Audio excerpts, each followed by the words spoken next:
Part 1. Fruit growing. Part 2. Vegetable growing. Part 3. Grain and forage crops. Part 4. Soils, irrigation, and fertilizers. Part 5. Livestock and dairy. Part 6. Feeding animals. Part 7. Diseases of animals. Part 8. Poultry keeping. Part 9. Pests and diseases of plants. Part 10. Index. Part 1. Fruit growing. Depth of soil for fruit. Would 4 feet of good loose soil be enough for lemons? 4 feet of good soil, providing the underlying strata are not charged with alkali, would give you a good growth of lemon trees if moisture was regularly present in about the right quantity, either too much nor too little, and the temperature conditions were favorable to the success of this tree, which will not stand as much frost as the orange. Temperatures for citrus fruits. What is the lowest temperature at which grapefruit and lemons will succeed? The grapefruit tree is about as hardy as the orange. The lemon is much more tender. The fruit of citrus trees will be injured by temperature at the ordinary freezing point if continued for some little time, and the tree itself is likely to be injured by a temperature of 25 or 27 degrees if continued for a few hours. The matter of duration of a low temperature is perhaps quite as important as the degree which is actually reached by the thermometer. The condition of the tree as to being dormant or active also affects injury by freezing temperatures. Under certain conditions, an orange tree may survive a temperature of 15 degrees Fahrenheit. Roots for fruit trees. I wish to bud from certain trees that nurseries probably do not carry, as they came from a seedling. Is there more than one variety of myrobalan used, and if so, is one as good as another? If I take sprouts that come up where the roots have been cut, will they make good trees?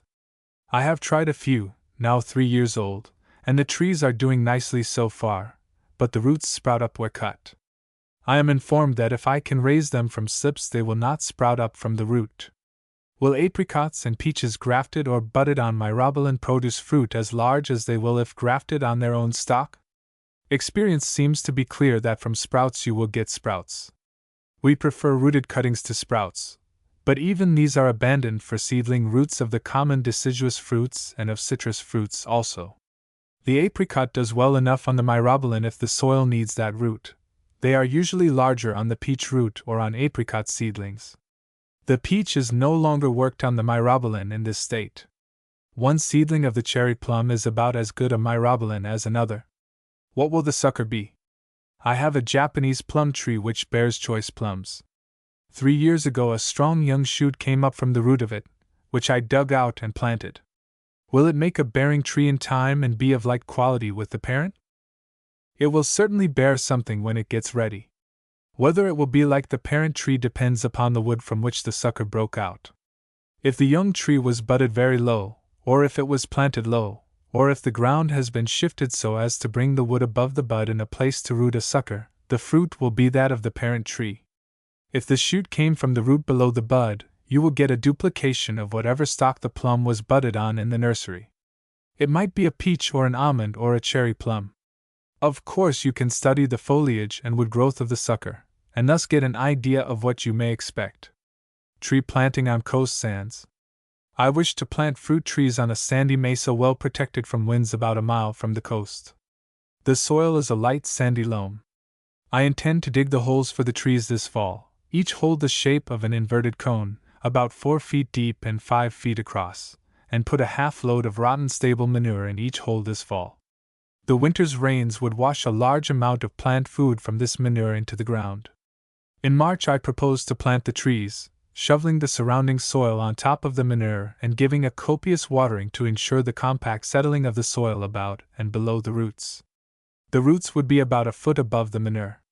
On such a light sandy soil you can use stable manure more safely than you could elsewhere, providing you have water handy to use if you should happen to get too much coarse matter under the tree, which would cause drying out of the soil.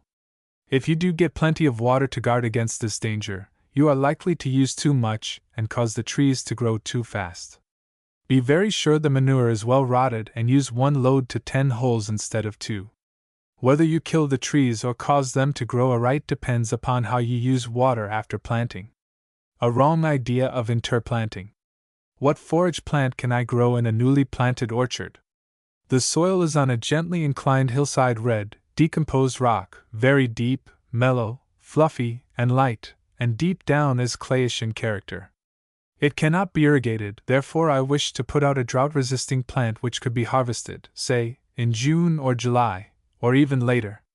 I find the following plants, but I cannot decide which one is the best: yellow soja bean, spelts, Egyptian corn, Jerusalem corn, yellow Milo maize, or one of the millets. What do you think? Do not think for a moment about planting any such plant between orchard trees which are to subsist on rainfall without irrigation. Your trees will have difficulty enough in making satisfactory growth on rainfall, and would be prevented from doing so if they had to divide the soil moisture with crops planted between them. The light, deep soils which you mention, resulting from decomposed rock, are not retentive enough, and, even with the large rainfall of your region, may require irrigation to carry trees through the latter summer and early fall growth. What slopes for fruit? I want to plant some apples and berries. One man says plant them on the east or south slope of the hill, and they will be ripe early. Another man says not to do that, for when the sun hits the trees or vines in the morning before the frost is off, it will kill all the blossoms, and as they would be on the warm side of the hill they would blossom earlier, and there will be more frosts to injure them. I am told to plant them on the north or west side of the hill, where it is cold, and they will blossom later and will therefore have less frosts to bother them, and the frost will be almost off before the sun hits them in the morning. Fruit is grown on all slopes in our foothills, depending on local conditions. On the whole, we should choose the east and north slopes rather than the east and south, because there is less danger of injury from too great heat. In some cases, what is said to you about the less danger of injury from frosts on the north and west slopes would be true. All these things depend upon local conditions, because there is so much difference in heat and frost and similar slopes at different elevations and exposures. There can never be a general rule for it in a state so endowed with varying conditions as California is. Trees over underflow.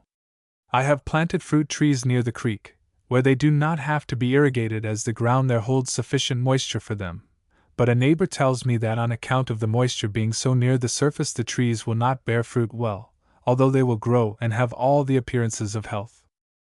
Shallow soil above standing water is not good for fruit trees. A shallow soil over moving water or underflow, such as you might expect from a creek bank, is better. The effect of water near the surface depends also upon the character of the soil, being far more dangerous in the case of a heavy clay soil than in the case of a light loam, through which water moves more readily, and does not rise so far or so rapidly by capillary action.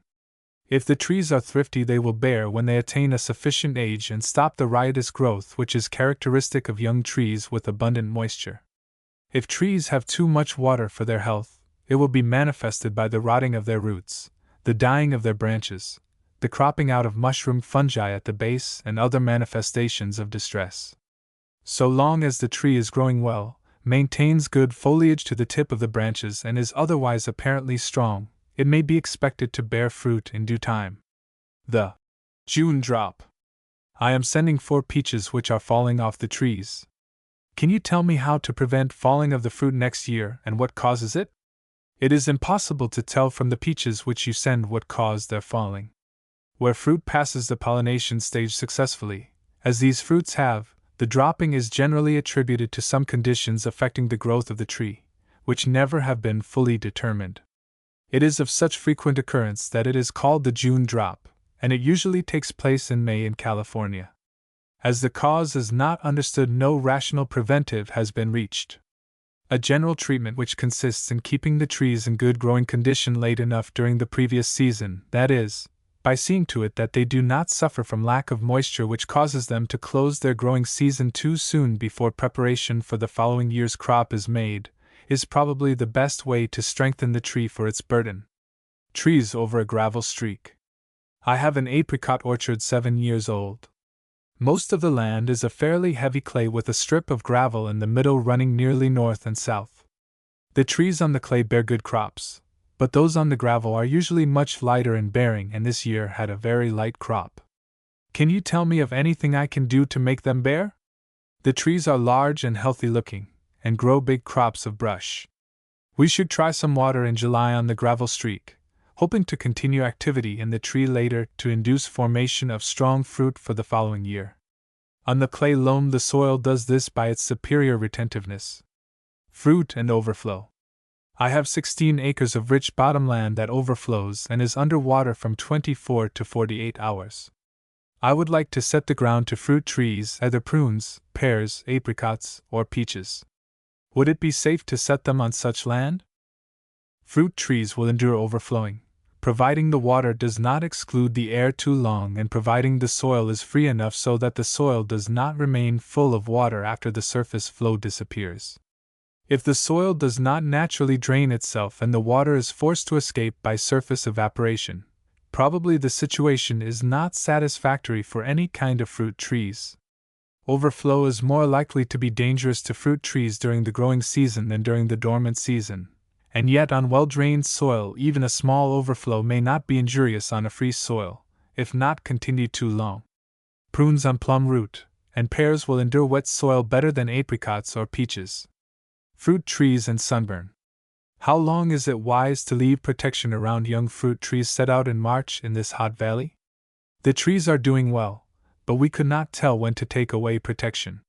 It is necessary to maintain the protection from sunburn all through the autumn, for the autumn sun is often very hot, and as the sap flow lessens, the danger of burning is apparently greater.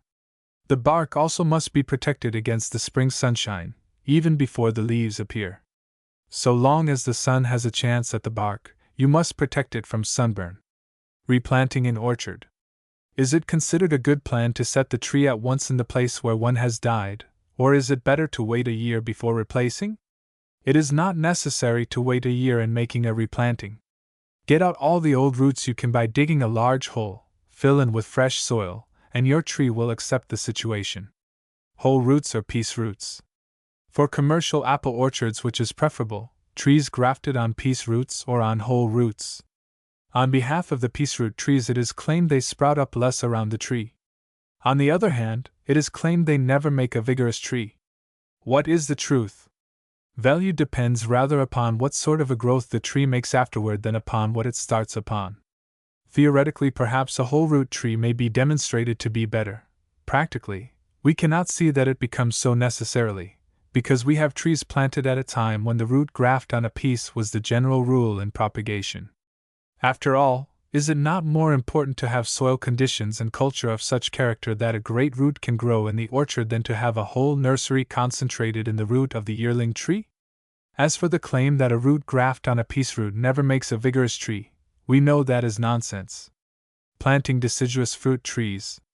In order to gain time, I have thought of planting apples and pears this fall, in the belief I would be just that much nearer crop than though I waited until next spring. The land is sandy loam, no irrigation. Would you advise fall or spring planting? If fall, would it be best to plow the land now, turning in the stubble from hay crop, or wait until time to plant before plowing? You will not be any nearer crop, for next summer's growth will be the first in either case. On land not liable to be too wet in winter, it is, however, best to plant early, say during the month of December, if the ground is in good condition and sufficiently moist. If the year's rainfall has been scant, wait until the land is well wet down, for it is never desirable to plant when the soil is not in the right condition, no matter what the calendar may say. On a sandy loam, early planting is nearly always safe and desirable. On lands which are too wet and liable to be rendered very cold by the heavy January rains, planting had better be deferred until February, or as soon as the ground gets in good condition after these heavy rains. Whenever you plant, it will be desirable to plow the land either in advance of the rains, if it is workable, or as soon as rain enough comes to make it break up well. It is very seldom desirable to postpone plowing until the actual time of planting comes. Budding fruit trees. Is it better to bud in old bark of an old tree or in younger wood bark? How do you separate old bark without breaking it and lifting the bark? Buds may be placed in old bark of fruit trees to a certain extent. The orange and the olive work better that way than do the deciduous trees, although buds in old bark of the peach have done well. They should, however, be inserted early in the season while the sap flow is active and the old bark capable of lifting. If the bark sticks, do not try budding. In spite of these facts, nearly all budding of deciduous trees is done in bark of the current year's growth. Starting fruit trees from seed.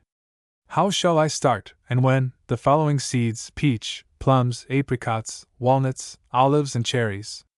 In the East we used to plant them in the fall, so as to have them freeze. As it does not freeze enough here, what do I have to do? Do just the same. In California, heat and moisture cause the parting of the seed cover, more slowly perhaps, but just as surely as the frost at the East. Early planting of all fruit pits and nuts is desirable for two reasons. First, it prevents too great drying and hardening and other changes in the seed, because the soil moisture prevents it. Second, it gives plenty of time for the opening and germination first mentioned. But early planting must be in ground which is loamy and light rather than heavy, because if the soil is so heavy as to become waterlogged, the kernel is more apt to decay than to grow. Where there is danger of this, the seed can be kept in boxes of sand, continually moist, but not wet, by use of water, and planted out, as sprouting seeds, after the coldest rains are over, say in February. Cherry and plum seeds should be kept moist after taking from the fruit. Very little is usually had from dry seeds. The other fruits will stand considerable drying.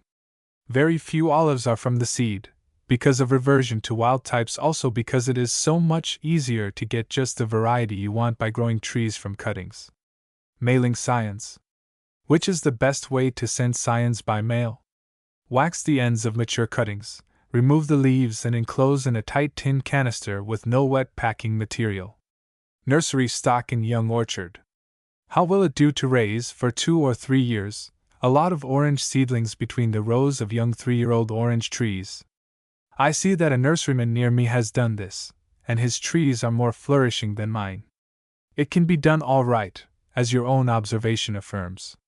The superior appearance of the trees may be due to the additional water, and fertilizer probably, used to push the seedlings, possibly also to extra cultivation given them.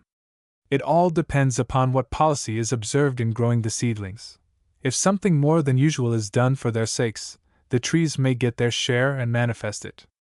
If not, the trees will be robbed by the seedlings, and there is likely to be loss by both. There is no advantage in the mere fact that both are grown. There may be in the way they are grown. Whether there is money value in the operation or not depends upon how many undertake it. Square or triangular planting. What is your opinion on triangular planting as compared with square planting? Planting in squares is the prevailing method. The triangular plan is not a good one when one contemplates removing trees planted as fillers. The orchard should either be planned in the square or quincunx form. In the latter case, individual trees can be easily removed.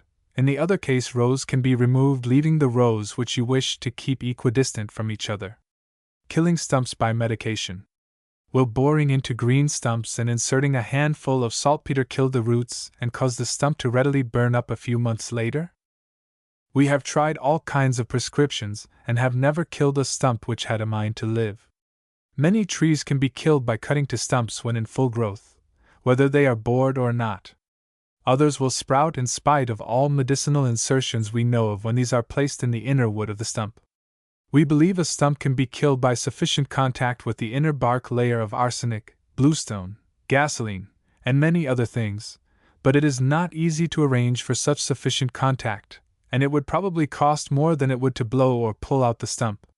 One reader, however, assures us that he has killed large eucalyptus stumps by boring 3 holes in the stump with an inch auger, near the outer rim of the stump, placing therein a tablespoonful of potassium cyanide and saltpeter mixture, half and half, and plugging tightly. Another says, give the stumps a liberal application of salt, say a ½ inch all over the top, and let the fog and rain dissolve and soak down, and you will not have much trouble with suckers. Planting fruit trees on clearings. We wish to plant orchard trees on land cleared this winter, manzanita and chaparral, but also some oaks and large pines and groves of small pines. We have been told that trees planted under such conditions, the ground containing the many small roots that we cannot get out, would not do well. Are the bad effects of the small roots liable to be serious? Also, Would lime or any other common fertilizer counteract the bad effects? Proceed with the planting, as you are ready for it, and take the chances of root injury. It may be slight, possibly even absent. Carefully throw out all root pieces, as you dig the hole, and exclude them from the earth which you use in filling around the roots, and in the places where large trees stood, fill the holes with soil from a distance. Much depends upon how clean the clearing was. No considerable antiseptic effect could be expected from lime, and the soil ought to be strong enough to grow good young trees without enrichment. The pear, fig, and California black walnut are some of the most resistant among fruit-bearing trees, and these may usually be planted with safety. The cherry is the most resistant of the stone fruits. The toadstool disease occasionally affects young apple trees recently set out, but it is not usually serious on established trees. Dipping roots of fruit trees. In planting an almond orchard, would it be of any benefit to dip the young trees in a solution of bluestone and lime dissolved? We doubt if it would serve any good purpose. If done at all, the dip should be carefully prepared in accordance with the formula for Bordeaux mixture, for excess of bluestone will kill roots. Healthy trees do not need such treatment, and we doubt if unhealthy ones can be rendered safe or desirable by it. Preparing for fruit planting. What effect will a crop of wheat have on new cleared land, to be planted in fruit trees later on? One crop of wheat or barley will make no particular difference with the cleared land which you expect to plant to fruit later. It would be better to grow a cultivated crop like corn, potatoes, beets, squashes, etc., because this crop would require summer cultivation, which would kill out many weeds or sprouts and leave your land in better shape for planting. Depth in planting fruit trees. I have been advised to plant the bud scar above ground in a wet country. Is that right? On ordinary good loam, plant the tree so that it will stand about the same as it did in the nursery, a little lower, perhaps, but not much. The bud scar should be a little above the surface. It is somewhat less likely to give trouble by decay in the upset tissue. If the soil is heavy and wet, plant higher, perhaps, than the nursery soil mark, but not much. In light, sandy soil, plant lower, even from 4 to 6 inches lower than in the nursery sometimes. In this case, the bud scar is below the surface, but that does not matter in a light, dry soil which does not retain moisture near the surface. Fruit trees in a wet place. One part of my orchard is low and wet, much scale and old trees loose. Will much spraying be a cure, and can I use posts to hold the old trees firm, or would you take out and put in Bartlett pears? Spraying would kill the scale, but no spraying will make a tree satisfactory in inhospitable soil. As pears will endure wet places better than apples, it would seem to be wise to make the substitution, providing the situation is not too bad for any fruit tree. In that case, you can use it for a summer vegetable patch. Cutting back at planting. I have planted a lot of 1-year-old cherry trees and would like to know if I should cut them down the same as the apple tree. I have also planted a lot of walnut trees. Shall I cut them off? Yes for the cherries and no for the walnuts, although we have to admit that some planters hold for cutting back the walnuts also. If you do cut back the walnuts, let them have about twice the height of stem you give the cherries, and cover the exposed pith with wax or paint. Branching young fruit trees. It is the practice in this locality to wrap all young trees to a point 24 inches above the bud, for the purpose of protection against rabbits, to protect the bark from the sun and to prevent growth of sprouts. These wrappings are kept on indefinitely, the rule being that no sprouting is to be permitted below the 24-inch mark. Is there any virtue in this? And why is it done? The wrapping is desirable both to protect them from rabbits and from sunburn, and either this or whitewash or some other form of protection should certainly be employed against the latter trouble. It is not desirable to have all the branches emerge at the same point, either 24 from the ground or at some lower level, as is preferable in interior situations, but branches should be distributed up and down and around the trunk so as to give a strong, well-balanced, low-headed tree. So far as wrapping interferes with the growth of shoots in this manner, it is undesirable. Coal tar and asphaltum on trees. What is the effect of coal tar or asphaltum applied to the bark of trees? The application of coal tar to prevent the root borers of the prune which operate near the surface of the ground was found to be not injurious to the trees, although there was great apprehension that there would be. The application of asphaltum, what is known as grade D, has been also used to some extent in the Santa Clara Valley without injury. Of course, in the use of any black material, you increase the danger of sunburn, if applied to bark which is reached by the sun's rays. Whitewashing fruit trees. When is the proper time to whitewash walnut trees to prevent sun scald? How high up is it advisable to apply the wash? Whitewash after heavy rains are over and before the sun gets very hot. Near the coast, see that it is on early in April. In the interior, it should be in place in March. Do not wait until all the rains are over, because there is a great chance of bark burning between rains in the spring. Whitewash the trunk and the larger limbs wherever the sun can reach the bark, being careful to keep the surface white where the 2 o'clock sun hits it. Be particular to whitewash, or otherwise protect by protectors, or burlap wrappings, all young trees. The young tree is more apt to be hurt than an old one, but bark seems never to get too old to burn if the sun is hot enough. Shaping a young tree. In shortening back long, slim limbs the side shoots come out, and one soon has a lot of ugly, crooked limbs to look at. There are a number of orchards here being spoiled in that way. How is this avoided? You cannot secure a low-heading, well-shaped tree without cutting back the branches. Afterward you can improve the form by selecting shoots which are going in directions which you prefer, or you can cut back the shoots afterward to a bud which will start in the direction which you desire. In this way the progressive shaping of the tree must be pursued. If you only have a few trees and can afford the time, you can, of course, bend and tie the branches as they grow, so that they will take directions which seem to you better, but this is not practicable in orcharding on a commercial scale. There is no disadvantage in crooked branches in a fruit tree, but they should crook in desirable directions, and that is where the art in pruning comes in. Pruning times. What is the best time to prune the French prune and most other trees?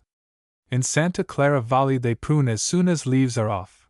In the mountains they prune later, say in February and March, and finish after bloom is started and of course when sap is up. Which is right? You can prune French prunes and other deciduous trees at any time during the winter that is most convenient to you. It does not make any particular difference to the tree, nor does it injure the tree at all if you should continue pruning after the bloom has started. In fact, it is better to make large cuts late in the winter, because they heal over more readily at the beginning of the growing period than at the beginning of the resting season. It is believed that early pruning may cause the tree or vine to start growth somewhat sooner, and this may be undesirable in very frosty places. Grafting wax. How shall I make grafting wax for grafting fruit trees? There are many favorite prescriptions for grafting wax. One which is now being largely used in fruit tree grafting is as follows: resin, 5 pounds, beeswax, 1 pound, linseed oil, 1 pint, flour, 1 pint. The flour is added slowly and stirred in after the other ingredients have been boiled together, and the liquid becomes somewhat cooler. Some substitute lampblack for flour. This wax is warmed and applied as a liquid. Plowing in young orchard. How near can I plow to 2-year-old orange trees safely? You can plow young orange orchards as close to the trees as you can approach without injuring the bark, regulating depth so as not to destroy main roots. Destruction of root fibers which have approached too near the surface is not material. It is very desirable that the soil around and near the tree be as carefully worked as possible without injury to the bark of the tree. How far that can be done by horse work and how much must be done by hand must be decided by the individual judgment of the grower. Crops between fruit trees. What would be best to grow between fruit trees, while the trees are growing, and what to alternate each season, so as not to use up the soil without putting back into it. Where one is bringing along a young orchard, without irrigation, it is doubtful whether it is not better policy to give the trees all the advantage of clean cultivation and ample moisture than to undertake intercropping. If you live on the place and wish to grow vegetables between the rows, the thorough cultivation to bring the vegetables along satisfactorily would help to preserve moisture enough both for the vegetables and for the trees, but this is very different from growing a field crop by ordinary methods of cultivation. Select a crop which will require summer cultivation, like corn, potatoes, squashes, and beans, and never a hay or grain crop which takes up moisture without working the soil for the greater moisture conservation which hoed crops require. In choice of hoed crops, be governed by what you can use to advantage, either for house or the feeding of animals, or what you can grow that is saleable with least loss of moisture in the soil. The choice is governed entirely by local conditions, except that leguminous plants, peas, beans, vetches, clovers, etc., do take nitrogen from the atmosphere and can thus be grown with least injury and sometimes with a positive benefit to the fertility of the soil. Regular bearing of fruit trees. How can trees be induced to bear regularly instead of bearing excessively on alternate years? The most rational view is that in order to bear regularly, the tree must be prevented from overbearing by thinning of the fruit. Also, that the moisture and plant food supply must be regularly maintained, so that the tree may work along regularly and not stop bearing one year in order to accumulate vigor for a following year's crop. There is some reason to believe that some trees which seem to overbear every year can be prolonged in their profitable life and made to produce a moderate amount of fruit of large size and higher value by sharp thinning to prevent overbearing at any time. This is found clearly practicable in the cases of the apricot, peach, pear, apple, table grape, shipping plum, etc., because the added value of larger fruits is greater than the cost of removing the surplus. Science from young trees. I have bought some 1-year-old apple trees that are certified pedigree trees. Would it be practical to take the tops of these trees and graft on 1-year seedlings and get the same results as from the trees I bought? Will they bear just as good, or is it necessary to take the science from old bearing trees? They will bear exactly the same fruit as the young trees will, but you cannot tell how good that will be until you get the fruit. The advantage of science from bearing trees is that you know exactly what you will get, for, presumably, you have seen and approved it. Late pruning. Will I do injury to my peach trees if I delay pruning until the last of February, or until the sap begins to run and the buds to swell? It will not do any particular harm to let your peach pruning go until the buds swell, or even after the leaves appear. Late pruning is not injurious, but rather more inconvenient. Avoiding crotches in fruit trees. How can I avoid bad crotches in fruit trees? Crotches, which means branches of equal or nearly equal size, emerging from a point at a very acute angle, should be prevented by cutting out one or both of them. The branching of a lateral at a larger angle does not form a crotch, and it usually buttresses itself well on the larger branch. That is a desirable form of branching. Short distances between such branchings is desirable, because it makes a stronger and more permanently upright limb, capable of sustaining much weight of foliage and fruit. Build up the young tree by shortening it as it grows, so as to get such a strong framework. Crotch splitting of fruit trees. I have a young fig tree that is splitting at the crotches. I fear that when the foliage appears, with the force of the winds the limbs will split down entirely. Perhaps you have been forcing the trees too much with water, and thus secured too much foliage and weak wood. Whenever a tree is doing that, the limbs ought to be supported with bale rope tied to opposite limbs through the head, or otherwise held up, to prevent splitting. If splitting has actually occurred, the weaker limb should be cut away and the other staked if necessary until it gets strength and stiffens. If the limbs are rather large, they can be drawn up and a 3/16-inch carriage bolt put through to hold both in place. But this is a poor way to make a strong tree. We should cut out all splits and do the best we could to make a tree out of what is left. Then do not make them grow so fast. Strengthening fruit trees. I have read that some trees are propped by natural braces, that is, by intertwining two opposite branches while the tree is young, so that in time they grow together. What is your idea regarding the practicability of such an idea in a large commercial orchard? Twining branches for the purpose indicated is frequently commended, but it seems best for the use of ingenious people with plenty of time and not many trees. To prune trees to carry their fruits so far as one can foresee, and to use props or other supports when a tree manifests need of a particular help which was not foreseen is the most rational way to handle the proposition on a large commercial scale. Time for pruning. What is the proper time for pruning pear and apricot trees? Ordinary deciduous fruit trees can be successfully pruned from the time the leaves begin to turn yellow and fall, until the new foliage is appearing in the late winter or spring. Grape planting. What is the proper time for planting grapevines? Grapevines are most successfully planted after the heavy rains and low temperatures are over and before the growth starts. This will usually be whenever the soil is in good condition, during the months of February and March. Covering tree wounds. What is the best stuff to use on wounds and large cuts on my fruit trees? I have used grafting wax, but it is expensive and not altogether satisfactory. Amputation wounds on trees can be more successfully treated with lead and oil paint than with grafting wax. Mixed paint containing benzene would not be so good as pure lead and oil mixed for the purpose and then carefully applied as to amounts so as not to run. Asphaltum grade D may also be used in the same way. Covering sunburned bark. Would asphaltum do to use in sunburned bark? Owing to the attraction of the heat by the black color, asphaltum would increase the injury by absorption of more heat. Some white coating is altogether best for sunburn injuries, because it will reflect and not absorb heat, and a durable whitewash applied as may be needed to keep the white covering intact is undoubtedly the best treatment. Where the bark has been actually removed, white paint would be superior to whitewash to keep the wood from checking while the wound was being covered laterally by the growth of new bark. Too much pruning.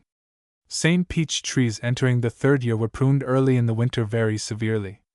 The pruner merely left the trunk and the 3 or 4 main laterals, the latter about 1 foot in length.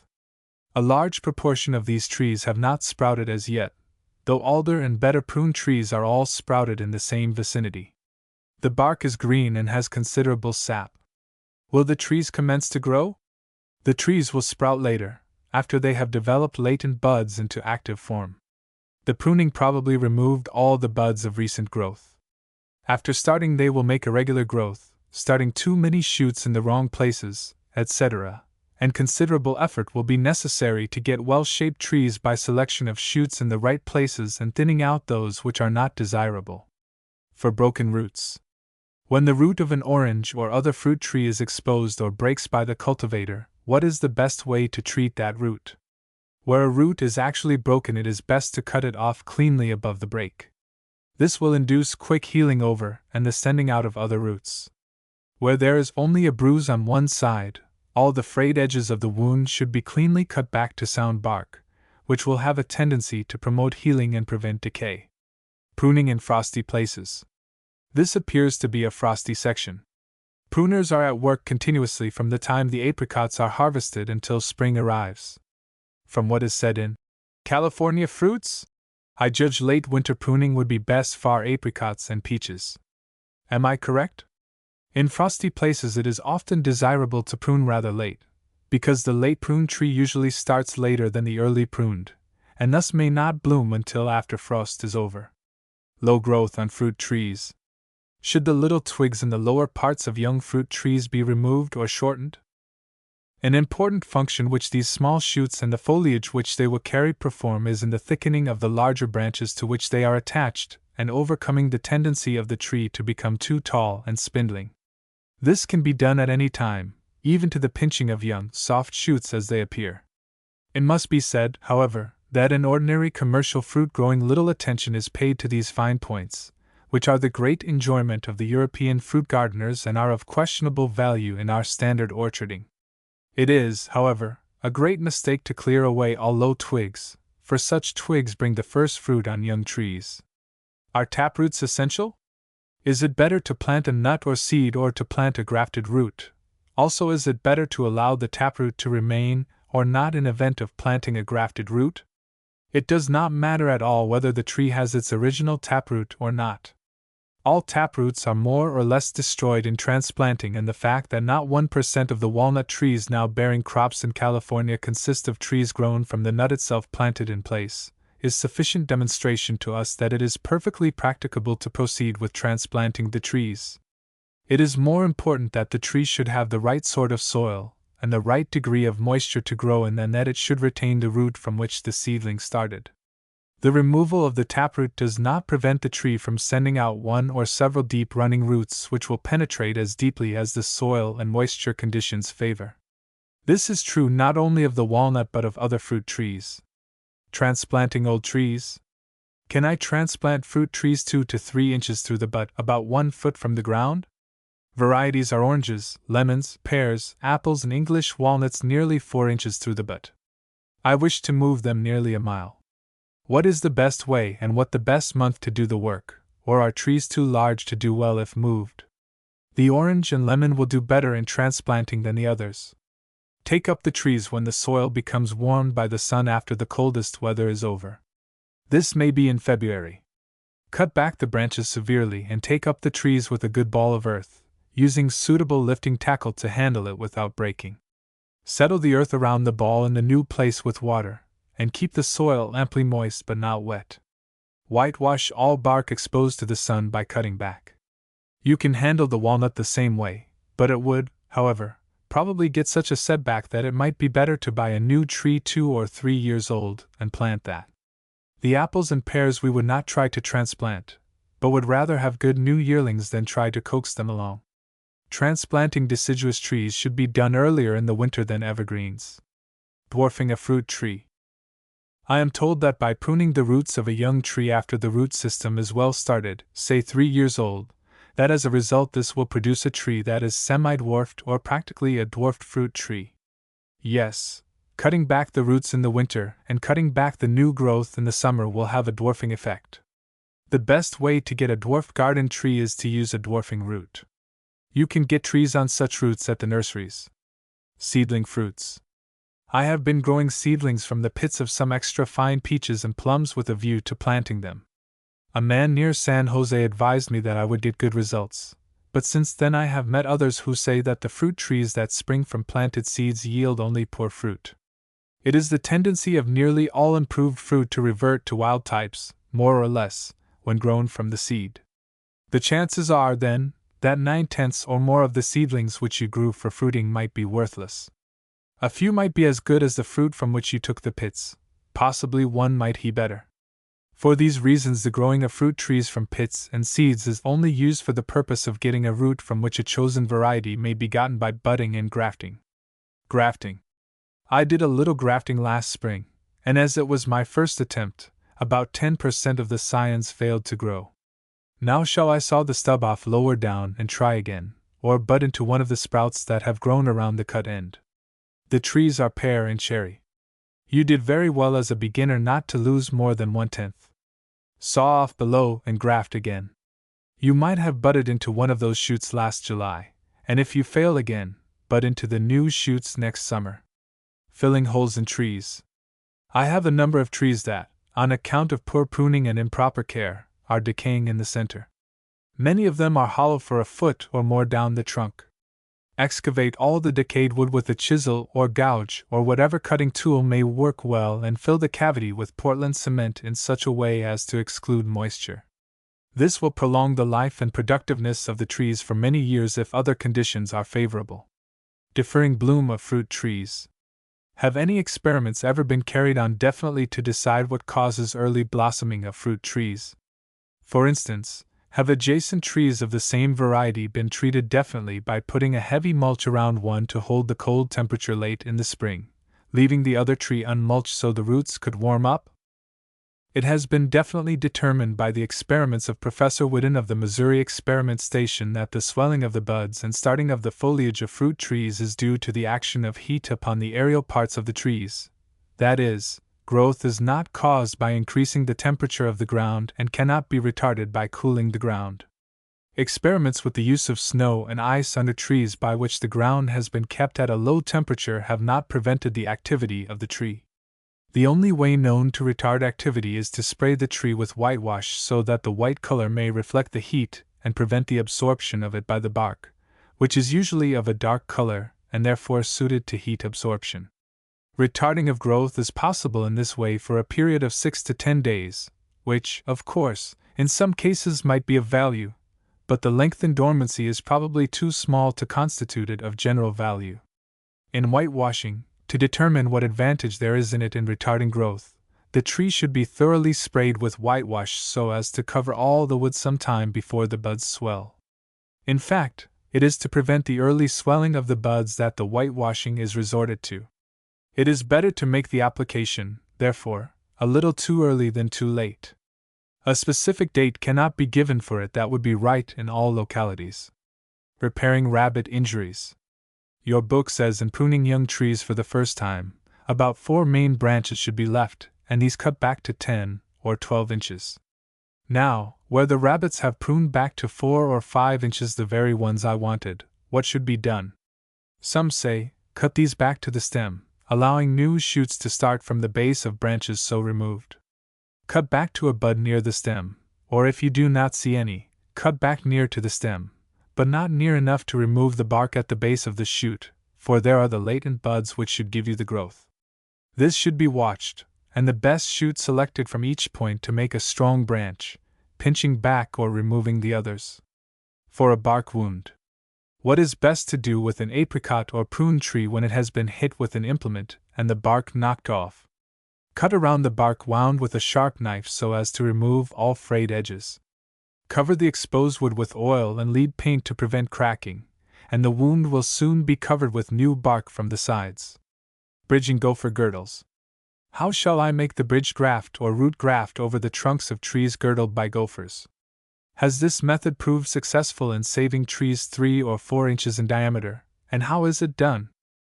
The bridging over of injury by mice by grafting has been known to be successful for decades in countries where this trouble is encountered.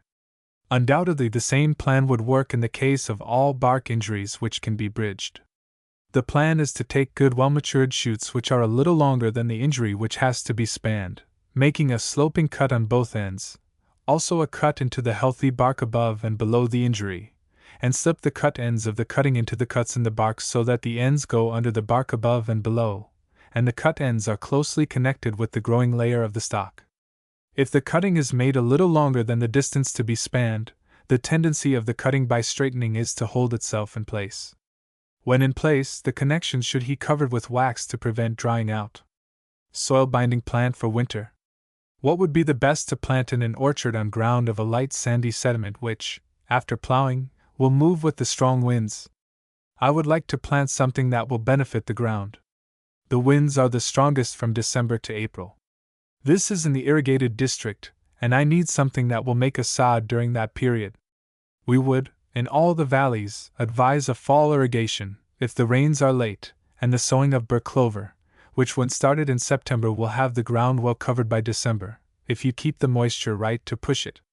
Disking or plowing this under in March, or April, according to locality, will hold the sand and afterward enrich it. You can do this every year, but probably you will not need to seed it more than once. Bananas in California. Is there any reason why bananas would not grow and bear in the vicinity of Merced if they had plenty of water? Or would the cool nights at certain seasons keep them from bearing? Would they do better in the Imperial Valley? Bananas would suffer too severely from frost to be profitable at any point in the interior valleys of California. A plant would be killed to the ground at least every year unless under glass or other protection. There are a few places practically frostless where bananas can be grown in this state, but there is no promise in commercial production because they can be so cheaply imported from the tropics. Carobs in California. Will the carob tree, St. John's bread, do well in the Sacramento Valley, and is it a desirable tree for lining a driveway?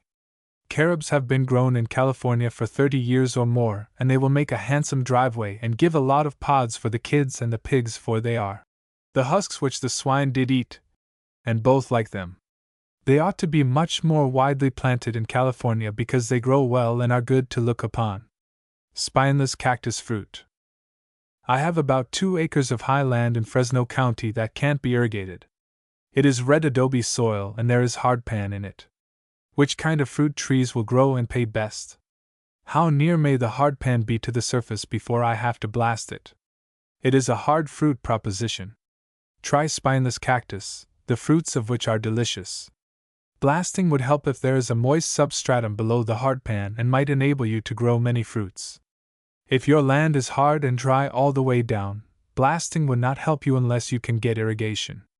Presumably your rainfall is too small for fruit unless you strike underflow below the hardpan. Cleaning fruit trays. What do you advise for killing and removing the whitish mold that forms on trays used for drying prunes?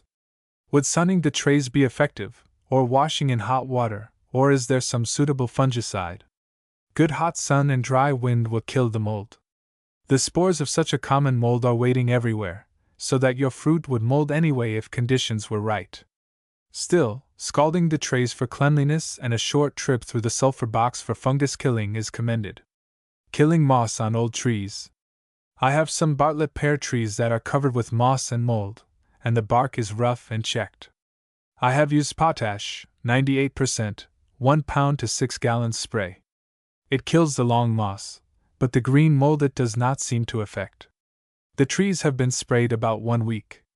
Some trees have been sprayed with a 1 pound to 10 gallon solution by mistake. Shall I spray these again with full strength, and when? You have done enough for the moss at present. Even the weaker solution ought to be strong enough to clean the bark.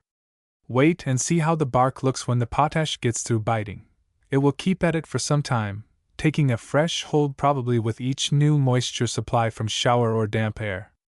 The spray should have been shot onto the bark with considerable force, not simply sprinkled on. Shy-bearing apples. I have some apple trees 10 and 12 years old that do not bear satisfactorily, but persist in making 5 to 6 feet of new wood each year. If not cut back this winter, will they be more likely to make fruit buds? Yes, probably. Certainly you should try it. You should also cultivate less and slow down the growth. If they then take to bearing, you can resume moderate pruning and better cultivation. This is on the assumption that your trees are in too rich or too moist a place. But you should satisfy yourself by inquiry and observation as to whether the same varieties do bear well in your vicinity when conditions are such that slower growth is made. If the variety is naturally shy in bearing, or if it requires cross-pollination, the proposed repressive treatment might not avail anything.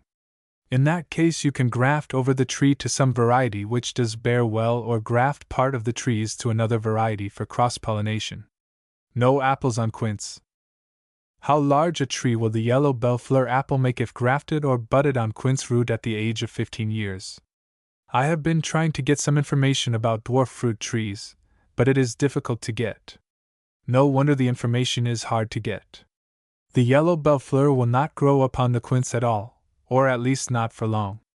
In growing dwarf apples the paradise stock is used, while the quince is used for dwarfing the pear, and many varieties of pears will accept the quince root which the apple rejects. Stock for apples. Do you recommend French seedling stock as greatly to be preferred to that grown in this country?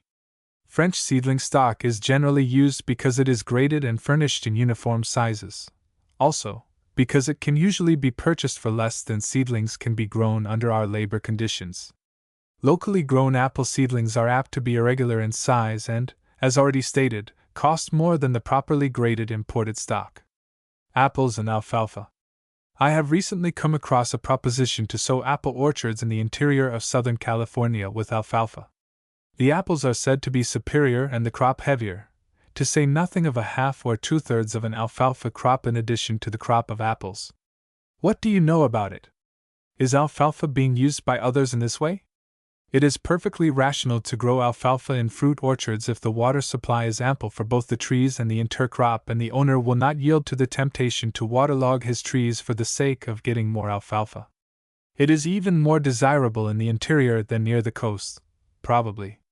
In Arizona, some growers have for a number of years practiced growing alfalfa in orchards, cutting the alfalfa without removing it, counting that clippings are worth more to them through their decay and the increase of the humus content of the soil. Even where this is not done, the alfalfa will add to the humus of the soil by its own wastes both from root and stem. The presence of an alfalfa cover reduces the danger of leaf and bark burning either by reflected or radiated heat from a smooth ground surface, and some trees are very much benefited by this protection in regions of high temperature. This might be expected to be the case with the apple, which is somewhat subject to leaf burning in our interior valleys. Top grafting. In grafting over apple and pear trees to some other variety, is it advisable to cut off and graft the entire tree the first year where the trees are from 7 to 15 years old, or would it be better to cut off only a part of the top the first year and the rest the following year? In the coast region it is a good practice to graft over the whole tree at one time, cutting, however, above the forks and not into the main stem below the forking. This gives many scions which seem able to take care of the sap successfully. In the interior valleys, it is rather better practice to leave a branch or two, cutting them out at the following winter's pruning, for probably the first year's grafts will give you branches enough. This has the effect of preventing the drowning out of the scions from too strong sap flow. Cutting back and regrafting of old trees should be done rather early, before the most active sap flow begins. The later in the season the grafting is done, and the warmer the locality, the more desirable it seems to be to leave a branch or two when grafting. Apple budding. What is the best time to bud apples? Apples are budded in July and August and remain dormant until the following spring. Mildew on apple seedlings. Why do young apple plants in the seed bed become mildewed? They are in a lath house. Because too much moisture was associated with too much shade. More sunshine would have prevented mildew, and if they had enjoyed it the seedlings could have made better use of the water probably. Pruning apples. Young apple trees set 2 years ago were cut back to 14 to 18 inches and cared for as to low branching, proper spacing, etc., but the desired branches were allowed to make full growth to the present time. They have mowed great growth and if allowed to continue will make 2 tall trees. We understand that your trees have made 2 summers' growth since pruning. We should cut back to a good lateral wherever you can find one running at the right direction at about 3 to 4 feet from the last cut, and shorten the lateral more or less according to the best judgment we could form on sight of the tree. In this way you can take out the branches which are running too high and make the framework for a lower growth. Do not remove the small twigs and spurs unless you have too many such shoots. Cutting back apples and pears. California fruits, says the apple does not relish cutting back, nor is it desirable to shorten in the branches. But when a 3-year-old tree gets above 12 feet high, as many of mine are doing, what are you going to do? I cut these back same last year, but up they go again with more branches than ever. The pears are getting too tall also. Should not both apple and pear trees be kept down to about 10 feet? The quotation you make refers to old-bearing trees, and indicates that their pruning is not like that of the peach, which is continually shortened in to keep plenty of new wood low down. Of course, in securing low and satisfactory branching on young apples, pears, etc., there must be cutting back, and this must be continued while you are forming the tree. If you mean that these trees are to be permanently kept at 10 feet high, you should have planted trees worked on dwarfing stocks. Such a height does not allow a standard tree freedom enough for thrift. As they become older they will require from twice to thrice the altitude you assign to them, probably. Pears can be more successfully kept down than apples, but not to 10 feet except as dwarfs. Pruning old apple trees. How would you prune apple trees 8 or 9 years old that have not been cut back? There are a great many that have run up 20 feet high with 12 or 15 main limbs and very few being more than 2 or 3 inches in diameter. Remove cross branches which are interfering with others and thin out branches which seem to be crowding each other at their attachments to the trunk, by removing some of them at the starting point. Having removed these carefully so as not to knock off spurs from other branches, study the tree as it is thus somewhat opened up and see where remaining branches can be shortened to overcome the tendency to run too high. Do not shear off branches leaving a lot of stubs in the upper part of the tree, but always cut back a main branch to a lateral and shorten the lateral higher up if desirable. This will keep away from having a lot of brush in the top of the tree. Study each tree by itself for symmetry and balance of branches and proceed by judgment rather than by rules anyone can give you. Top grafting apples. Can I graft over a few Ben Davis apple trees 25 years old or thereabouts, but thrifty and vigorous? It is certainly possible, by the old top grafting method which has been used everywhere with apples for centuries. Graft during the winter. Work on the limbs above the head so as to preserve the advantage of the old forking, using a cleft graft, and waxing well. It is usually best to graft over a part of the limbs, and the balance a year later. Will the apples be the same kind? I have a mixed orchard, mostly Gravensteins, and I want to graft all the other trees into a Gravenstein top if I can do so and at the same time get the early Gravenstein bloom and the fruit would be as satisfactory as though on other roots. The new tree grown from the grafts will behave just like the tree from which the scions were taken if similarly thrifty. Places for apples. What quality is it in the soil in the vicinity of Watsonville that makes that country peculiarly adapted to the culture of apples? Are there not other portions of the state where apples could be produced on a commercial basis? It is not alone quality in the soil, but character of the climate that underlies success in the Watsonville district. Apples can be and are grown on a commercial scale through the coast district of Sonoma, Mendocino, and Humboldt counties, also in suitable situations in the coast counties south of Santa Cruz County. Along the coast, as far as deep retentive soil and the cool air of the ocean extend, one may expect to get apples similar to those produced in the Watsonville district. In the interior valleys, on suitable soils with adequate moisture, early apples are profitably grown, while in the higher foothill and mountain valleys in all parts of the state, where moisture is sufficient, late-keeping apples of high quality are produced.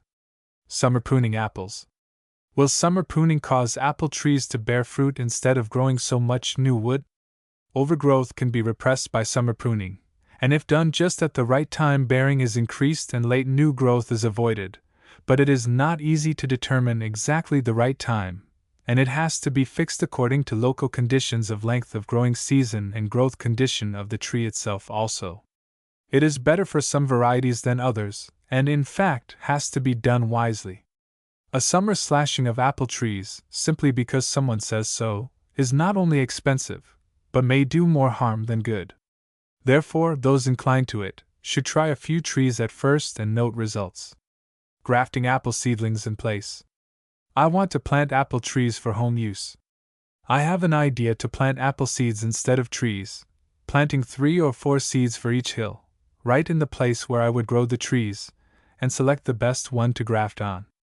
I will take seed of bell fleurs, which are vigorous growers. What do you think? Will the seed germinate readily, and when is the right time to plant? Select plump, well-ripened seed, keep them in damp sand until the ground begins to get warm in January or February, according to location. But such an undertaking will cost you vastly more in time, in labor, and waste of land than it would to buy well-grown nursery trees budded with the variety which you desire. Such trees would give you practically a uniform lot of trees in your orchard, while planting seedlings and grafting afterward would give you very irregular, and for the most part unsatisfactory results, providing you get any seeds to grow at all in the open ground, which is doubtful. Resistant apple roots. A few apple trees which are almost dead from ravages of the woolly aphis. I am going to dig them out and plant in their places other apple trees on woolly aphis-proof root. Will it be necessary to use measures to exterminate the woolly aphis in the old roots, or their places in the ground, before planting new trees in the places of the removed trees? It is not necessary to undertake to kill aphis in the ground when you are planting apple trees on resistant roots. It will give your trees a better start to dig large holes, throw out the old soil, and fill in with some new soil from another part of the land to be planted, but it has been demonstrated that these roots are resistant, no matter if planted in the midst of infestation. Apples and cherries for a hot place. What kind of apple do you think would do best in a dry, hot climate? What do you think of the early Richmond cherry in such a place? Apples most likely to succeed in a dry situation are those which ripen their fruit very early. The red astrakhan is on the whole the most satisfactory, but there are many places which are altogether too dry and hot for any kind of apple. Whether cherries would succeed or not you can only tell by trying. Possibly the trees would not live through the summer if your soil becomes very dry. The most hardy cherries are the sour or pie cherries, and the early Richmond is one of this group. Dieback of apple trees. What causes the death of the top shoots in apple trees? New wood is sometimes diseased by mildew, but dieback is usually due to 2 different causes. 1. The accumulation of water in the soil during the excessive rains of midwinter. 2. The occurrence of low temperatures, including frosts, after the sap has risen. Which of these causes operate in a certain case depends, of course, upon whether the soil was heavy and inclined to retain standing water too long, or whether there were such frosts at about the time when the leaves should start. Sometimes, of course, both of these conditions worked in the same place, sometimes one and sometimes the other, but certainly both of them are capable of causing the trouble. There seems to be no specific disease. It is rather a matter of unfavorable conditions for growth. Storage of apples. We desire to store 2,000 or 3,000 boxes of apples for 3 or 4 months and propose to do it in this way, Make an excavation in dry earth, putting at the bottom of the excavation straw. Upon this straw place the apples, then dry straw over the apples, and upon the top of this 2 or 3 feet of dry earth. Will it be a good plan to pour on water from time to time over the top of this to keep the apples and all wet, or should the apples be kept dry? Putting down loose apples in a straw-lined pit would be very expensive. It would invite decay by bruising the fruit, and the result would probably be a worthless mixture of rotten fruit and straw. The fruit should be stored in boxes or shallow trays to reduce pressure and promote ventilation, and not in bins or large piles. Apples will keep for a long time in good condition if the boxes are put in piles in the shade, covered with straw, which should be slightly moistened from time to time. But in that case there would not be such an accumulation of moisture, and there would be ventilation at all times. Apples should be kept dry, but they will shrivel and become unmarketable unless the air in which they are stored is kept reasonably moist. This is generally accomplished by making apple houses with double walls and roof to exclude heat, and with an earth or concrete floor which can be sprinkled from time to time with a hose. Apple root grafts. I have an old apple orchard and would like to have 2 or 3 of the best varieties positively identified, so that I can order these kinds from the nursery for next year's planting. Old California apple orchards have many varieties no longer propagated largely.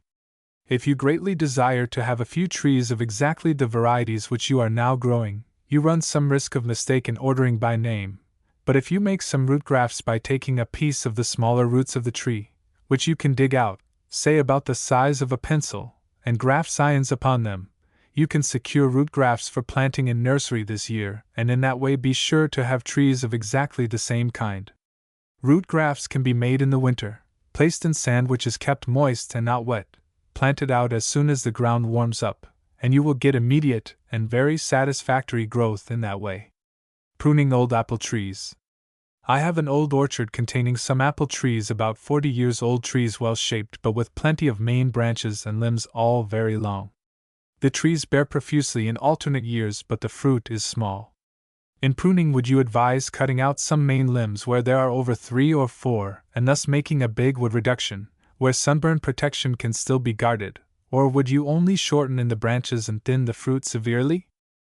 Do not remove main branches unless they are clearly too numerous, or have been allowed to grow to interference with each other or have become weakened or feeble in some way. In such cases the space is worth more than the branch. If the tree has a fair framework, do not disturb it in order to get down to an arbitrary limit of 3 or 4 main branches. Sometimes the tree can carry more. If the tree is too thick, thin it out by removing side branches of more or less size, saving the best, judging by both vigor and position. Work through the whole top in this way until you reach the best judgment you can form of enough space and light for good interior foliage and fruit. Apple branches should seldom be shortened, and when this seems desirable, cut to a side branch and not to a stub, which will make a lot of weak shoots or brush in the top of the tree. Pruning apple trees. There is a great difference of opinion here regarding the pruning of 3-year or older apple trees. Many people cut back 3, 4, and 5-year-old trees half the season's growth, others only cut back 6 inches. Apple trees are cut back during their early life to cause branching and to secure short distances between the larger laterals on the main branches. This secures a lower, stronger tree. Cutting back 2 or 3 times should secure a good framework of this kind, and then the apple should not be regularly and systematically cut back as the peach and apricot are. It is not possible to prescribe definite inches, because cutting back is a matter of judgment and depends upon how thick the growth is, what its position and relation to other shoots, etc. The chief point in cutting back is to know where you wish the next laterals to come on the shortened shoot, and if you do not wish more laterals at once, do not cut back at all. Treatment of laterals which come of themselves is another matter. Do not clip the ends of shoots unless laterals are desired. If you keep clipping the ends of apple twigs, you will get no fruit from some varieties. Grafting almond on peach. I had good success with the peach trees which I grafted to almond last spring, getting about 95% of a stand, and many of the grafts now are 1 1/2 inches diameter. In each of the trees I left about 1/4 of the branches, to keep up the growing process of the tree. The universal practice around here in grafting is to cut the whole top off the tree at the time of grafting, but the increased growth and vigor of the grafts I have has proved to me and other growers around that much better results are obtained by leaving part of the top on the tree at the time of grafting. You did exceedingly well with your grafting. It seems a more rational way to proceed than by a total amputation, and yet ample success is often attained by grafting for a whole new top at once. Pruning almonds. Should the main branches be shortened in a 3-year-old almond tree? Of course, I intend to thin out the branches. Some growers here advise me to shorten the main branches. Others say do not shorten them, as it tends to give the trees a brushy top. Although some growers are contending for regular shortening in of the almond as is practiced on the peach, it is not usual to cut back almond trees after they have reached 3 years of age and have assumed good form. Of course, if cutting back is done, the shoots coming from near the amputation must be thinned out to prevent the brushiness your advisor properly objected to. Budding and grafting almonds. Is it better to bud or graft bitter almond seedlings of 1 year's growth, and, as they must be transplanted, would it be proper to do the work this season or defer it for another year's growth? Your almond seedlings should have been budded in July or August after starting from the nut, which would have fitted them for planting in orchard the following winter as dormant buds, as they cannot stay where they are another season. Now you can transplant to nursery rows in another place, cut back and graft as the buds are swelling, allowing a good single shoot to grow from below on those which do not start the grafts into which you can bud in June, and cut back the stock to force growth as soon as the buds have taken. In this way you will get the whole stock into trees for planting out next winter. Some will be large and some small, but all will come through if planted in good soil and cared for properly. Of course, you can plant out the seedlings and graft and bud in the orchard, but it will be a lot of trouble and you will get very irregular results. Cutting back almonds. I have some nice thrifty 2-year-old almond trees which I did not top this spring.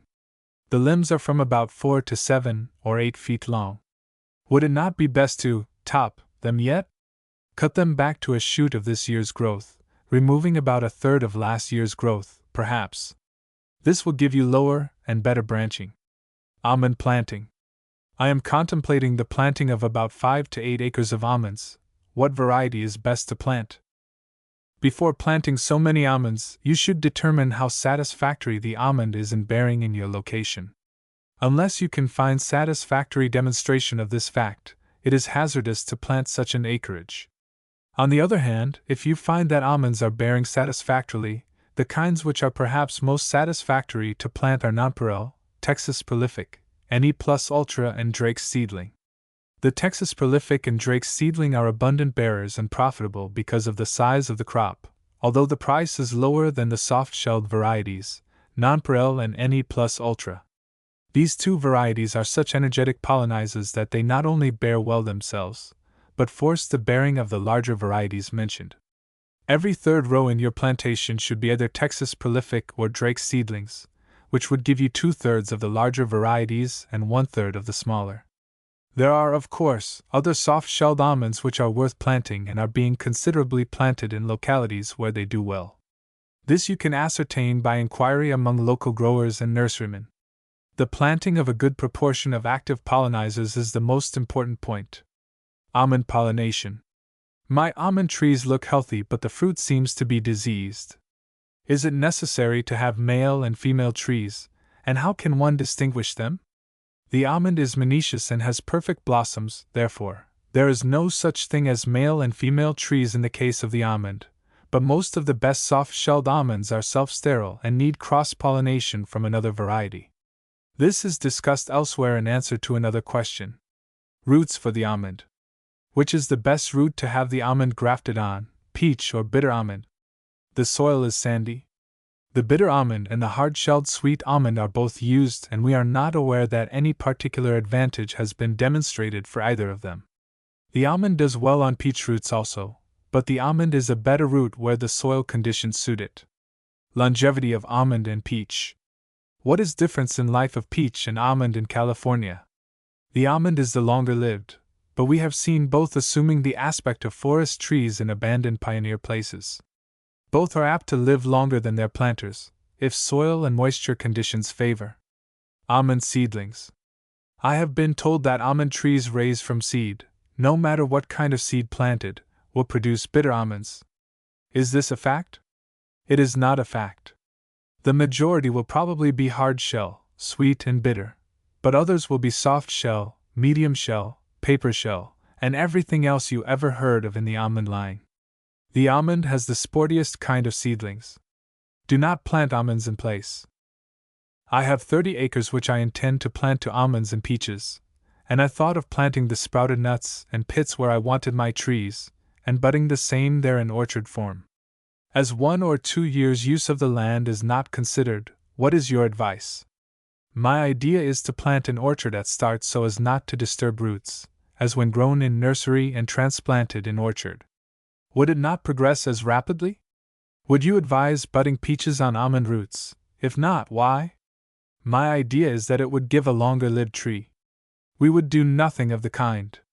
If we decided it better to grow trees than to buy them, we would grow and bud the seedlings in nursery and not in the field. Field budding is open to all kinds of injuries, and growth from it, when saved from cultivation and all kinds of intruders, is irregular and uncertain. As for starting the roots from the nut and plate, it is largely a fanciful consideration. We count it no gain for the walnut which makes a tap root, and still less gainful for the almond and peach, which usually make spreading roots. To cut off a tap root does not prevent the tree from rooting deeply if the soil is favorable. As to use of the land, you lose time by growing the seedlings in place. The peach does well on the almond root if soil conditions favor the almond. Perhaps it gives longer life to the peach, but the profitable life of the peach tree in a proper soil does not depend on the root. It depends upon the treatment of the top and pruning for renewal of branches. Almond and peach. With water table at 18 feet, which root is best for almond trees? The experience around here is that the peach root starts best. Which root is most durable? What is the life of the peach root and of the almond? It is not merely a question of depth to water, but of character of the soil above the water. Neither of the roots will stand heavy soil which holds water too long, and both enjoy a free loam which drains readily down to the water table or bottom water. If the soil is rather sandy, letting the water down very quickly, the almond is better in getting to it than the peach. If it is finer and still well drained, the peach will do well, and the almond enjoys that also. The almond probably can be counted on to stand coarser soil and greater drought than the peach, and under such conditions will outlive the peach, probably, but both of them will live 20 to 30 years or more if pruned in the head to get enough new wood and the trunk is kept from sunburn. Aside from this, choose the almond root for the almond. Pollination of almonds. I have Drake's seedling almonds. Some people have told me that I must plant some hard-shell variety between them, otherwise they will not bear. It is not necessary to plant hard-shell almonds near Drake's seedling trees in order to have them bear. Some varieties of almonds will set few nuts unless they are cross-pollinated, but these are the paper shell varieties, as a rule the Nonpareil, IXL and NE Plus Ultra, and for these the Drake's seedling or Texas Prolific is planted as a pollinizer. The highest priced nut of all is the Nonpareil, and it is also a good bearer when in a good location and planted with Drake's or Texas Prolific. Stick-tight almonds. I have leased 7 acres of bearing almond trees which have the appearance of being reasonably well cared for. I notice a few trees that still have almonds on. Stick-tights. What is the cause and remedy? The occurrence of stick-tights is generally due to lack of moisture and thrifty growth, although some trees may be weak from some other cause and therefore deficient in sap flow, which manifests itself in that way. Single nuts may also fall into that condition of malnutrition. We know no remedy except to keep the trees in good thrift by cultivation or by the use of irrigation if necessary. Shy-bearing apricots. Why do my apricot trees not bring fruit? They seem healthy and are vigorous-looking trees. 5 large trees have not borne 100 pounds of fruit in 3 years. The trees are not over 6 years old. You may have a shy-bearing kind of apricot, of which there are many, or the trees may have grown too fast to hold the fruit, or the frost or north wind may have blasted the bloom. Stop winter pruning, and summer prune to prevent excessive growth. Reduce irrigation. Try to convince the apricot that it is not a Green Bay tree, and see what will happen. Pruning apricots. In pruning apricots, if there should be a hollow center of a big branch and center of a 7-year-old tree, should it be cut out with summer pruning?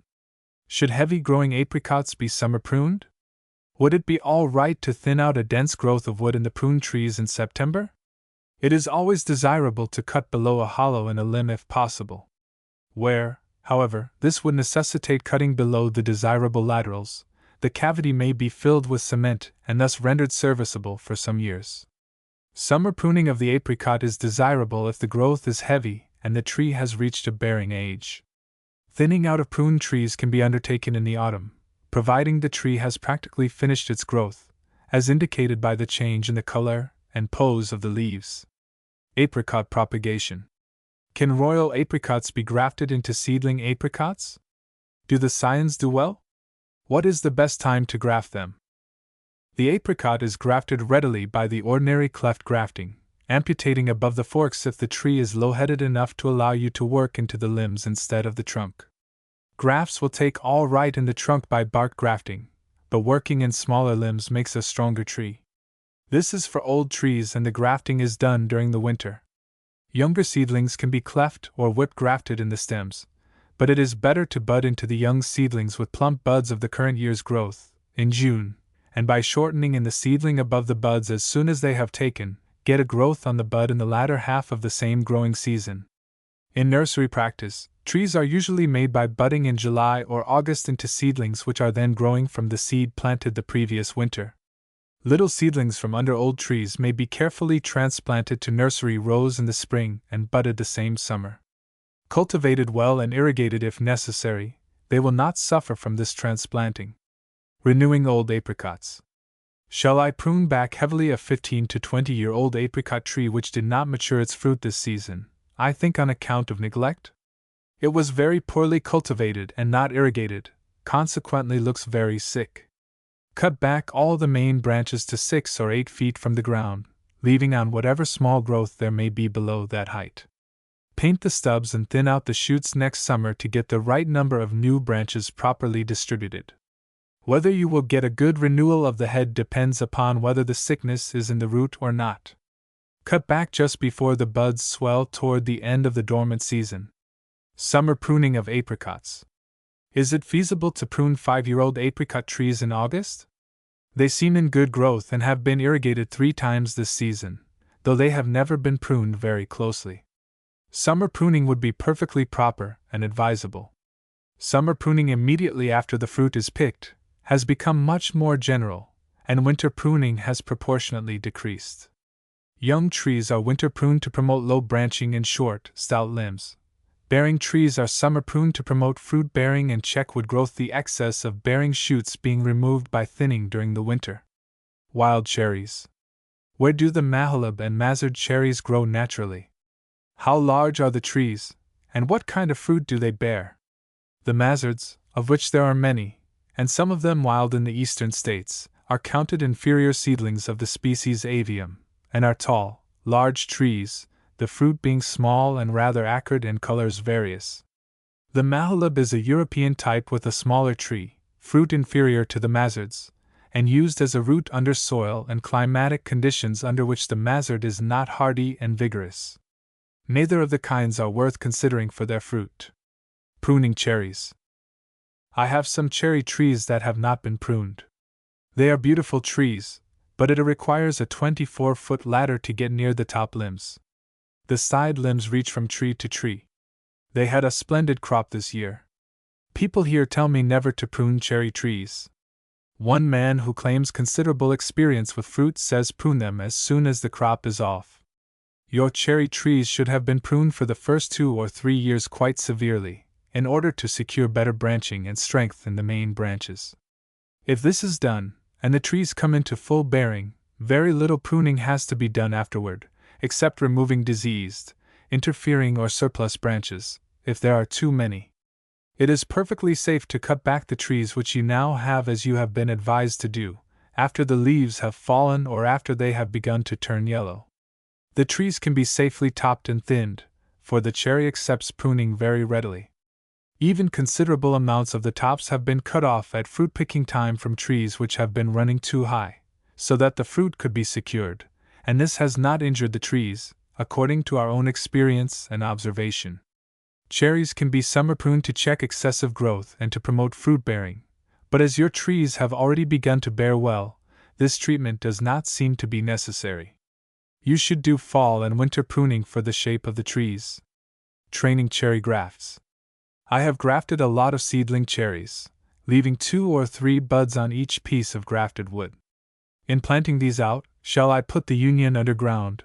They are grafted at the crown of the root, and shall I loosen the cloth a little later when they start to grow? How can I get the head for the tree? Should I let only one shoot form, and when it is as high as I want it, cut it off as I would a tree gotten from a nursery? If you have used wax cloth in your grafting, it will be necessary to loosen it after the tree gets a good start. Common unwaxed cloth could be trusted to decay soon enough, probably, but it should be looked at to see that it is not binding. The union should not be placed much below the ground surface, although it can be safely covered, and the future stem may look the better for it. One shoot could be allowed to grow from each graft, choosing the best ones and pinching the others so that they will stop extension and hold leaves during the first season. These can be cleanly removed at the first winter pruning at the time you head back the main shoot to the proper height. Restoring cherry trees. I have about 2 acres of cherry trees in Sonoma County said to be about 20 years old. They are in a very neglected condition, and I am desirous of putting them in good shape for next year's crop. They are in a very light sandy loam soil which is easily worked. Cherry trees under good growing conditions and proper care are very long-lived in California and bear abundant crops when 30 and more years of age. In the San Jose district and elsewhere there are orchards considerably older than the limit stated and are still very profitable. If your trees have been so neglected that the branches have died back, the trees should be pruned, of course, cutting out all dead wood and shortening weak or dying branches to a point where a good strong shoot can be found. Then a good application of farmyard manure plowed in during the rainy season, followed by summer cultivation for moisture retention. Although the cherry is very hardy, it is quite likely to suffer on light soils which become too dry. On such soils as yours there is little if any danger of too much water in the winter, unless the land lies low, but the injury to the tree comes from the lack of moisture during the summer time, and this, with your abundant rainfall, you can probably assure by thorough summer cultivation. Renewing cherry trees. We have cherry trees set out diamond shape about 16 feet apart. We cannot take out every other tree and have any order, so we ask you if it would be possible to cut the trees back and keep them pruned down to a smaller size. The trees are about 20 years old and are dying back quite badly. If the trees are dying for lack of summer moisture, it is idle to do much for them until you can give them irrigation right after the fruit ripens. The cherry tree takes kindly to cutting back and will give good new fruit-bearing shoots if the roots are in good condition. It is desirable to remove surplus branches entirely rather than to cut back everything to a definite height, the branches to be removed being those which show disposition to die back and those which are running out too far so as to reduce the space between the trees or to interfere with branches from other trees. Branches which are failing above can in some cases be cut back to a strong, thrifty lateral branch below. Shortening in branches high up is less desirable because it forces out too much new growth in the top of the tree and carries the fruit so high that picking would be expensive. All cuts of any size should be painted to prevent the wood from checking. Pruning cherries. I have cherry trees in their 3rd season which have been given the usual winter pruning. The trees are putting forth a great many more branches than are required, and naturally many of the branches are growing across the tree. In cutting these extra branches, I am informed that there is a way to trim them so that they will eventually form fruit spurs. I had an idea that in order to do this it would be well to cut about 1 inch from the main branch. Someone has told me that this would merely cause the little branch to sprout again. Cherry shoots which are not required or desired for branch forming can be transferred into fruit spurs, if the tree is of bearing age, by shortening them in. Do not, however, cut at an arbitrary distance of 1 inch from the starting point, but rather save 1 or 2 buds at whatever distance from the starting point these may be growing. If the tree is too young to bear, only growth shoots may appear from these buds, but they are likely to be short and will support fruit spurs later. This practice should not be carried to excess, or you will have too many small shoots which will not get light enough to bear good fruit, even if fruit spurs should appear. Pollination of black Tartarian. There are many old Tartarian cherry trees around our district that have only borne a few cherries in years. There are Bing, Royal, and an early purple gines here with these, but they seldom, if ever, bloom with the Tartarian at the proper time to pollinate. What varieties would cause the trees to bear? Sterility of the black Tartarian is rather unusual.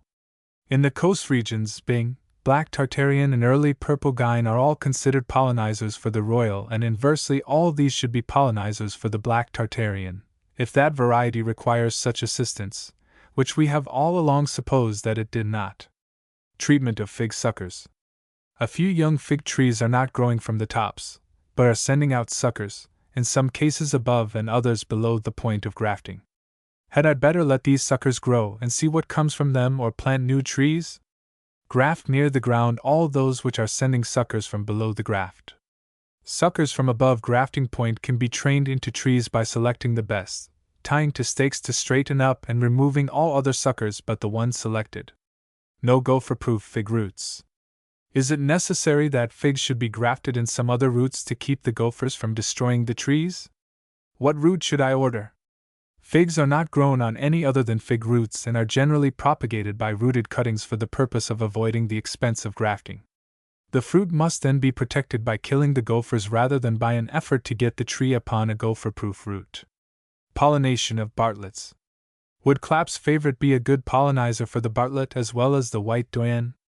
The white doyen and the Clapp's favorite usually begin to bloom 3 or 4 days later than the Bartlet, but the Bartlet period extends about 10 days into the blooming period of the others. Therefore, your question is to be answered in the affirmative. That is, if the Bartlet needs pollination, it will be likely to get it from either of these varieties. Comus pears. Would you plant comus pears instead of Bartlets, and why? What is their behavior as to bearing? Do they require any different treatment than Bartlets? What roots?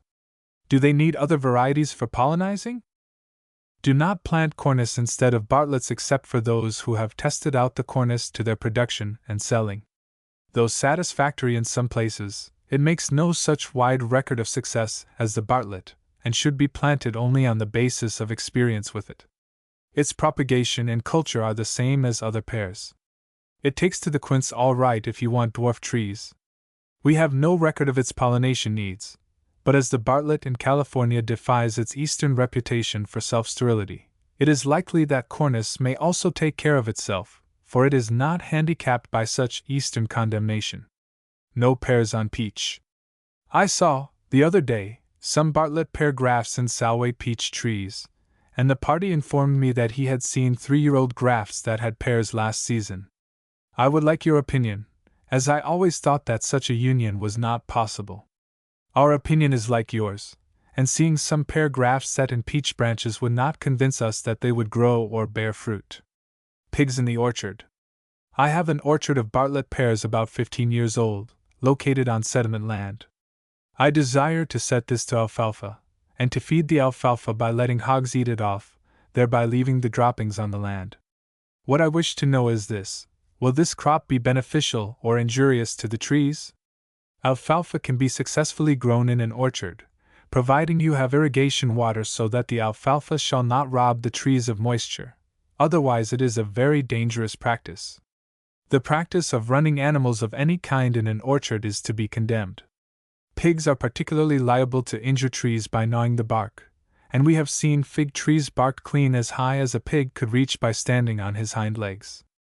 Of course, if you try an experiment for your own satisfaction, you will have to watch the pigs very carefully. It is true that growing pasture crops in an orchard and grazing it off is injurious to trees, because the land lacks proper aeration, and good orchard cultivation is even more necessary in this state than in humid climates. Therefore, unless you are sure of a good water supply for irrigation, it would be altogether safer to give the whole land to the trees and keep them cultivated well, or else dig out the trees and use the land for other purposes. Dwarf pears not commercially grown. Will you kindly give the experience of pear growers in California who have grown the dwarfs? If you can give me the data or refer me to persons who can give data showing that the growing of dwarf pears can be made a commercial success, the information will be of great value. There is no commercial growing of dwarf pears in this state, except some trees owned by the A. Block Company, Santa Clara. The late Mr. Block had an old orchard of dwarf trees, planted perhaps 40 or 50 years ago, which he converted into an approach to a standard orchard by removing alternate rows, and the trees being otherwise treated like standards have been satisfactorily producing pears for many years.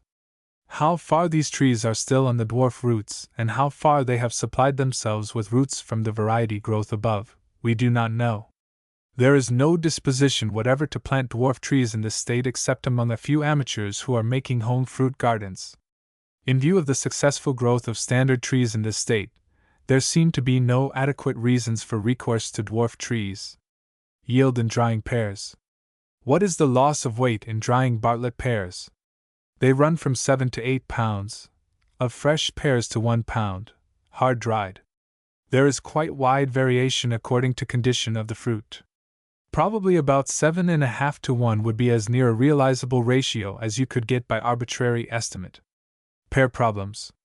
Kindly let me know the advisability of grafting Bartlett pears onto apple trees.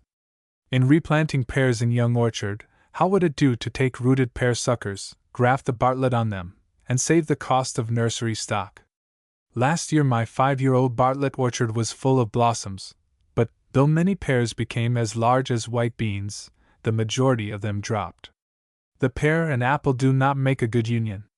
The grafts may grow for a while, but finally fail. Do not use suckers as stocks. You can dig up some year roots and use them as starters by making root grafts with Bartlett scions and do better than with suckers, but a good pear seedling is the proper thing either for budding or root grafting. Unless you have some experience in such work, it will be cheaper in the end to buy good nursery trees. The non-bearing of your young trees is probably due to their youth and vigor. Bees and pear blight. A few years ago, I planted alfalfa between my pear trees and the trees bore a very heavy crop that year. Then blight made its appearance, and it was claimed that the bees carried the blight. I therefore plowed under the alfalfa and destroyed what few beehives I had. If the theory that the bees carry the blight from tree to tree is not correct, I will experiment with alfalfa again this year. It is true that bees carry pear blight. It is also true that you are not likely to get many pears without bees to pollinate the blossoms. You cannot escape the carriage of the pear blight by removing tame bees, because wild bees are abundant in all parts of the state. The way to overcome the blight is to pursue it by amputation of diseased branches continually, so that there may be no contamination for the bees to carry. You are certainly warranted in continuing your alfalfa growing without regard to this question, using water enough to keep the alfalfa growing well without saturating the soil to the injury of the trees or inducing too much summer growth on them. Forage under sprayed trees. Is it safe to use arsenical sprays in a pear orchard in which alfalfa is raised between the trees and afterward cut and fed to cattle? It was fully demonstrated by experiment about 25 years ago that herbage under trees sprayed with Paris green at the rate of 1 pound to 160 gallons of water was not injurious to animals pasturing upon it.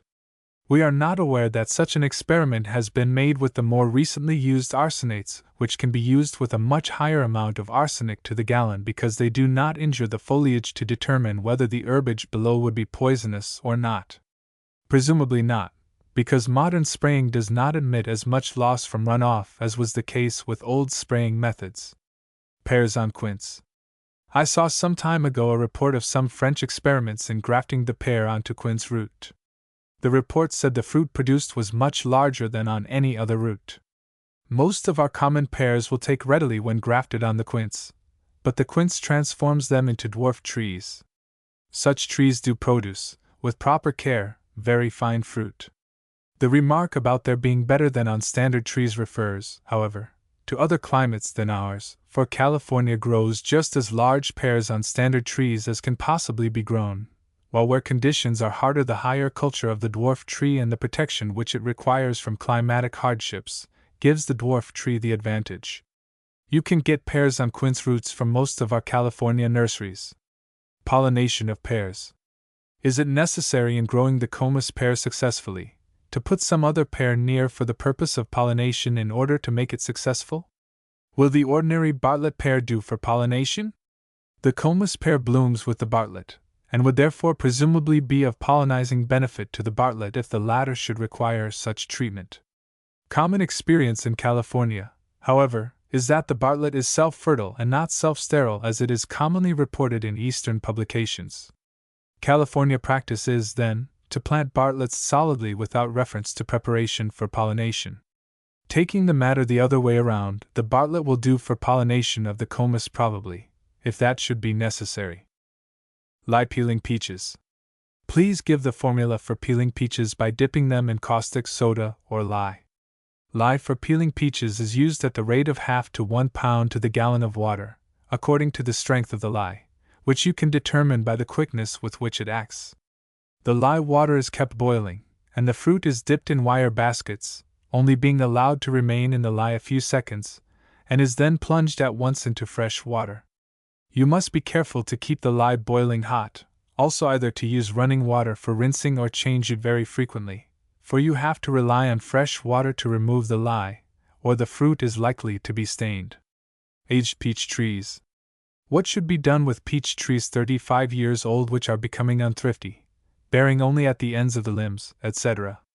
Old peach trees become bark-bound and need to be cut back to just above the crotch for the forcing out of new branches, this being facilitated, of course, by application of manure, good cultivation of the soil, use of water during the dry season, etc. The peach is, under most conditions, not a long-lived tree, and if your trees are 35 years of age, it is probable that best results could be obtained by grubbing them out and replanting with young trees on new soil if possible. The profitable life of the eastern peach tree is put down at 5 or 6 years. In California, the profitable life of the peach sometimes reaches 20 or more years, if growing under exceptionally good conditions, but 35 years would seem to be at least on the borders of decrepitude. Growing at the tips shows that you have not pruned annually to induce the growth of new wood lower down. Renewing peach orchard. Which is the best way to renew an old peach orchard? The trees are about 18 years old, Mears and Fosters, and are yielding good crops, but some of the trees show decline. Is it best to replace the old ones with new trees or to plant a new orchard in between the old trees and cut out old ones when new trees are 3 or 4 years old? If the trees have sound bodies and are not badly injured by sunburned borers, do none of the things you mention, but would cut back for a new head. Cutting back should be done during the latter half of the dormant period, and thinning of shoots to proper balance a new head should be carefully done the following winter. It is a hard job to get young trees to start among old trees, and you are apt to get a mixed lot of trees which you will not be proud of. Cut back as suggested or rip out, plow deeply and start anew, placing the rows midway between the old rows. Will he have peaches? I have a young orchard between 5 and 6 years old, mostly of the Lovell variety. I didn't have much of a crop this year. Should I have a good crop next year? You ought to be able to tell now how full a set of fruit buds you have. If you do not know what the fruit buds are, ask some neighbor who knows peaches to point them out. If you have a good show of fruit buds, the question in California is not whether they will winter kill or not, but whether the leaves held late enough the preceding summer and therefore the tree had strength enough to make good strong fruit buds. The late action of the leaves shows that the trees had enough autumn moisture. You will soon learn to recognize the condition also from the plumpness of the wood which carries the fruit buds. If all has gone well so far, the next point is to spray with the Bordeaux mixture in November or December so that the new wood shall not be attacked by the peach blight or shot-hole fungus. This disease comes on early in the winter, sets the new bark to gumming and endangers the crop. Then if you have San Jose scale, or if your trees showed much curl leaf last spring, you ought to spray before the blossom buds show color with the lime sulfur wash. Supposing that you have good buds now and are willing to protect them as suggested, your trees may be expected to come through with a good crop if seasonal moisture conditions are right. Peach fillers in apple orchard. I have heard some talk against planting peach fillers in an apple orchard. What is your opinion on the subject? There is no objection providing the peach is profitable in the locality, and that point you must look into. The peach trees will not injure the apples unless they are allowed to stand too long. In that case, they would interfere with the development of the apple. Grafting peach on almond. May I expect to get good results by grafting some kind of peach to 19-year-old almond tree? If so, what kind of peach will be best? When shall I do grafting? Peaches take to the almond all right. Cut off and graft in the branches above the main forking of the tree, leaving at least one large branch to be grafted later or to be cut out entirely if you have peach growth enough to fill the top sufficiently. Graft in any kind of peach you find to be worth growing. Graft toward the latter part of the dormant season, say when the buds are swelling for a new start. Peaches on apricot. I have a 3-year-old peach orchard grafted or budded on apricot roots, and interspersed through the orchard are young apricot trees, from ½ to 1.5 inches in diameter, which sprang from the root, the peach bud or graft having died.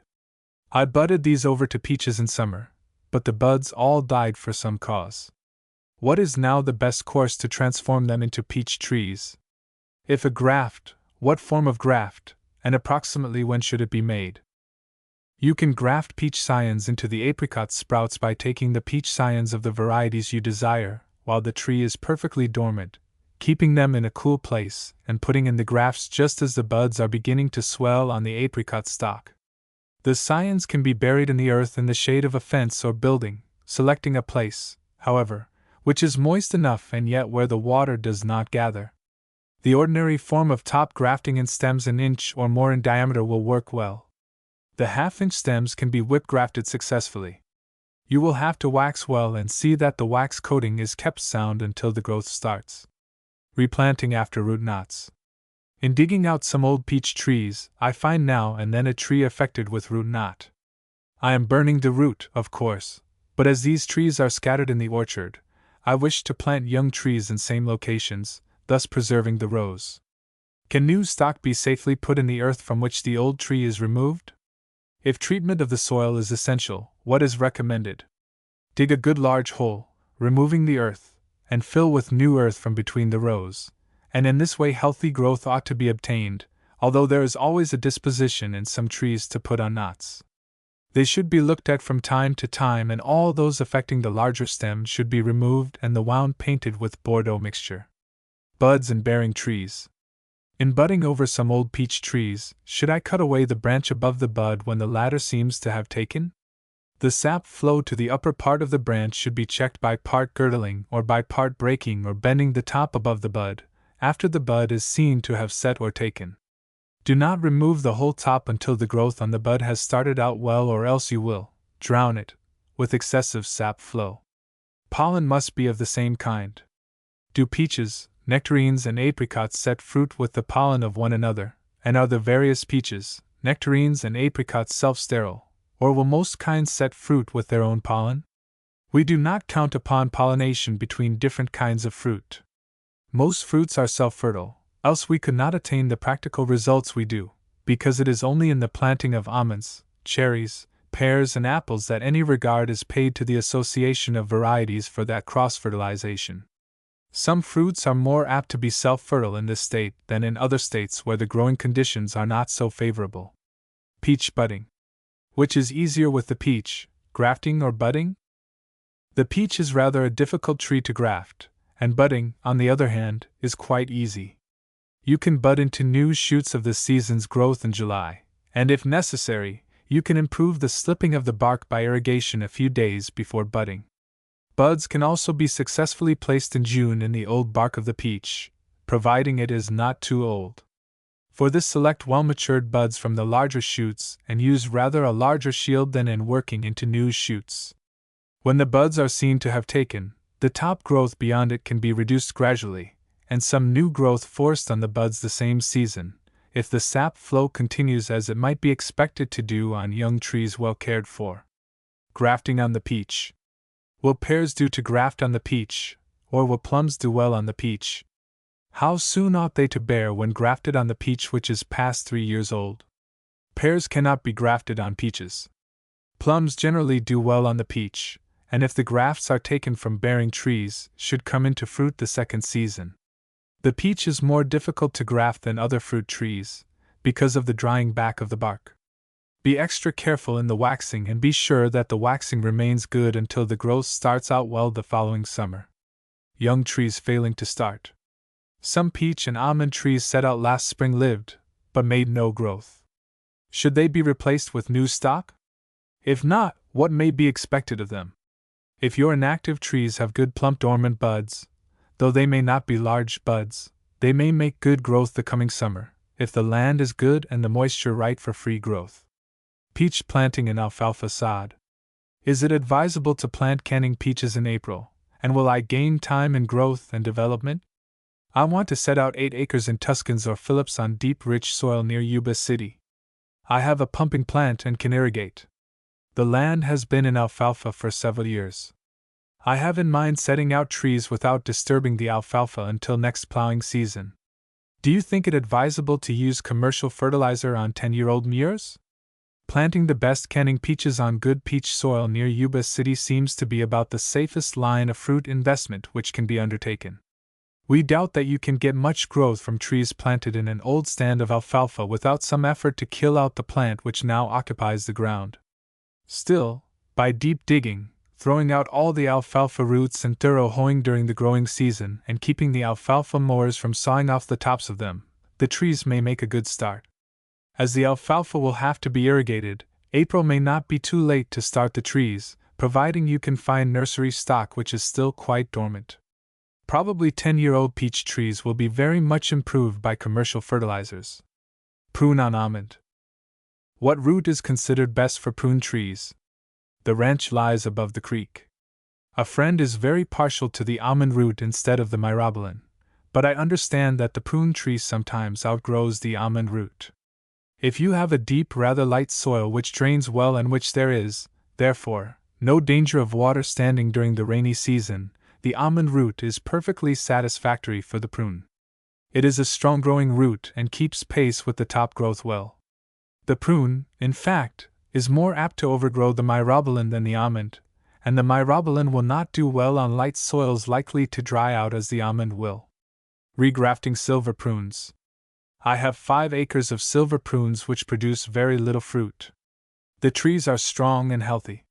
French prune trees adjoining bear regularly and heavily. Can I graft French prunes on the silver trees? Will silver prune trees take other grafts, such as apricots or apples? The silver prune is often unsatisfactory for reason of shy bearing. It is perfectly feasible to graft over the tree to the French prune, and this has been done for years by different growers. Apricots will usually take on the plum stalk, but are apt to overgrow it or else be dwarfed themselves, but the apricot is often worked upon a plum stalk. Apples have no grafting affinity whatever for the plum. French or Italian. In the prune-growing district around Salem, Oregon, Italian prunes are grown exclusively for drying purposes. French prunes were considered worthless. Here in Sutter County, California, a great many French prunes are grown and we are advised to plant them, but would rather plant the Italian prune. Which would you advise us to set out in this part of the state? The Italian or Fellenberg prune was grown to some extent in California 40 years and abandoned.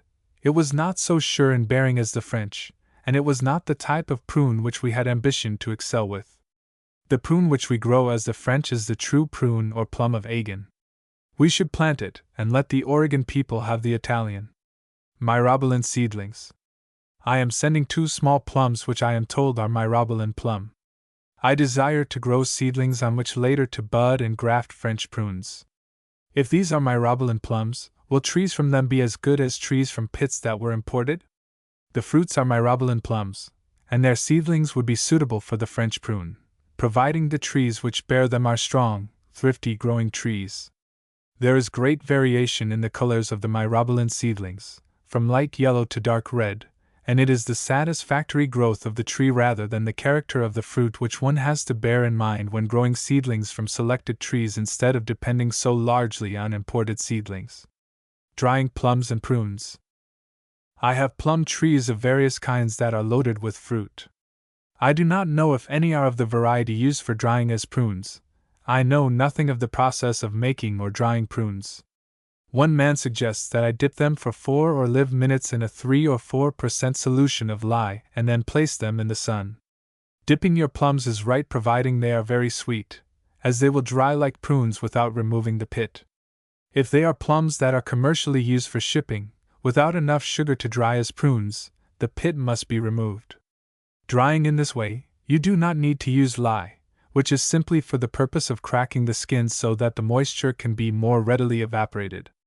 There is no danger in using the necessary amount of lye. Less is used than in making hominy. The sugar prune. What is the commercial value of the sugar prune? Is there any other early ripening variety better than the sugar? It is selling very well as a cured prune, and growers in the northern Bay counties especially have done so well that they are extending their plantings. It is coarser in flesh than the French and generally flatter in flavor when cooked and thus falls below the ideal of a cured prune, but it has compensating characters, such as early ripening, with which no other prune compares. The sugar is also valuable as a shipping plum to eastern markets.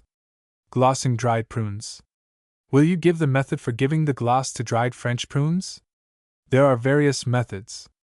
1 pound of glycerin to 20 gallons of water. A quick dip in the mixture very hot gives a good finish. Where a clear bloom rather than a shine is desired, 5 pounds of common salt to 100 gallons of water, also dipped hot, gives a good effect. Some use a thin syrup made by boiling small prunes in water, by stove or steam, and thinning with water to produce the result desired. Steam cooking avoids bad flavor by burning. The salt dip is probably the most widely used. Price of prunes on a size basis. Explain the grading in price of prunes. For instance, if the base price is, say, 5 3/4 cents, what size does this refer to, and how is the price for other sizes calculated? Also, what is the meaning of the phrase, for size basis? Prunes, after being sold to the packer, are graded into different sizes, according to the number required to make a pound, and paid for on that basis. The 4 regular sizes are 60-70s, 70-80s, 80-90s, and 90-100s, which means that from 60 to 70 prunes are required to make a pound, and so on. The basis price is for prunes that weigh 80 to the pound. When the basis price is 5 3/4 cents, 80-90s are worth 1/4 cent less than this amount, or 5 1/2 cents. The next smaller size, 90-100s, are worth 1/2 cent less, or 5 cents, while prunes under this size are little but skin and pit and bring much less to the grower. For each next larger size there is a difference of 1/2 cent in favor of the grower, so that on the 5 3/4 cent basis 70-80s are worth 6 cents, and 60-70s 6 1/2 cents. This advance continues for the larger sizes, 30-40s, 40-50s, etc., but these quite often command a premium besides, which is fixed according to the supplies available and the demand for the various sizes. The sizes for which no premium or penalty is generally fixed are those from 60 to 100 for sizes, so that this basis of making contracts and sales is called the for size basis. The advantage that results in having this method of selling prunes can be seen by the fact that on a 5 3/4 cent basis the smallest of the 4 sizes will bring but 5 cents a pound, while 30-40s would bring, without any premium, 8 1/2 cents, and with 1 cent premium, 9 1/2 cents. This size has this season brought as high as 10 and 11 cents a pound. It may be noted here that no prunes are actually sold at just the basis price, as they are worth either less or more than this as they are smaller or larger than 80 to the pound. No matter what the basis price is, there is a difference of 1/2 cent between each size and the sizes nearest to it. Pollinizing plums. How many rows of Robe de Sargent prune trees should be alternated with the French prune, the common dried prune of commerce, to ensure perfect fertilization of the blossoms? The French prune is self-fertile, that is, it does not require the presence of other plum species for pollination of the blossoms. It is the Robe de Sargent prune which is defective in pollination, and which is presumably assisted by proximity to the French prune. If you wish to grow Robe de Sargent prunes, your question of interplanting would be pertinent, but if you desire only to grow French prunes, you need not plant the Robe de Sargent at all. Cultivating olives. How deep should an olive orchard be plowed? I was told that by plowing deep I would injure my trees, in cutting up small rootlets and fibers which the olive extends through the surface soil. Is this so or not? Plowing olives is like plowing other trees, the purpose being to get a workable soil deep enough to stand 5 or 6 inches of summer cultivation, usually. If you have old trees which have never been deeply plowed, you would destroy a lot of roots by deep plowing, and you should not start in and rip up all the land at once. You can gradually deepen the plowing, sacrificing fewer roots at a time, without injuring the trees if they are otherwise well circumstanced. Small rootlets and fibers in the surface soil do not count, they are quickly replaced, and if you do not destroy them, the whole surface soil, if moist enough, will be filled with a network of roots which will subsequently make decent working of the soil impossible. Moving old olive trees. Would there be anything gained by transplanting old olive trees 6 to 8 inches in diameter over nursery stock? They would have to be shipped from Santa Clara to Butte County and grafted. Would they come into bearing any sooner and be as good trees? Could the large limbs be used to advantage? Would the fact that they are covered with smut cause any trouble? Old olive trees can be successfully moved a long distance by cutting back, taking up a ball of earth, and possibly a short distance with bare roots if everything is favorable. But do not for a moment think them worth such an outlay for labor, freight, and hauling which such a movement, as you mention, involves. The trees on arrival would probably only be firewood, and if they lived, the time required in getting a good growth and grafting, etc., would perhaps be as great as in bringing a young tree of the right kind to bearing, and the latter would be a better tree in every way. Large limbs can be split and used as cuttings, but the tree would be growth on one side and decay on the other. Use the smaller limbs for hardwood cuttings and the balance for firewood. The smut shows that the trees are covered with scale insects, and might indicate that it is better to burn up the whole outfit unless you learn to fight them. Darkening pickled olives. Is there anything that will make olives keep their black color when put into lye? When I put my first picking of ripe olives in lye, a large part of them turned green, the black leaving the fruit. My formula is 1 pound of lye to 5 gallons of water. Have you any better formula? By exposing the olives to the light and air, either during the salting or immediately after, ripe olives may be given a uniformly black color. Also, fruit which is less ripe and which shows red and green patches after processing with lye, becomes an almost uniform dark brown color. To do this, the olives are removed from the brine and exposed to light and air freely for 1 or 2 days. Your lye was stronger than necessary. With ripe olives it is desirable to use salt and lye together to prevent softening, and the common prescription is 2 ounces of potash lye and 4 ounces of salt to the gallon of water after the bitterness is largely removed by using 1 or 2 treatments with 2 ounces of lye to the gallon without the salt. It is necessary to draw off the solution, rinse well, and put on fresh solution several times during the process to get the best results. Seedling olives must be grafted. Will olive trees grown from the olive seed be the right thing to plant? Will they be true to the parent tree or will they have to be grafted? Olives which a seedling olive tree will bear will be, as a rule, very inferior and generally of the type of the wild olive. All such trees must be grafted in order to produce any particular variety which you desire. Olives, oranges, and peppers. We have been told that olive trees easily become infested with a fungus disease which they then impart to the orange tree. The same objection is raised to the planting of pepper trees. May this be true in some parts of the state and not in others? The fungus of which you have heard is the black smut. It is a result, not a cause. It grows on the honeydew exuded from scale insects, and if your trees have no scale they have no fungus. The olive trees and pepper trees may communicate this trouble to citrus trees, or vice versa, whichever gets it first gives it away to the other. If you will work hard enough to kill the scale wherever it appears, you can have all these trees, but of course, it costs a lot to fight scale on big pepper trees, and it is, therefore, wisest usually to choose an ornamental tree not likely to accept the scale. Budding olive seedlings. I have planted olive seeds which are just sprouting now. Can these be budded next June or July in the nursery row, or can they be bench grafted the following winter? Your seedlings may make growth enough to spur bud this summer. The ordinary plate bud does not take freely with the olive. Some of them may do this. Other seedlings may be slow and have to be budded in the second summer. Watch the size and the sap flow so that the bark will lift well, which may not be at just the time that deciduous trees are budded. It may be both earlier or later in the season. Graft evergreens like the olive in the nursery row, not by bench grafting. Budding old olives. I have seedling olive trees, set out in 1904, which I wish to change over to the Ascolano variety. Which is the best way to do it, by budding or grafting, and what is the proper time?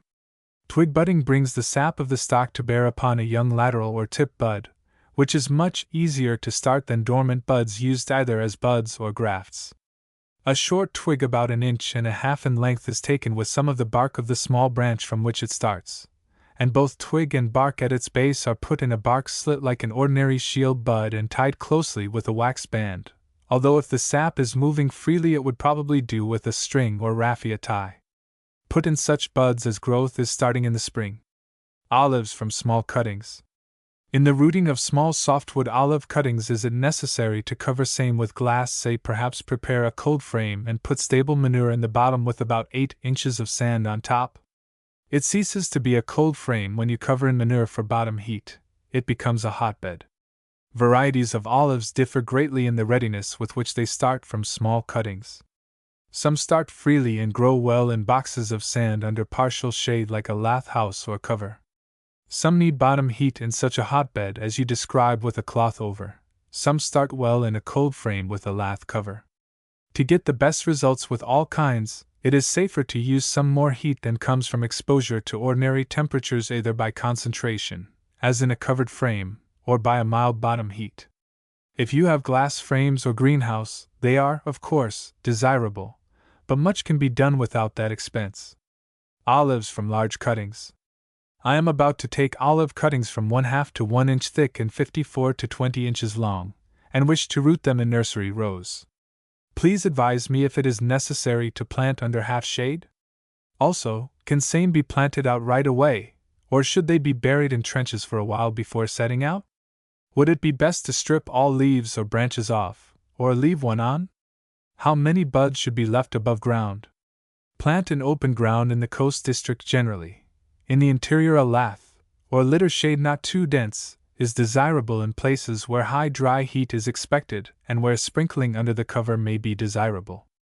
Plant out when the soil is right as to warmth and moisture, which is usually a little later than this in the central and northern parts of the state. Remove all leaves and twigs and plant about 3/4 of the length in the soil, which should be a well-drained sandy loam. The cuttings can be taken directly from the trees and need not be bedded. If the cuttings come some distance and get end-dried, make a fresh cut at planting.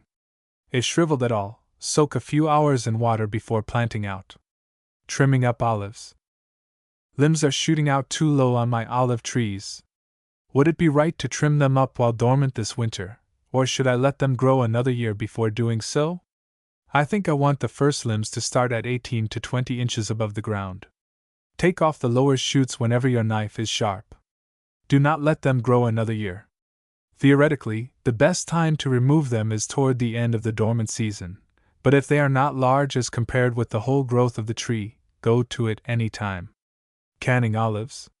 What is the recipe for preserving olives by heat, and how long do they have to remain in the heated state? Canning olives is a process, not a recipe, and it has to be operated with judgment. It resembles, of course, the common process of canning other fruits and vegetables.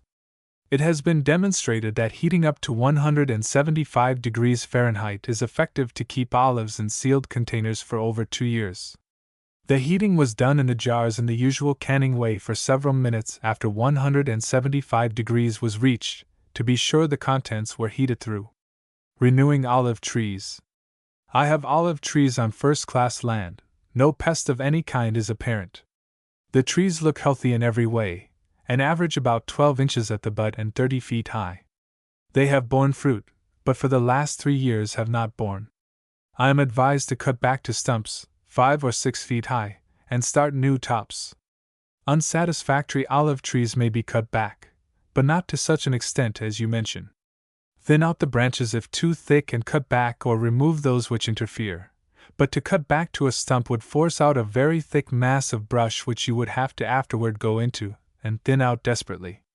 The branches which you decide to retain may be cut back to 12 or 15 feet from the ground. This would have the effect of giving you plenty of new thrifty wood, which is desirable for the fruiting of the olive, but we cannot guarantee that this treatment will make the trees satisfactory bearers. Are you sure they are receiving water enough? If not, give them more next summer. Also give the land a good coat of stable manure and plow under when the land is right for the plow. Growing olives from seed. How are seedlings grown from olive seeds? Growing olives from seeds is promoted by assisting nature to break the hard shell. This can be done by pinching carefully with ordinary wire pliers until the shell cracks without injury to the kernel, or the shell may be cut into with a file, making a very small aperture to admit moisture. The French have specially contrived pliers with a stop which admits cracking and prevents crushing. Olive seeds in their natural condition germinate slowly and irregularly. They must be kept moist and planted about an inch deep in sandy loam, covering with chaff or litter to prevent drying of the surface. Before experimenting with olive pits, crack a few to see if they have good plump kernels. Seedling olives must be grafted, of course, to be sure of getting the variety you want. For this reason, growth from cuttings is almost universal. Neglected olive trees. I have a lot of olive trees which have grown up around the old stumps. They are large trees and some of them have 6 or 8 trunks. Should I cut away all but one trunk or let them alone? There are some of the trees with small olives, others none. If the olive trees which were originally planted were trained at first and still have a good trunk and tree form, the suckers which have intruded from below should be removed. If, however, the trees have been allowed to grow many branches from below, so that there is really no single tree remaining, make a selection of 4 or 5 of the best shoots and grow the trees in large bush form, shortening in the higher growths so as to bring the fruit within easier reach and reduce the cost of picking. You can also develop a single shoot into a tree as you suggest. Of course, you must determine whether the trees as they now stand are of a variety which is worth growing. If they are all bearing very small fruit, it would be a question whether they were worth keeping at all, because grafting on the kind of growth which you described would be unlikely to yield satisfactory tree forms, though you might get a good deal of fruit from them. Olives from cuttings. I have 2 choice olive trees on my place. I am anxious to get trees from these old ones and do not know how to go about it. Can I grow the young trees by using cuttings or slips from these old trees? If so, when is the proper time to select the cuttings, and how should they be planted?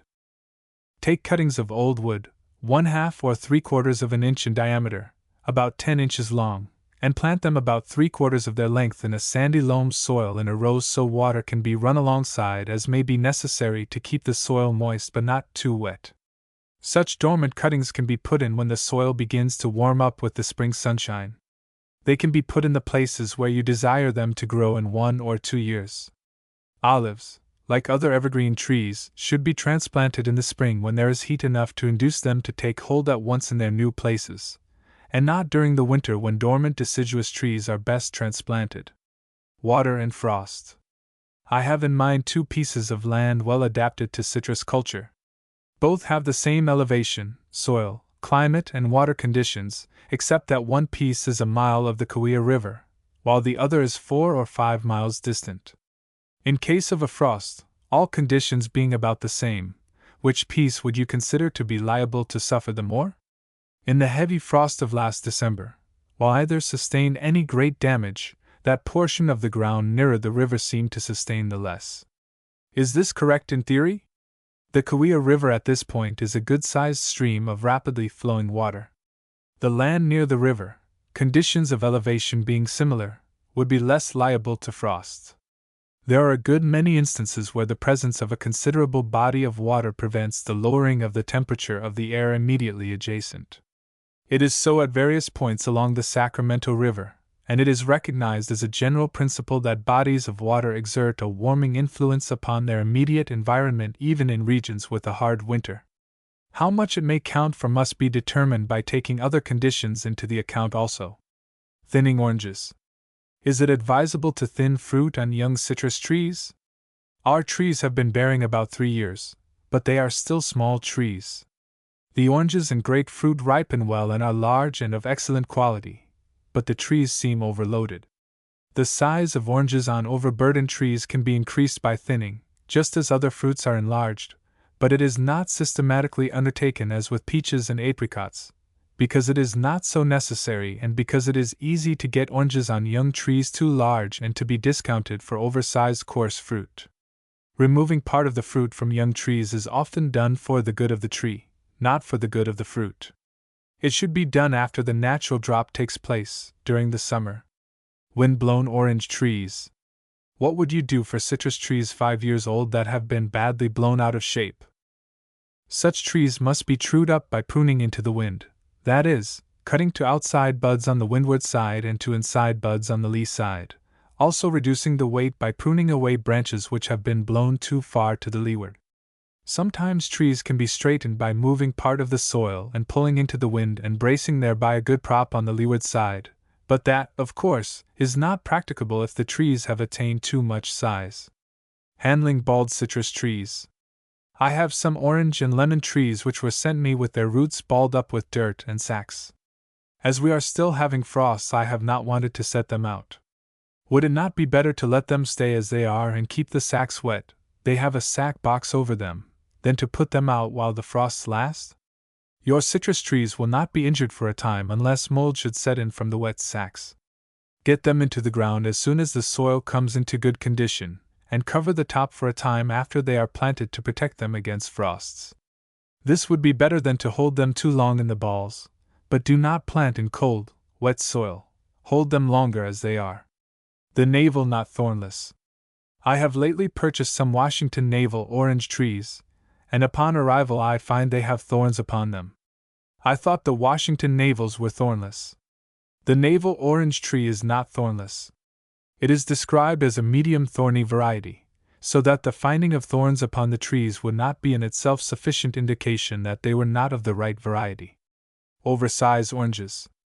I have some orange trees in a disintegrated granite with a good many small pieces of rock still remaining in the soil. What I wish to know is whether it is probably something in the soil that makes them grow too large, or is it probably the method of treatment? What treatment should be adopted to guard against this excessive growth? Young trees have a natural disposition to produce outside sizes of fruit, and this is sometimes aggravated by excessive use of fertilizers, sometimes by over-irrigation. We would cease to fertilize for a time and to regulate irrigation so that the trees will have enough to be thrifty without undertaking excessive growth. Such soil as you describe is sometimes very rich at the beginning in available plant food, and fertilization should be delayed until this excess has been appropriated by the tree. Budding or grafting in orange orchard. I have land now ready to be planted to oranges, but it is impossible for me to buy the necessary budded stock now or even later this year. Would you advise me to plant the sour stock, as it comes from the nursery, and have it budded or crown budded later? Are there any real objections to this method, and if so, what are they? It is perfectly feasible to plant sour stock seedlings and to graft them afterward to whatever variety of oranges you desire to grow, but it is undoubtedly better to pay a pretty good price for budded trees of the kind you desire rather than incur the delay and the irregular growth of young trees budded or grafted in the field. There is also danger of an irregular stand from accidental injuries to new growth started in the field without the protection which it finds in the nursery row. Budding oranges. How late in the fall can budding of orange trees be done? Plants that are 2 years old, and what advantage, if any, is late budding? What shall I do with some old trees that were budded about 2 months ago and are still green but not sprouted yet? The budding was done on young shoots. Late budding of the orange can be done as late as the bark will slip well, usually, however, not quite so late as this. Such buds are preferred because in the experience of most people they make stronger growth than those put in the spring. Such buds are not expected to grow until the lowest temperatures of the winter are over. The buds which you speak of as green but still dormant are doing just what they ought to do. They will start when they get ready. Underpruning of orange trees. My Washington navels have a very heavy crop on the lower limbs, as is usual. These branches are so low down that many of the oranges lie on the ground, and it takes a good deal of time to prop them up so that they will not touch the ground. What would be the result of pruning off these low branches, after the fruit is off? Will the same amount of fruit be produced by the fruit growing on the limbs higher up? Certainly. Raise the branches of the orange trees by removing the lowest branches or parts of branches which reach to the ground. A little later others will sag down, and this underpruning will have to be continuous. It would be better to do this than to undertake any radical removal of the lower branches. The progressive removal as becomes necessary will not appreciably reduce the fruiting and will be in many ways desirable. Keeping citrus trees low. My tangerines last fall shot up like lemon trees, a dozen to 20 shoots 2 or 3 feet high. The trees are 8 years old and are loaded with bloom, and some of the shoots have buds and bloom clear to the top. Some shoots have no bloom. What should I do with these shoots? Cut them back like lemons or let them remain? You must shorten the shoots if you desire to have a low tree. This will cause their branching, and it will be necessary, therefore, to remove some of the shoots entirely, either now or later, in order that the tree will not become too compact. Dying back of fruit trees. I have a few orange and lemon trees that are starting to die. One tree has died on the top. What kind of spray shall I use? The dying back of a tree at the top indicates that the trouble is in the roots, and it is usually due to standing water in the soil, resulting either from excessive application of water or because the soil is too retentive to distribute an amount of water which might not be excessive on a lighter soil which would allow of its freer movement. Dig down near the tree and see if you have not a muddy subsoil. The same trouble would result if the subsoil is too dry, and that also you can ascertain by digging. If you find moisture ample, and yet not excessive, the injury to the root might be due to the presence of alkali, or to excessive use of fertilizers. The cause of the trouble has to be determined by local examination and cannot be prescribed on the basis of a description of the plant. It cannot be cured by spraying unless specific parasite is found which can be killed by it. Young trees dropping fruit. I have a few citrus fruit trees about 3 years old.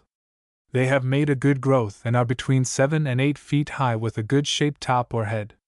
I did not expect any fruit last year, and did not have any.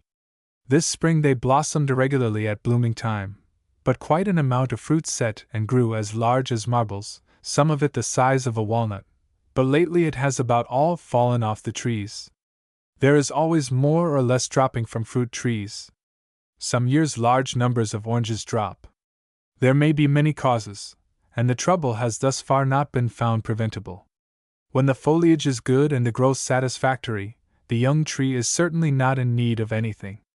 It is rather more likely that fruit is dropped by the young trees owing to their excessive vegetative vigor, for it is a general fact that fruit trees which are growing very fast are less certain in fruit setting.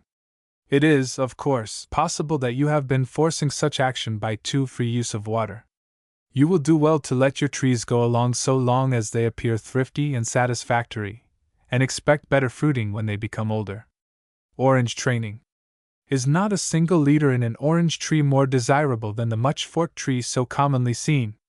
Can a single leader tree be made from the nursery trees which have already formed their heads, by cutting off the heads below so that only a straight stick without any branches is left? An orange tree with a central leader would not be at all satisfactory if it were carried very high. Of course, a central stem can be to advantage taken higher than it is often done, but we would not think of growing an orange tree with a central stem to the apex. The laterals would droop, crowd down upon each other badly, open the center to sunburn, and encourage also a growth of central suckers and occasion an amount of pruning altogether beyond what is necessary with a properly branched tree without a central stem. Curing citron. I wish to know a way to cure citrons at home. I have a fine tree that has borne very fine-looking fruit for the past 2 years. An outline for the preparation of candied citron is as follows. The fruit, before assuming a yellow color, and also when bright yellow, is picked and placed in barrels filled with brine, and left for at least a month. The brine is renewed several times, and the fruit allowed to remain in it until required for use, often for a period of 4 or 5 months. When the citrons are to be candied, they are taken from the barrels and boiled in fresh water to soften them. They are then cut into halves, the seed and pulp are removed, and the fruit is again immersed in cold water, soon becoming of a greenish color. After this it is placed in large earthen jars, covered with hot syrup, and allowed to stand about 3 weeks. During this time the strength of the syrup is gradually increased. The fruit is then put into boilers with crystallized sugar dissolved in a small quantity of water, and cooked, then allowed to cool, and boiled again until it will take up no more sugar. It is then dried and packed in wooden boxes. Crops between orange trees. What crop can I plant between rows of young orange trees to utilize the ground as well as pay a little something? It depends not alone upon what will grow, but upon what can be profitably sold or used on the place, and unless sure of that, it is usually better not to undertake planting between young trees but rather to cultivate well, irrigate intelligently, and trust for the reward in a better growth and later productiveness of the trees. It is clear, California experience that planting between trees except to things which are demonstrated to be profitable should not be undertaken, and where one does not need immediate returns is, as a rule, undesirable. The growth of a strip of alfalfa, if one is careful not to submerge the trees by over-irrigation, would be the best thing one could undertake for the purpose of improving the soil by increasing the humus content, reducing the amount of reflected heat from a clean surface, and is otherwise desirable wherever moisture is available for it. You could also grow cowpeas for the good of the land if not for other profit. You can, of course, grow small fruits and vegetables for home use if you will cultivate well. Common field crops, with scant cultivation, will generally cause you to lose more from the bad condition in which they leave the soil than you can gain from the use or sale of the crop. Navels and Valencias. Navel trees are being budded to Valencias in Southern California, because of the higher price received for the late ripening Valencias. Are the orchards in Central and Northern California being planted in navels, and is there any difference in soil or climate requirements of navels and Valencias? There is no particular difference in the soil requirements of Valencia and navel oranges. They are both budded on the same root. The desirability of navel oranges in the upper citrus districts arises from the fact that the policy of those districts at the present time is to produce an early orange. This they could not accomplish by growing the Valencia. The great advantage of the Valencia in Southern California, on the other hand, lies in the very fact that it is late, and that it can be marketed in midsummer and early autumn when there are no navels available from anywhere. Orange seedlings. What about planting the seed from St. Michael's oranges or of grapefruit for a seed bed to be budded to Valencias? Good plump St. Michael's seeds would be all right if you desire to use sweet seedling stock. Grapefruit seedlings are good and quite widely used, though the general preference is for sour stock seedlings. Acres of oranges to a man. In your opinion, is it possible for one man, of average strength, to take perfect care of a 20-acre citrus orchard? Are the services of a man who takes the entire responsibility of an orchard citrus worth more than those of a common ranch hand? It depends upon the man, upon the age of the trees, upon the kind of soil he has to handle, upon the irrigation arrangements, and upon what you mean by perfect care. If you contract the picking and hauling of fruit, the fumigation, and allow extra help when conditions require that something must be done quickly, whatever it may be, a man with good legs and arms, and a good head full of special knowledge to make them go, can handle 20 acres, and if he does it right you ought to pay him twice as much as an ordinary ranch hand. Roots for orange trees. What are the conditions most favorable to orange trees budded upon sour stock, also upon sweet stock and trifoliata? The sour stock is believed to be more hardy against trying conditions of soil moisture, both excess and deficiency, and diseases incident thereto. The sweet stock is a free-growing and satisfactory stock, and most of the older orchards are upon this root, but it is held to be less resistant of soil troubles than the sour stock, and therefore propagators are now largely using the latter. The trifoliata has been promoted as more likely to induce dormancy of the top growth during cold weather, because of its own deciduous habit. It has also been advocated as likely to induce earlier maturity in the fruit, and thus minister to early marketing. The objection urged against it has been a claimed dwarfing of the tree worked upon it. Citrus budding. I wish to bud some Maltese blood orange trees to pomelos and lemons. Will they make good stock for them, And if so, is it necessary to cut below the original bud? It is possible to bud as you propose, and it is not necessary to go back to the old stock. Work in above the forks. No citrus fruits on lemon roots. Would it be any advantage to bud the Washington navel on grapefruit and lemon roots? The grapefruit or pomelo is a good root for the orange, and some propagators prefer it. The lemon root is not used at present, because of its effect in causing a coarse growth of tree and fruit, and because it is more subject to disease than the orange root. In fact, we grow nearly all lemons on orange roots. Budding oranges. My first attempt at budding, I cut 20 buds and immediately inserted in stock of Mexican sour orange, Amataca. I left bands on them for 10 days, at which time about half seemed to have stuck, but after a few days the bark curled away and the buds dried up and died. I then tried again, but left the bands on for 13 days and lightly tied strings around below the bud to prevent the bark from curling, and also put grafting wax in the cut and over the bud. These appeared fresh and green at time of taking off the bands, but 3 weeks later I found them rotted. The grafting wax used was made of beeswax, resin, olive oil, and a small amount of lard to soften it. Do you think that the action of the lard on the buds would cause them to rot? Consider first whether the buds which you use are sufficiently developed, that is, a sufficient amount of hardness and maturity attained by the twig from which you took these buds. Second, use a wax band, drawing it quite tightly around the bark, above and below the bud, covering the bud itself without too much pressure for several days, then loosening the band somewhat, but carefully replacing over all but the bud point. It is necessary to exclude the air sufficiently, but not wholly. The use of a soft fat like olive oil or lard is not desirable. If you use oil at all for the purpose of softening, linseed oil, as used by painters, is safer because of its disposition to dry without so much penetration. Having used olive oil and lard together, you had too much soft fatty material. Budding orange seedlings in the orchard. What are the objections or advantages of planting sour stock seedlings where one wishes the trees and 1 or 2 years later bud into the branches instead of budding the young stock low on the trunk? Planting the seedling and at some future time cutting back the branches and grafting in the head above the forks is an expensive operation and loses time in getting fruit. You will get very irregular trees and be disappointed in the amount of reworking you will have to do. Suckers must be always watched for, that has to be done anyway. But a sucker from a wild stock is worse in effects if you happen to overlook it. Avoid all such trouble by planting good clean trees budded in nursery rows. You may have to do rebudding later, if you want to change varieties, and that is trouble enough. Do not rush at the beginning into all the difficulties there are. Grapefruit and nuts. Peaches, pears, and plums predominate in this section, but would not grapefruit, almonds, and English walnuts be just as profitable?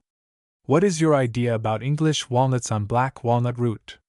You can expect grapefruit to succeed under conditions which favor the orange. Therefore, if oranges are doing well in your district, grapefruit might also be expected to succeed on the same soils and with the same treatment. Planting of almonds should proceed upon a demonstration that the immediate location is suited to almonds, because they are very early to start and very subject to spring frost, and should not be planted unless you can find bearing trees which have demonstrated their acceptance of this situation by regular and profitable crops. English walnuts are less subject to frosts because they start much later in the season. They need, however, deep, rich land which will be sure not to dry out during the summer. English walnuts are a perfect success upon the California black walnut root. Soil and situation for oranges. Is it absolutely essential that orange trees be planted on a southern slope, or will they thrive as well on any slope? What is the minimum depth of soil required for orange trees? How can I tell whether the soil is good for oranges? Orange trees are grown successfully on all slopes, although in particular localities certain exposures may be decidedly best, as must be learned by local observation. How shallow a soil will suit orange trees depends upon how water and fertilizer are applied. On a shallow soil, more fertilizer and more frequent use of water in smaller quantities. Any soil which has grown good grain crops may be used for orange growing if the moisture supply is never too scant and any excess is currently disposed of by good drainage. There can be no arbitrary rule either for exposure, depth, or texture of soils, because oranges are being successfully grown on medium loam to heavy clay loam, providing the moisture supply is kept right. Transplanting orange trees. Can you transplant trees 2 years old with safety to another location in same grove, same soil, etc.? Yes, and you can move them a greater distance if you like. Take up the trees with a good ball of earth, transplanting in the spring when the ground has become well warmed, just about at the time when new growth begins to appear on the tree. The top of the tree should be cut back somewhat, and the leaves should be removed if they show a disposition to wilt. You should also whitewash or otherwise protect the bark from sunburn if the foliage should be removed. Protecting young citrus trees. Is it necessary to have young orange trees covered or leave them uncovered during the winter months? It is desirable to cover with burlaps or bale with cornstalks, straw, or some other coarse litter, all young trees which are being planted in untried places, and even where old trees are safe. Young trees which go into the frost period with new growth of immature wood should be thus protected. Do not use too much stuff nor bundle too tightly. Not orange on the Osage. Can the navel orange be grafted on the Osage orange? I understand it is done in Florida, and would like to know if it has been tried in California. It cannot. It has not been done in Florida nor anywhere else. The Osage orange is not an orange at all. The tree is not a member of the citrus family.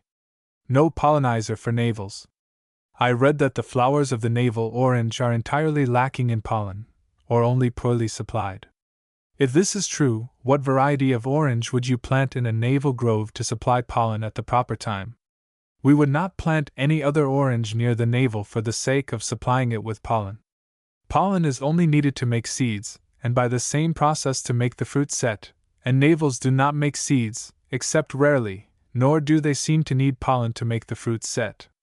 Water and frost. From how many acres could I keep off a freeze of oranges with 1,000 gallons per minute? The water is at 65 degrees.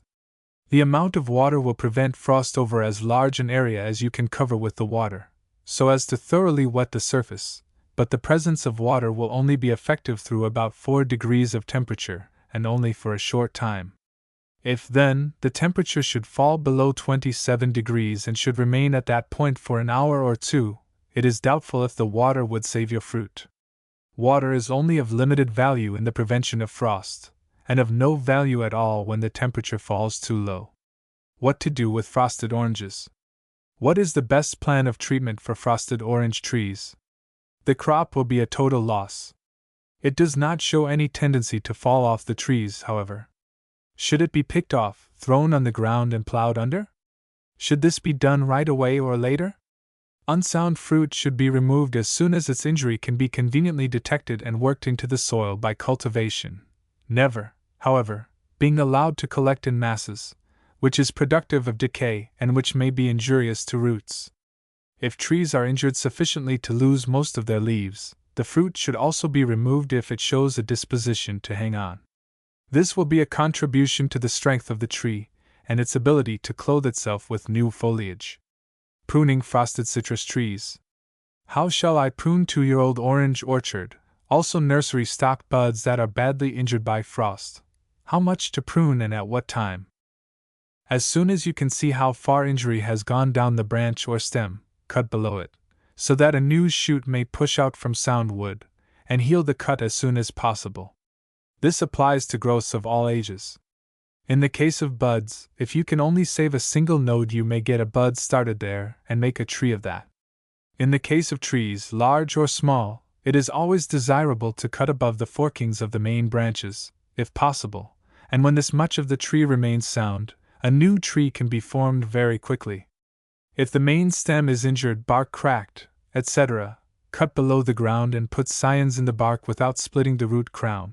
Wax well or otherwise cover exposed wood to prevent checking.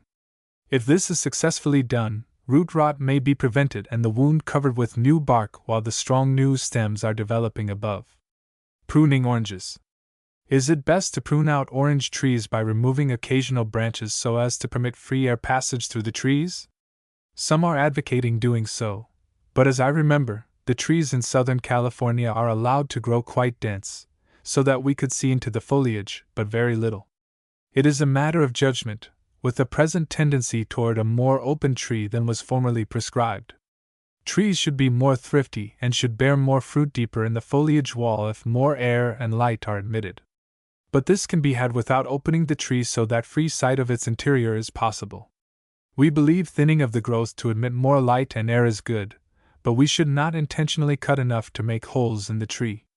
Pecan growing. Would you advise planting of pecans in commercial orchards here? Walnuts in their proper location constitute some of California's best improvements. After visiting some bearing paper-shell pecans here in Fresno County, I believe a pecan orchard of choice variety would be more desirable than a walnut orchard.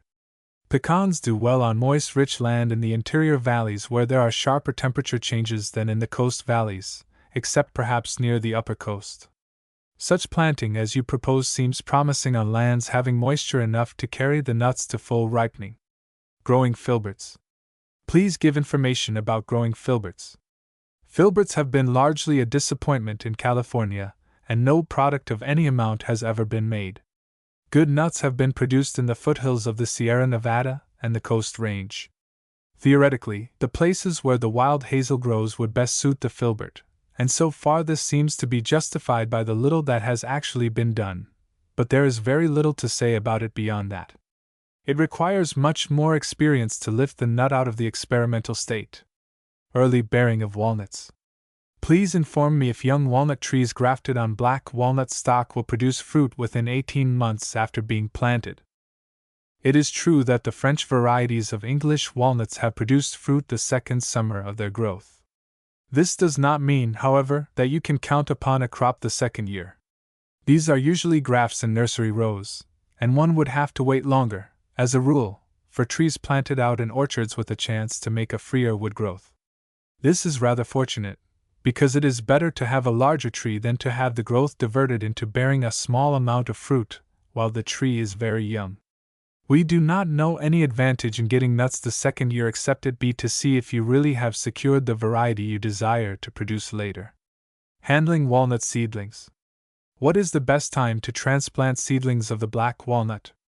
Transplant during the dormant season, as shown by absence of leaves, when the soil is in good condition. Handle them just as you would an apple tree, for instance. How to start English walnuts. In starting English walnuts, shall we get nursery stock grafted on California black, or shall we start our black walnut seedlings in nursery plats, or plant the nuts where the tree is wanted, and graft them at 2 or 3 years? What is the advantage, if any, of the long stock from grafting high, over the grafted root?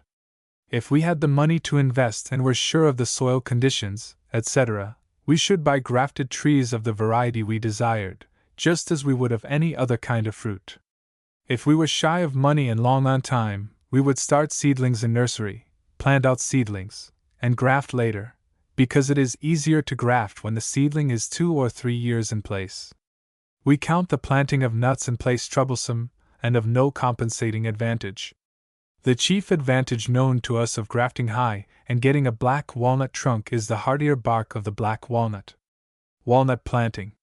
I am planning to plant walnuts on rather heavy soil.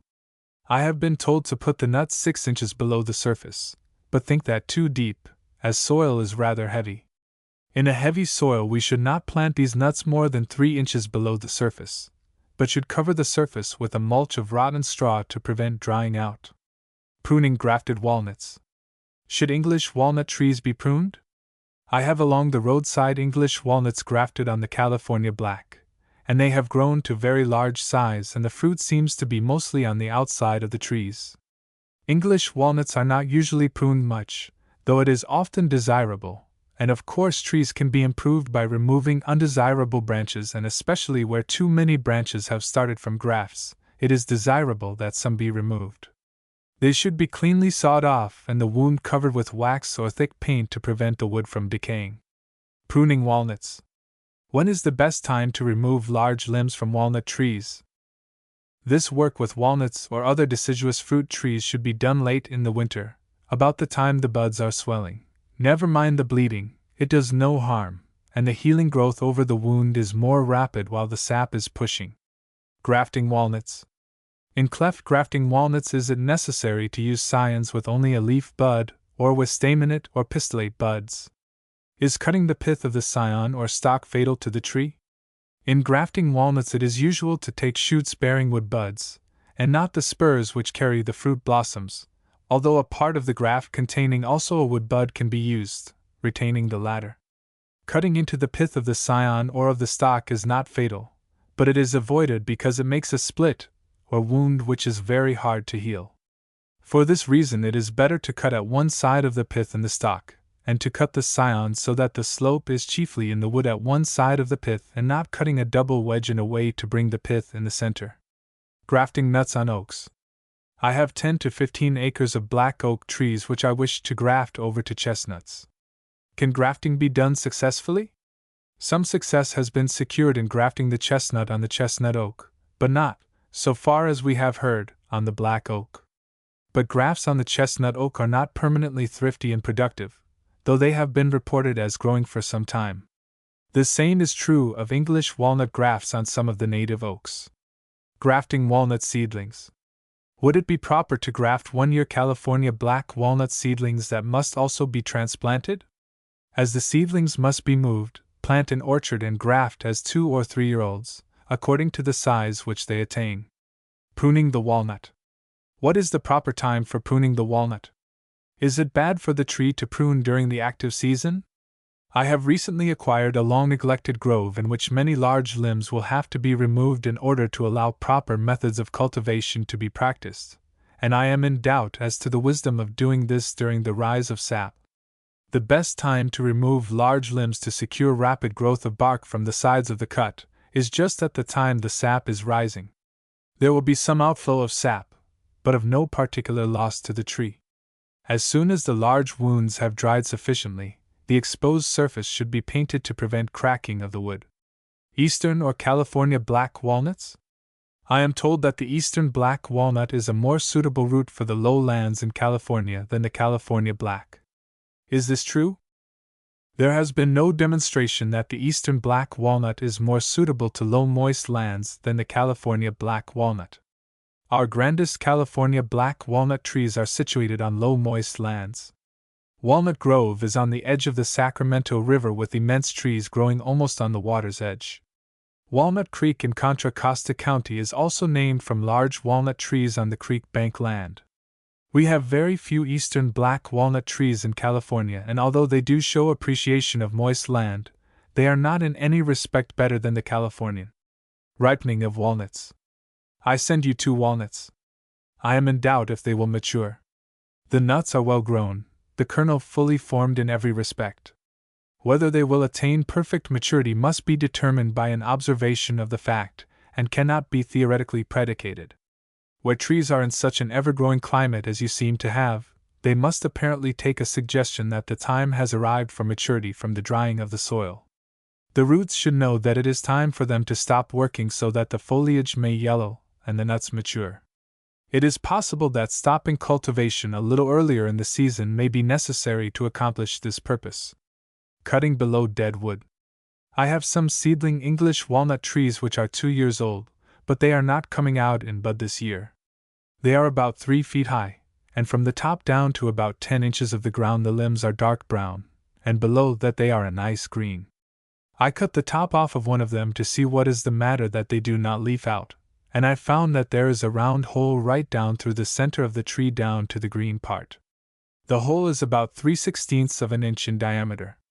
The pith of the limbs has been eaten away by some kind of a worm from the inside. Would it be better to cut the tree down to the green part, or let them alone? It is the work of a borer. Cut down to live wood and paint over the wound or wax it. Protect the pith until the bark grows over it, or you will have decay inside. If buds do not start on the trunk, take a sucker from below to make a tree of. You could put a bud in the trunk, but it is not very easy to do it. Walnuts and alfalfa. Will the walnut trees be injured in any way by irrigating them at the same time and manner as the alfalfa, that is, by flooding the land between the checks? Will the walnuts make as good a growth when planted in the alfalfa, and the ground cultivated 2 or 3 feet around the tree, as though the alfalfa was entirely removed?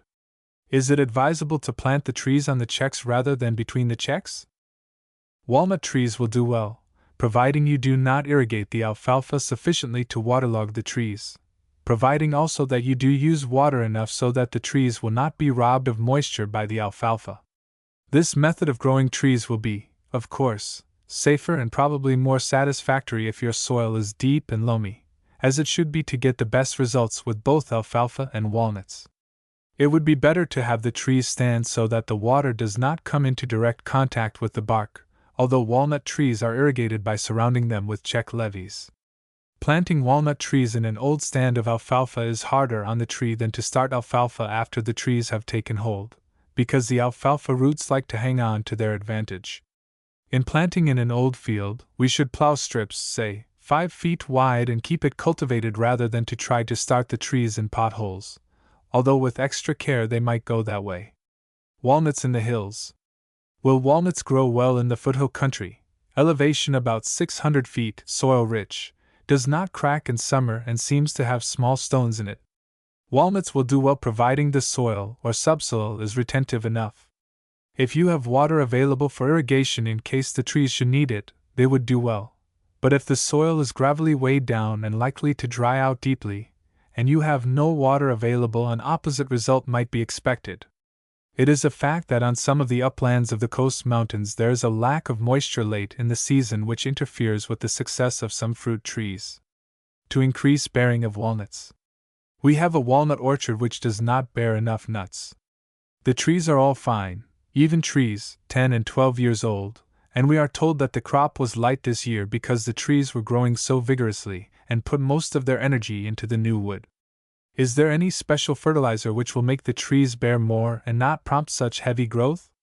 If your advisor is right that the trees are not bearing because of excessive growth, it would be better not to apply any fertilizer during the coming year, but allow the trees to assume more steady habit and possibly even to encourage them to do so by using less cultivation and water. If you wish to experiment with some of the trees, give them an application of 5 pounds of superphosphate and 2 pounds of potash to each tree, properly distributed over the land which it occupies. You certainly should not use any form of nitrogen. Temperature and moisture for the English walnut. What amount of freezing and drought can English walnuts stand? Under what conditions is irrigation necessary? The walnut tree will endure hard freezing, providing it comes when the tree is dormant, because they are successfully grown in some parts of the eastern states, though not to a large extent. But the walnut tree is subject to injury from lighter frosts, providing they follow temperatures which have induced activity in the tree. On the Pacific coast, the walnut is successfully grown as far north as the state of Washington, but even in California there are elevations where frosts are likely to occur when the tree is active, and these may be destructive to its profit, although they may not injure the tree. You are not safe in planting walnuts to any extent except in places where you can find trees bearing satisfactorily. Planting elsewhere is, of course, an enterprising experimental thing to do, but very risky as a line of investment. Irrigation is required if the annual rainfall, coupled with the retentiveness of the soil and good cultivation, do not give moisture enough to carry the tree well into the autumn, maintaining activity in the leaves some little time after the fruit is gathered. Walnuts from seed. There is a reliable nursery company selling seedling Franket walnut trees on a positive guarantee that they will come true to type. Are orchards of this kind satisfactory? Walnuts do come truer to the seed than almonds and other fruits, and the Franket has a good reputation for remembering its ancestry. Until recently, practically all of the commercial walnut product of California was grown on seedling trees. But these facts hardly justify one in trusting to seedlings and plantings now made. The way to get a walnut of the highest type is to take a bud or graft from a tree which is bearing that type. High grafted walnuts. What is the advantage of a high grafted walnut? I am about ready to plant 10 acres to nuts, and do not know whether to purchase Franket grafted high on California black or not. The advantage of grafting English walnut high on California black walnut consists in securing a main trunk for the tree, which is less liable to sunburn and probably hardier otherwise than is the stem of the English walnut, and the present disposition toward higher grafting or budding seems therefore justified and desirable. Grafting and budding the mulberry. What is the most approved manner of grafting mulberry trees? Am told that they are very difficult to successfully graft. Most propagators find the mulberry difficult by ordinary top and cleft grafting methods. A flute or ring graft or bud does well on small seedlings, that is, removing a ring or cylinder of the bark from the stock and putting in its place a cylinder from the variety desired, cut to fit accurately. For large trees this would have to be done on young shoots forced out by cutting back the main branches, but when this is done, ordinary shield budding in these new shoots would give good results. Cut back the trees now and bud in the new shoots in July or August. Hardiness of hybrid berries. How much cold will phenomenal Himalaya and mammoth blackberries stand in winter? Is it safe to plant where the temperature goes below 32 degrees? These berries are hardy to zero at least, for they are grown in northern parts of this coast where they get such a touch once in a while. They have also endured low temperatures in the central continental plateau states and eastward. Whether they can endure the lowest temperatures of the winter-killing regions of the northern border cannot be determined in California, for we do not have the conditions for such tests. The berries are very hardy while dormant, and probably their value in colder regions would depend rather more upon their disposition to remain dormant than upon what they can endure when in that condition. Pruning Himalayas. Shall the old wood be cut away in pruning Himalayas? All the old wood which has borne fruit should be cut out in the fall and new shoots reduced to 3 or 4 from each root, and these 3 or 4 shoots should be shortened to a length of 10 or 12 feet and be trained to a trellis or fence, or some other suitable support. Vines which are allowed to grow riotously as they will, are apt to be deficient in fruit bearing. Strawberries with perfect flowers. Has Longworth prolific and imperfect bloom? I have Longworths in bearing which apparently are perfect. Is there another strain of Longworth that are not self-fertilizing? The Longworth prolific strawberry has both staminate and pistillate elements. Possibly some other variety, because of its resemblance to Longworth and the popularity of it, may have been wrongly given its name.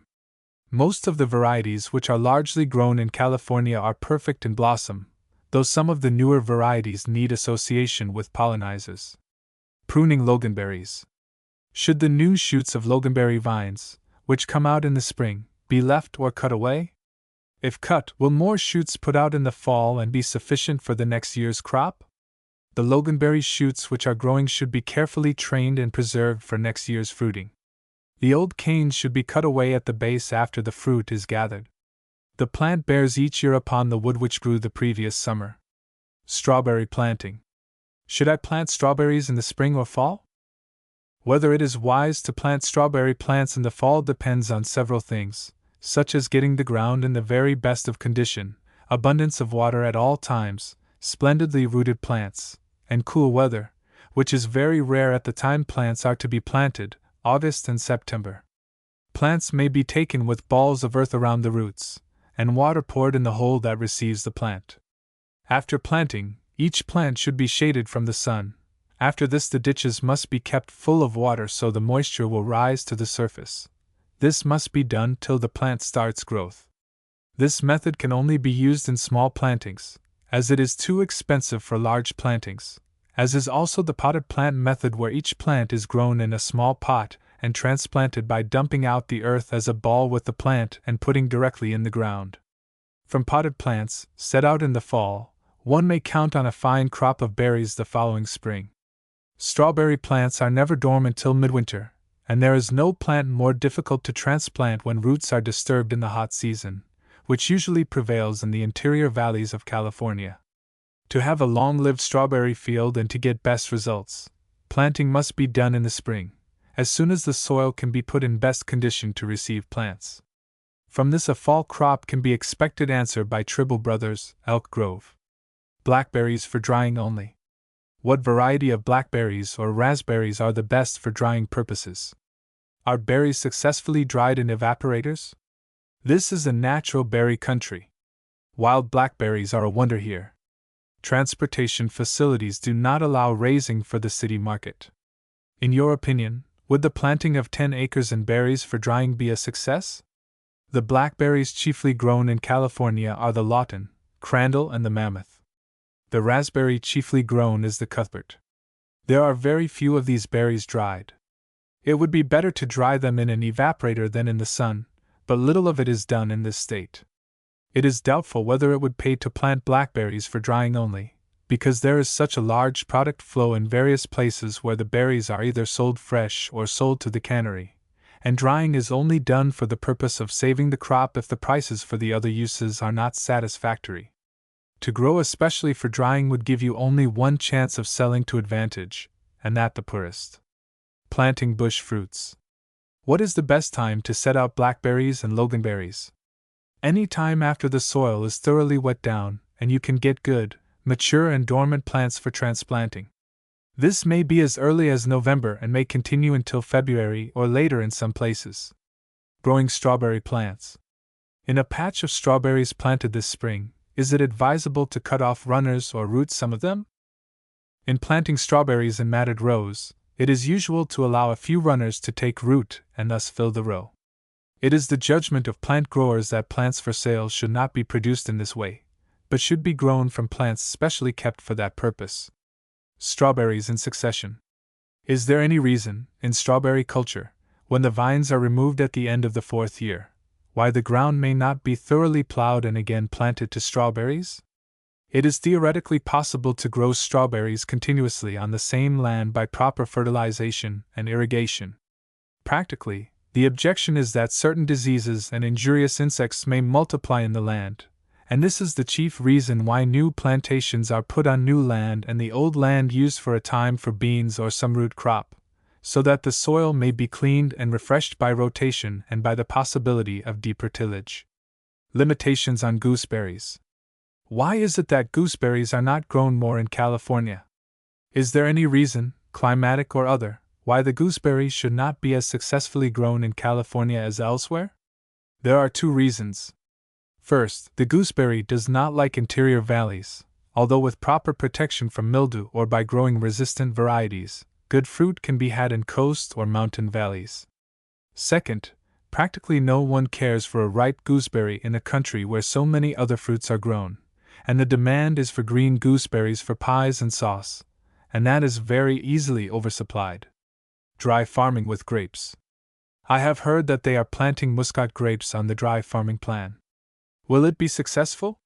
Grapes have been grown in California on the dry farming plan ever since Americans came 60 years ago. Grapes can be successfully grown by thorough cultivation for moisture retention, providing the rainfall is sufficient to carry the plant when it is conserved by the most thorough and frequent cultivation. Unless this rainfall is adequate, no amount of cultivation will make grapevines succeed, because even the best cultivation produces no moisture, but only conserves a part of that which falls from the clouds. Whether grapes will do depends, first, upon what the rainfall is, second, upon whether the soil is retentive, third, upon whether you cultivate in such a way as to enable the soil to exercise its maximum retentiveness. These are matters which cannot be determined theoretically, they require actual test. Cutting back frosted vine canes. Vines have been badly injured by the late frosts, especially the young vines which were out the most. Is there anything to be done with the injured shoots now on the vines so as to help the prospects of a crop? If shoots are only lightly frosted, they should be cut off at once as low as you can detect injury. This may save the lower parts of the shoot, from which a later growth can be made. Frosted parts ferment and carry destruction downward, and therefore should be disposed of as soon as possible. Where vines have run out considerably and badly frosted, the best practice usually is to strip off the frozen shoots so as to get rid of the dormant buds at the base, which often give sterile shoots. A new break of canes from other buds is generally more productive. Dipping Thompson seedless. What is the process of dipping and bleaching Thompson seedless grapes? One recipe for dipped raisins is as follows: 1 quart olive oil, 3/4 pound Greenbank soda and 3 quarts water are made into an emulsion, and then reduced with 10 gallons water in the dipping tank, adding more soda to get lye strength enough to cut the skins, and more soda has to be added from time to time to keep up the strength. The grapes are dipped in this solution and sulfured to the proper color. This is the general outline of the process. The ability to use it well can only be attained by experience and close observation. The Zante current. Is the currant that grows in the United States in any way related to the currant that grows in Greece? If so, could it be cured like the currant that comes from Greece? The dried currants of commerce are made in Greece and in California, to a slight extent, from the grape known as the grape of Corinth. They are not made from the bush currant which is generally grown in the United States, and the two plants are not in any way related. Grapevines for an arbor. How shall I prune grapevines, viz., Tokay, Black Cornicon, Muscat, Thompson seedless, Rose of Peru, planted for a grape arbor?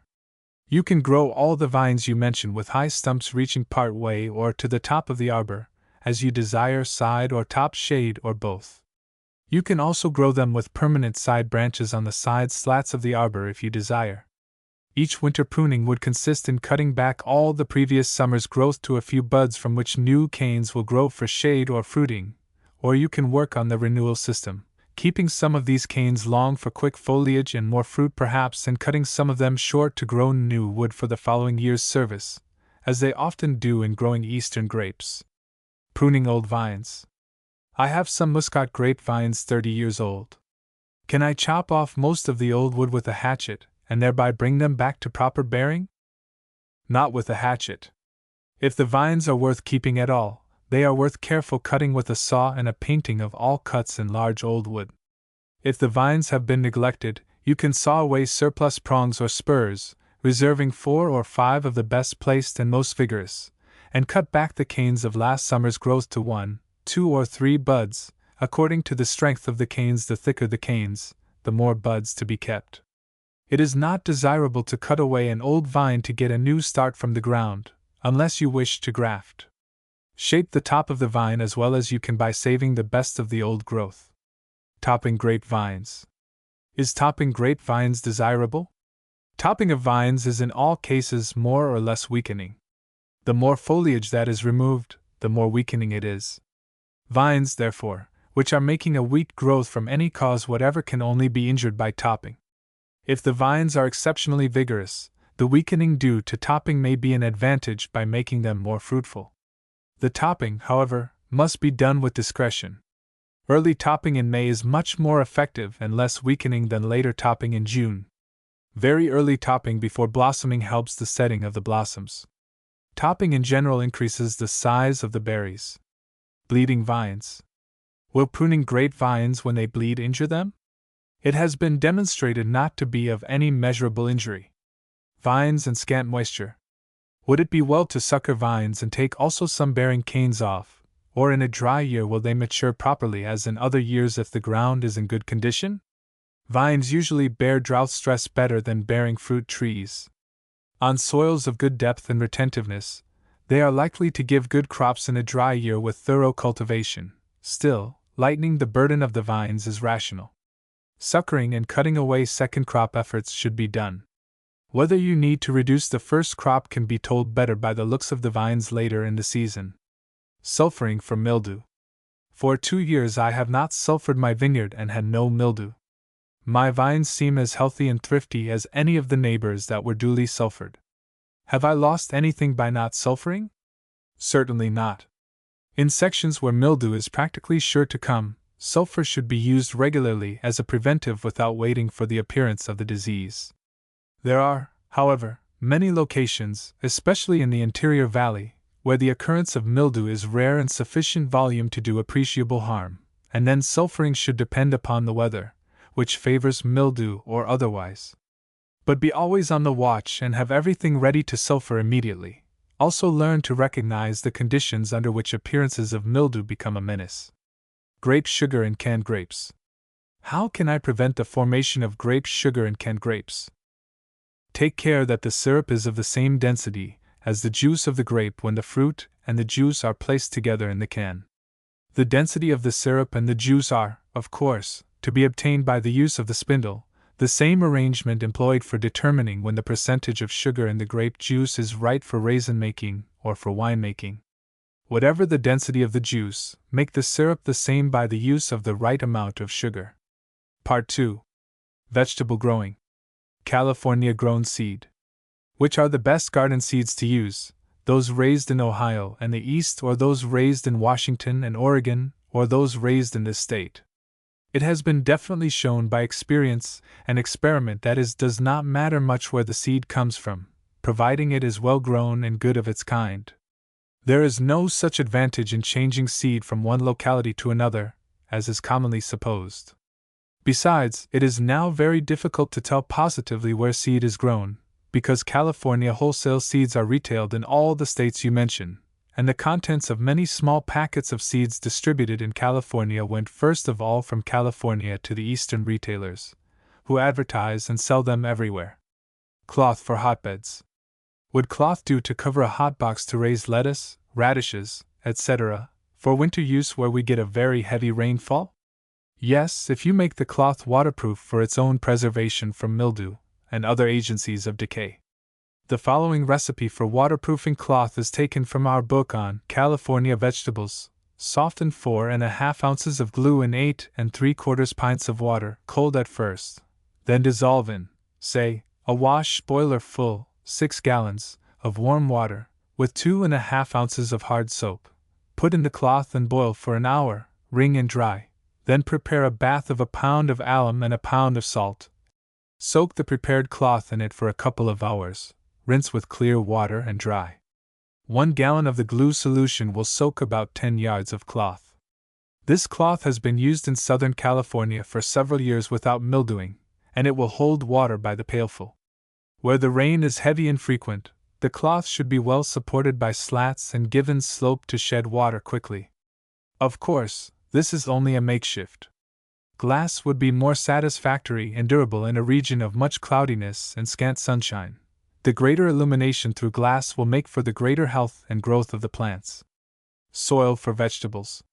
Some of my soil bakes and hardens quickly after irrigation, but I have an acre or so of sandy soil.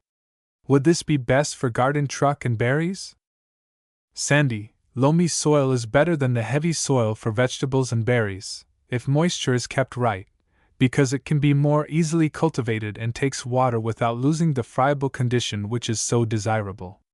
A heavier soil can, however, be improved by the free use of stable manure or by the addition of sand, or by the use of one or more applications of lime at the rate of 500 pounds to the acre, as may be required, all these operations making the soil more loamy and more easily handled.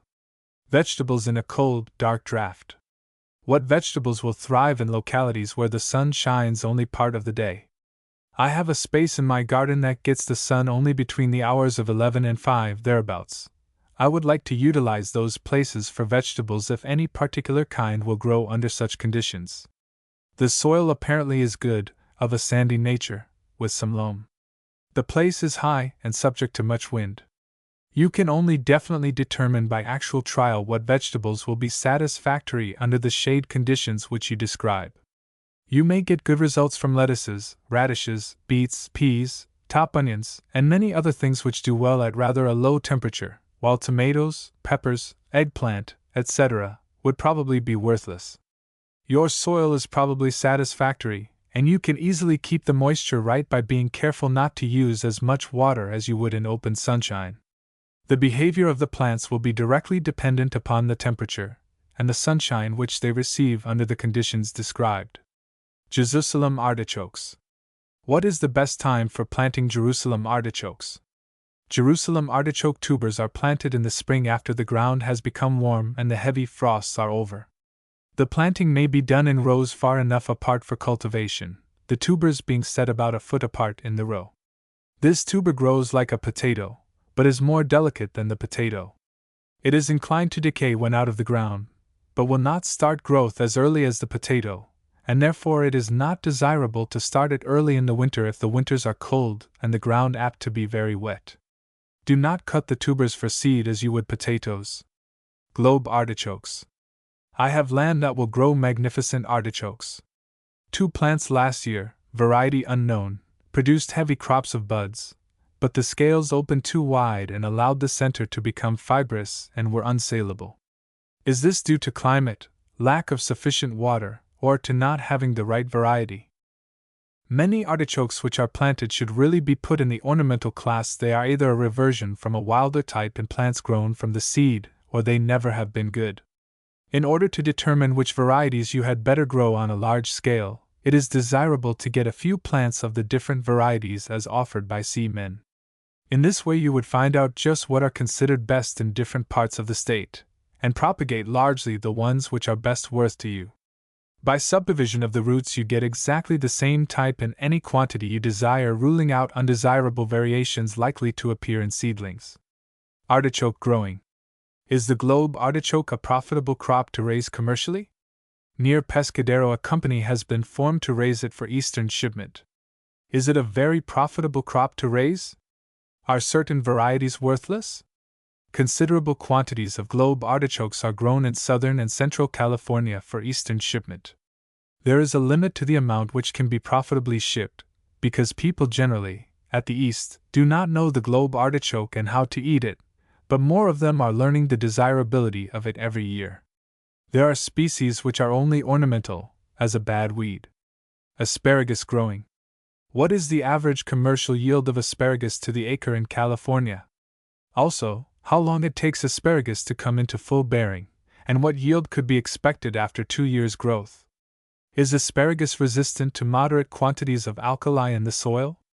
The yield of asparagus is from 1 to 4 tons of marketable shoots per acre, according to age and thrift of plants, etc., the largest yields being on the peat lands of the river islands. On suitable lands one ought to get at least 2 tons per acre. Roots may yield a few days' cuttings during their second year in permanent place. The third year they will stand much more cutting, and for several years after that will be in full yielding. Asparagus enjoys a little salt in the land, but one would not select what is ordinarily called alkali land, for growing it not only because of the alkali but because of the soil character which it induces. Bean growing. We have a small field of beans, and would like to know which is the best and most profitable way to crop them.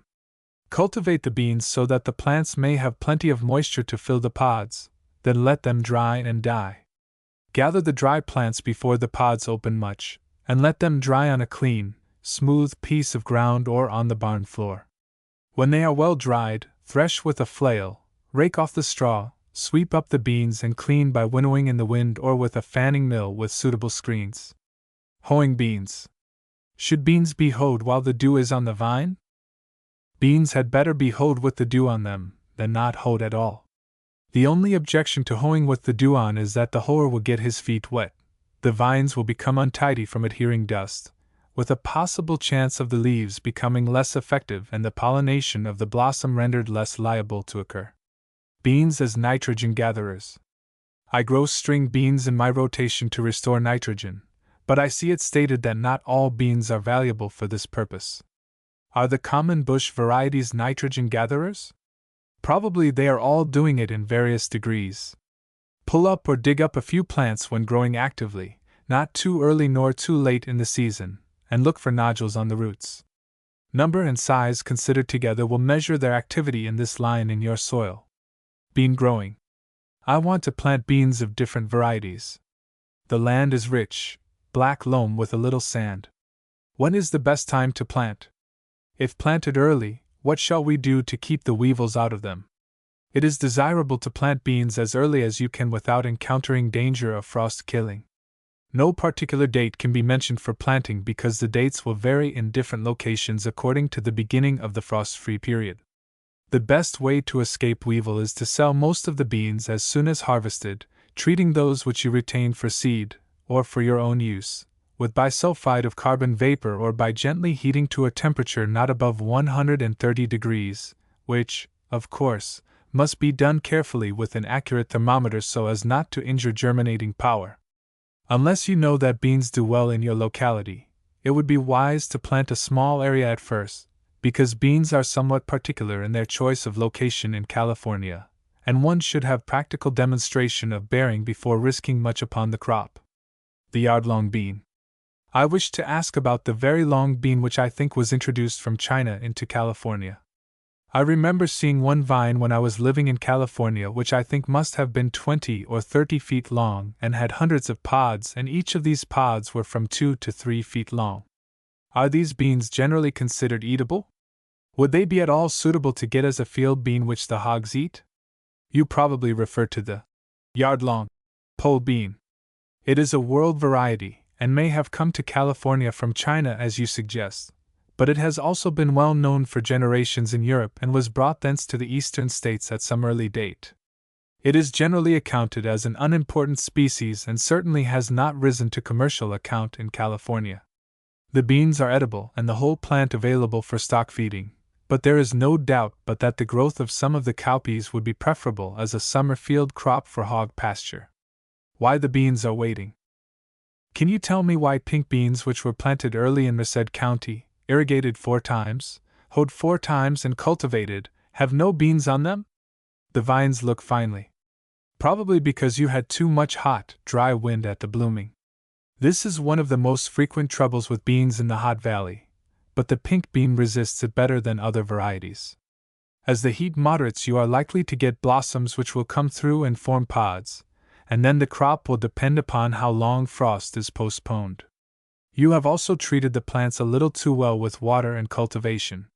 You had better let them feel the pinch of poverty a little now. They will be more likely to go to work. Black-eye beans? What is the best way to prepare land for black-eye beans? How much seed is required per acre, and what is the estimated cost of growing them? The soil is a well-drained clay loam.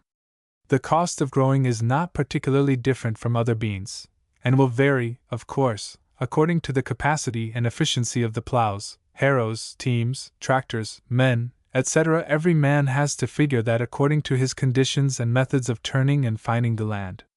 Sow 40 pounds per acre in drills 3 feet apart, and cultivate as long as you can without injuring the vines too much. Sowing must of course be done late, after the ground is warm and danger of frost is past, though the plowing and harrowing should be done earlier than that. Black-eye beans are cowpeas. I sent for some black-eye cowpeas. They look like black-eye beans. I'm sending you a sample of what I got. What are they? Yes, they are in the cowpea group, but there are other cowpeas which would not be recognized as having any relation to them. All cowpeas are, however, beans, and they have not much use for frost. They are not hardy like the true pea group. Growing horse beans. Does the soil need to be inoculated for horse beans? I intend to plant 5 acres about January 1st, on the valley border in Placer County, and they get heavy frost in the morning. Does frost hurt them? How shall I plant them? California experience is that horse beans grow readily without inoculation of the seed. Quite a good growth of the plant is being secured in many parts of the state, particularly in the coast region where the plant seems to thrive best. It is one of the hardiest of the bean family and will endure light frost. How hardy it will prove in your place could be told only by a local experiment. Whether it can be planted after frost danger is over, as corn is, and make satisfactory growth and product in the dry heat of the interior summer must also be determined by experience. The horse bean is a tall-growing, upright plant which is successfully grown in rows far enough apart for cultivation, say about 2.5 feet, the seed dropped thinly so that the plants will stand from 6 inches to 1 foot apart in the row. Growing castor beans. Give information on the castor oil bean, the kind of bean best to plant, when to plant and harvest, the best soil, and where one can market them. Castor bean growing has been undertaken from time to time since 1860 in various parts of California. There is no difficulty about getting a satisfactory growth of the plant in parts of the state where moisture enough can be depended upon. Although the growing of beans is easy enough, the harvesting is a difficult proposition, because in California the clusters ripen from time to time, have to be gathered by hand, to be put in the sun to dry, and finally threshed when they are popping properly. The low price, in connection with the amount of hand work which has to be done upon the crop, has removed all the attractions for California growers. There is also, some years, an excess of production in the Central West, which causes prices to fall and makes it still more impracticable to make money from the crop with the ordinary rates of labor. The oil cannot be economically extracted except by the aid of the most effective machinery and a well-equipped establishment. Oil making in the rude way in which it is conducted in India would certainly not be profitable here. Legume seed inoculation. Is there any virtue in inoculating plants with the bacteria that some seed firms offer? I refer to such plants as peas and beans.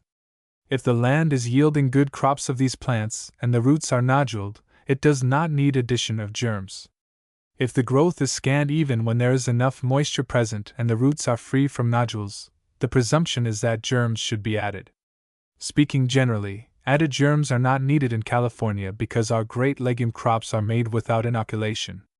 Presumably, burr clover and our host of native legumes have already charged the soil with them. If, however, such plants do not do well, try inoculation by all means, to see if absence of germs is the reason for such failure or whether you must look for some other reason. If the results are satisfactory, you may have made a great gain by introduction of desirable soil organisms which you can extend as you like by the distribution of the germ-laden soil from the areas which have been given that character by inoculation of the seed. Beans on irrigated mesas. Would white and pink beans do well on the red-orange land at Palermo with plenty of water? I have in mind hill land, the hills being very red and running into a dark soil in the lower part. How many beans could I get per acre? Probably nothing would be better for the land or for the future needs of the trees than to grow beans. An average crop of beans, for the whole state and all kinds of beans, is about 1 ton to the acre. What you will get by irrigation on hot uplands we do not know. Beans do not like dry heat, even if the soil moisture is adequate. They do not fructify well even when they grow well. The pink bean does best under such conditions. All beans, except horse beans, must be brought up after frost dangers are all over, and this brings them into high heat almost from the start in such a place as you mention. You should find out locally how beans perform under such conditions as you have, before undertaking much investment. Leases for sugar beets. I have land in Yolo County that has made an average yield yearly of from 12 to 18 sacks of wheat and barley. A beet sugar company proposes renting this land and plant it to sugar beets, and I would prefer not to consider any agreement of less than 5 years' duration. The particular point that I would like to have you advise me on is the effect sugar beet has upon the soil. You certainly have good soil, and it is not strange that a sugar company should desire to rent it for its purposes.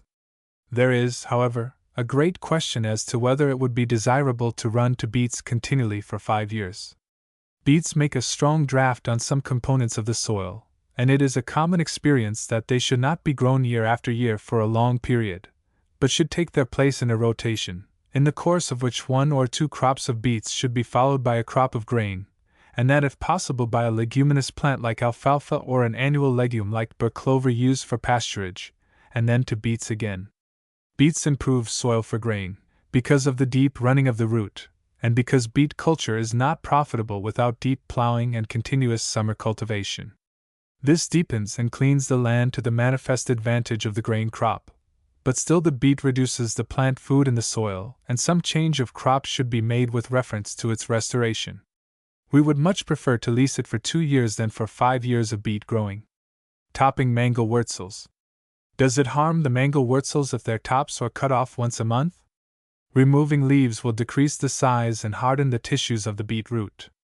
If you wish to grow the plant for the top, the root will continue to put out leaves for you for a time.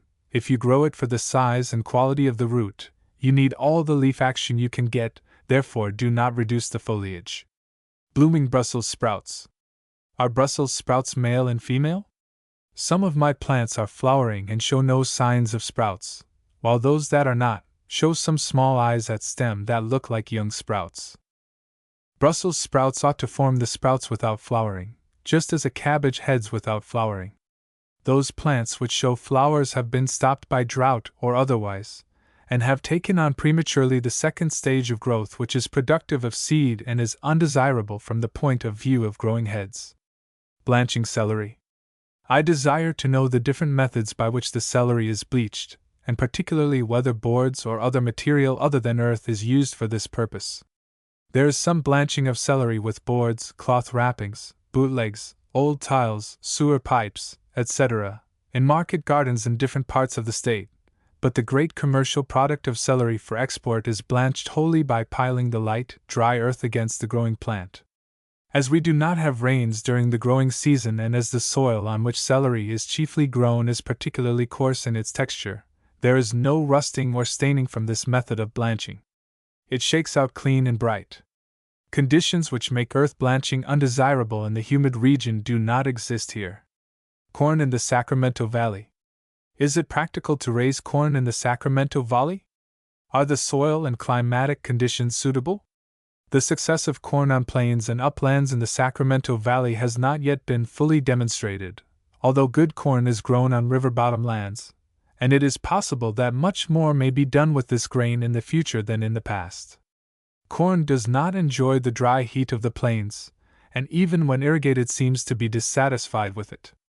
How far we shall succeed in getting varieties which will endure dry heat and still be large and productive will ere long be determined by the experiments which are in progress.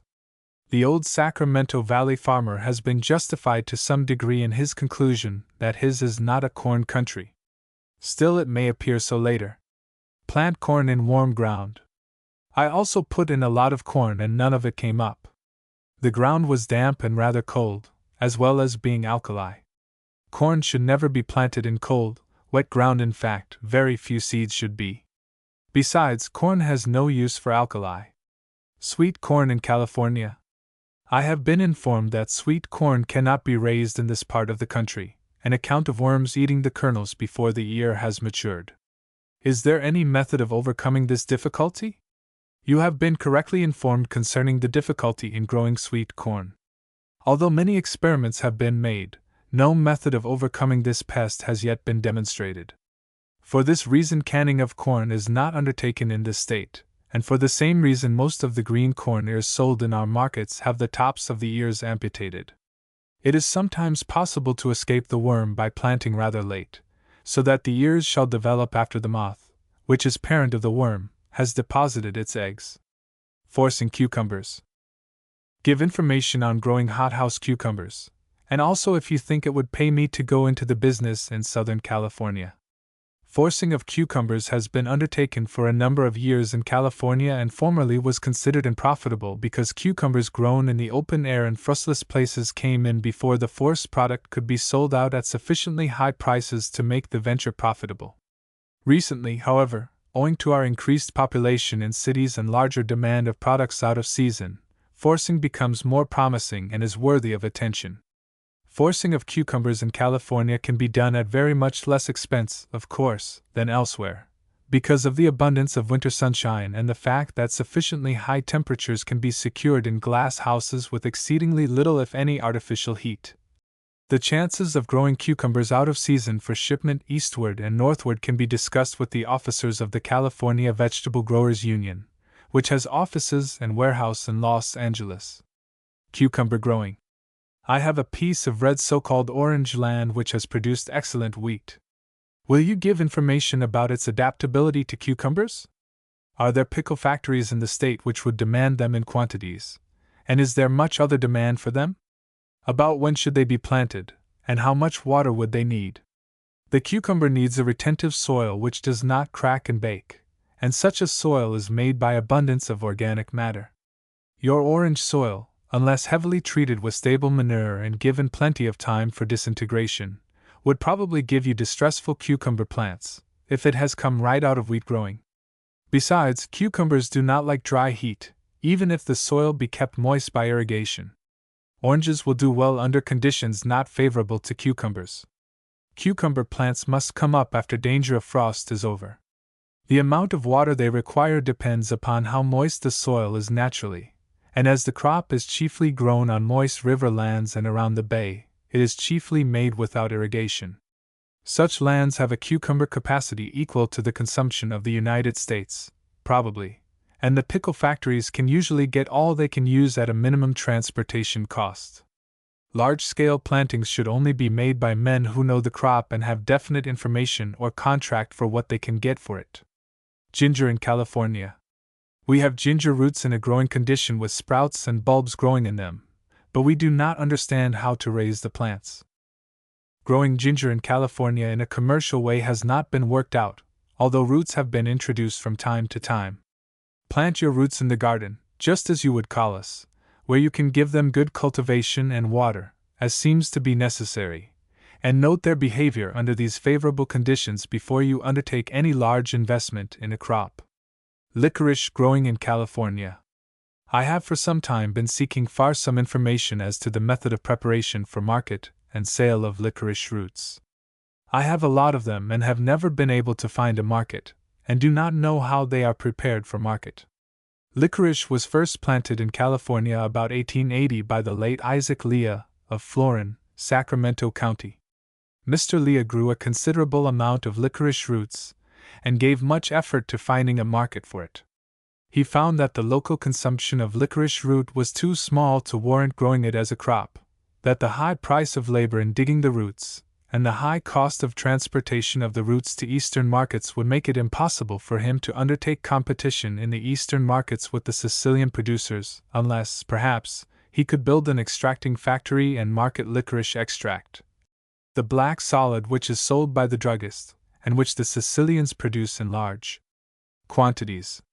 The preparation of licorice root is simply digging and drying, but the preparation of the extract requires steam extractors and condensers. California could produce licorice, for we have a good climate for it. If it is grown on light, sandy loams, it could be pulled from the ground by the yard at rather small expense, and yet, one should not undertake the production unless he wished to put in much time and money in working up economical production and marketing in competition with the foreign product, produced by cheap labor and with the advantage of processes well known and established by long usage. Experiments should be circumspectly undertaken, for licorice is one of the worst weeds in the world, and extremely difficult of eradication probably. Growing lentils. Give information regarding the planting and raising of lentils. Can they be grown in the Sacramento Valley in the vicinity of Colusa, and at a profit? Lentils are as easily grown in California as common peas, and will do well as a field crop if started during the rainy season, as they are hardy enough to survive our ordinary valley frosts. With respect to lentils, it may be said that excellent as these legumes are for many purposes, they do not seem to be well known to American consumers, and therefore the amount to be grown is limited, until you know who will buy larger quantities of them at a good price. Canada peas for seed. I want to raise Canada peas for the seed. In what month of the year is the best time to plant them? Also, how many pounds to the acre to be sowed broadcast on rolling land in Napa? Broadcast from 80 to 100 pounds of seed per acre as soon as you can get the ground into good condition. What you get will depend much upon how late spring rains hold this year. We should only try a small area this year to see what happens, for you probably should have started earlier in the season. On uplands, it will always be a question whether your soil will hold moisture enough to mature a good seed crop. Growing Niles peas. How shall I plant and handle a crop of Niles peas? Niles peas are hardy and will make a good crop on any good soil, if planted early in the season so as to make the main part of their growth before the heat of the summer comes on. Under garden conditions they can, of course, be grown all summer. Transplanting lettuce? I have lettuce plants that have been transplanted to head. Occasionally I find a head that has withered away and upon examining it find it rotted away at the stem. Can you suggest a remedy for it? Your lettuce plants are destroyed by the damping off fungus. It would be preventable by reducing the amount of moisture until the transplanted plant had opportunity to re-establish itself in the soil, and thus come into condition to take water. The chance of it could also be reduced by using a certain amount of sand in connection with the soil, unless it is already very sandy, and by a shallow covering of sand on the surface around the plants after they are reset, in order to prevent too great accumulation of moisture. Handling winter melons. Give particulars regarding harvesting, storaging, and shipment of winter melons. How do you harvest and pack them for distant market? There is no particular system in the handling of winter melons. They are gathered into piles on ground where water will not gather, and covered with the trash of the vines on which they grow. They will keep for months in this way, as our autumn temperatures do not freeze them. Other growers collect them in open sheds shaded from sun and rain, and still others put them into barns or shallow cellars under buildings, etc. The melons are very durable, and seem disposed to keep in any old way. The melons are shipped in large packing cases with slat sides, or in the smaller slat crates that are used for summer cantaloupes. No packing is used, generally. If it seemed necessary, a little clean straw would be sufficient. Ripe melons. How can I tell when a watermelon is fully ripe? What is the method used by growers in picking for commercial shipping? Gently press the sides of a melon, and if it crackles a little bit, all right. If it makes no sound, then go to another. Commercial pickers look at the little spiral between the melon and the nearest leaf. If it is withered, they pick the melon. If fresh, pass it until next picking. Growing onion seed and sets. Will you give localities of the leading production of onion seed or dry sets in your state? Onion seed is grown in several parts of the state, largely in the Santa Clara Valley adjacent to the city of San Jose. Onion sets are largely produced in Orange County, near Los Angeles, for eastern shipment, for which purpose they are grown under contract. Ripening onions. I am raising some onions from bottom sets, and as they are growing nicely, and are beginning to swell at the bulbs, some advise me to cut the tops off, and some advise me to bend them over or tramp them down. Do not cut off the tops of the onions. If they seem to be overgrowing and not disposed to ripen the bulb, the top can be broken down, thus partly arresting the vegetative energy of the plant and causing maturity. Onions from sets. Will onion sets planted in July grow and mature in the fall months? Good onion sets grown during the winter and spring should be mature by July, and if planted after drying would proceed to make a full growth of large onions if growing conditions should be right for them. That is, the soil moist and the temperature not too high. How many crops of onion seed? Does the growing of onion seed exhaust adobe land, and if so, how many years cropping before it requires rest or fertilizing? The growth of any seed crop, including cereal grains, of course, makes a supreme draft upon soil fertility.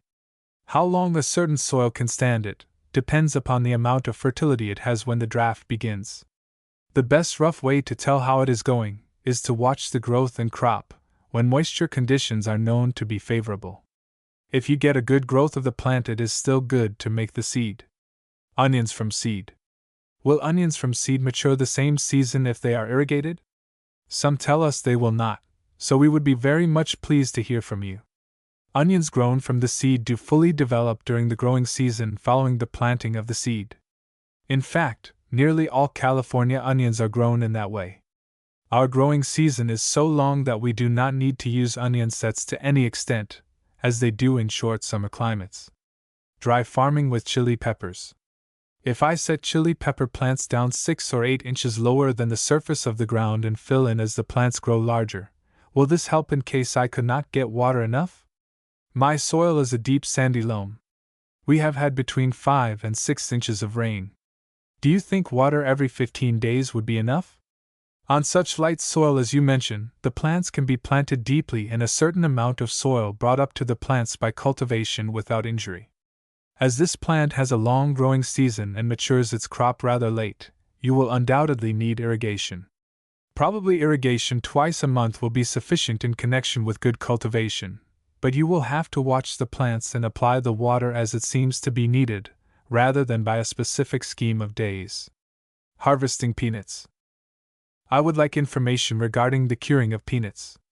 Should they be bleached, and if so, how is it done? Does bleaching affect the keeping qualities? It is not usual to bleach peanuts. They should be grown in such light soil that they will not be stained, and the common method of curing is to dig or plow up, throw the vines, with nuts attached, into windrows and allow them to lie a week or 10 days for drying. Then the nuts are picked into sacks and cleaned before shipment in revolving drums, followed by a grain fan which throws out the light nuts and other rubbish. Bleaching would not destroy the keeping quality probably, but it would destroy the flavor and the germinating power.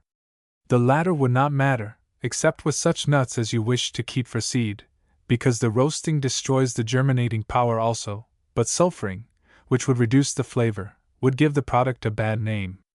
Possibly some growers do bleaching, but if so, they have to be pretty careful about it. The cost of the operation would also be a bar to profit, for peanuts are grown on a narrow margin owing to competition with importations grown with cheap labor. Adobe and peanuts. Is adobe land good for the peanut? Is it harder to start than in other soils or not? It is not good at all. Peanuts require the finest, mellowest loam with sand enough to prevent crust, and moisture even and continuous. The surface must be kept loose so that the plant can bury its own bloom stem, and the undersoil light and clean so that it will readily shake from the nuts and not stain them. Adobe is the worst soil you could find for peanuts. Cutting potatoes. What would be the most profitable potato to plant in the Salinas Valley, and how small can a potato be cut up for planting? How many eyes should each piece contain in order to make a good growth and be profitable? Probably the best potato for your district would be the Burbank, which is largely grown near Salinas and brings the highest price. It is customary to cut a medium-sized potato in 2 pieces and a large one in 4 pieces. One can be very economical of seed by smaller cutting, but it would require the most favorable conditions to bring a vigorous growth. Probably pieces weighing not less than 2 ounces would be best under ordinary conditions. Potatoes which are rather small may be used for seed if well matured and have good eyes. It is dangerous, however, to use the small stuff too small for sale. Unless the soil and moisture conditions are extra favorable, the growth will be weak and unsatisfactory. Potato planting. How many sacks of potatoes are to be planted to an acre, and how many eyes are to be left in a seed? If, for instance, we plant seed with 3 eyes, how many potatoes should we get from that vine? Potatoes are planted all the way from 5 to 15 sacks to the acre, probably about 10 sacks being the average. There is no particular number of eyes specified in preparing the seed, according to common practice. Good medium-sized potatoes are generally cut in 2 pieces crosswise, and large potatoes in 4 pieces, cutting both ways. There is no definite relation between the number of eyes planted and the number of potatoes coming from them. This has been the subject of innumerable experiments, and the conclusion is that the crop is more dependent upon good soil and favorable growing conditions than upon any way of preparing the seed. Northern potatoes for seed. Do you regard northern-grown seed potatoes sufficiently better to make it worthwhile paying freight on them from the state of Washington? Experience seems to indicate the superiority of northern-grown seed potatoes, not only in this state, but on the Atlantic coast, and they are largely depended upon. Systematic demonstration by comparative tests has been made by the Vermont station, and preference for northern-grown seed seems to be justified. Potato planting. I have 10 acres of land in Placer County which I propose to put into potatoes next spring. It has been recommended to me to put potatoes in as early as January. It seems to me that January is rather early. However, it is said that this land is in the Orange Belt and practically free from frost. Whether you can plant potatoes to advantage in January or not depends upon the temperatures which you are likely to meet after that date, also whether the ground is warm enough in January, because there is no advantage in planting in cold ground nor in soil that is too wet at the time. The earliest potatoes, of course, come from planting much earlier than January, usually as soon as the ground is moistened enough in the autumn. The potato will stand some frost, but autumn planting is not feasible in places which are under hard freezing or receive too much cold rain water. Potatoes should be planted early.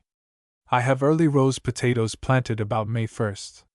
The tops look fine, but there are few potatoes and small, and though not developed, have commenced growing a second time, sprouts starting from the new potatoes. When should I plant, and what care should they have? Your potatoes act peculiarly because of intermittent moisture, the plant being arrested by drought and then starting again, which is very undesirable. To avoid this, potatoes should be planted earlier so as to get a large part of their growth during the rainy season. If planted late, the ground should be well wet down by irrigation, and then plowed and cultivated, and irrigation should be used while the plant is growing well. If this is done, potatoes can be successfully grown by irrigation, but if the land is allowed to become dry, the plant is arrested in its growth for a time and a second and undesirable growth is started. Potato balls. I find in potato writings of 40 years ago that the seed from the potato balls which form on the tops of the plants is recommended for growing the best potatoes. In later books I find no mention of them, and all are advised how to cut the tubers to get seed potatoes. The seed of the potato plant which is found in the balls, which develop on the tops of the plant, is only valuable for the origination of new varieties, with the chance, of course, that most of them will be inferior to the tubers produced by the plant which bears the seed. Therefore, these seeds are of no commercial importance. There has also sometimes developed upon the top of the plant what is called an aerial tuber, which is even of less value than the seed ball, because it does not contain seed nor is it good as a tuber. 40 years ago there was a great demand for newer and better kinds of potatoes which has, since that time, been largely supplied, and commercial potato growing consists in multiplying the standard varieties which best suit the soil and the market. This is done by planting the tuber itself, which is really a root cutting and therefore reproduces its own kind. Those who are originating new kinds of potatoes still use seed from the balls, either taking their chances by natural variation or, by hybridizing the blossoms, increasing the chances for variation from which desirable varieties are taken by selection, to be afterward multiplied by growth from the tubers. Seed ends of potatoes. Is it bad practice to plant the seed ends of potatoes? The seed end of the potato is the least valuable part of it, but it is better probably to plant than to reject it. The moon and potato planting. Is there any foundation to the oft-repeated story about potatoes and the light of the moon running to tops and the dark of the moon to spuds? If we paid any attention to the moon in planting, we should plant in the dark of the moon so as to give the plant opportunity to make use of whatever additional light the full moon afforded. Planting whole potatoes. One man states the only way to cut seed is to take a potato and cut the ends off and not divide the potato any more, or, in other words, a whole potato for each seed. Good results are obtained by planting whole potatoes, but in that case there is no advantage in removing the ends. How to cut seed potatoes. Would it pay in returns to use large potatoes for seed in preference to culls? Large potatoes are better than culls, but medium-sized potatoes are better than either. Many experiments have been made to determine this. At the Arkansas station, whole tubers 2 to 3 inches in diameter yielded 18% more than small whole tubers 3/4 to 1 1/4 inches in diameter, and large cut tubers yielded 15.8% more than small cut tubers. Cutting potatoes to single eyes. Some say only one eye to a piece, others say several eyes, which is better? In one experiment, potatoes cut to single eyes with each piece weighing 1/16 of an ounce yielded 44 bushels to the acre, while single eyes on 2-ounce pieces yielded 177 bushels to the acre. Experiments in Indiana showed that the yield usually increased with the weight of the set, and that the exact number of eyes per cutting is relatively unimportant. Potato scab. Can potatoes be treated in any way before planting to prevent the new ones from being what is called scabby? There are 2 successful treatments for scab in potatoes. One is dipping in a solution of corrosive sublimate. Dissolve 1 ounce in 8 gallons of water and soak the seed potatoes in this solution for 1 1/2 hours before cutting. This treatment kills the scab spores which may be upon the exterior of the potatoes. More recently, however, to avoid danger in handling such a rank poison as corrosive sublimate, formaldehyde has been used, and 1 pint of commercial formaldehyde, as it is bought in the stores, is diluted with 30 gallons of water, and potatoes are soaked in this for 2 hours. 30 gallons of this dip ought to treat about 50 bushels of potatoes. Double cropping with potatoes. I am told that here 2 crops of potatoes can be raised by planting the second crop in August. I have 5 acres which will be ready to dig in July. Can I dig these potatoes and use them for seed at once for another crop, or won't they grow? I have a crop of barley, and as it is heading out now, I want to put potatoes on the ground after I take the barley off. I have plenty of water to irrigate. If your potatoes ripen in July, and you allow those which you desire for seed to lie upon the ground and become somewhat greenish, they are likely to sprout well for a second crop. They should not, however, be planted immediately. Whether you get a second crop successfully or not depends upon how early the frosts come in your district. Whether you get potatoes after barley or not depends also upon how much moisture there remains in the soil. By irrigating thoroughly after harvesting the grain, and then plowing deeply for potatoes, you would do vastly better than to plant in dry ground and irrigate afterward. When to plant potatoes. I have been puzzled to understand potato growing in California. Do you have more than one cropping season, and if so, about what dates are they due? Every month in the year potatoes are being put into the ground and being taken out of the ground somewhere in California. We have, then, practically a continuous planting and harvesting season. There is, however, a division possible to make in this way, plantings undertaken in September and October are for winter supplies of new potatoes, which begin about the holidays and continue during the winter. There is also in Southern California a planting beginning in January, which might be called the earliest planting for the main crop, and other plantings for the main crop in the central and northern parts of the state begin in February and continue until May, according to the character of the land, that is, whether it is upland, on which the planting is earlier, or whether it is lowland along the rivers where excessive moisture may render the land unsuitable until April or May. The harvesting of the main crop then begins in May and continues during the whole of the summer, according to the character of the land cropped over, lapping the planting time for early potatoes first mentioned. It is also true by use of properly matured seed one can secure, in some places, 2 crops a year, if there is sufficient inducement therefor.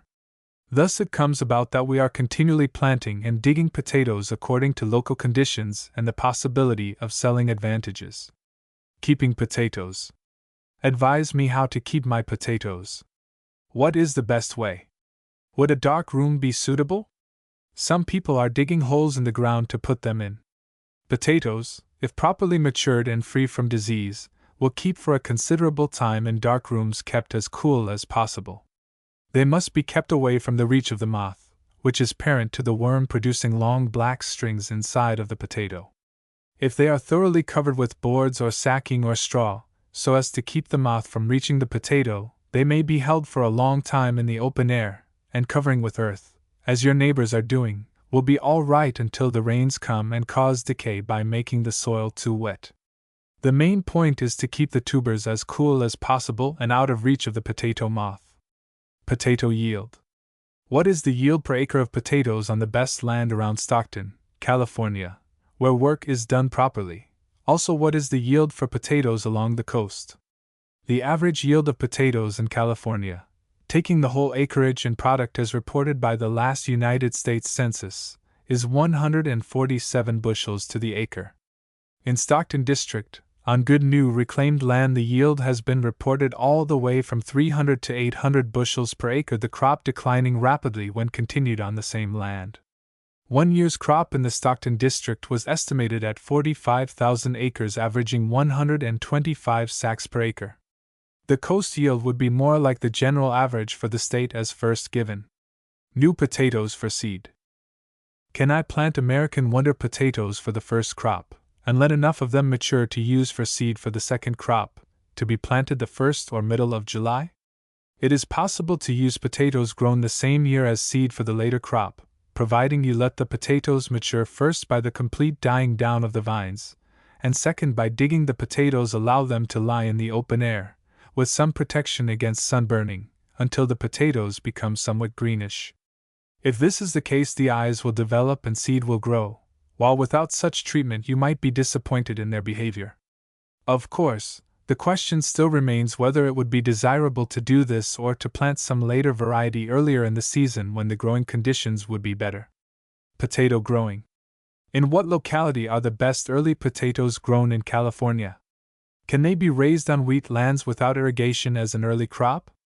Early potatoes are grown in regions of light frosts in all parts of the state around the Bay of San Francisco, on the mesas in Southern California, and to some extent at slight elevations in the central part of the state.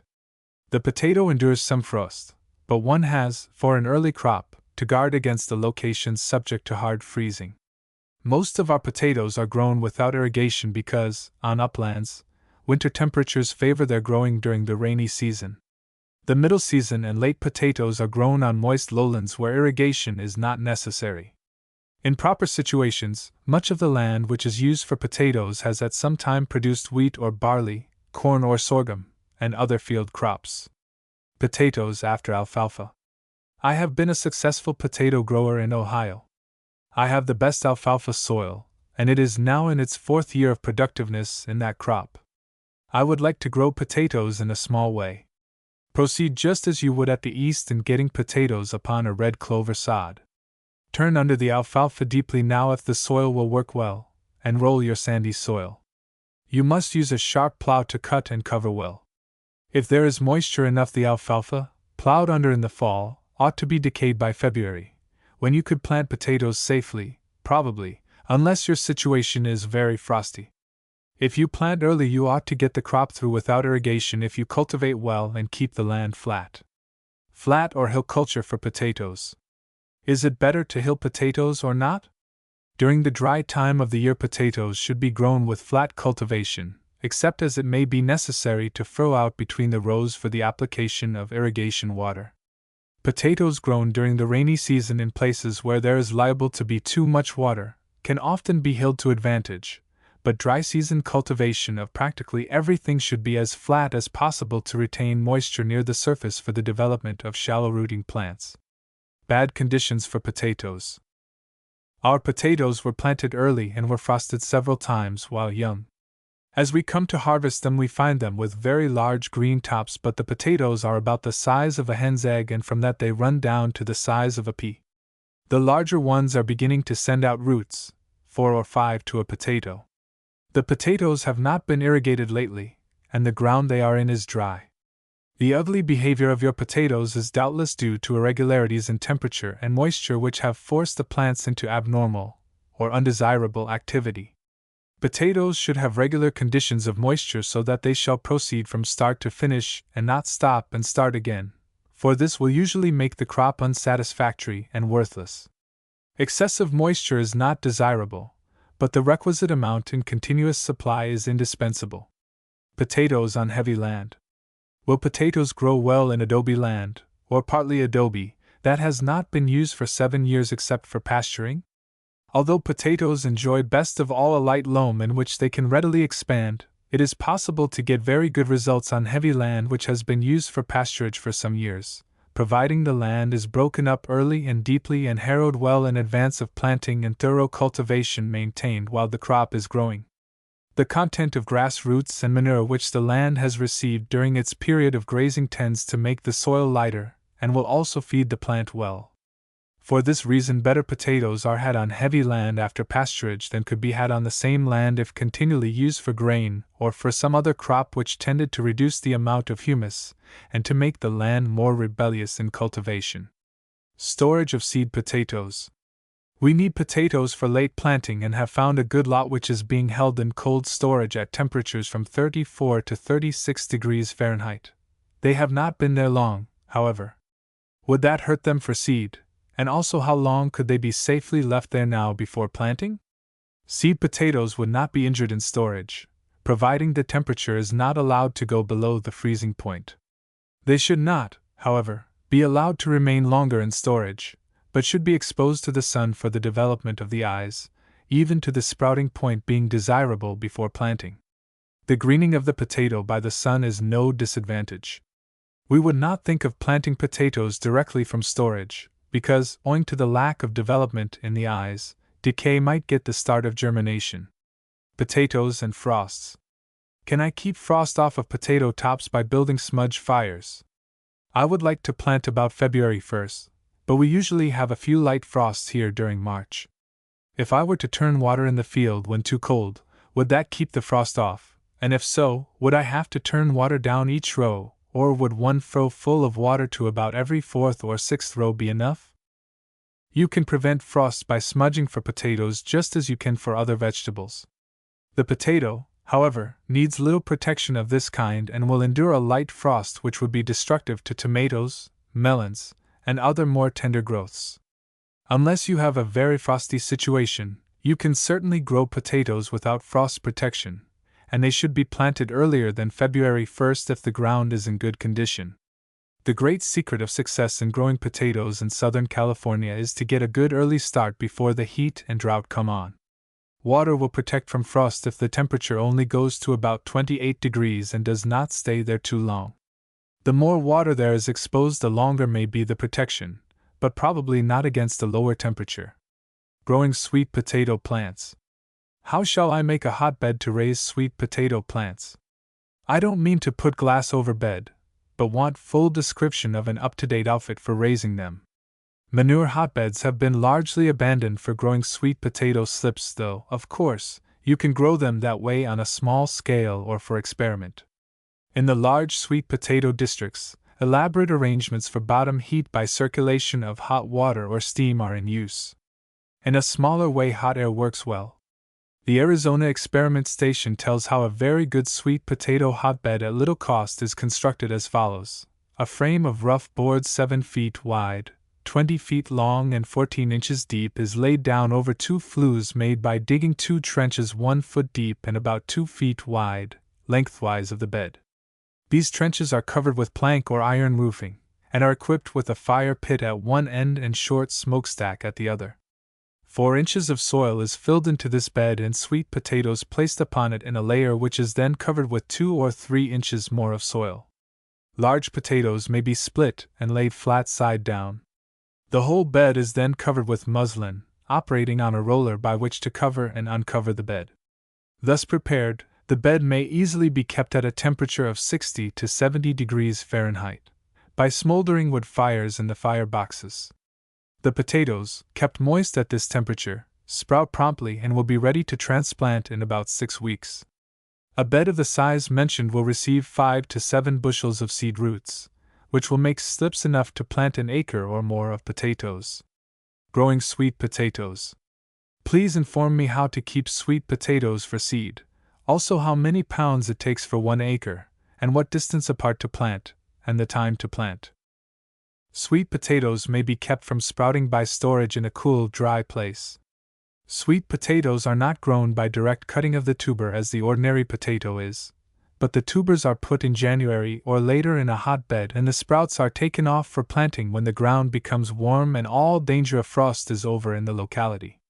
The number of sprouts required for an acre is from 5 to 10,000, and a bushel of small sweet potatoes will produce about 2,000 sprouts if properly handled in the hotbed, which consists in removing the sprouts when they have attained a height of 5 or 6 inches, and in this way the potatoes will be yielding sprouts in succession for some time.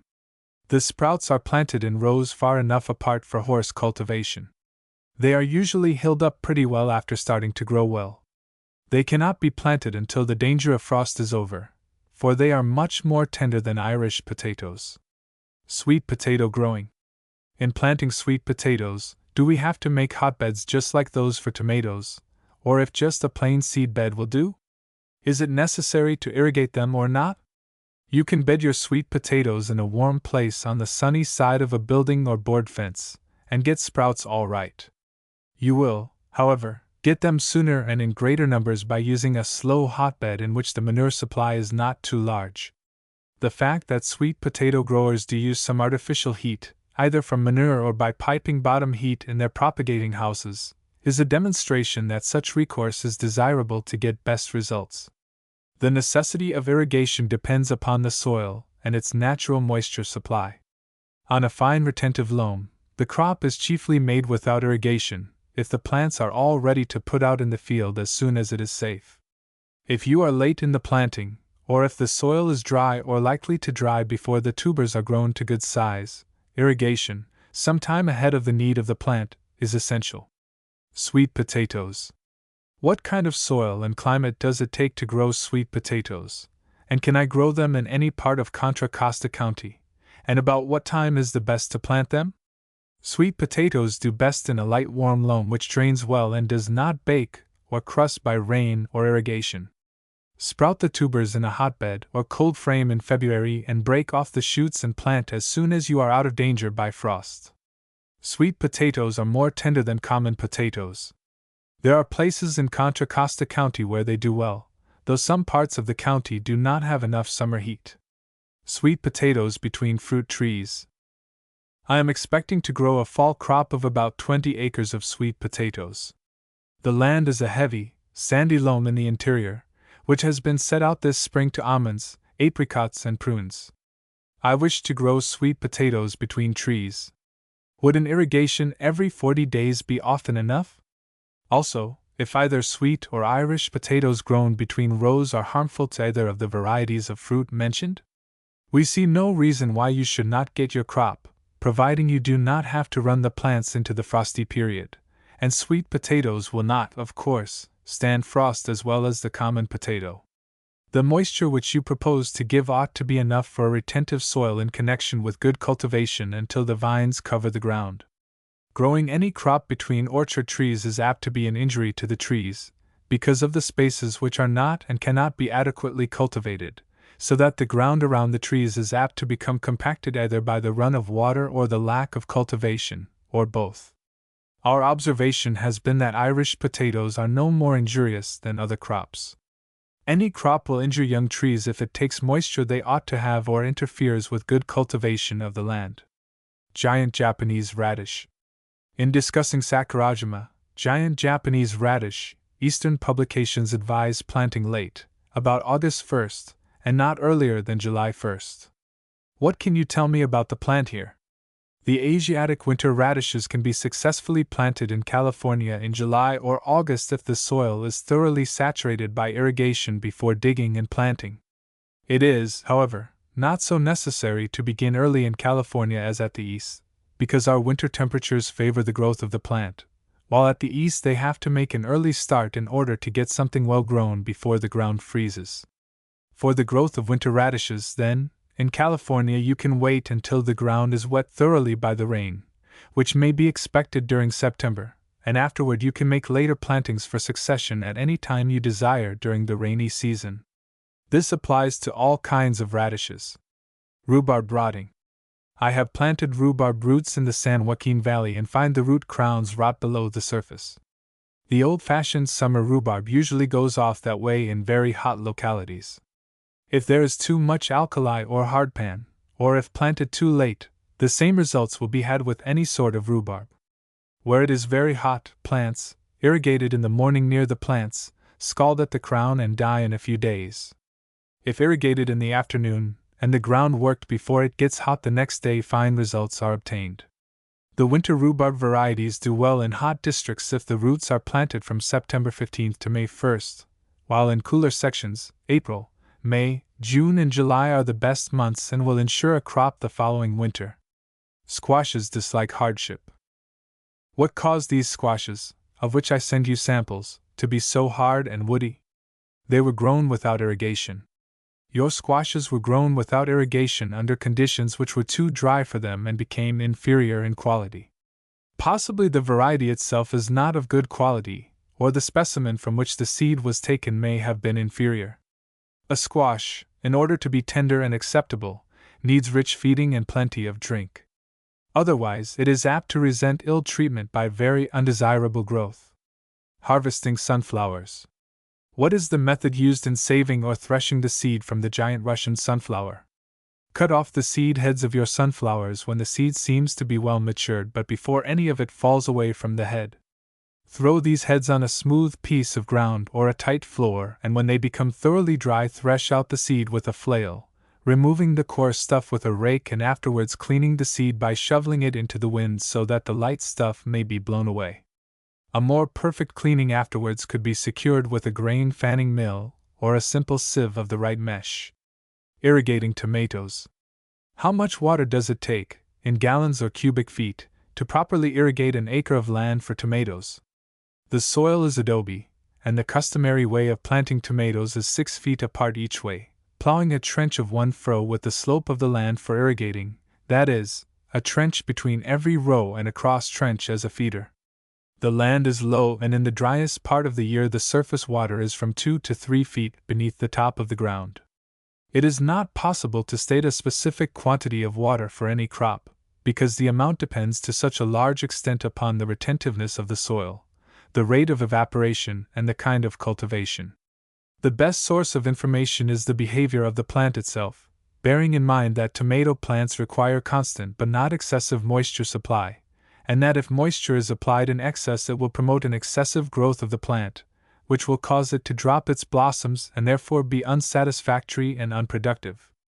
In such land as you describe, no irrigation whatever would be desirable except in years of short rainfall, and such land, if properly cultivated, would always furnish moisture enough by capillary action to support the growth of the plant.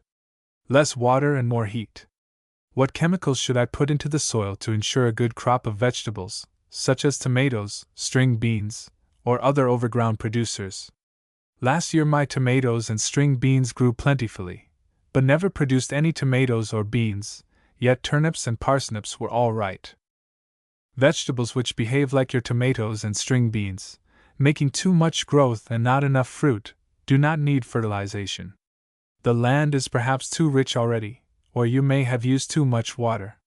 Use less water so that the plants will make a more moderate growth, and they will be fruitful if the season is warm enough in the later part of summer. This, of course, would be one of the drawbacks to growing tomatoes and beans in San Francisco. Turnips and parsnips do well with less heat. You may have to modify the San Francisco summer climate by wind screens or glass covers. Continuous cropping with the same plant. What would happen on the crops of cucumbers, tomatoes, and eggplants, etc., planted on the same place continuously? There would be in time a decadence of crop from soil exhaustion, but that you could prevent by fertilization. The greatest danger from continuously growing these vegetables on the same land is the multiplication of bacteria which injuriously affect them in the soil. The plants which you mention are all subject to wilt diseases from this cause, therefore, they should have new ground. If you have to use the same garden ground continuously, the plants which you mention should be rotated with root crops or with other kinds of vegetables, so as to frequently change plants and soil within the general area which has to be used for them. Big worms on tomatoes. I have a nice patch of tomatoes in my garden, and only recently I noticed large green worms on them with one large brown horn on their head. They strip the leaves off. They look to me like a tobacco worm. They are tobacco worms, that is, they are the larvae of hawk moths, some of which take tobacco, tomatoes, grapevines, and many other plants, including some of the native weeds of your valley. Pick them off and crush them, or give them a little snip with the scissors if you do not like to handle them. They are so large and easily found that such treatment is easily applied, as in worming tobacco. Loss of tomato bloom. I have tomato plants which are very strong and healthy and full of blossoms, but there is something cutting the blossoms off and just about to ruin my plants. The trouble with your tomato plants is that life is too easy for them, that they have so much moisture and plant food that they can grow comfortably and rapidly without thought of the future. So, because they do not have to think of making fruit, the blossoms drop off. This is a very common occurrence with tomatoes, especially in home gardens where the owners have not the experience or the information on the subject that they might have, and give the tomatoes too much water. Many other plants act the same way and will not set fruit while they can grow easily, and only begin to produce when they have made a great growth, or when moisture begins to get a little short. If you irrigate the tomatoes, stop, and put no more water on until the plant begins to set fruit as if it meant business, or give some sign that water would be appreciated. If the ground is naturally moist, you will have to wait until the plants make more growth and the weather gets drier and hotter, and the plants will then set fruit. Some growers have found that by trimming up the vine and staking it, the fruit sets much more readily. Part 3. Grains and forage crops. Wants us to do the whole thing. Can you help me to determine a good product to plant somewhere in California? Also, what particular section would be most suitable for the raising of that which you would advise? I wish a crop of permanent nature, as orchard trees.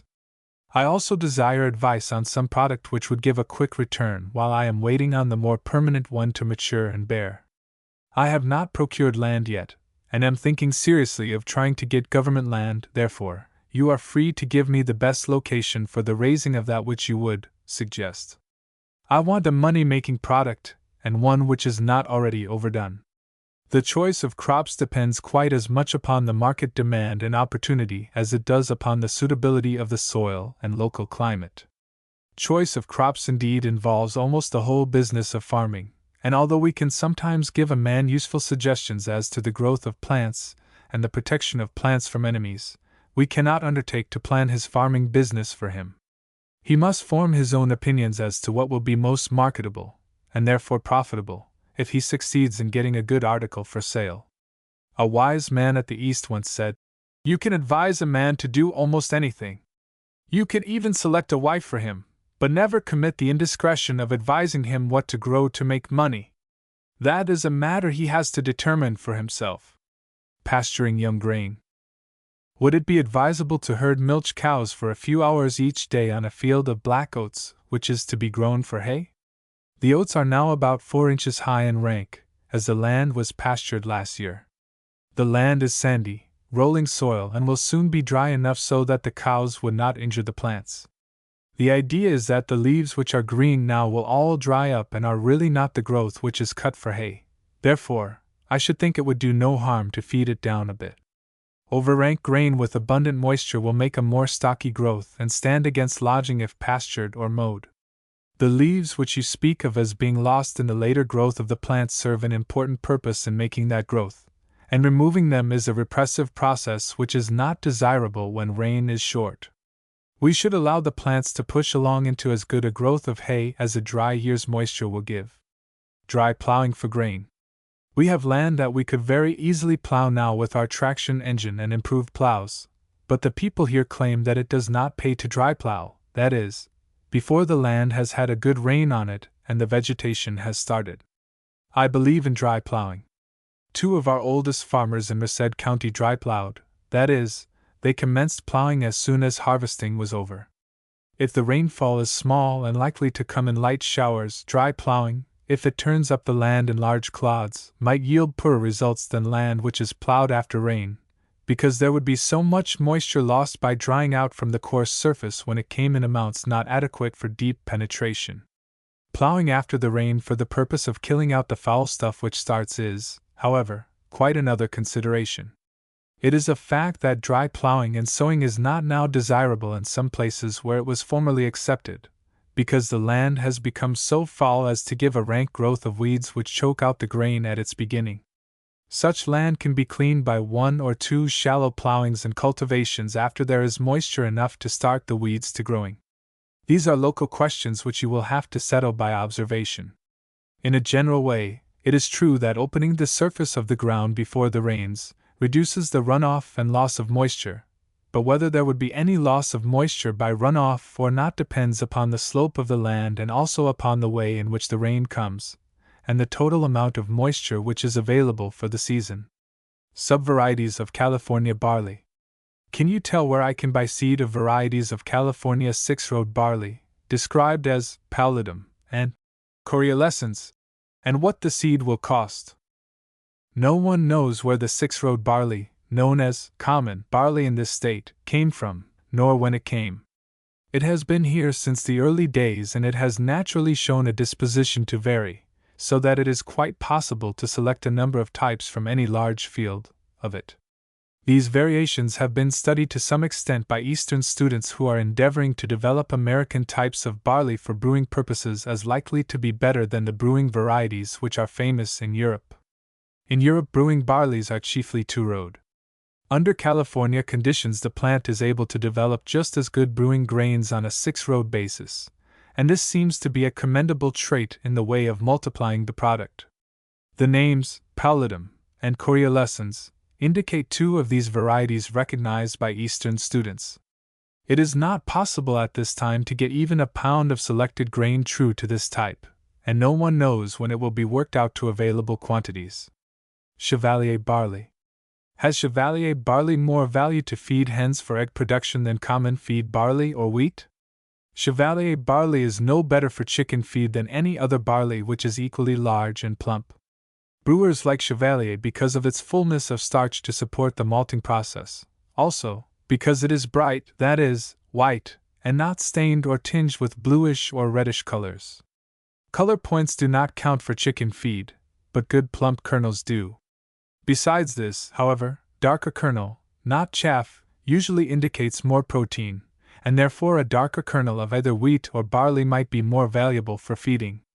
A hard, horny kernel is richer than a softer, more starchy one, either in wheat or barley. Barley on moist land. What would you do with land subject to overflow by the Sacramento when that river rises 20 feet, and which you wanted to plant to barley this season? Would you take a chance on the river rising that high this year, or wait until after that danger was over, and take a chance on not getting enough rain to make the grain come up? Also, if the river did come up for 48 hours after the grain was in, but did not wash, would the grain be lost? Should the grain be planted deeper than on ordinary land, and if so, should a drill be used? How much seed should be sown per acre on good river-bottom soil? Get the barley in and watch for the overflow rather than to fear it. An overflow for 48 hours would give you the greatest crop you ever saw, unless it should be in a settling basin and the water forced to escape by evaporation. From your description, we judge that this is not so and that the land clears itself quickly from an overflow. Depth of sowing depends upon the character and condition of the soil, the lighter and drier the deeper.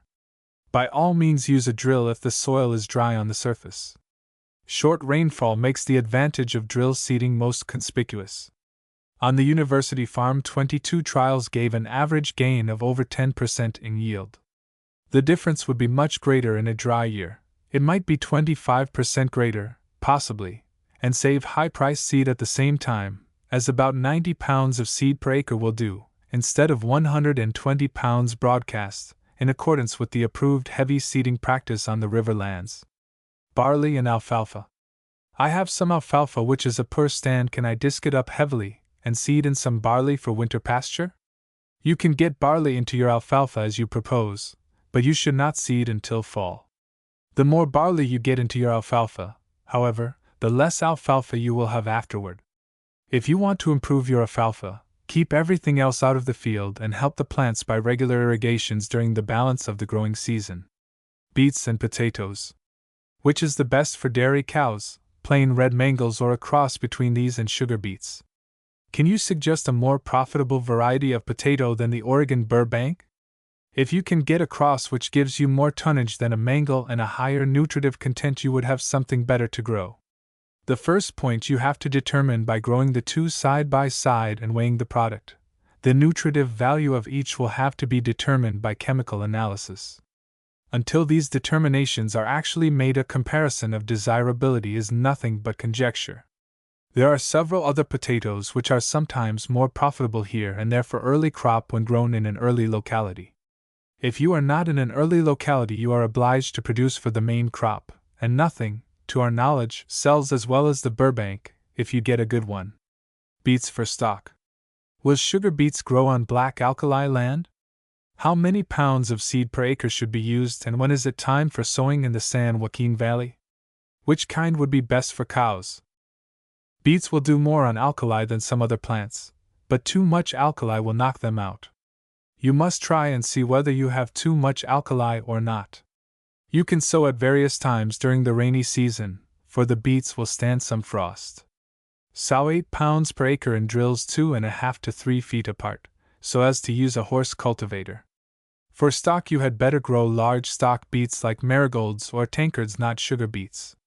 It costs too much to get sugar beets out of the ground, because it is their habit to grow small and bury themselves for the sake of the sugar maker, while stock beets grow largely above ground. Summer start of stock beets. How can I make mangel wurzels grow in hot weather? The land is level and can be irrigated by flooding or ditching between the rows. How often should the water be applied, and which method used? The land is in fine shape, a sandy loam bordering on to heavier land. Wet the land thoroughly. Plow and harrow and drill in the seed in rows about 2.5 feet apart. This ought to give moisture enough to start the seed. Cultivate as soon as you can see the rows well. Irrigate in a furrow between the rows about once a month. Cultivate after each irrigation. Corn growing for silage. With fair cultivation, will an acre produce about 10 tons of ensilage without fertilization, it being bottom land? How should it be planted? The rows closer together than 3 feet, or should it be planted the usual width between rows, and thick in the rows? If fertilizers were to be used, what kind would you recommend? Would you recommend deep plowing followed by a packer and harrow so as to preserve the moisture? You ought to be able to get 10 tons of silage per acre from corn grown on good corn land. It can be best grown in rows sufficiently distant for cultivation, closer in the row than would be desirable for corn, and yet not too crowded, because corn for silage should develop good ears and should be cut for silage about the time when the glazing begins to appear. If your land needs fertilization, stable manure or a complete fertilizer of the dealers would be the proper thing to use. It would be very desirable to plow corn land deeply the preceding fall, followed by a packer or harrow to settle down the land below, but do not work down fine. Keep the surface stirred from time to time during the winter and put in the crop with the usual cultivation in the spring as soon as the frost danger is over. Irrigation for corn. What amount of water is necessary per acre for the best possible yield of corn under acreage conditions and proper cultivation in the San Joaquin or Sacramento valleys? No one can answer such a question with anything more than a guess. It depends upon how much rain has fallen the previous winter, how retentive the soil is naturally, and what has been done to help the soil to hold it. Nearly all the corn that is grown is carried without any irrigation at all on moist lowlands, which may be too wet for winter crops. If you demand a guess, make it 6 acre-inches, with a good surface pulverizing after each run of water and furrows between the rows. This water would be best used in 2 or 3 applications. Eastern seed corn for California. The question has been raised as to eastern-grown seed corn, comparing it with California-grown seed. Some claim that the former does not yield well the first season. We cannot give a complete refutation of the impression that eastern seed corn does not yield well the first season in California. It is a somewhat prevalent impression. All that we can announce now is that we have grown collections of eastern seed corn and have found the product quite as good as could have been expected, and did not encounter, apparently, the trouble of which you write. Need of corn suckering. To ensure the best crop of corn possible, does it pay to sucker it or not? The removal of suckers is a matter of local conditions largely in California, and growers are getting out of the habit of suckering. In some places suckering is needed, and in others it apparently does not pay to do so, although with very rare exceptions a larger yield can be secured by suckering than without. Cowpeas not preparatory for corn. What time of the year can cowpeas be planted, and can the entire crop be plowed under in time for planting field corn? Cowpeas are very subject to frost. They are really beans, and therefore can be grown in the winter time only in a few practically frostless places. Wherever frosts are likely to occur they must be planted, like beans and corn, when the frost danger is over. Field peas, Canadian peas and vetches are hardy against frost and therefore safer for winter growth, and treated as you propose they may be preparatory for corn growing providing you plow them under soon enough to get a month or more for decay before planting the corn. Oats and rust.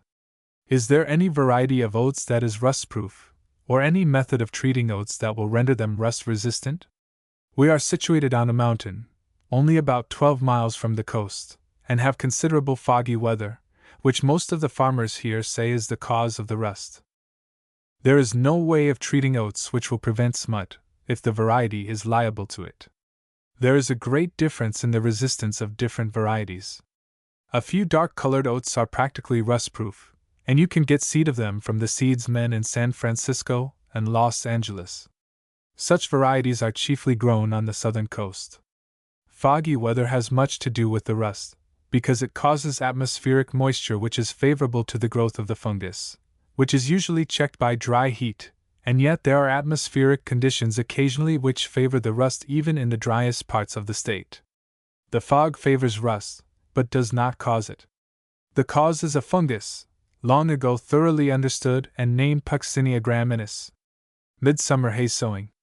Can I sow oats or barley in July upon irrigated mesa land, with the object of making hay in the fall? Which of the two would do the better in summer time? I have plenty of water. We have never seen this done to advantage. If you desire to try it, irrigate thoroughly and plow and sow afterward. Use barley rather than oats, and irrigate when the plant shades the land well, if you get growth enough to warrant it.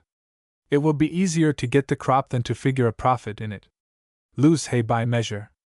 How many cubic feet should be allowed for a ton of alfalfa hay loaded on a wagon from the shock? I must sell more or less in that way, as no scales are near enough to be used. It is a proposition, as to the weight of loose hay, which could of course keep changing the higher you built the load on the wagon. It is easier to give figures on weight from a stack in which there has been something like uniform pressure for a time. In the case from a 30-day stack it is common to allow an 8-foot cube to a ton, etc. Perhaps you can guess from that. When to cut oat hay. To make the best red oat hay should it be cut when in the milk dough or nearly ripe. It should be cut in the soft dough, or, as some express it, between the milk and the dough. This is probably as near an approach in words as can be made to that condition which loses either by immaturity or by overmaturity from the point of view of hay, which is to get as much as can be in the head without losing nutritiveness in the straw. Of course, there are other conditions intruding sometimes, like the outbreak of rust or the premature ripening through drought. In such cases, care must be taken not to let the plant stand too long for the sake of reaching an ideal condition in the head, which for lack of favorable growing conditions the plant may not be able to reach. Rye for hay. When is the best time to cut rye for hay, and how should it best be handled? Would it be well to cut it up and blow it into the barn, and would it do all right for silage? Rye makes poor hay on account of its woody stems and must be cut earlier than other grains. After that it is handled as is other hay. Cutting it up would probably be more of a help than to other grain hay. It could be put into the silo, but would of course have to be cut pretty green and would have to run through a cutter and blower. Putting it in whole would be out of the question. In the silo, the fermentation would largely overcome the woodiness of the stems. It would also as a silage balance up nicely with alfalfa, and the best way to do would be to mix it with alfalfa when putting it in. Rye in California. Which kind of rye is the hardiest, the best yielding, and the best hay varieties in your state? Rye is the least grown of all the cereals in California, and no attention has been paid to selection of varieties. That which is produced is just rye, of some common variety which came to the state years ago and still remains. No rye is grown for hay, as the toughness of the stem renders it undesirable for that purpose. There is a certain amount of rye grown for winter feeding. This is grown in the foothills principally, and it serves an excellent purpose, but it is fed off before approaching maturity. That old 7-headed wheat. We are sending you some heads of grain which was grown in this county. The land was planted with an imported Australian wheat, which we believe the smaller heads to be, but the wheat is about evenly mired with grain like the large heads, which we think to be a species of barley. The grain is an old, coarse, bearded wheat which is continually appearing in fields of ordinary grain and naturally excites interest among all to whom the variety is a novelty. It is the old 7-headed Egyptian wheat, which has never proved of any cultural value, because its manifolding of the head is of no advantage. It is better to have a straight, well-filled head than to have a branching head of this kind. This matter has been fully demonstrated by experience during the last 30 or 40 years. Not only in this state, but in other states, for the variety has a way of getting around the world, and seed has sometimes been sold at exorbitant prices to people who have been persuaded that it is of particular value. Spelts. I have heard of a Russian grain called spelts, or emmer. Can I raise it successfully, and if so, what is the very best time of year to sow some for the best crop obtainable? Can it be sown in the fall, say November? Would springtime be a better time to sow it on soil that is very soft in winter? If your land yields good crops of wheat or barley or oats, you have little to expect from spelts or emmer. This is a grain generally considered inferior to those just mentioned and advocated for conditions under which the better-known grains do not do well. It is hardy against drought and frost, particularly the latter, and is, therefore, chiefly grown in the extreme north of Europe. It may be sown in the fall or in the spring in places where rains are late and carry the plant to maturity. Italian rye grass. What kind of grass is enclosed? Also the best method to eradicate it? The grass is the Italian rye grass, or as it is sometimes called, the Italian variety of the perennial rye grass. It is proving a very satisfactory grass in California for moderate drought resistance and for winter growing, and a great deal of it is being sown for these purposes. You can readily kill it out by cultivation, but most people are more occupied with its propagation than with its destruction. Fall feed. Can I irrigate and plant a forage crop in July to feed dairy cows this fall and winter? Would you recommend cowpeas or some kind of sugar corn? If cowpeas, how many pounds to the acre? If you wet down the land thoroughly and then plow and harrow and plant either cowpeas or Indian corn, you ought to get a good green crop before frost. Drill in or drop the seed in rows about 3 feet apart, and keep cultivating and irrigating as long as you can get through without injuring the crop too much. Use about 40 pounds of cowpeas to the acre. Hurry up pasture. What can I plant this fall which would produce pasturage for a small amount of stock this winter, and until I can get the land under irrigation and seeded to alfalfa.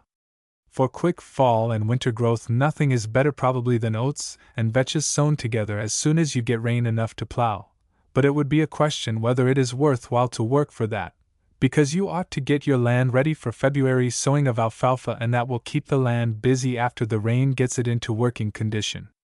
Johnson grass. I am informed that Johnson grass makes fine hay. I have not sown the seed yet, but would like to know if the hay is good and if it will grow on dry land. I have the seed on hand, but do not want to sow it if it is not good. Johnson grass is poor, coarse stuff. The plant is most valuable for grazing when young. Johnson grass will not grow on really dry land, but it will take the best moist land it can find and hold on to it. It is sensitive to frost, and is not a winter grower except in the absence of frost. Improving heavy land for alfalfa. My land is very heavy, red loam, and crusts over very hard in dry seasons. I would like to know if it would be best to use barnyard compost over the surface as a mulch, or would it be best to use plain straw for that purpose? A very heavy soil can be brought into better surface condition for alfalfa by plowing in stable manure as soon as possible after the fall rains, in order that the manure may have opportunity to become disintegrated and mixed with the soil by the time for alfalfa sowing, which is from February to April, whenever the heavy frosts of the locality are over. For a small piece, you might get a better stand by using a light mulch of disintegrated coarse manure or even straw, scattering it after the sowing, but for a large acreage this would involve too much labor. It is not desirable to work in much manure or other coarse stuff at the time of sowing the seed, but you can make a light surface application after the plant has made a start. Cultivating alfalfa. When is the best time to cultivate alfalfa, and how often during the season is it advantageous to do so? Which is the best implement to use? Cultivated alfalfa is a term applied to alfalfa sown in rows and allowed to grow in narrow bands with cultivated land between, and the irrigation is then done in a furrow in the narrow cultivated strip. This will give thriftier growth and perhaps more hay to the acre than flooded, broadcasted alfalfa, but it will cost so much more that the acre profit would probably be less. This is an intensive culture of alfalfa, which is still to be tested out in California, if anyone should be inclined to do it. Some one-cow suburbanite would be in condition to try the scheme first. Probably you refer to disking, and for that an ordinary disc is used with the disc set pretty straight to reduce the side cutting, and this is done at different times of the year by different growers. By doing it when the ground gets dry in the early spring, much of the foul stuff is cut out before the alfalfa starts strongly. But disking seems to be good whenever in the year the soil is dry enough to take it well. Suburban alfalfa patch. How can we rid the alfalfa of weeds? As we are obliged to hire help, and do not succeed in getting the hay cared for until we have mostly stalks without leaves, I have put the cow on it to pasture it off. The cow knows how to handle it, but you will not get as much alfalfa as if you cut and carried it to her. If you cut sooner, you will get rid of many plants which are propagated by the seeds which they produce, and you will also get better hay, more leaves, and fewer stalks. Cut it about the time it begins to bloom, not waiting for the full bloom to appear. Alfalfa and Bermuda. I have land which was seeded to alfalfa some 15 years ago, and has been pastured continuously until it was almost all Bermuda. I had it thoroughly plowed, disc harrowed and sowed to oats, disc harrowed in, and drag harrowed. After cutting for hay this year I intend putting it in Egyptian corn in rows, so it can be cultivated to get rid of Bermuda. I have also been advised to plow the land immediately after harvesting corn and let it lie until next January, and then plow and sow to barley and alfalfa as I wish to grow alfalfa. Kindly let me know if method is right. The land is sandy loam and under irrigation. Whether you will fully succeed against Bermuda grass or not is doubtful. It is probable, however, that you can reduce the Bermuda so that other cultivated crops can be continuously grown. Common experience is that Bermuda will hold on unless you have hard freezing of the ground to a considerable depth, as they have in the northern states. The best use that you can make of land infested with Bermuda is to get as good a stand as you can of alfalfa and let the alfalfa fight for itself. The combination of alfalfa and Bermuda grass makes very good hay or pasturage. We should, however, sow the alfalfa alone and not handicap it by sowing with barley. The Bermuda will smile at that advice. Egyptian corn can be planted in rows, 2.5 to 3 feet between the rows to admit of easy cultivation. Bermuda grass. What is the value of Bermuda grass as a forage crop for cattle, more particularly dairy cows? Bermuda grass is generally condemned because of getting in places where it is not desirable and of being almost impossible of eradication therefrom. Still, Bermuda grass will make good pasturage on land which is too alkaline to make other crops, and therefore is highly esteemed by some owners of waste lands in the San Joaquin Valley. It is good pasturage and is most easily propagated by cutting the roots up into short pieces by use of the hay cutter, nearly all the pieces retaining an eye which will make a new plant. It is easy to get in and hard to get out. Salt grass and alfalfa. I have some land in Sutter County, and it has some of this salt grass in spots.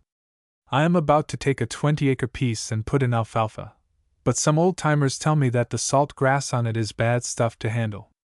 Your trouble will probably be not so much the salt grass, but the alkali in the soil which the salt grass can tolerate, and which other plants cannot stand. You cannot then substitute alfalfa for salt grass without getting the alkali out of the soil, and you cannot do this without having sufficient drainage so that the rainfall may wash the alkali out from the soil and carry it away in the drainage water. You probably cannot get a satisfactory growth of alfalfa on the spots where the salt grass has established itself, although the land round about may be very satisfactory to alfalfa. Giant spee. I would like information about spee. How much frost will it stand? What is time for sowing? Its value as crop to plow under?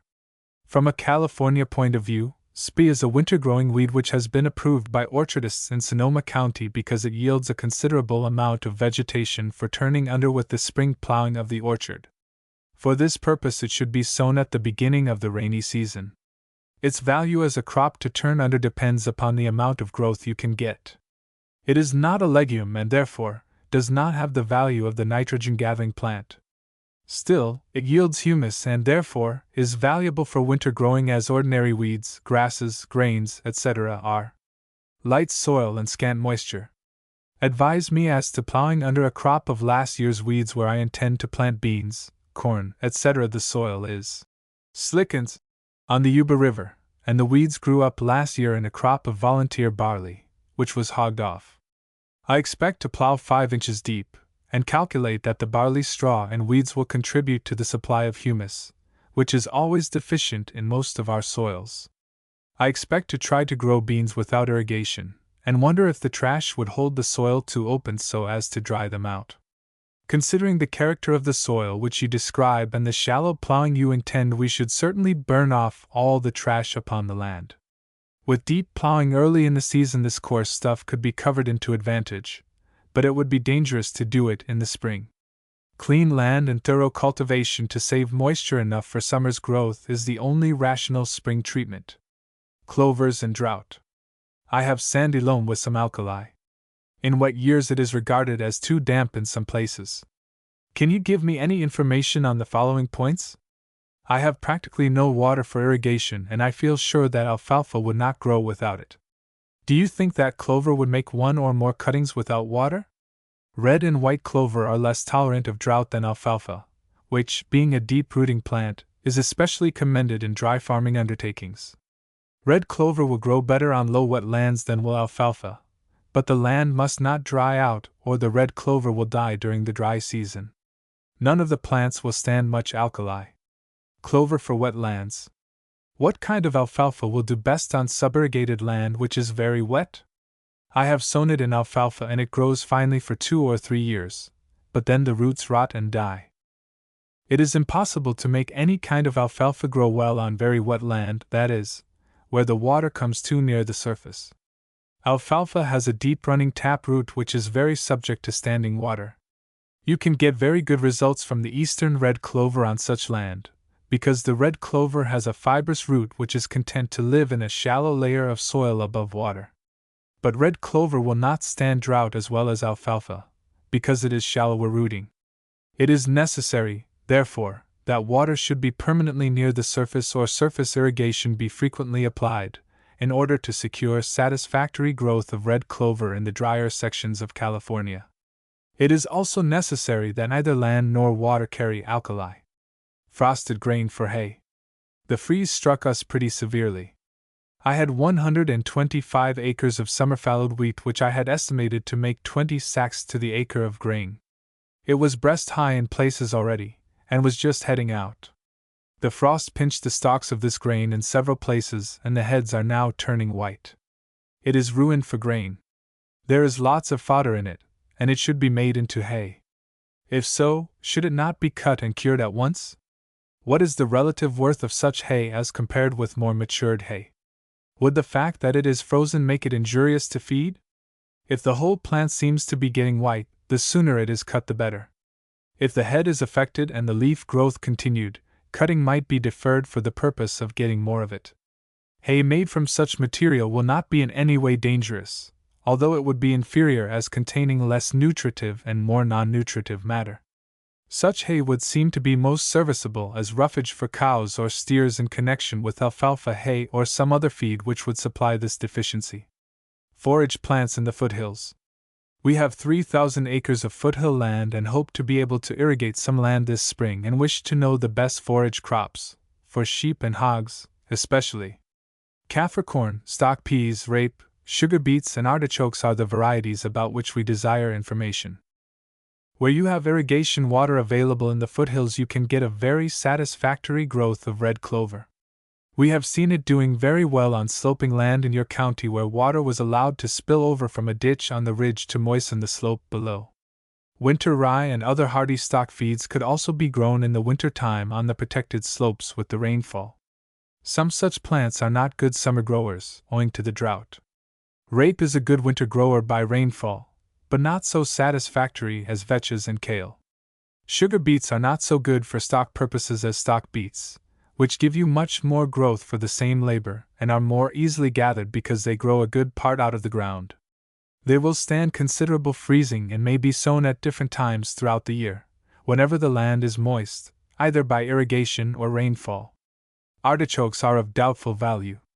We have never found anyone who continued to grow them long. Of course, on good, deep land, with irrigation, nothing can be better than alfalfa as supplementary to hill range during the summer season. Winter forage. At what time of the year should I plant kale, Swiss chard, etc., so as to have them ready for use during the months from February to June? You should plant Swiss chard, kale, etc., as soon as the ground is sufficiently moist from the rain in the fall. In fact, it would be desirable for you to plant the seed earlier in boxes and thus secure plants for planting out when the ground is sufficiently moist. These plants are quite hardy against frost, and in order to have them available by February, a start in the autumn is essential. A summer hay crop. What can I put on the land after the oat crop is taken off to furnish hay for horses during the coming winter? I had thought millet would be good. I have water for irrigation. You could get most out of the land you mentioned during the hot season by growing Kaffir corn or milo, cutting for hay before the plant gets too far advanced. If your land can be flooded and takes water well, so that you can wet it deeply before plowing, the sorghum seed can be broadcast and the crop cut with the mower while the stalks are not more than half an inch in diameter. This makes a good coarse hay. If you have not water enough or the land does not lie right for flooding, you can grow the sorghum in drills and irrigate by the furrow method, being careful, however, not to let the crop go too far if you desire to feed it as hay. Teosinte. What about teosinte? Its food value, method of culture, and adaptability to our climate, character of soil required? Teosinte is a corn-like plant of much lower growth than Indian corn. It may be of value as a forage plant on low, moist, interior lands in the summer season. It is very sensitive to frost and is, therefore, not a winter grower. It abhors drought and, therefore, is not a plant for plains or hillsides. It was grown to some extent in California 25 years ago and abandoned as worthless so far as tried. Bermuda objectionable. Bermuda grass as pasture for summer to supplement bur clover and alfilaria in winter on the cheap hill pasture lands along the coast or the foothill ranges of the Sierras. Stock like it and do well on it, and I have noticed it growing in places where it had no water but the little rains of winter in Southern California. So the question occurred to me, why should it not be a profitable pasture for the dry summers on the coast or foothill ranges of the state? Bermuda grass will not make summer growth enough on dry pasture land to make it worth having. It will not make much growth in the rainy season because of frost, and if it has possession of the ground it will not allow either burr clover or alfilaria to make such winter growth as they will on clean land. Besides, this grass is generally counted a nuisance, because it will get into all the good cultivated land and it is almost impossible of eradication. Bermuda grass is of some account on alkali land where it finds moisture enough for free growth. We would not plant it in any other situation. Rye grasses better than brome. I see in an Eastern seed catalogue, Bromus inermis, very highly spoken of as pasturage. Do you know anything of it, and do you think it would be suitable for reclaimed tule land in the base section? Both English and Italian rye grasses have proved better than Bromus inermis on such land as you mention. The latter is commonly known as Hungarian brome grass or Aunus brome grass, and it was introduced to this state from Europe about 25 years ago, and the seed distributed by the University Experiment Station. Hungarian brome may be better on rather dry lands, although it will not live through the summer on very dry lands in this state, but we would rather trust the rye grasses or reclaimed lands, providing, of course, that they are sufficiently free from salt to carry tame grass at all. On the upper coast, Hungarian brome has been favorably reported as an early winter growing grass with comparatively low nutritive value, but is especially valuable because it will grow in poor soil. It is especially suited to sandy pasture and meadow lands and is quite resistant to drought. It is a perennial grass, reproducing by a stout rootstock, which makes it somewhat difficult to eradicate when it is not desired. It is desirable to keep stock off the fields during the first year to get a good stand. Black medic. Will you kindly name the enclosed? Also explain its value as forage. The plant is black medic. It has been very widely distributed over the state during the last few years. It is sometimes called a new burr clover, which it somewhat resembles. It is not very freely eaten by stock and is apparently inferior to burr clover for forage purposes. It is a good plant to plow under for green manure. Crimson clover. About crimson clover in California. Has it proved satisfactory? If so, can you give me data how to plant, etc.? Crimson clover must be sown after frost, for it is tender. It will give a great show in June and July on low moist land. It is not good against either frost or drought. It has been amply tried in California and proved on the whole of little account. California winter pastures. We have a great deal of pasture land on which the native grasses yield less feed each year. A great part of this land can be cleared of brush and stone, ready for the plow, but what can we sow to take the place of the native pasture? The ground in many places is not level enough for alfalfa, and in some places water is not available. Can we break up the land and sow pasture grasses as the farmers are exhorted to do at the East? The annual rainfall is from 12 to 15 inches.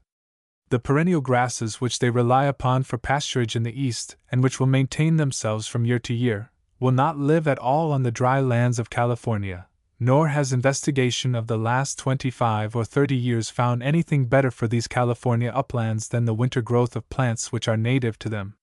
Such lands should be better treated, first by not being overstocked, second, by taking off cattle at the time the native plant needs to make seed, because, as they are not perennial, they are dependent upon each year's seed.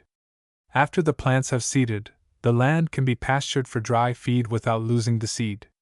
Of course, if one has land capable of irrigation, he can grow forage plants, even the grasses which grow in moist climates, like the rye grasses, the brome grasses and the oat grasses, etc., which will do well if given a little moisture, but it will be a loss of money to break up the drier lands with the idea of establishing perennial grasses upon them without irrigation. California pastures are naturally good. In early days they were wonderful, but they are restricted to growth during the rainy season, or for a little time after that, and are therefore suited for winter and spring pasturage, while the summer feeding of stock, aside from dry feed, should be provided from other lands where water can be used. The improvement of these wild pastures consists in a more intelligent policy for their production and preservation rather than an effort to improve them by the introduction of new plants. Pastures may, however, be often improved by clearing off the brush and harrowing in seed of burr clover, alfilaria, etc., at the beginning of the rainy season. Alfilaria and winter pasturage. Will alfilaria, Erodium secutarium, grow well on the hills of Sonoma County partially covered with shrubs? I want something that will be food for stock another year. I have heard of alfilaria and that it grows well without being irrigated. Alfilaria is a good winter-growing forage plant in places where it accepts the situation. It is an annual and therefore does not make permanent pasturage except where it may reseed itself. On the coming of the dry season it will speedily form seed and disappear. It is therefore of no summer use under the conditions which you describe, nor is it possible to secure any perennial grass which will be satisfactory on dry hillsides without irrigation.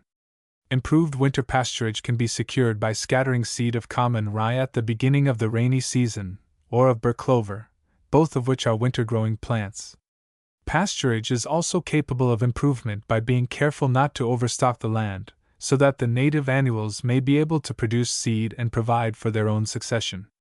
The secret of successful pasturage on dry uplands is to improve the winter growth. It is too much to expect much of them for summer growth without irrigation. Grasses for bank holding. We desire a grass to be used on levees, to keep from washing. Bermuda or Johnson growths are dangerous to farming lands. What we desire is a grass that will grow in good dirt with no water to support it during most of the year, except the annual rainfall of Fresno County. Of course, this grass will also have to endure a great deal of water during the flooded season of the year. We have heard that the Italian rye grass would be suitable. The rye grasses do not have running roots, therefore are not calculated to bind soil particles together as Bermuda grass does. If you want a binding grass, you must take the chances of its spreading to adjacent lands. Of course, if you could get a sod of rye grass, it would prevent surface washing from overflow, etc., to a certain extent. We are not sure how far it would prevent bank cutting by the flowing water, for it makes a bunchy and not a sod-like growth. It would not live through the summer unless the levee soil keeps somewhat moist. The only way to determine whether you can get a permanent growth of it will be by making a trial. Seed should be sown as soon as the ground becomes moistened by rain. It is a very safe proposition, because if it is willing to live through the summer, it is one of the best pasturage grasses for places in California where it will consent to grow, and it is not liable to become an annoyance by taking possession of adjacent land, because it would be readily killed by cultivation. Alfalfa and alkali. I sowed several acres of alfalfa seed with a disc this season and none of it has come up. I think the reason for it not coming up is that the disc put it into the ground too deep. We sowed some by hand and it came up very well. Is there any probability that later in the season this seed will germinate, or has it rotted in the ground? Water stands within 3 feet of the surface and has considerable alkali. What can I plant on this land and get a crop? It is our intention to sow it to alfalfa next fall. The land adjoining, although higher, has a good stand of alfalfa now. You are right about covering the alfalfa seed too deeply. It is not likely to appear. Your chance of getting a durable stand of alfalfa on such shallow soil over alkali water is not good, but you can hardly determine that without trying. Sometimes conditions are better than you think, sometimes worse. The plant itself is the best judge. On your lower land you could probably get a better stand of ryegrass than anything else sowing at the beginning of the rainy season. Of course, however, even that will depend upon how much alkali you have to deal with. Alfalfa on adobe. Is adobe land good for alfalfa? Is it harder to start than in other soils or not? How much seed is required to sow an acre? Also state what time alfalfa should be sowed. Alfalfa will thrive on an adobe soil if the moisture is kept right, especially guarding against too much water at a time. It is necessary to irrigate more frequently, and apply only as much as can be absorbed by the soil before the hot sun comes on the field, for that scalds the plant badly. It is harder to get a good stand because of the cracking and hardening of the surface. Sow about 20 pounds to the acre just as soon as the soil comes into good condition, that is, moist and warm.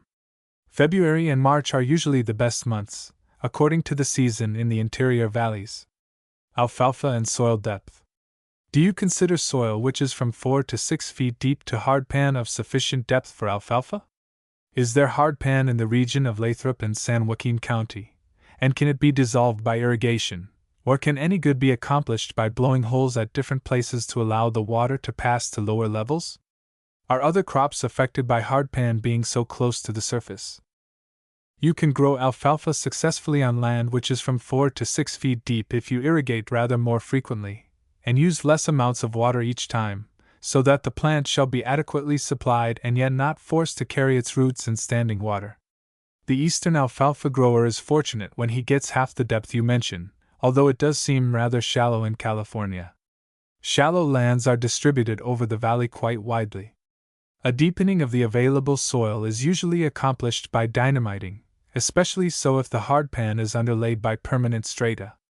Alfalfa will penetrate some kinds and thicknesses of hardpan when it is kept moist, but not too wet, to encourage root growth.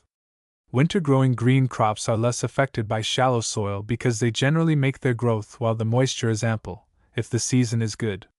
Curing alfalfa with artificial heat. It is current rumor that, out in California, they are hauling alfalfa green and curing it by artificial heat, thus reducing loss through bad weather and producing a superior hay for feeding or milling purposes. It is true that alfalfa is being cut green and dried by artificial heat, but this is only being done in preparation for grinding. No one thinks of doing it for the making of hay for storage or for feeding.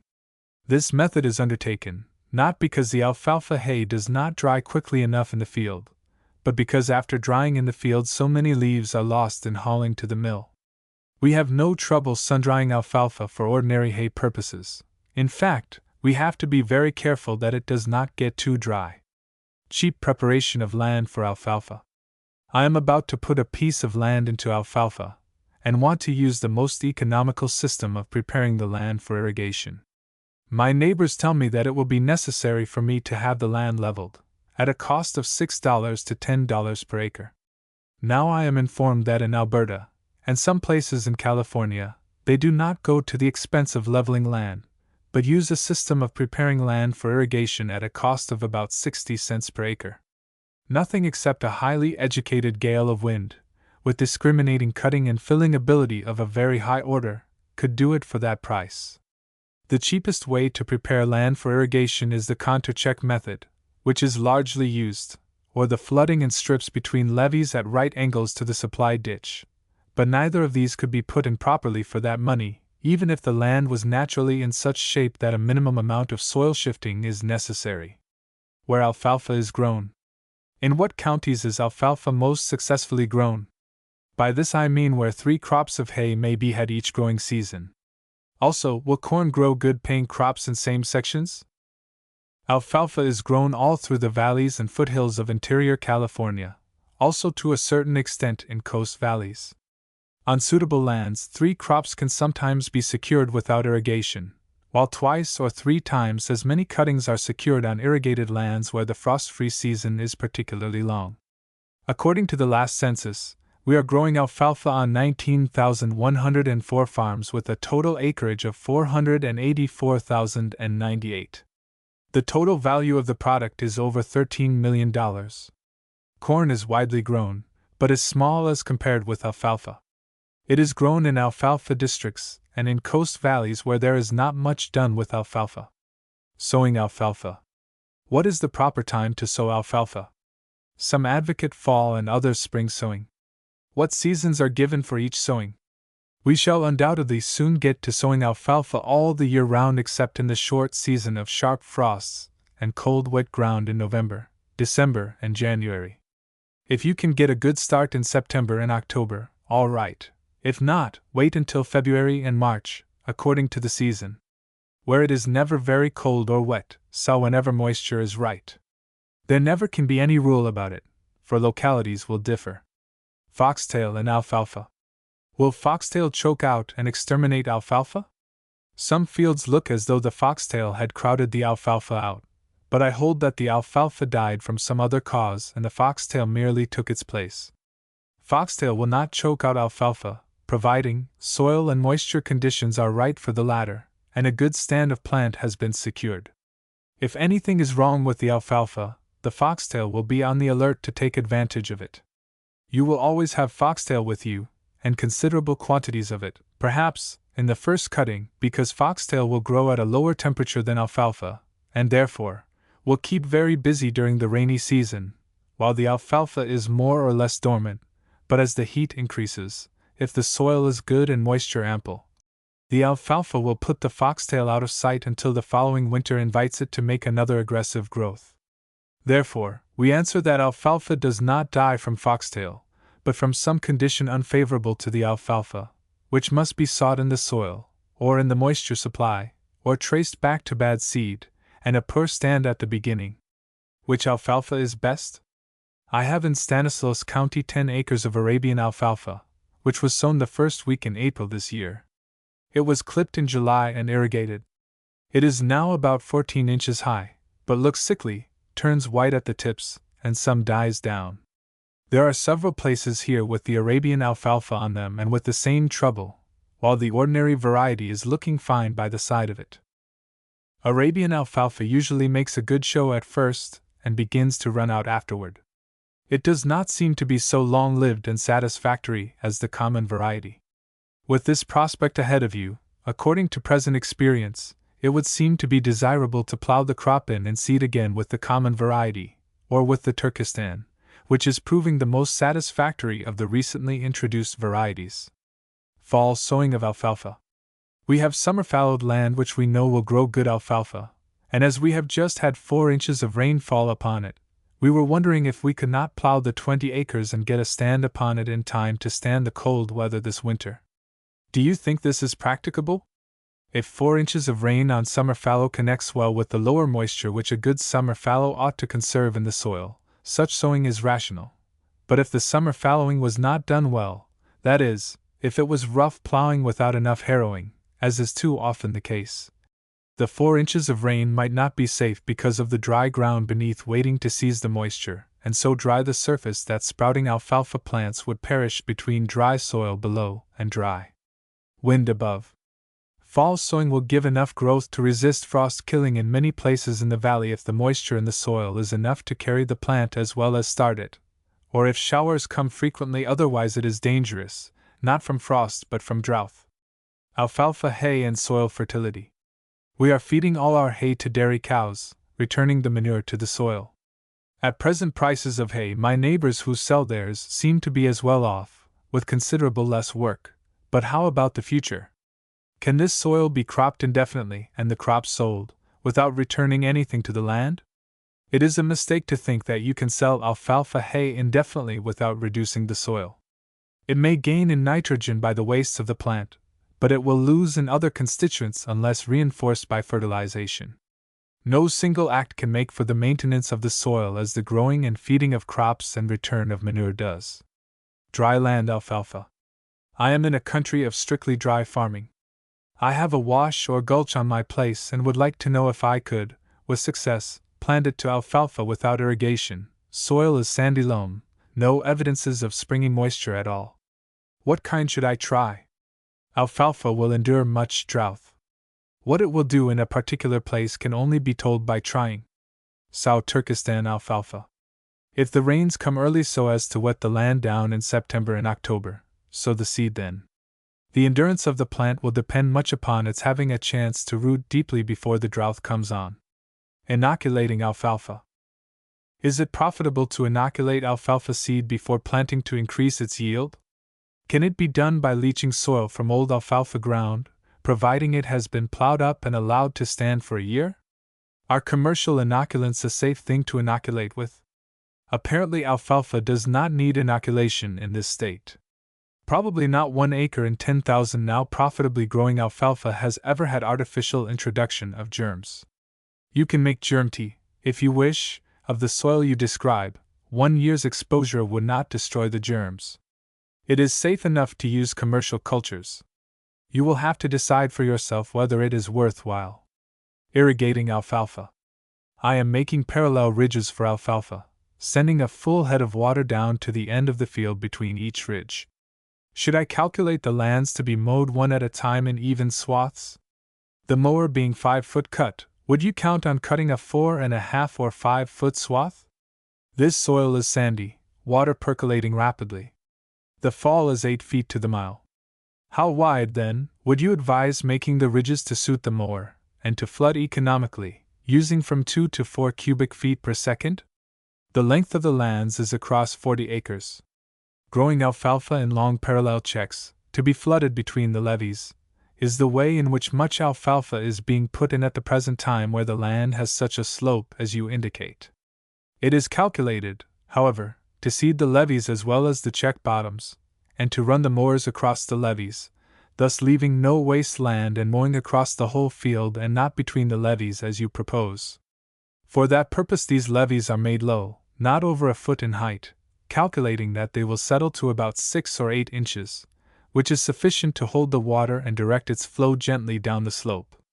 There is, however, a limit to the distance over which water can be evenly distributed in this way, the difference being dependent upon the character of the soil, slope, etc. A length of 900 feet is sometimes found too great for an even distribution, and for this reason, supply ditches at shorter intervals are introduced. Unirrigated alfalfa. In what part of the state does alfalfa grow best without irrigation? Obviously the parts which have the greatest rainfall in connection with retentive soil and plenty of summer heat.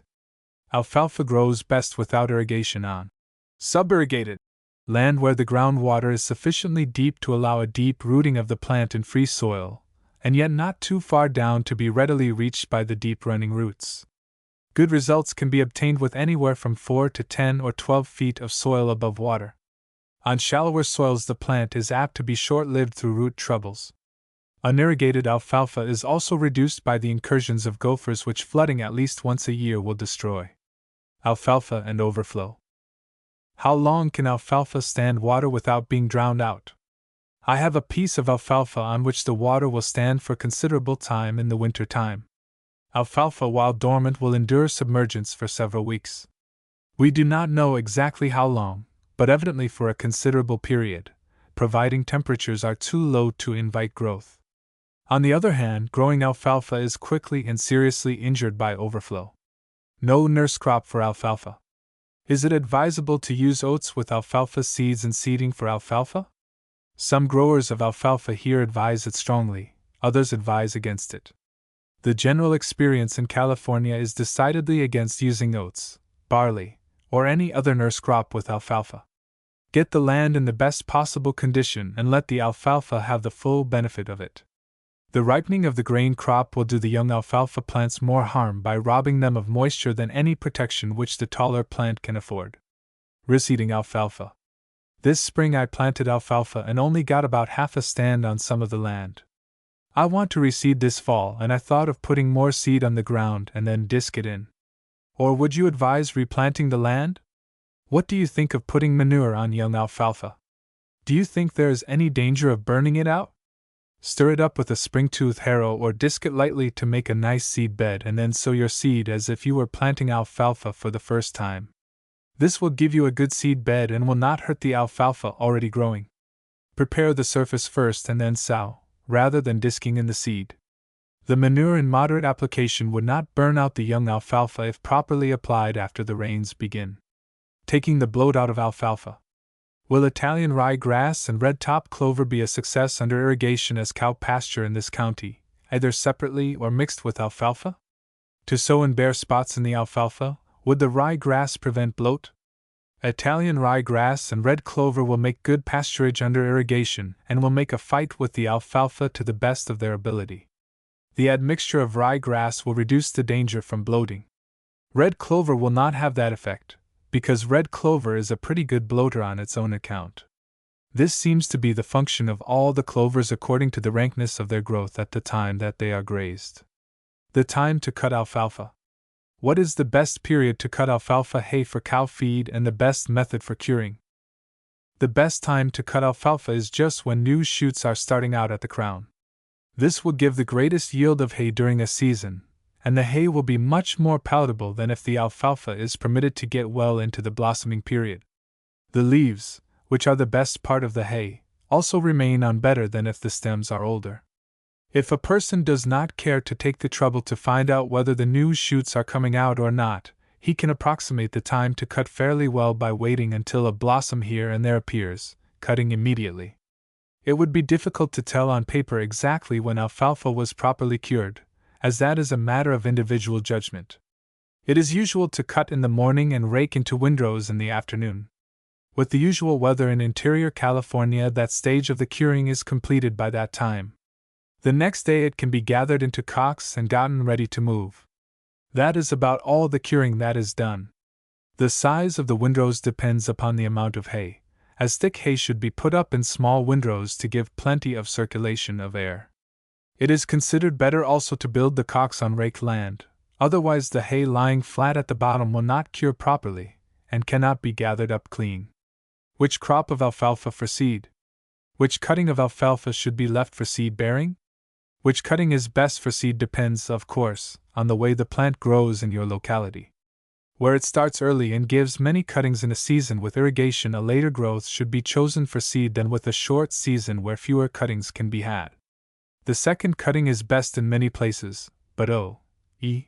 Lambert of Modesto, after threshing about 30 lots in 1 year, tells us that some growers had left second, some third, and some fourth cuttings for seed. He found the second cutting very poor both in yield and grade, much of it not being well filled and the seed blighted, as the growth of hay was too heavy. The seed on third cutting was good both in grade and yield. Much of the seed on fourth cutting was not matured. For good results the stand should be thin. Our drier, heavier lands give the best results, sub-irrigated lands not seeding. All irrigation should stop with the previous cutting for hay. Siloing first crop alfalfa. How about putting first cutting of alfalfa and foxtail into the silo? Do you think there is any danger of fire in a wooden silo? And do you add salt and water when filling? And how long after it is cut would you advise putting it into the silo? Put it through the silo cutter as soon as you can get it from the field. Do not let it cure at all, and be sure to cut and pack well. If at all dry, use water at the time of filling, and some salt then also, if you desire. There is no danger of firing if you put it in with good moisture, and by short cutting and hard packing you exclude the air. If you do not do this you will get a silo full of manure, and possibly have a fire while it is rotting. Soil for alfalfa. What kind of soil is best for alfalfa on a dairy ranch? An ideal soil for alfalfa is a deep, well-drained soil into which the roots can run deeply without danger of encountering standing water or alkali. Still, we are finding that alfalfa is very successful on soils which are not strictly ideal, providing the moisture is supplied in such a way that the soil shall not be waterlogged nor the water be allowed to remain upon the surface during the hot weather, because this kills the plant. Handling young alfalfa. I have alfalfa that is doing very well for the first year. My soil is sandy loam with light traces of white alkali, although it does not seem to be detrimental to the growth thus far. I am in the dairy business, and will have by winter enough manure to top-dress the field. Would it be good policy to use the manure, or would it be more satisfactory to top-dress with gypsum? Would it injure alfalfa to pasture lightly after the last cutting? Presumably your soil contains enough lime, and therefore the application of gypsum at this time of the year would not be necessary. It may be desirable to top-dress with gypsum near the end of the rainy season to stimulate the growth of the plant. Gypsum, however, has no effect upon white alkali. So far as alkali goes, gypsum merely changes black alkali into white, thus making it less corrosive. There would be no objection to pasturing lightly this fall. Be careful, however, to keep off the stock while the land is wet and not to overstock so as to injure root crowns by tramping. The manure can be used as a top dressing during the rainy season, unless you think it better to save it for the growth of other crops. Alfalfa is so deep-rooting where conditions are favorable that it does not require fertilization, usually on land which has been used for a long time for grain or other shallow-rooting plants. Alfalfa sowing with gypsum. I intend sowing alfalfa this fall on land that has some very compact hard spots. I aim to doctor these spots with gypsum at the rate of about 1,000 pounds per acre and cultivate the gypsum in thoroughly 2 or 3 weeks before sowing the alfalfa seed. Would this be all right? Is there danger of injury to seed by coming in contact with gypsum? Gypsum will not hurt the alfalfa seed. It is not corrosive like an alkali. Whether it will have time enough to ameliorate the soil in the spots in the period you mentioned depends upon there being moisture enough present at the time. Red clover for shallow land. What can you say of red clover on shallow soils in the Sacramento Valley under irrigation? How many crops, etc.? Red clover is fine under the conditions you describe. We could never understand why people do not grow more of it on shallow land over hardpan which is free from alkali, and not irrigated too much at a time. It is good on shallow land over water, where alfalfa roots decay, etc. Though we have no exact figures, we should expect to get about 2/3 as much weight from it as from an equally good stand of alfalfa. Clovers for high groundwater. Where, in California, is alfalfa being raised successfully above a water table of, say, 4 feet or less, and are any unusual means used to accomplish this? Over a high water table, the alfalfa plant will be shorter lived according to the shallowness of soil above water. One could get very good results at from 4 to 6 feet, whereas at 2 or 3 feet the stand of alfalfa would soon become scant through decay of its fleshy root. Where the water comes very near the surface, a more shallow and fibrous rooting plant, like the eastern red clover, should be substituted for alfalfa in California. It is a very vigorous grower and will yield a number of crops in succession although the water might be very near the surface, as in the case of the reclaimed islands in the Stockton and Sacramento regions and in shallow irrigated soils over bedrock in the foothills or over hardpan on the valley plains. In this statement, freedom from alkali is presumed. Vetches in San Joaquin. In Michigan I was familiar with the use of the sand vetch as a forage plant, for hay, for green manure, and as a nitrogen producer. In western Michigan, on the loose sandy soil, I sowed in September or October 20 pounds per acre for a seed crop and 40 pounds per acre for pasture, hay, or green manure. Can I expect good results in Fresno and Tulare counties without irrigation? Will fall seeding the same as wheat produce a seed crop? Will sand vetch grow on soil having 0.5% alkali? Most of the vetches grow well in the California valleys during the rainy season. The common vetch, Vicia sativa, and the hairy vetch, Vicia hirsuta, are giving best results. The proper time to plant is at the beginning of the rainy season. They will stand some alkali, especially during the rainy season, when it is likely to be distributed by the downward movement of water, but it is very easy to find land which has too much alkali for them. These plants seed well in some parts of the valley, but a local trial must be made to give you definite information. Growing vetch for hay. How many pounds of vetch seed should be sown to the acre? How many tons per acre in the crop? As I desire to change my crop, having to some extent exhausted the soil with oats, how advisable will it be to sow wheat with the vetch to give it something to climb on? If so, and wheat is not desirable under the circumstances, what? In using vetch for horse fodder, how much barley should be fed with it per day for a driving horse? For a draft horse?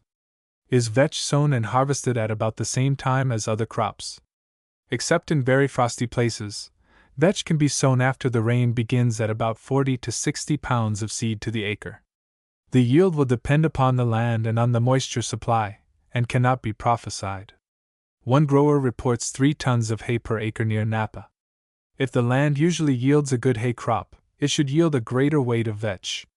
In mowing for hay purposes, it is desirable to raise the vetch off the ground to facilitate the action of the mower. Oats would be better than wheat, because rather quicker in winter growth. If the vetch is to be fed green, rye is a good grain, but not good for hay purposes because of the hardness of the stem. There is no particular difference in the plant food requirements of the different grains, so that there is nothing gained in that way in the choice of wheat. In feeding a combined vetch and barley hay, the ration is balanced. The feeding of grain would not be necessary, except in case of hard work under the same conditions. Grain is usually fed to horses and in about the same amounts. Vetch requires a longer season than ordinary oat or barley hay crop to make a larger growth, consequently an early sowing is desirable. Cover crop in hop yard. Will you please give information concerning cowpeas or the most suitable crop to sow in a hop field for winter growth, to be plowed under as a fertilizer in the spring? Also, would it injure the vines to be cut down before they die, so as to sow the mulch crops soon as possible after the hops are gathered? Cowpeas would not do for the use which you propose, because they would be speedily killed by frost on low lands, usually chosen for hops, and would give you no growth during the frosty season. Probably there is nothing better than burr clover for such a winter growth. Hop vines should be allowed to grow as long as they maintain the thrifty green color, because the growth of the leaves strengthens the root. But when they begin to become weakened and yellow, they can be removed without injury. It is not necessary to wait for them to become fully dead. Growing cowpeas. What is the best variety of cowpeas for a forage crop? I want a variety which with irrigation will come up after it has been cut, so as to keep growing and not be like some which I tried last year. They grew up like ordinary garden peas and were just a waste of ground. Possibly you did not get cowpeas. They do not look like garden peas at all. They look more like running beans, which they are. The crop is not counted satisfactory except on low, moist land, for on uplands, even with irrigation, it does not seem to behave right.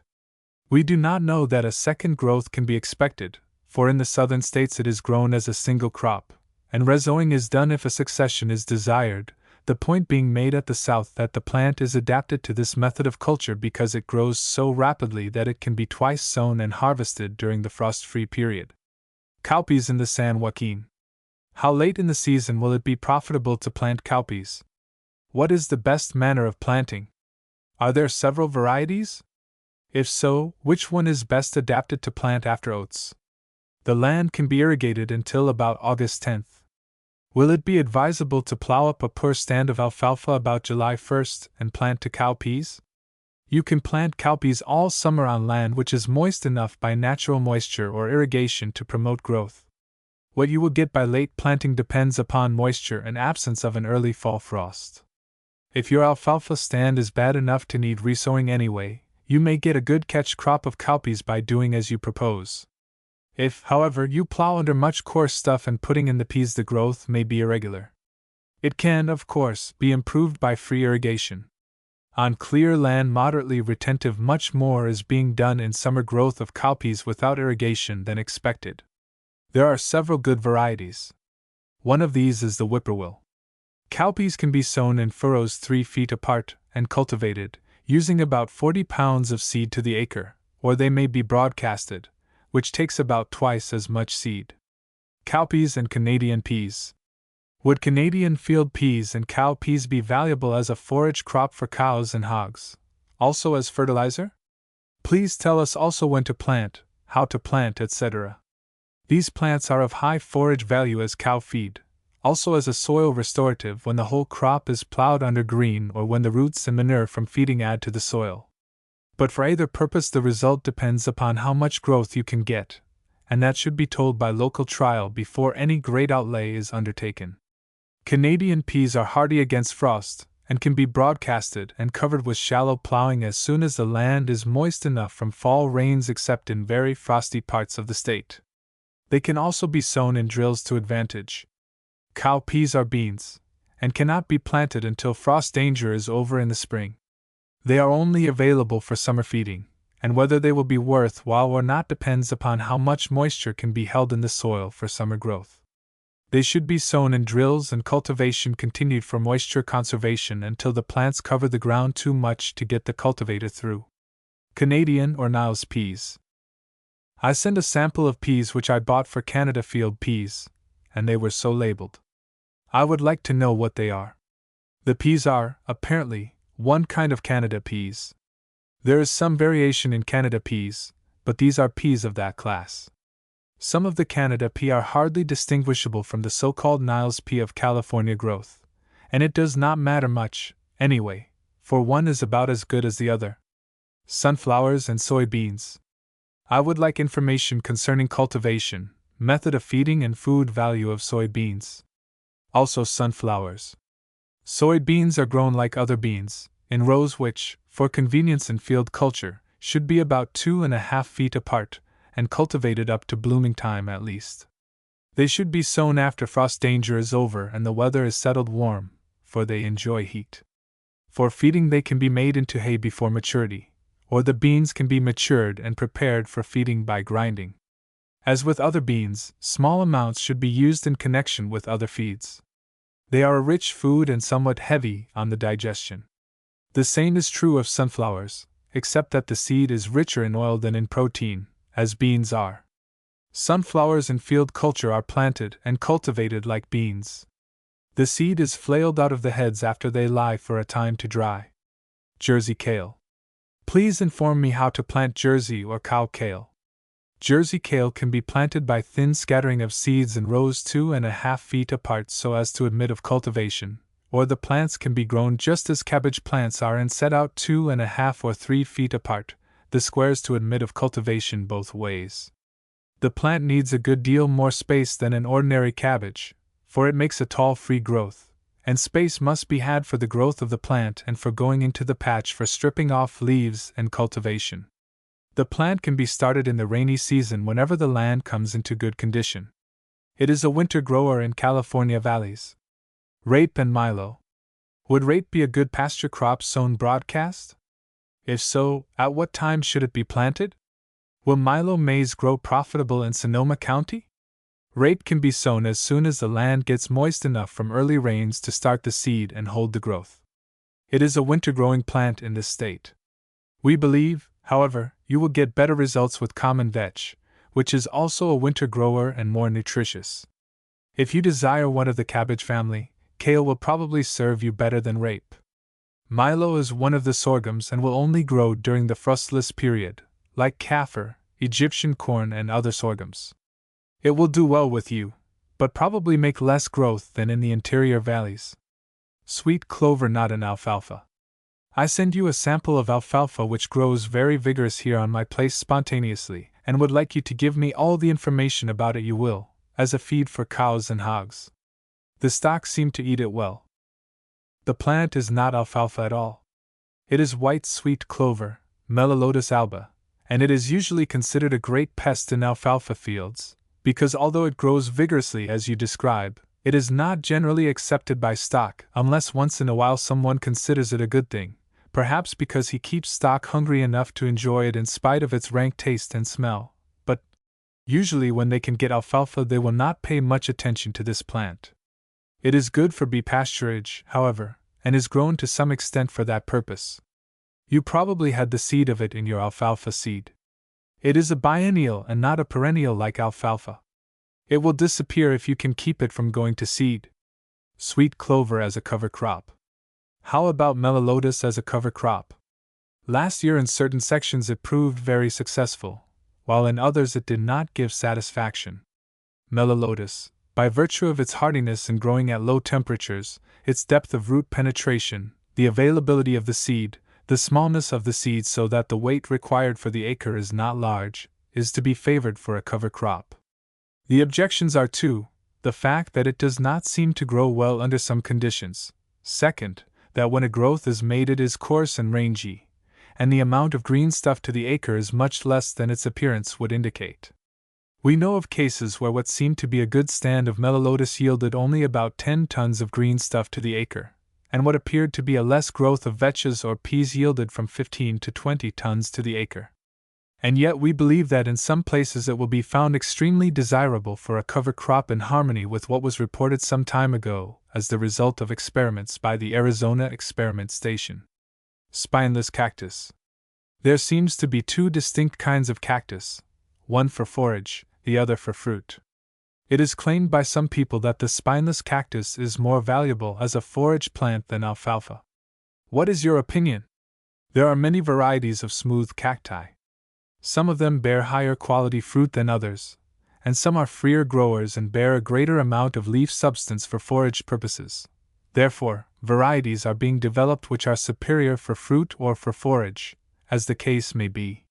Spineless cactus is in no way comparable with alfalfa, either in nutritive content or in value of crop, providing you have land and water which will produce a good product of alfalfa. Cactus is for lands which are in an entirely different class and which are not capable of alfalfa production. Probably not broomcorn. I have a side hill ranch on which I would very much like to raise broomcorn. The soil produces good grapes, fruit, corn, oats, peas, etc., and I wish to know if there are possibilities of broom straw. All the broomcorn which has been successfully produced in California has been produced on moist, riverside land. The plant is a sorghum, consequently subject to frost injury, and can only be grown during the frostless season as Indian corn is. This makes it impossible to get the advantage of rainfall on winter upland and necessitates the use of lowlands, which carry moisture enough to secure a free growth of the brush, for poor broomcorn is worthless practically, being too low priced to be profitable for brooms and too fibrous to be of value for feeding purposes. Even in a place where the plant grows well, its product is worthless unless properly treated, and that requires full knowledge and a good deal of work. The outlook for broom corn. Broom corn is way up in price, but that is an indication that everyone who has ever grown broom corn is likely to plant it this year. What is the outlook in California? Nothing but a local experiment will determine whether you can get a satisfactory brush under the conditions prevailing in your vicinity. Undoubtedly, the high price of broom corn will stimulate production, but under quite sharp limitations in California, because a good, satisfactory brush cannot be grown on dry plains, although a good product is made in the river bottoms not far away.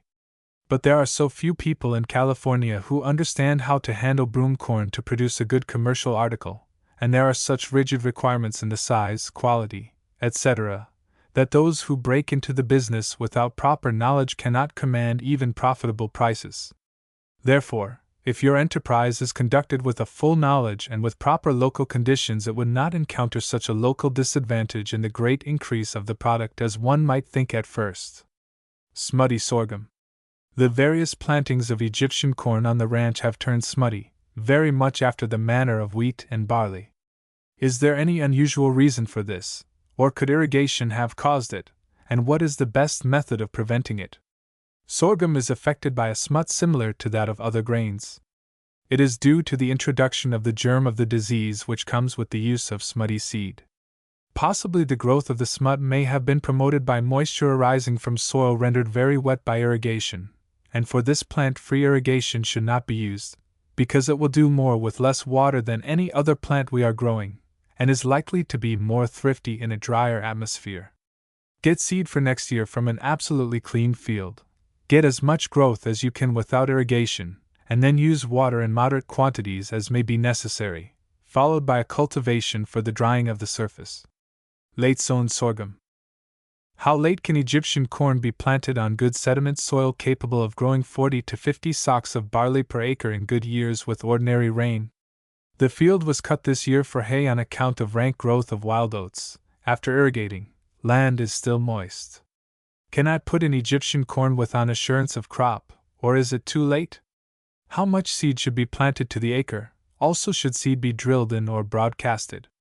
There is no difficulty in getting a start of Egyptian corn during the dry season, providing the soil contains moisture enough to germinate the seed. Afterward, the growth will be more or less according to the moisture present, and will be available for forage purposes. Whether a seed crop can be had by late sowing depends upon the frost occurrence in the particular locality, for it only takes a light frost to destroy the plant.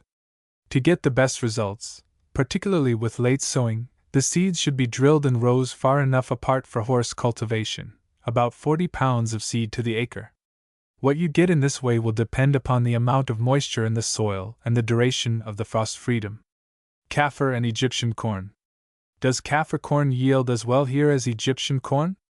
The fodder is good feed and the heads stand erect and at a more even height from the ground, which makes 3 advantages over Egyptian. Irrigation in either case is the sum. The reasons you mention have no doubt had much to do with the present popularity of an upright plant like Kaffir over a gooseneck like the old Dura or Egyptian, which was the type first introduced in California. For years there has been more gooseneck sorghum in the Sacramento Valley than in any other part of the state. It may have superior local adaptations, or the people may be more conservative. The way to determine which is better is to try it out, and unless the Egyptian does better in grain and forage than the upright growers, take to the grain which holds its head up. Sorghums for seed. Which sorghum is the most profitable to plant for the seed? Only white Egyptian, brown Egyptian, or yellow Mila? Which sorghum is best is apparently a local question and governed by local conditions to a certain extent. Egyptian corn, with a gooseneck stem, has held more popularity in your part of the Sacramento than elsewhere, while Kaffir corn, holding its head upright, as do many other sorghums, has been for years very popular in the San Joaquin. In the Imperial Valley, dwarf Milo is chiefly grown for a seed crop. Shattering and bird invasion are very important. G. W. Dares of the San Joaquin Valley says there is a very great difference in the different varieties regarding waste from the blackbird. The ordinary white Egyptian corn is very easily shelled, and the birds waste many times more of the grain than they eat, after it has become thoroughly ripe. The Milo maize, or red Egyptian corn, does not shell nearly so easily as the white corn, and the grain is considerably harder and less attractive to the blackbirds. In fact, blackbirds will not work in a field of this variety of corn if there is any white corn in the vicinity to be had. The dwarf Milo maize yields much more crop than the white Egyptian corn, or any other variety. Blackbirds do not damage the white Kaffir corn to the extent they do the ordinary white Egyptian corn. Sorghum planting. What is the best time to sow Egyptian corn? Also, how much per acre to sow? All the sorghums, of which Egyptian corn is one, must be sown after frost danger is over, the time widely known as suitable for Indian corn, squashes, and other tender plants. Sow thinly in shallow furrows or marks, 3.5 or 4 feet apart, and cultivate as long as you can easily get through the rows with a horse. About 8 pounds of seed is used per acre. If grown for green fodder, sow more thickly and make the rows closer, say 2.5 feet apart. Buckwheat growing. 2 or 3 farmers in this locality desire to plant buckwheat. Not having done so heretofore, they are in doubt as to the soil and other conditions that go to make a successful crop. The growing of buckwheat in California is an exceedingly small affair. The local market is very limited, as most California hot cakes are made of wheat flour. There is no chance for outward shipment, and the crop itself, being capable of growing only during the frostless season, has to be planted on moist lands where there is not only abundant summer moisture but an air somewhat humid.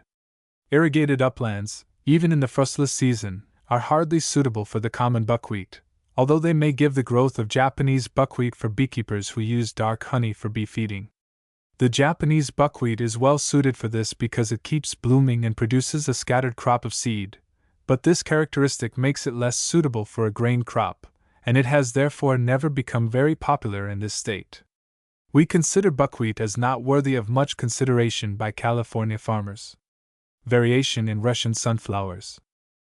In an acre of mammoth Russian sunflowers there seems to be 3 varieties. Some of the plants bear but one large flower, others bear a flower at the top with many other smaller ones circling it, while others have long stalks just above the leaf stems from the ground level all the way up to the largest flower, which appears at the very top. Are all these varieties true mammoth Russian sunflowers? What explanation is there for these variations? Will the seed from the variety carrying but one natural head produce seed that will reproduce true to the parent? Your sunflowers are probably only playing the pranks their grandfathers enjoyed. If seed is gathered indiscriminately from all the heads which appear in the crop, succeeding generations will keep reverting until they return to the wild type, or something near it. If there is a clear idea of what is the best type, one great head or several heads, placed in a certain way, and seed is continually taken from such plants only for planting, more and more plants will be of this kind until the type becomes fixed and reversions will only rarely appear. No seed should be kept for planting without selecting it from what you consider the best type of plant. No field should be grown for commercial seed without roguing out the plants which show reversions or bad variations. If you find sunflowers profitable as a crop in your locality, rigid selection of seed should be practiced by all growers, after careful comparison of views and a decision as to the best characters to select for. Sakhalin.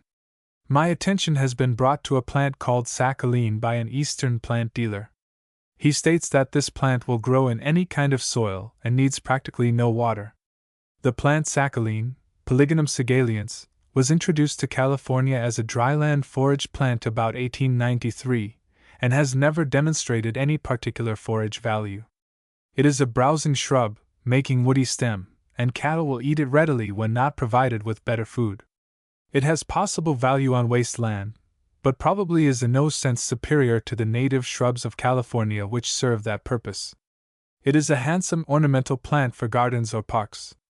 Mossy lawns. What will destroy patches of moss which are spreading over our lawns and apparently destroying the grass? More sunlight would have a tendency to discourage the growth of moss on a lawn. If this is not feasible, irrigation less frequently but a more thorough soaking each time will give the surface a better chance to dry off, and moss will not grow on a dry surface. The frequent spraying of a lawn with just enough water to keep the surface moist and not enough water to penetrate deeply will tend to the growing of moss and to less vigor in the growth of the grass.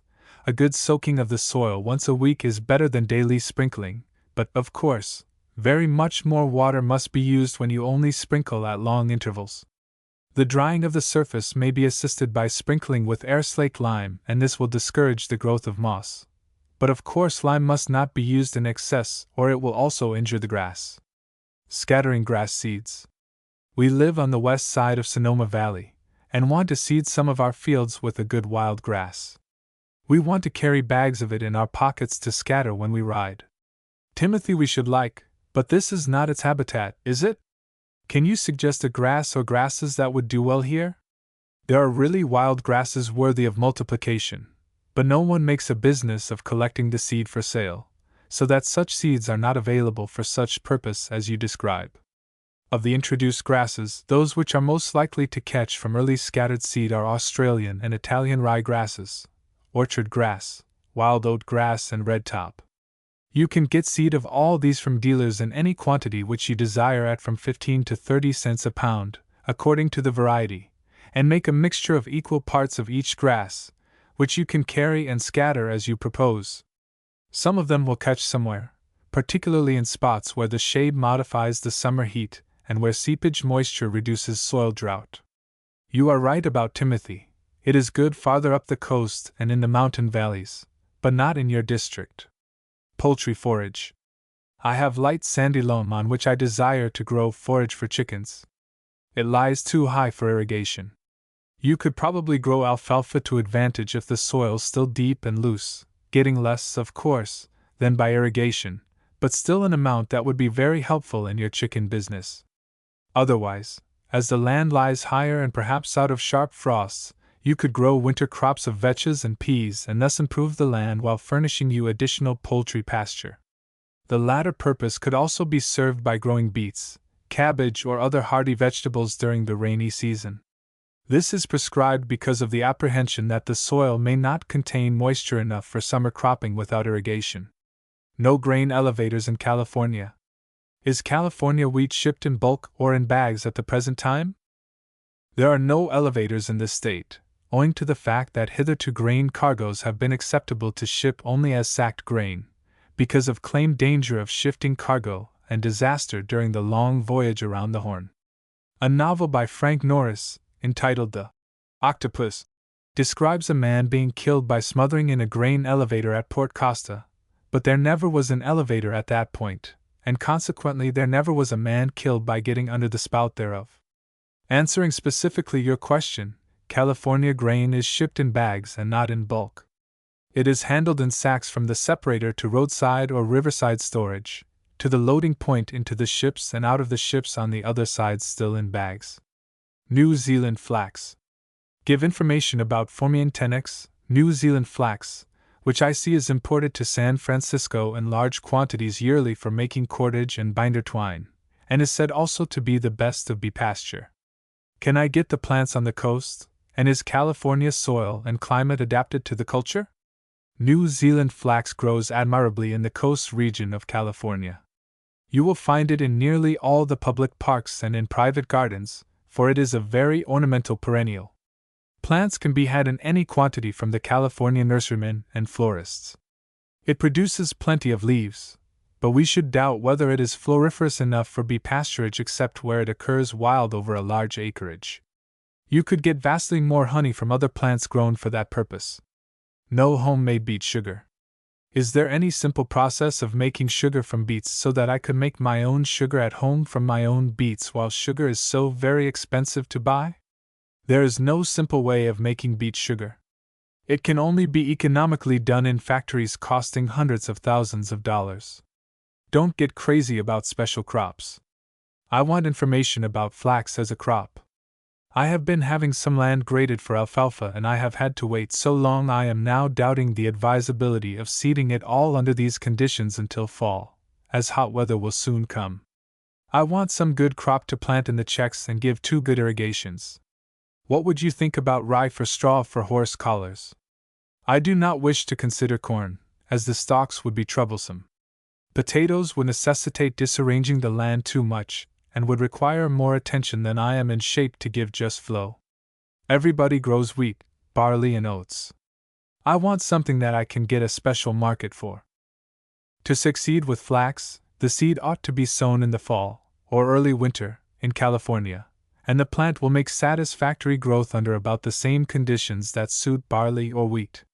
Spring sowing would not give you anything worthwhile except on moist bottom land. Rye is also a winter-growing grain. To grow rye straw for horse collars would be unprofitable unless you could find some local saddler who could use a little, and it is probable you could not get a summer growth of rye which would give good straw, even if you had a market for it. You could get a growth of stock beets, field squashes, or pumpkins for stock feeding. In fact, the latter would give you most satisfaction if you have stock to which they can be fed to advantage. Sorghum is our chief dry season crop, but that makes stalks like corn and would, therefore, be open to the same objections.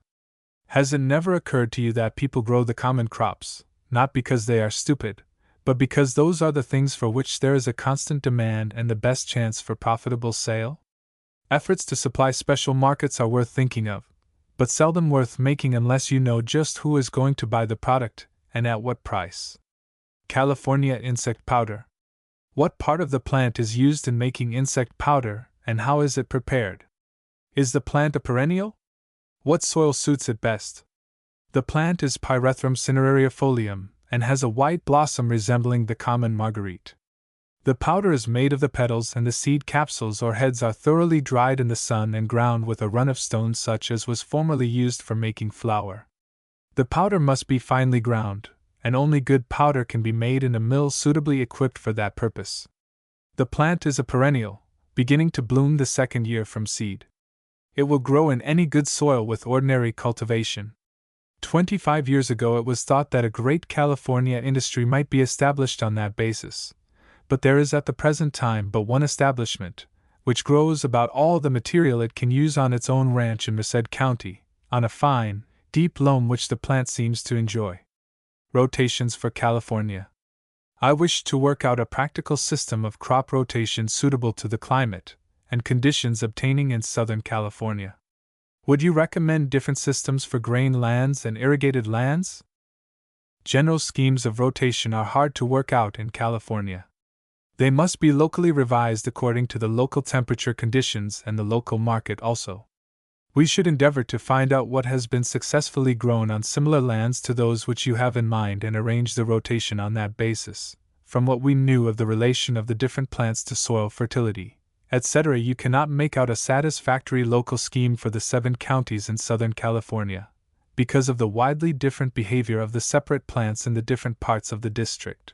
You can hardly work on the basis of soil character, moisture supply, and temperatures are more determinative.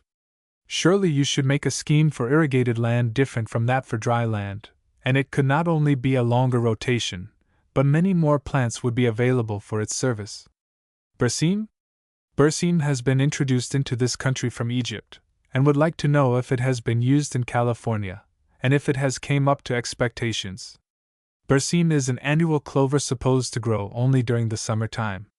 It has been tried widely in California, but practically abandoned because it will not grow during the rainy season.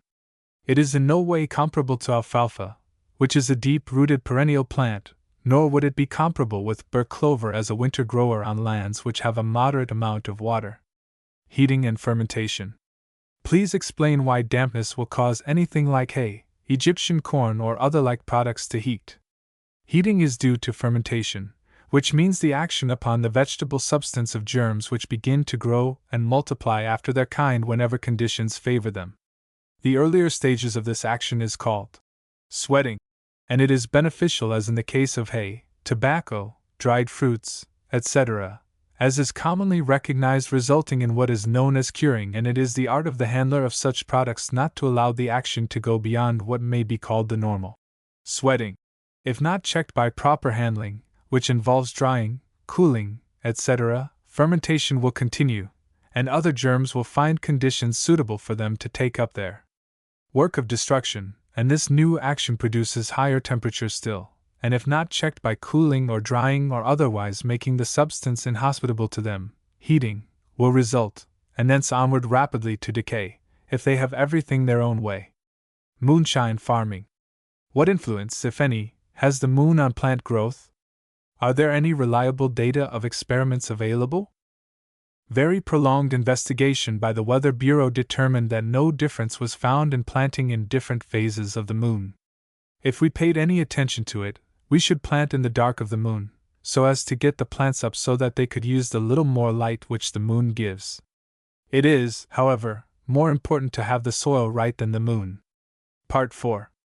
Soils, fertilizers and irrigation. What is intensive cultivation? From whom can I receive instruction or information regarding intensive cultivation?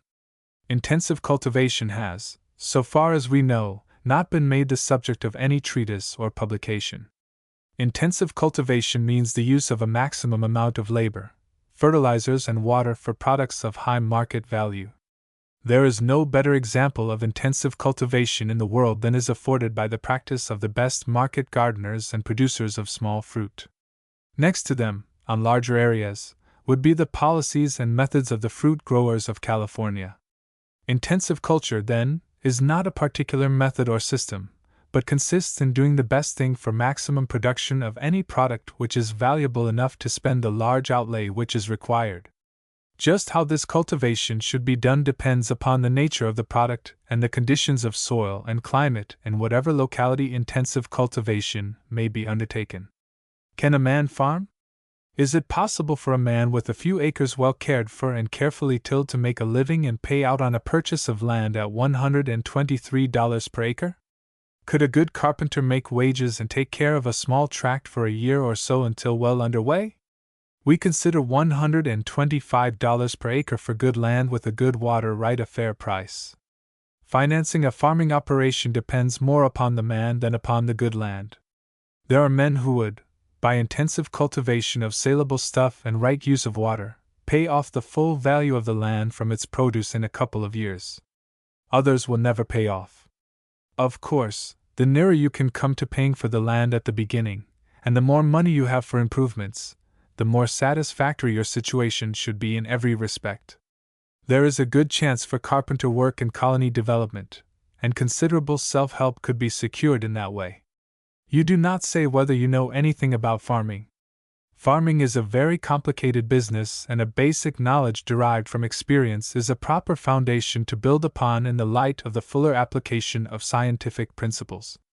Soil depth for citrus trees. I have a topsoil of rich loam containing small rocks and pebbles. Underneath it is washed gravel, rocks, boulders, yellow sand, etc. What is the limit as to thinness before trees will not grow or thrive? Orange trees are growing quite successfully on shallow soil overlying clay where the use of water and fertilizers was carefully adjusted so as to keep the trees supplied with just the right amount. Under such conditions a good growth may be expected so long as this treatment is maintained. There should be, however, not less than 3 feet of good soil to make the large expenditure necessary to establish an orange orchard permanently productive, and all the depth you can get beyond 3 feet is desirable. We question the desirability of planting orange trees even on a good soil overlying gravel, rocks or sand. Roots will penetrate such material only a short distance usually. It is almost impossible with such a leachy foundation to keep the surface soil properly moistened and enriched. You are apt to lose both water and fertilizer into the too rapid drainage. Soils and oranges. I find this entire district underlaid with hardpan at various depths, from 1 to 6 feet down, and of various thicknesses. This hardpan is more or less porous, and seeps up water to some extent, but is too hard for roots to penetrate. It is represented to me that if this hard pan is down from 4 to 5 feet, it does not interfere with the growth of the orange tree or its producing. Is 4 or 5 feet of the loam enough? 4 or 5 feet of good soil over a hard pan, which was somewhat porous, is likely to be satisfactory for orange planting. There has been trouble from hardpan too near the surface and from the occurrence of a hardpan too rich in lime, which has resulted in yellow leaf and other manifestations of unthrift in the tree. Discussion of this subject is given on page 434 of the 5th edition of our book on California Fruits, where we especially commend a good depth of strong free loam. This does not mean necessarily deep. The orange likes rather a heavier soil, while a deep sandy loam is preferred by some other fruits. If you keep the moisture supply regular and right and feed the plant with fertilizers, as may be required, the soil you mention is of sufficient depth if it is otherwise satisfactory. Oranges over high groundwater. Does California experience show that citrus trees can be grown upon land successfully where the water level is 6 feet from the surface? That is, where water is found at that level at all seasons and does not appear to rise higher during the rainy season? We do not know of citrus trees in California with groundwater permanently at 6 feet below the surface. If the soil should be a free loam and the capillarity therefore somewhat reduced, orange trees would probably be permanently productive. If the soil were very heavy, capillary rise might be too energetic and saturate the soil for some distance above the water level. In a free soil without this danger, the roots could approach the water as they find it desirable and be permanently supplied. Orange trees are largely dependent upon a shallow root system, the chief roots generally occupying the first 4 feet below the surface. From this fact we conclude that deep rooting is not necessary to the orange, although unquestionably deep rooting and deep penetration for water are desirable as allowing the tree to draw upon a much greater soil mass, and therefore be less dependent upon frequent irrigations and fertilizations. Depth of groundwater. Is there probable harm from water standing 12 feet from the surface in an orchard? Also probable age of trees before any effect of said water would be felt by them? The soil is almost entirely chocolate dry bog. W.E. Wet oak. Water at 12 feet from the surface is desirable, and water at that point will be indefinitely desirable for the growing of fruit trees. Of course, conditions would change rapidly as standing water might approach more nearly to the surface, a condition which has to be carefully guarded against in irrigation. But it can come nearer than 12 feet without danger. Summer fallow and summer cropping. I own some hill land which has been run down by continuous hay cropping. I am told that a portion must be summer fallowed each year, but I wish to grow some summer crop on this fallow ground that will both enrich the soil and at the same time furnish good milk-producing feed for cows, thoroughly cultivating it between the rows. What crop would be best? I am told the common Kaffir or Egyptian corn are both soil-enriching and milk-producing. If you grow a summer crop on the summer-fallowed upland, you lose the chief advantage of summer fallowing, which is the storing of moisture for the following year's crop. A cultivated crop would waste less moisture than a broadcast crop, surely, but on uplands without irrigation it would take out all the moisture available and not act in the line of a summer fallow. Kaffir corn is not soil-enriching. It has no such character. It probably depletes the soil just as much as an ordinary corn or hay crop. It is a good food to continue a milking period into the dry season, but you must be careful not to allow your cattle to get too much green sorghum, for it sometimes produces fatal results. We do not know anything which you can grow during the summer without irrigation which would contribute to the fertility of your land. If you had water and could grow clover or some legume during the summer season, the desired effect on the soil would be secured. Soils and crop changes. Peas and sweet peas do not grow well continuously in the same ground. I know this practically in my experience, but in no book have I ever found why they do not grow. There are 2 very good reasons why some classes of plants cannot be well grown continuously in the same piece of ground. One is the depletion of available plant food, the other the formation of injurious compounds by the plants, or the gradual increase of fungoid, bacterial or animate pests in the soil, which finally become abundant enough to seriously hinder growth. Different plants take the plant foods, as nitrogen, lime, potash, phosphates, etc., in different proportion. More important, perhaps, is the fact that the root acids that extract these foods are of different types and strength. Thus, before many seasons, it may happen that most of the plant food of one or more kinds may be nearly exhausted as far as that kind of plant is concerned that has grown there continually, while there would be plenty of easily available food for plants with a different kind of root system and different root acids, etc. This is one reason why rotation of crops is so good. It gives a combination of root acids and root systems to the soil during a term of years, and it also frees the soil from one certain kind of organism because it cannot survive the absence of the particular plants on which it thrives. Summer fallow before fruit planting.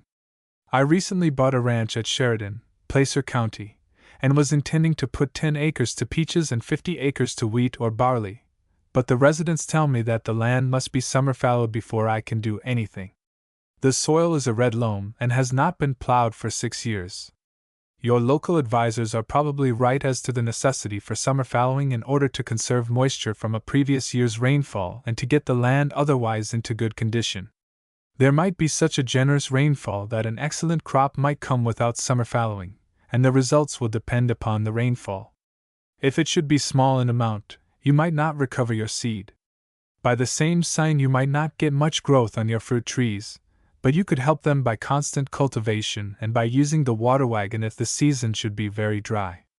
Therefore, you are likely to do better with trees than with grain without summer fallowing, although even for trees it is a decided advantage to have more moisture stored in the subsoil and the surface soil pulverized by more tillage. Defects in soil moisture. I have apricot trees that appear to be almost dead, all but a very few small green leaves are gone, and they look bad. Still, I think they might be saved if I only knew what to do. Presumably your apricot tree is suffering from too much standing water during the dormant season, or from a lack of water during the dry season. The remedy would be to correct moisture conditions, either by underdrainage for winter excess or by irrigation for summer deficiency. When a tree gets into a position such as you describe, it should be cut back freely and irrigation supplied, if the soil is dry, in the house, that the roots may be able to restore themselves and promote a new growth in the top. Dry plowing for soil and weed growth. Is there any scientific reason to support the belief that it is injurious to the soil to dry plow it for seeding to grain this fall and winter? Will dry plowing now cause a worse growth of filth after the rains than the customary fallowing in the spring? Should the stubble be burned, or plowed under? The points against dry plowing to which you allude may arise from two claims or beliefs. First, that turning up land to the sun has a tendency to burn out the humus. Second, that dry plowing may leave the land so rough and cloddy that a small rainfall is currently lost by evaporation and leaves less moisture available for a crop than if it is plowed in the usual way after the rains. The first claim is probably largely fanciful, so far as an upturning in the reduced sunshine of the autumn goes. Whatever there may be in it would occur in vastly increased degree in a properly worked summer fallow, and even that is negligible, because of the greater advantage which the summer fallow yields. There may be cases in which one will get less growth on dry plowing than on winter plowing, if the land is rough and the rains scant, and yet dry plowing before the rains is a foundation for moisture reception and retention if the land is not only plowed, but is also harrowed or otherwise worked down out of its large cloddy condition. When that is done, dry plowing may be a great help toward early sowing and large growth afterward. As for weeds, dry plowing may help their starting, but that is an advantage and not otherwise, because they can be destroyed by cultivation before sowing. If the land is full of weed seed, the best thing to do is to start it and kill it. The trouble with dry plowing probably arises, not from the plowing, but from lack of work enough between the plowing and the sowing. Stubble should often be burned. It depends upon the soil and the rainfall. On a heavy soil with a good rainfall, plowing in stubble is an addition to the humus of the soil, because conditions favor its reduction to that form, and there is moisture enough to accomplish that and promote also a satisfactory growth of the new crop. Treatment of dry plowed land. We are plowing a piece of light sandy mesa land dry, which has considerable tarweed and other weeds growing before plowing. Which would be best, to leave the land as it is until the rains come and then harrow, or harrow now? Would the land left without harrowing gather any elements from the air before rain comes? The above land is for oat hay and beans next season. Roll down the tarweed, if it is tall and likely to be troublesome, and plow in at once so that decay may begin as soon as the land gets moisture from the rain. It would be well to allow the land to lie in that shape, and disc in the seed without disturbing the weeds which have been plowed under. If all this is done early, with plenty of rain coming, there is likely to be water enough to settle the soil, decay the weeds, and grow the hay crop. Of course, such practice could not be commenced much later in the season. The land gains practically nothing from the atmosphere by lying in its present condition. If there is any appreciable gain, it would be larger after breaking up as proposed. In dry farming, harrowing or disking should be done immediately after plowing, not to produce a fine surface as for a seed bed, but to settle the soil enough to prevent too free movement of dry air. If your rainfall is ample, the land may be left looser for water settling. For a refractory soil, what can I do to soil that dries out and crusts over so hard that it won't permit vegetable growth? A liberal amount of stable manure has been applied, and the land deeply plowed, harrowed, and cultivated, but as soon as water gets on it, it forms a deep crust on evaporation. Will guano help, or is sodium nitrate or potash the thing? None of the things you mention are of any particular use for the specific purpose you describe. Keep on working in stable manure or rotten straw, or any other coarse vegetable matter, when the soil is moist enough for its decay. Plow under all the weeds you can grow, or green barley or rye, and later grow a crop of peas or vetches to plow in green. Keep at this till the pesky stuff gets mellow. If you think the soil is alkaline, use gypsum freely. If not, dose it with lime to the limit of your purse and patience, and put in all the tillage you can whenever the soil breaks well. More manure, water, and cultivation required. I have a small place on a hillside, with brown soil about 1 to 2 feet deep to hardpan, and I am getting rather discouraged, as so many things fail to come up and others grow so very slowly after they are up. A neighbor planted some dahlia roots the same time I did. Only one of mine came up and it is not in bloom yet, while several of his have been blooming for some weeks and are 10 times as large and mass of foliage as mine with its lone stalk, and one little bud on the top. Peas came up and kept dying at the bottom with blossoms at the top till they were 4 or 5 feet high, but I never could get enough peas for a mess. Can you help me get this thing right? Use of stable manure and water freely. Your trouble probably lies either in the lack of plant food or of moisture in the soil. This, of course, is supposing that you cultivate well so that the moisture you use shall not be evaporated and the ground hardened by the process. During the summer, a good surface application of stable manure to which water can be applied would be better than to work manure into the soil, which should be done at the beginning of the rainy season. As your soil is so shallow, it will be well for you to stand along the side of the plant much of the time with a bucket of water in one hand and a shovel of manure in the other. Planting trees in alkali soil. My land contains a considerable quantity of both the black and white alkalis, the upper 2 feet being a rather heavy, sticky clay, the next 3 feet below being fine sand, containing more or less alkali, while immediately underneath this sand is a dense black muck in which, summer and winter, is found the groundwater. Do you think the following method of setting trees would be advantageous? Excavate for each tree a hole 3 feet in diameter and 3 feet deep. Fill in a layer of 3 or 4 inches of coarse hay, forming a lining for the excavation. Then fill the hole with sandy loam in which the tree is to be set. The sandy loam would give the young tree a good start, while the lining of hay would break up the capillary attraction between the filled-in sand and the groundwater in the surrounding alkali-charged soil. The fresh soil which you put in would before long be impregnated through the surface evaporation of the rising moisture, which your straw lining would not long exclude. The trees would not be permanently satisfactory under such conditions as you describe, though they might grow well at first. It would be interesting, of course, to make a small-scale experiment to demonstrate what would actually occur, and it would, perhaps, give you a chance to sell out to a tenderfoot. Planting in mud. Why does ground lose its vitality, or its growing qualities when it is plowed or stirred when wet, and does this act in all kinds of soil in the same way? We are planting a fig and olive orchard at the present time, but some were planted when the ground was extremely wet. The holes were dug before the rain, and after a heavy rain they started to plant. After placing the trees in the holes, they filled them half full with wet dirt, in fact, so wet that it was actually slush. What would you advise under the circumstances, and what can be done to counteract this? We have not finished filling in the holes since the planting was done, which was about a week ago. The soil loses its vitality after working when too wet, because it is thrown into bad mechanical, or physical, condition and therefore becomes difficult of root extension and of movement of moisture and air. How easily soil may be thrown into bad mechanical condition depends upon its character. A light sandy loam could be plowed and trees planted as you describe without serious injury perhaps, while such a treatment of a clay would bring a plant into the midst of a soil brick which would cause it to spindle and perhaps to fail outright. The best treatment would consist in keeping the soil around the roots continually moist, yet not too wet. The upper part of the holes should be filled loosely and the ground kept from surface compacting. The maintenance of such a condition during the coming summer will probably allow the trees to overcome the mistake made at their planting, unless the soil should be a tough adobe or other soil which has a disposition to act like cement. Electroagriculture. Kindly tell me of any one who is working upon the application of electricity to stimulating agricultural growth, especially here on the coast. A friend who has done some work in this line seeks to interest me.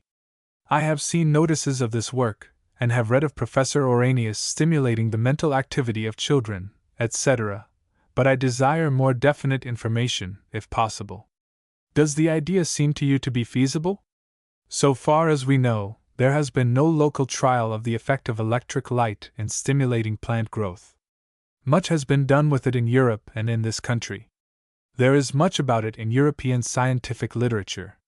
It is perfectly rational that increased growth should be attained by continuous light in the same way, though in less degree than occurs in the extreme north during the period of the midnight Sunday. It is known that moonlight, to the extent of its illumination, increases plant growth, and it has been amply demonstrated that light is light, just as heat is heat, irrespective of the source thereof. Of course, the commercial advantage must be sought in the relative amount of increased growth and the selling value of whatever is gained in point of time. High hardpan and low water. What detriment is hardpan if 14 inches below the surface and in some places 12 inches? I have been plowing so I could set peach trees, but I have been told that they will not grow. I would like your opinion about it. I intended to blast holes for the trees, and the water is 30 feet from surface. The top soil is red sandy and clay mixed, but it works very easily. You cannot expect much from trees on such a shallow soil over hardpan without breaking it up, because the soil mass available to the trees is small, also because the shallow surface layer over hardpan will soon dry out in spite of the best cultivation, because there is no moisture supply from below. If such a soil should be selected for fruit trees at all, the breaking through the hardpan by dynamite or otherwise is desirable, and irrigation will be, probably, indispensable. Depth of cultivation.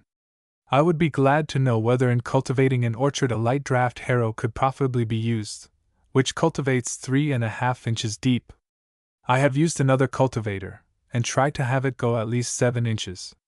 A depth of 1 to 2 inches is not satisfactory in orchard cultivation, although there may be some condition under which greater depth would be difficult to obtain because of root injury to trees, which have been encouraged to root near the surface. Both experience and actual determinations of moisture in this state show that cultivation to a depth of 5 inches conserves twice as much moisture in the lower soil as can be saved by a 3-inch depth of cultivation under similar soil conditions and water supply. It is all the better to go 7 inches if young trees have been treated that way from the beginning. Alfalfa over hardpan. I have land graded for alfalfa and some of the checks are low, and water will stand on the low checks in the winter. There is on an average from 2 to 3 feet of soil on top of hardpan, and hardpan is about 2 feet thick. Will water drain off the low checks if the hardpan is dynamited, and will this land grow alfalfa with profit? Yes. Much of the hardpan in your district is thin enough and underlaid by permeable strata so that drainage is readily secured by breaking up the hardpan. Standing water on dormant alfalfa is not injurious. Trees over high water. Which are the best fruit trees to plant on black adobe soil with water table between 3 and 4 feet from surface? The soil is very rich and productive, The land is leveled for alfalfa also. Will the alfalfa disturb the growth of trees?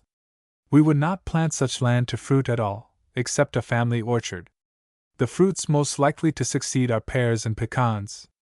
On such land, alfalfa should not hurt trees unless it is allowed to actually strangle them. The alfalfa may help the trees by pumping out some of the surplus water. Soil suitable for fruits.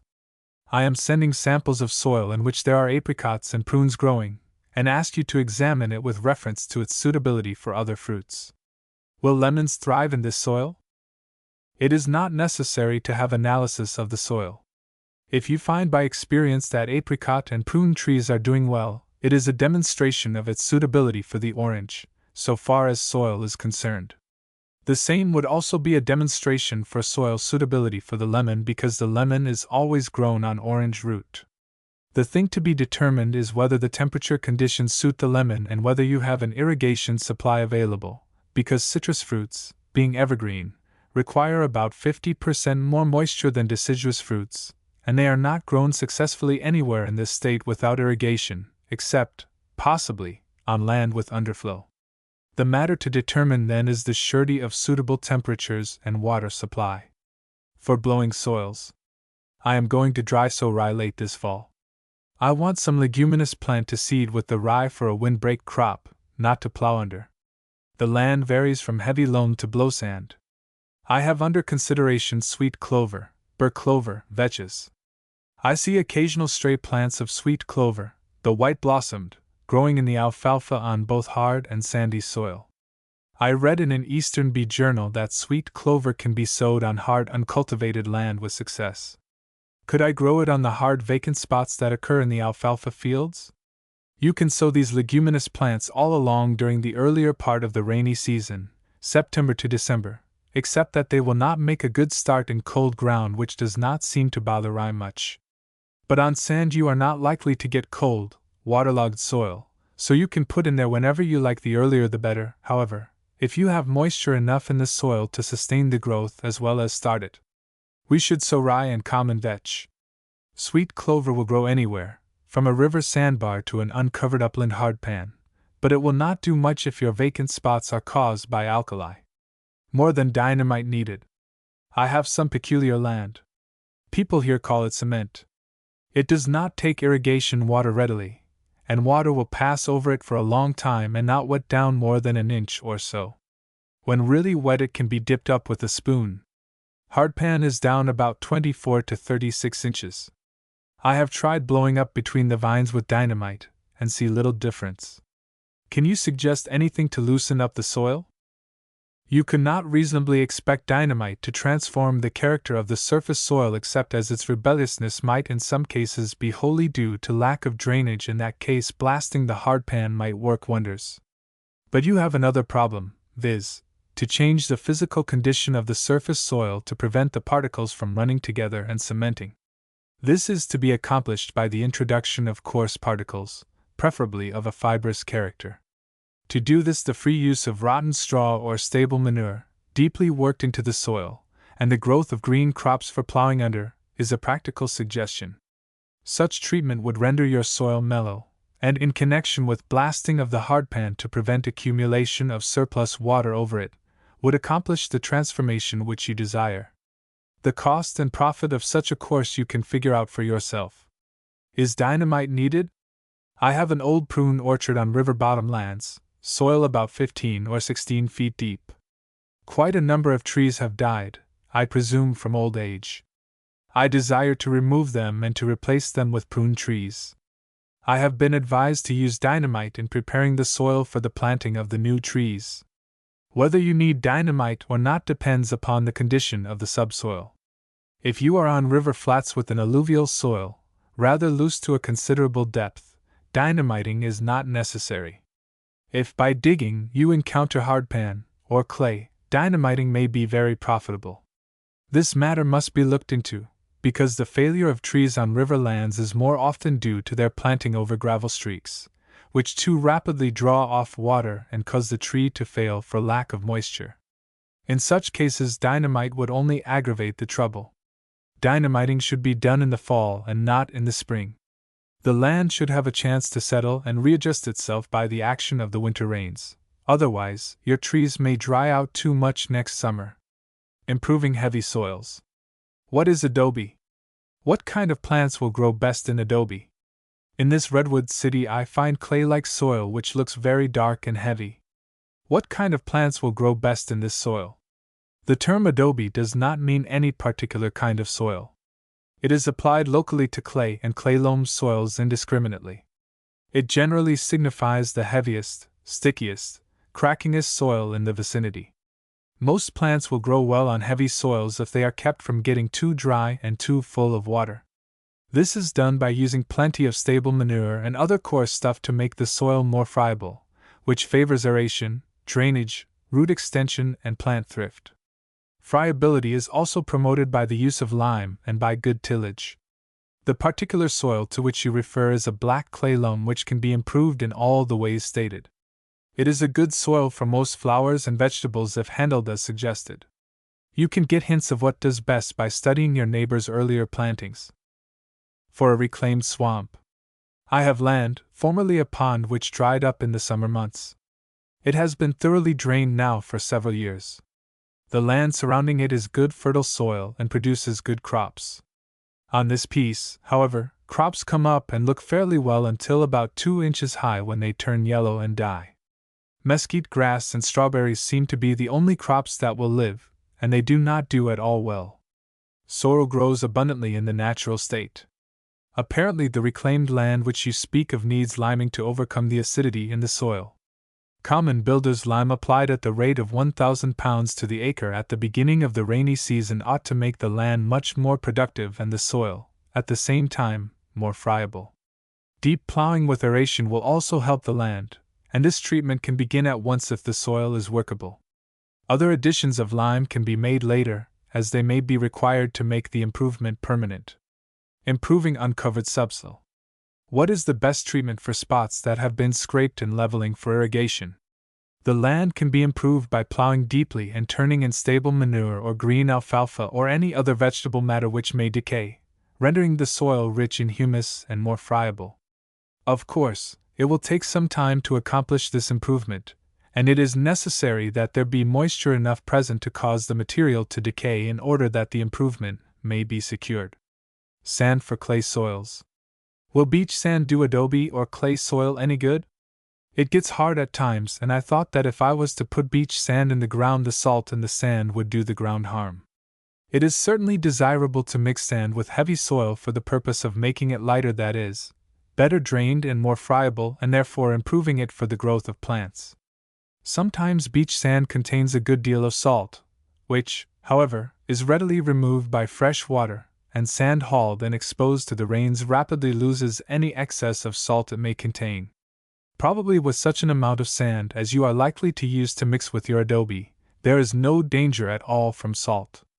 Even if such sand should contain considerable salt, if applied at the beginning of the rainy season, it would be so quickly distributed as to not constitute a menace to the growth of plants. The worst adobe can be transformed into a most beautiful garden soil by the application of sand and stable manure. Plowing from or towards. Which is the proper way to plow an orchard? First to plow to the trees and then to plow from them, or to plow from the trees and then to them, and your reasons? I have had many arguments with my neighbor farmers. There is difference of opinion everywhere as to whether the first plowing should be toward or away from the trees. In places where the soil is pretty heavy and the rainfall is apt to be quite large, plowing toward the trees and opening a dead furrow near the center seems to promote rapid distribution of surplus water. If the rainfall is less and arrangements for deep penetration are more necessary, the plowing can well be away from the trees, so as to direct the water toward the row. It is, of course, exceedingly important in this case, that the land should be worked back before it has a chance to dry out by exposure, and this is one of the chief objections to the practice, because one is apt to let the land lie away from the trees, hoping for a late rain which may not come. Whatever theoretical advantages there may be in either of these methods, they can only be secured by the greatest care to avoid the dangers which attend them. This uncertainty is the reason why people so generally disagree as to which is the best practice, and they are right in disagreeing. Dry plowing and sowing. I dry plowed my grain field to a depth averaging 7 inches. It turned up very rough. I then disked and harrowed it, but it is still very rough. I intended to drill the seed, wait for sufficient rain, and harrow to a satisfactory condition, but have been advised to put no implement on after the drill, as a harrow would spoil the work done by the drill, and a slab or roller would cause the ground to bake. If I wait for rain to work the soil before drilling, it will bring the seeding too late. You have probably done a pretty good job of dry work. If the land is still too rough for the drill, we should broadcast and harrow again. It is not desirable to harrow after the drill, and to roll or rub is likely to smooth too much, because the land would bake or crust after the heavy rains. This would cause loss of moisture, and it is therefore better to leave the surface a little rough. You can roll lightly after the grain is up, if the surface seems to need closing a little. Artesian water. I have a large tract of adobe soil, a black clay top soil. For about 5 months in the year there is not sufficient water on the place. I have sunk wells in different parts, but with very poor results. The further we went down the drier and harder the soil got. What little water we did obtain was unfit for domestic use. Can you give me an idea as to what might be the result of an artesian well in such soil? Artesian water has nothing to do with the soils. It is a deeper proposition than that. Artesian water comes from gravel strata overlaid with impervious layers of rock or clay in such a way that water in the gravel is under pressure because the gravel leads up and away to some point where water is poured into it by rain falling or snow melting on mountain or high plateau. As the water cannot get out of this gravel until you punch a hole in its lid, its effort will be to shoot up to something less than the elevation at which it gained entrance to this gravel as soon as your puncture gives it a chance. Geologists who know the locality may be able to tell you that you have little or no chance, but no one can tell you whether you have a good chance or not until he has tested the matter by boring. The quality of the artesian water is determined by its distant source, and the bad water you have found is therefore no indication of the quality of what may be below it. No one should enter an artesian undertaking, except to tap a stratum of known depth, without a long purse. Probably 1 in 1,000 of the bores made into the crust of the earth yields as many gallons of artesian water as gallons of various liquids used in boring it, and yet some of them are good wells to pump from because they pierce other strata carrying water, but not under pressure causing it to rise. Treatment of alkali. I am advised that in some cases alkali may be drained and that in others it is treated with gypsum. Gypsum is not a cure for alkali, but simply a means of transforming black alkali into white, which is less corrosive and therefore less destructive to plants. But there may be easily too much white alkali present, so much that the land would be made sterile by it. You cannot remove alkali by flooding unless 2 conditions can be assured: first, that the water itself is free from alkali before application to the land; second, that you underdrain the land at a depth of from 3 to 4 feet with tile, so that the fresh water on the surface can flow through the soil into the drains, carrying away from the land the alkali, which it dissolves in its course. To flood land even with fresh water without making arrangements for carrying off the alkali water below is to increase the alkali on the surface as the water evaporates, and such treatment does land injury rather than benefit. We cannot give you any estimate as to the cost of washing out. It depends altogether upon local conditions, whether you use hand work or machinery for the ditching, and what your water will cost. Alkali, gypsum, and shade trees. Kindly advise how to apply gypsum, and how much, to heavy, sticky soil, the worst sort of adobe and heavily saturated with alkali. We want to plant shade trees. Eucalyptus and peppers succeed fairly well after once started. Gypsum seems to help, but I don't know how much to use. The amount of gypsum required to neutralize black alkali depends upon how much black alkali there is to be neutralized, and no definite amount, therefore, can be prescribed beforehand as sufficient without a determination of the amount of alkali. In some experiments, gypsum to the amount of 30 tons to the acre or more has been used just for the purpose of seeing how much the land would take, and a fine growth of grain has been secured after using that much gypsum, but that, of course, would be out of the question because the outlay would be more than the land or the crop would be worth. In the planting of trees at some distance apart, the tree can be protected from destruction and enabled to make a stand in the soil by using gypsum on the spot rather than the treatment of the whole surface. In this way, 5 or 10 pounds of gypsum could be used by mixing with the soil to fill a good-sized hole. Distribution of alkali. I am told by all the ranchers on the east and south sides of the valley that their wells are excellent. But they all say that on the west side they are bringing up alkali. One also said that the water level was rising throughout all the valley. Is it safe to depend on this in part, or will the alkali spread over all the valley and the foothills? It is not unusual to find people who predict the rise of alkali almost anywhere except on their own premises. No one can exactly tell where alkali will go, because no one has complete knowledge of the water movement in underlying strata. Wherever the groundwater rises on lower levels because of irrigation on higher levels, there is danger of the rising of the alkali, for which the only cure is underdrainage with tile so that this rising water is carried to an outflow and not allowed to approach within 3 or 4 feet of the surface. If you have such an outflow and desire to undertake the expense of tiling, you can insure yourself against a serious rise of alkali indefinitely. We do not see, however, how alkali can rise to the higher lands of the valley. Its first effect would be to make lakes or ponds in the lowest parts of the valley, and even then the surrounding mesa lands would not be injured. Plants will tell about alkali. Please give information as to the application of gypsum to my soil, which is somewhat alkaline. I do not care to have an analysis made of my soil, and believe that you can advise me without it.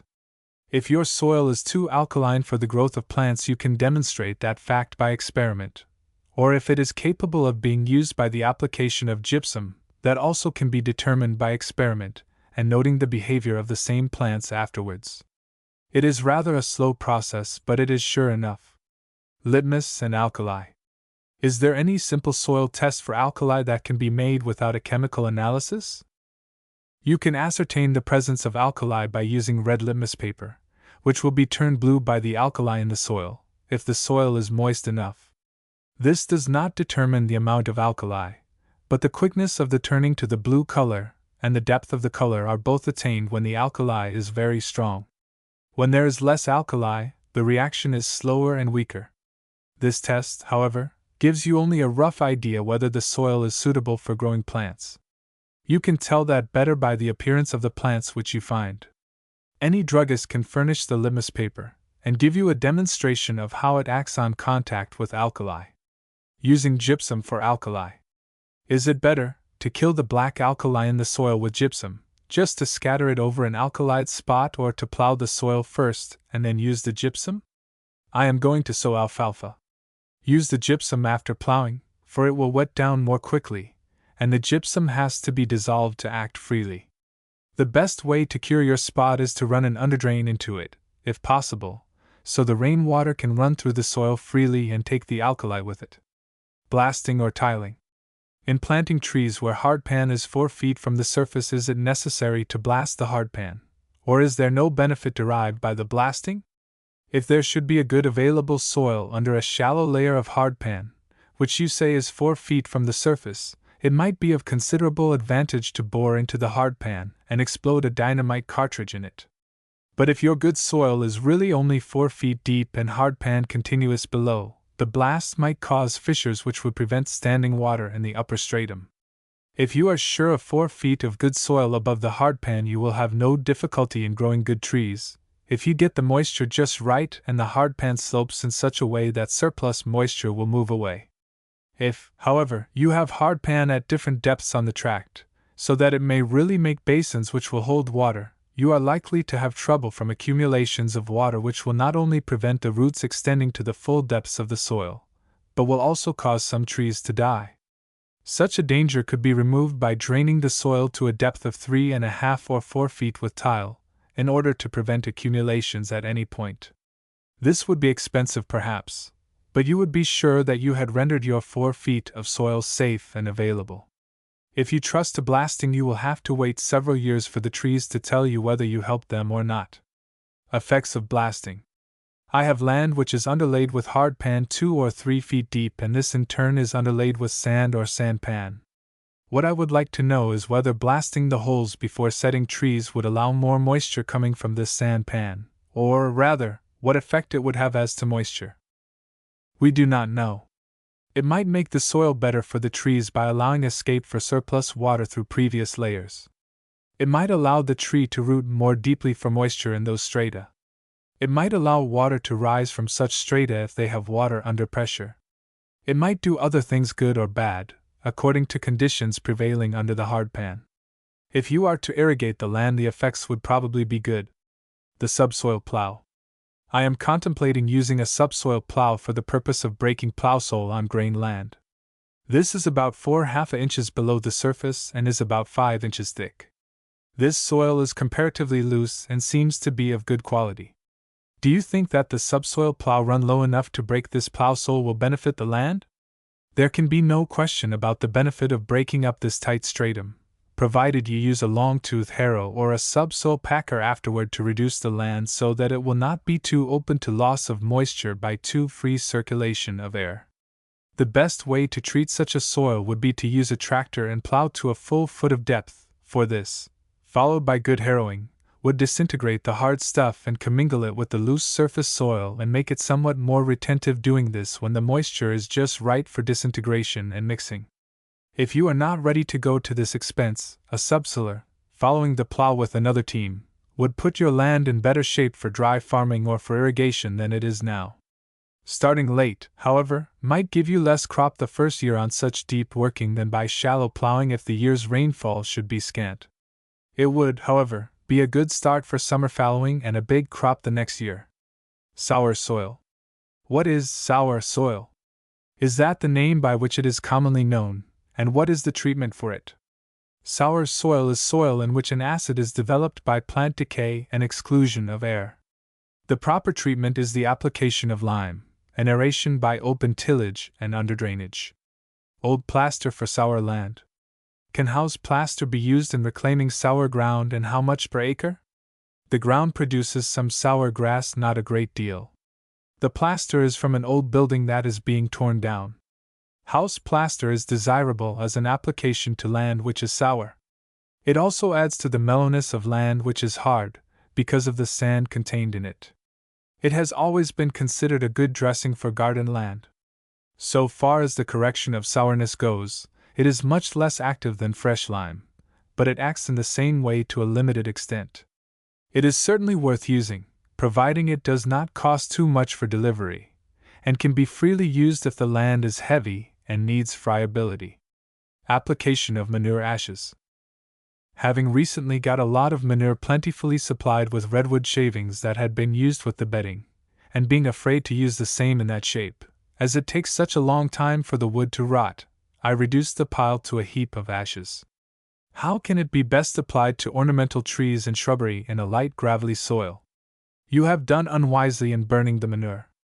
We would have taken the risk of a single use of shavings for the sake of the manurial matter associated with them, and this risk of too much lightening of a gravelly soil would be especially small in connection with deep-rooting plants like ornamental trees and shrubbery. You have left merely the skeleton of the manure, and much of that of doubtful solubility, if the temperature ran very high by burning in a mass. You need not be fearful about using these ashes. Scatter or spread them over the ground just as you would have spread the manure, let the rains dissolve and carry down what they can, and go on with your usual methods of cultivation. The best fertilizer for sand. How can I best fertilize soil that is pure sand? The best fertilizer for pure sand is well-rotted stable manure, because it not only supplies all kinds of plant food, but increases the humus in the soil, which is exceedingly important in making the sand more retentive of moisture as well as more productive. Fertilizers in tree holes. Would it be harmful to add 2 or 3 pounds of steamed bone meal to the hole of a young tree just before planting? There would be no injury, providing you mix it with a considerable amount of soil by digging over the bottom of the hole. But our conviction is that on lands which are good enough for the commercial planting of fruit trees, it is not necessary to stimulate a young tree in this way, but that it is better to postpone the use of fertilizers until the trees come into bearing and show the desirability of more liberal feeding. Of course, if young trees do not make satisfactory growth, they may be stimulated either with some kind of a fertilizer or with a freer use of water, and it is generally the latter that they are chiefly in need of. Wood ashes and tomatoes. Is there any harm to vegetable growing to dig sufficient of wood ashes in for mellowing heavy soil? My tomato plants grew splendidly this year, but the fruits were all rough and wrinkled. I gave them plenty of horse and poultry manure at planting and plenty of wood ashes and falling leaves of cypress later. Wood ashes do not mellow a heavy soil. The effect of the potash is to overcome the granular structure and increase compactness. Coal ashes, because they are coarser in particles and devoid of potash, do promote mellowness, and are valuable mechanically on a heavy soil, although they do not contain appreciable amounts of plant food. You are overfeeding your tomato plants, probably. The chances are that you had poor seed. There is no best tomato, because you ought to grow early and late kinds. There is also some difference in the behavior of varieties in different places. Was it the potash or the water? Last year the lye from the prune dipper was turned on the ground near 2 almond trees which seemed to be dying, and to my surprise they have taken a new lease of life. Hence my conclusion that potash was good for our soil. Your experience seems to justify the application of potash, surely, but the question still remains, how much good the potash did the trees, and how much they needed the extra water which the waste dips supplied. It would be desirable for you to make another experiment with other trees, applying wood ashes, if you have them, or about 4 pounds per tree of the potash which you use for dipping, scattering well and working it into the soil after it is moistened by the rains, and not using any more water than the trees ordinarily received from rainfall. After this trial you will be in a position to know whether your trees need potash or irrigation by comparing with other trees adjacent. Besides, are you sure that your lye dip was caustic potash and not caustic soda? The latter has no fertilizing value. Prunings as fertilizer.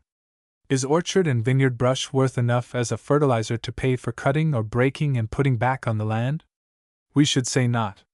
It takes too much labor to put it in any form to promote decay, and is even then too indestructible. It is also possible that its decay may induce root rot of trees. We should burn the stuff and spread the ashes. Vineyard prunings are more promising because more easily and quickly reduced by decay. Vine cane hashers have been proposed from time to time, but we do not know anyone who long used them. Gypsum on grain land. Is there any profit in sowing gypsum on grain land, say on wheat or oat crop? At what stage should it be applied and in what quantity? It would have a tendency to make the surface more friable and therefore better for moisture retention, and it could be used at the rate of 1,000 pounds to the acre, broadcasted before plowing for grain. As our soils are, however, usually well supplied with lime, there is a question whether there would be any profit in the use of gypsum, for, aside from lime, it contains no plant food, although it does act rather energetically upon other coil contents. Gypsum is a tonic and not a fertilizer from that point of view. The best way to satisfy yourself of its effect would be to try a small area, marked so as you could note its behavior as compared with the rest of the field. Gypsum and alfalfa. What is gypsum composed of? Is it detrimental to land in future years? Have the lands of California any black alkali in them? I notice my neighbors who sow gypsum on their alfalfa get a very much better yield of hay than those who do not. Gypsum is sulfate of lime. It is not detrimental to the land in after years except that its action is to render immediately available other plant foods, and this may render the land poorer not by the addition of anything that is injurious but by the quicker using up of plant food which it already contains. Black alkali is very common in California in alkali lands. In lands which show their quality by good cropping, there is no reason to apprehend black alkali nor to use gypsum to prevent its occurrence.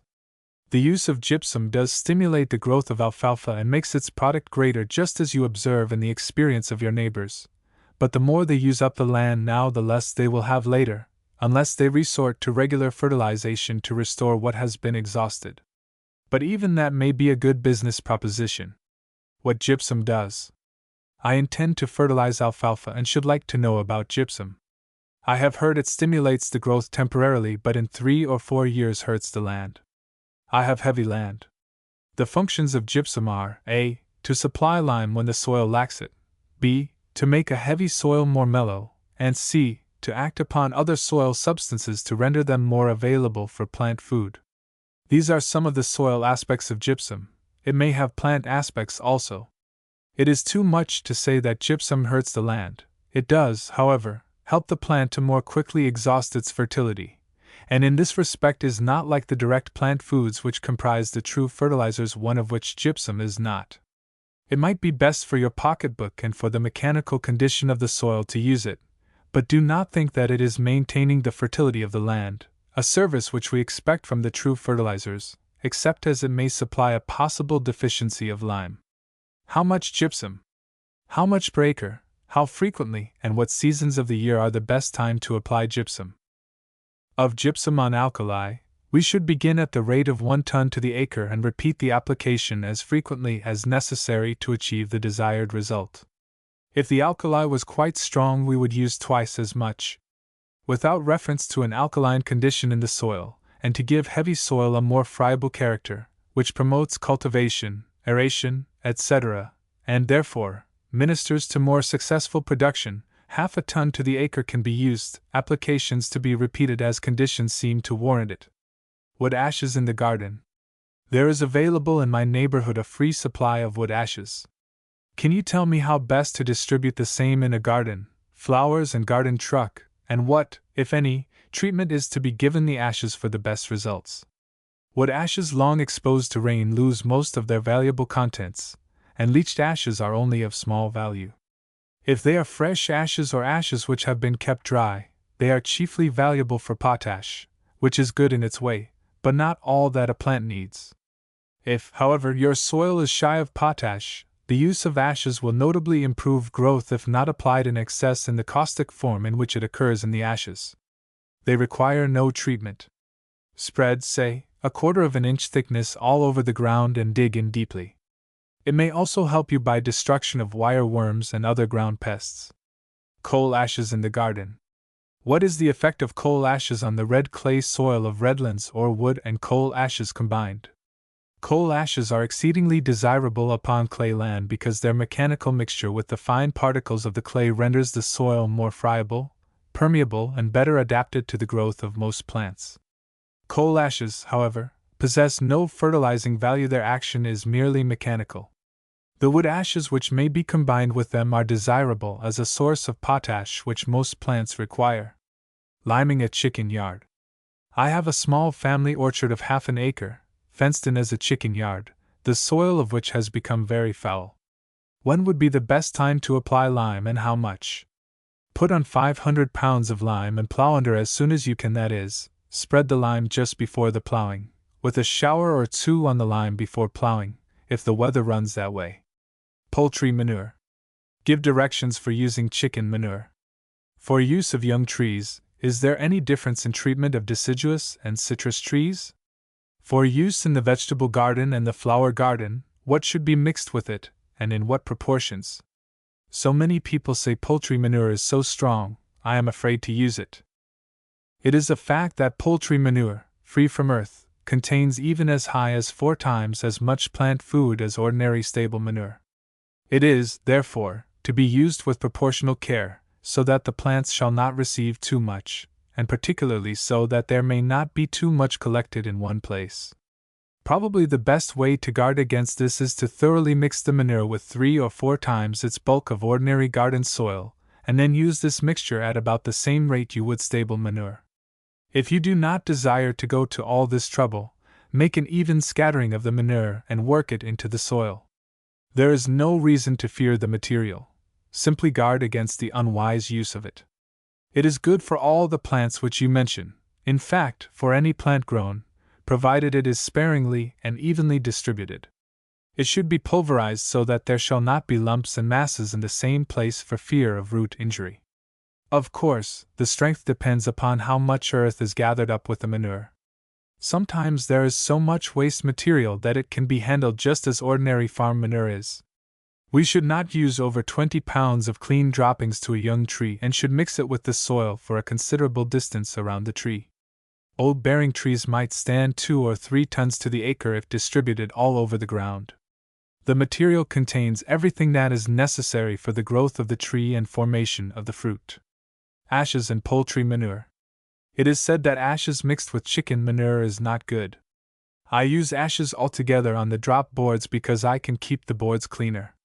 The refuse is then scattered around the fruit trees. Wood ashes and lime should never be used as you propose, because they set free the nitrogen compounds which are the most valuable content of poultry manures. This action is conditioned largely upon the presence of moisture, and if the droppings are kept dry and hurried into the soil, the loss is lessened. Coal ashes, on the other hand, are a thoroughly good absorbent when the coal burns to a fine ash or is sifted. They do not act as wood ashes do, because they do not contain soluble alkali. They also have a good mellowing effect on heavy soil. Caustic lime not a good absorbent. Would air slack and lime be suitable to sprinkle over the dropping boards in hen houses? Gypsum is greatly superior to air slack lime for the hen houses, as it has every beneficial effect of the latter, while the air slack lime will set free much of the fertilizing value of the manure, which the gypsum will not do. Too much chicken manure for young trees. I have peach trees and apple trees 3 to 6 years old that are very thrifty but grow only wood. The soil was poor when planting, and I have put on plenty of sweepings from the chicken yards. I suppose that is the cause of the trouble. Undoubtedly, you have overmanured your soil with chicken manure, which is a very strong fertilizer and should only be used in limited quantities. In order to counteract any acidity or ill effects which have been produced by its excessive application, it would be desirable for you to apply about 500 to 1,000 pounds per acre of common builder's lime at the beginning of the rainy season, working it into the soil with the fall or early winter plowing. Do not cut back the tree during the dormant season, although, of course, you may have to remove surplus or interfering branches for the sake of shaping the tree. Winter pruning induces a greater wood growth during the following summer. Therefore, it should be avoided under such conditions as you describe. Having adopted such a policy, there is nothing for you to do but to wait for the trees to slow down and assume a normal bearing habit proper for their ages. Summer pruning is an offset for excessive wood growth. Suburban wastes. We keep a cow and poultry and have a dry earth toilet. We have been burying the manure in the little garden spot or along by the fences or spreading it out on the alfalfa before it is rotted, but do not get good results. How shall we apply it to get the best results? We have a town ordinance against leaving it in piles to rot. You can compost it in a tight bin made of planks, and using enough water to prevent too rapid fermentation and loss of valuable ingredients. During the dry season, you can probably use enough dry earth or road dust to render the material inoffensive, and you can also distribute it then without undesirable results. Composting garden wastes. You recommend making a compost of all scrapings, garbage, weeds, etc. Is there any danger in having this in a pit near the house? If you desire to put garden wastes, including manure, into a pit, the only objection would be the heavy work of digging it out again. If you allow waste water from the house to run into the pit, there would probably be not enough dry material to absorb it, and the pit would be not only objectionable on account of odors, but possibly dangerous to health. The water would also prevent decomposition, because of exclusion of air. At the same time, enough moisture to promote slow decomposition is essential. It is usually more convenient to compost garden wastes on the surface of the ground, enclosing them with a plank retainer, because moisture can easily be applied with a hose. As desirable, the material can be occasionally forked over to promote decay, and the heavy work of digging material out of a pit is avoided. Such a collection is neither offensive nor dangerous if handled right. Composting manure. Will the dry barnyard manure, when heaped up and dampened with water, make a valuable fertilizer?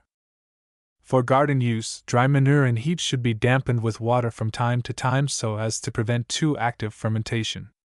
Of course, water should not be supplied so freely as to cause a leaching of the pile. It is also desirable that the material should be forked over from time to distribute moisture and promote decay. When this is done, a thoroughly first-class fertilizer is produced. Barnyard manure and alkali. In spots my land is hard and has some black alkali. Will barnyard manure help the hard land if cultivated in?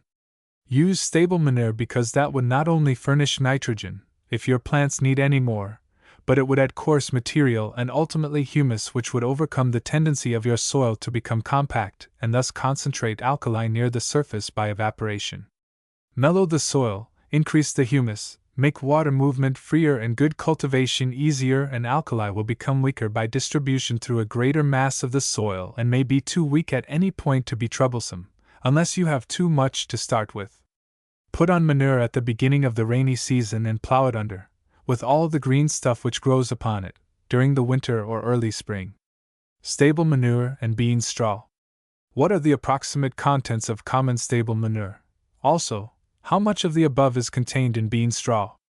The composition of mixed stable manure is given as containing in 1 ton, nitrogen, 10 pounds, phosphoric acid, 5 pounds, potash, 10 pounds.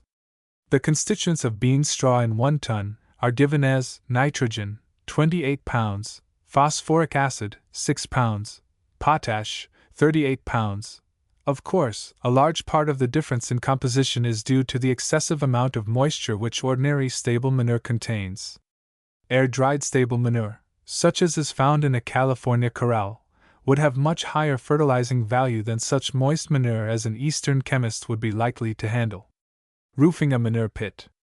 Is it necessary to roof a manure pit if the pit is tight so that all rain on manure is caught in the liquid manure and nothing is lost? To secure satisfactory composting of stable manures in a pit, it is necessary to be able to regulate the moisture of the mass. If it becomes too dry, too rapid fermentation takes place and the material is destroyed by what is called fire fawning. If too much liquid enters the pit, so that the material is submerged, the air is excluded and fermentation stops. For these reasons, it is necessary that a pit in the region of large rainfall be covered, and water be used from a hose or other source of supply in just sufficient quantity to keep the material right for slow fermentation. How much water should be added to bring the moisture to a right condition depends upon how much liquid waste runs into the pit, and where water is used for cleaning, a stable care has to be taken that the pit is not submerged. Success with the pit is, therefore, conditioned on the amount of moisture admitted, and this cannot be controlled unless the pit has a cover fit to shed rainfall. Of course, it may be adjustable so that some rainfall may be admitted as may be desirable. Value of animals in manure. In the operation of our fruit and dairy ranch, we have the manure from some 40 head of horses and cattle, which is distributed over the place. We cut our alfalfa and feed it, and do very little pasturing. In order to give our dairy the proper credit, we would kindly ask what you consider a fair price for the manure of a cow for 1 year. Also, what would the manure from a horse for 1 year be worth? A compilation of a considerable number of weighings, analyses, and valuations in Europe, cited by Professor Roberts in his book on the fertility of the land, gives an average value of the voidings of a cow for a year as $32.25 and of a horse at $24.06.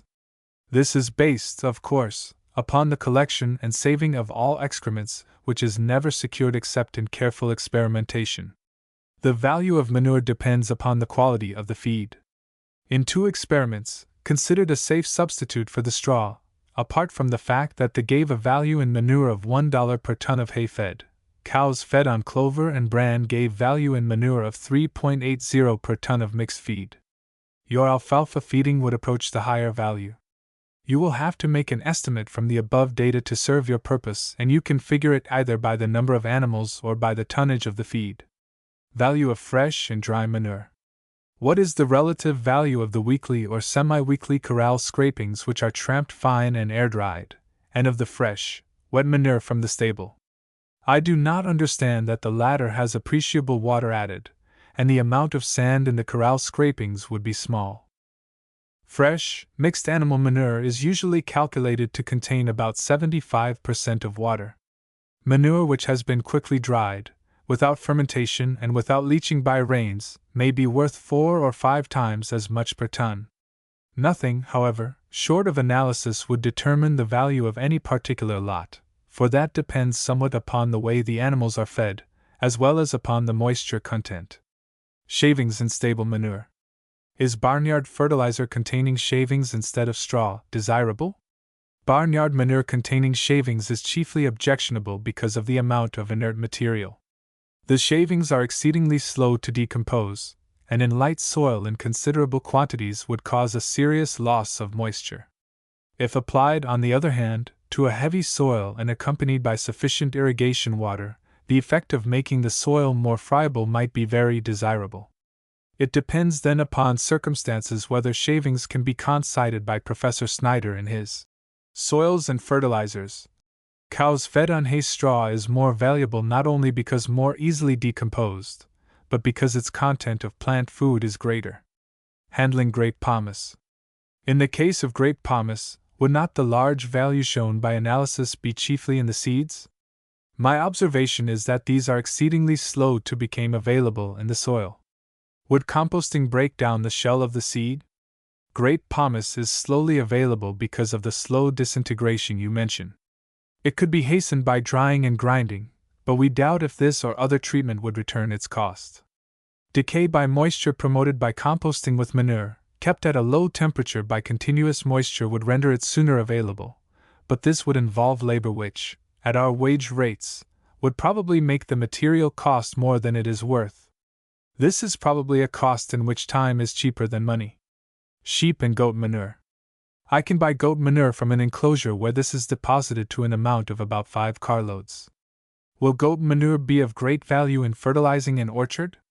If so, how much of it should be spread in an acre? Accumulations of sheep and goat manure in a dry situation, that is, where not leached out by heavy rainfall, have been found to run as high as $13 per ton in fertilizing constituents.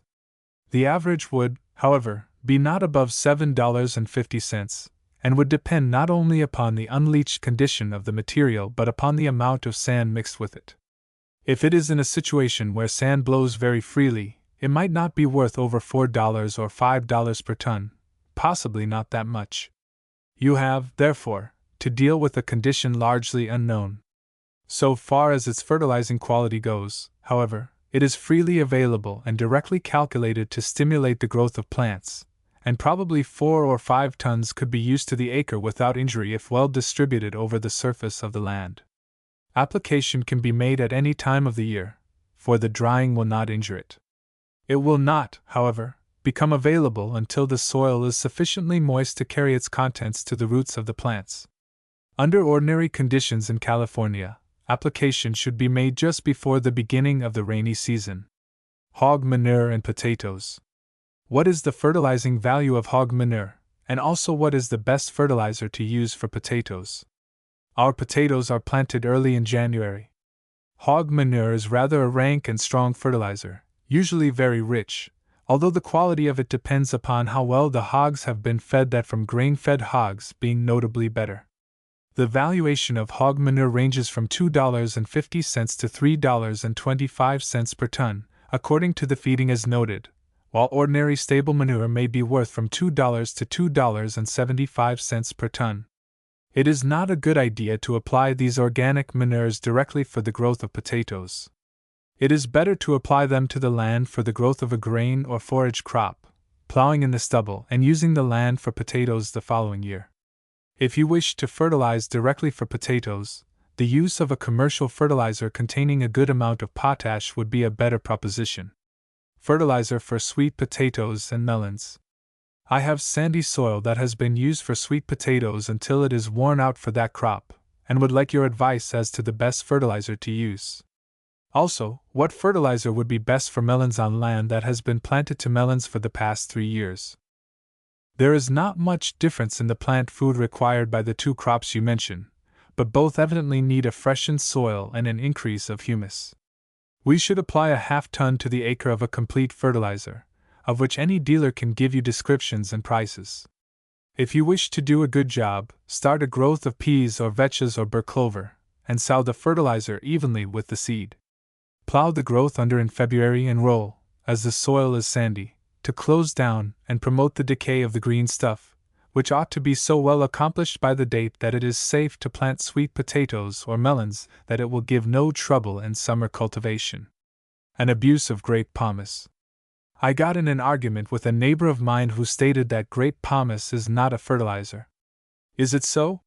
My neighbor says that 2 years ago he had 2 apricot trees in his yard, and they were fine bearing and healthy trees.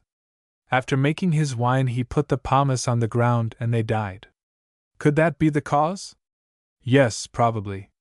He used too much fresh pomace, and the resulting fermentation of its products may have killed the trees.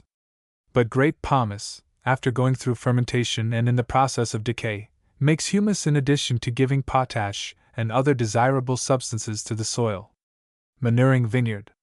Does barnyard manure have any injurious effect on the vines if applied on my vineyard? One of my neighbors claims barnyard manure burned his vines, so he got no crop wherever he spread the manure, and nothing would now induce him to use it again. Barnyard manure can be safely used in a vineyard at the beginning of the rainy season, working it in with the plowing, but not using too much. Wine grapes are sometimes injuriously affected in flavor by the use of such fertilizer, but the growth of the vine itself can be stimulated by the rational use of it. Your neighbor apparently either used too much, or made the application at the beginning of the dry season, or made some other mistake. Bones for grapevines. I am going to plant out some grapevines, and would like to know if it is a good plan to put old bones, broken up fine, into the holes when planting. Yes, if you do not use too much and it is mixed with earth, a little beyond the touch of the roots at planting. You do not need to finely break the bones. The roots will take care of that. But do not put in too much coarse stuff, for fear of causing too rapid drainage. Reviving blighted trees. I have a couple of apple trees here that were hurt by the pear blight 3 years ago and were cut back since then. They come out each year, but the leaves curl up, and they do not do anything. I would like to know if putting any fertilizer around them would help them to put out their leaves, and if so, what I should use.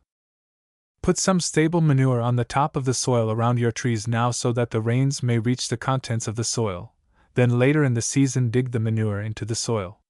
Apply water during the summertime, and this will encourage the trees to grow, if there is any vigor remaining in them.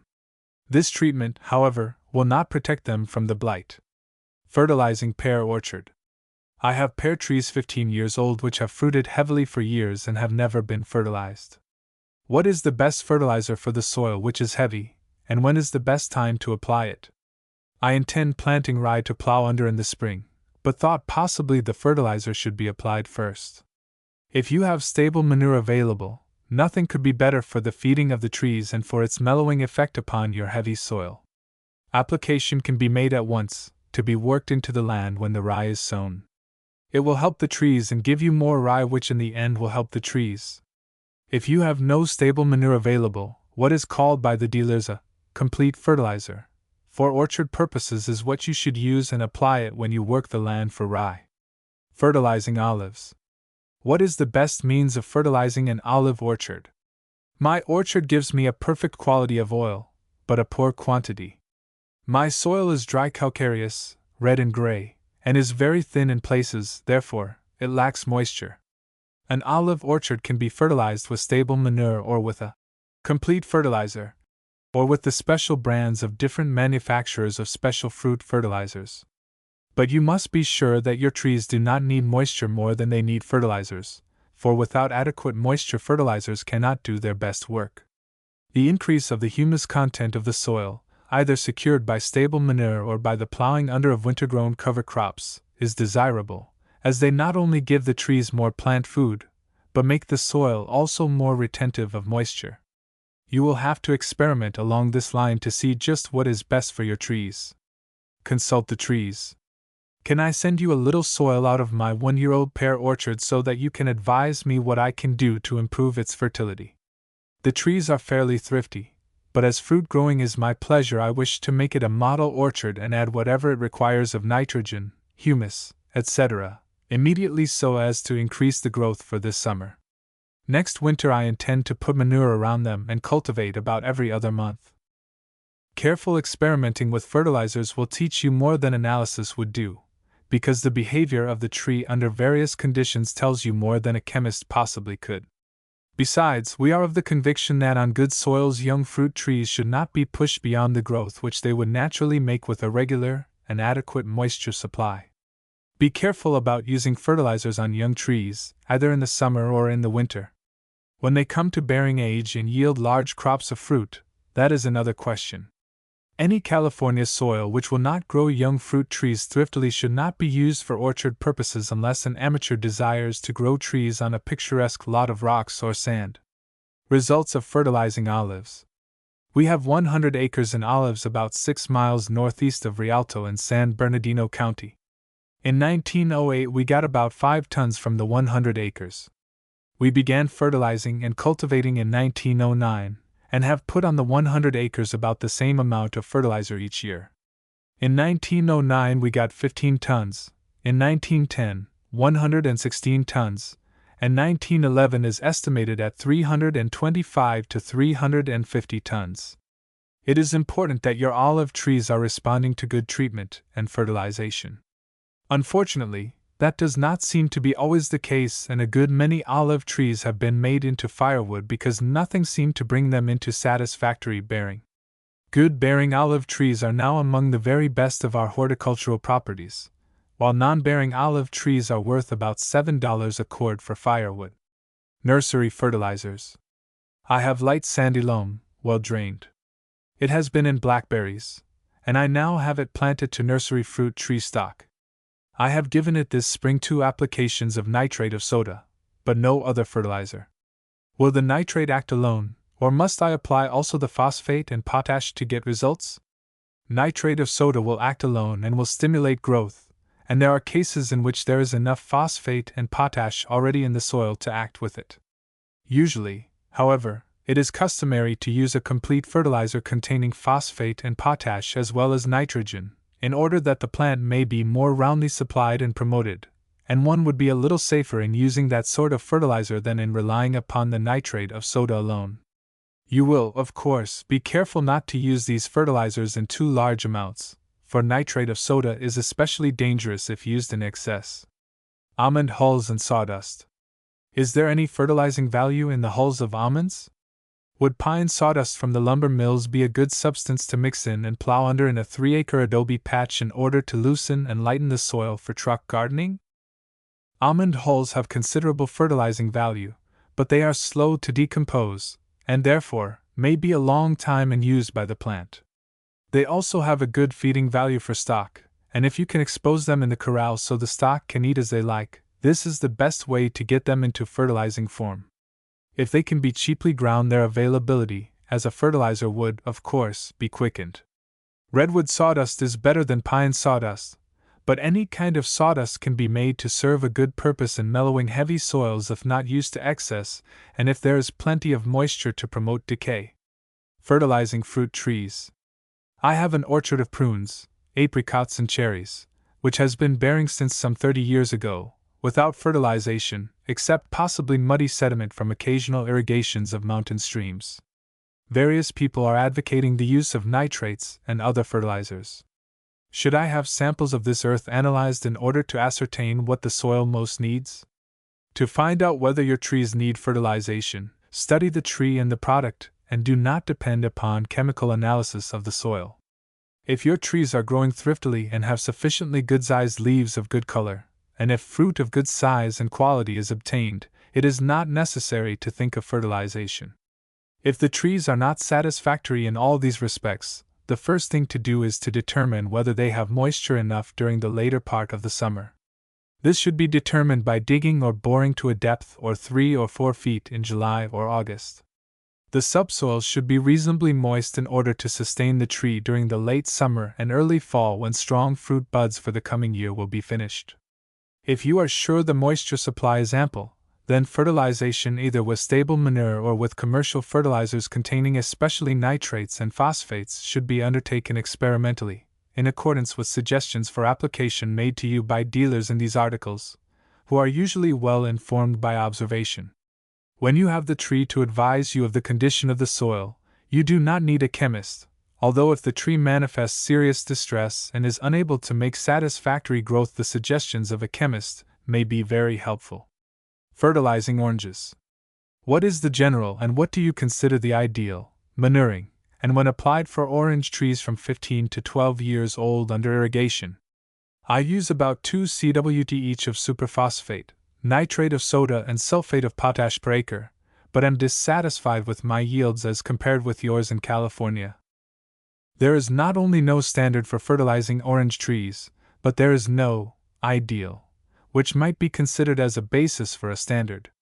All growers who are awake to the necessity of doing something for bearing trees try all things and hold fast to what they think is good.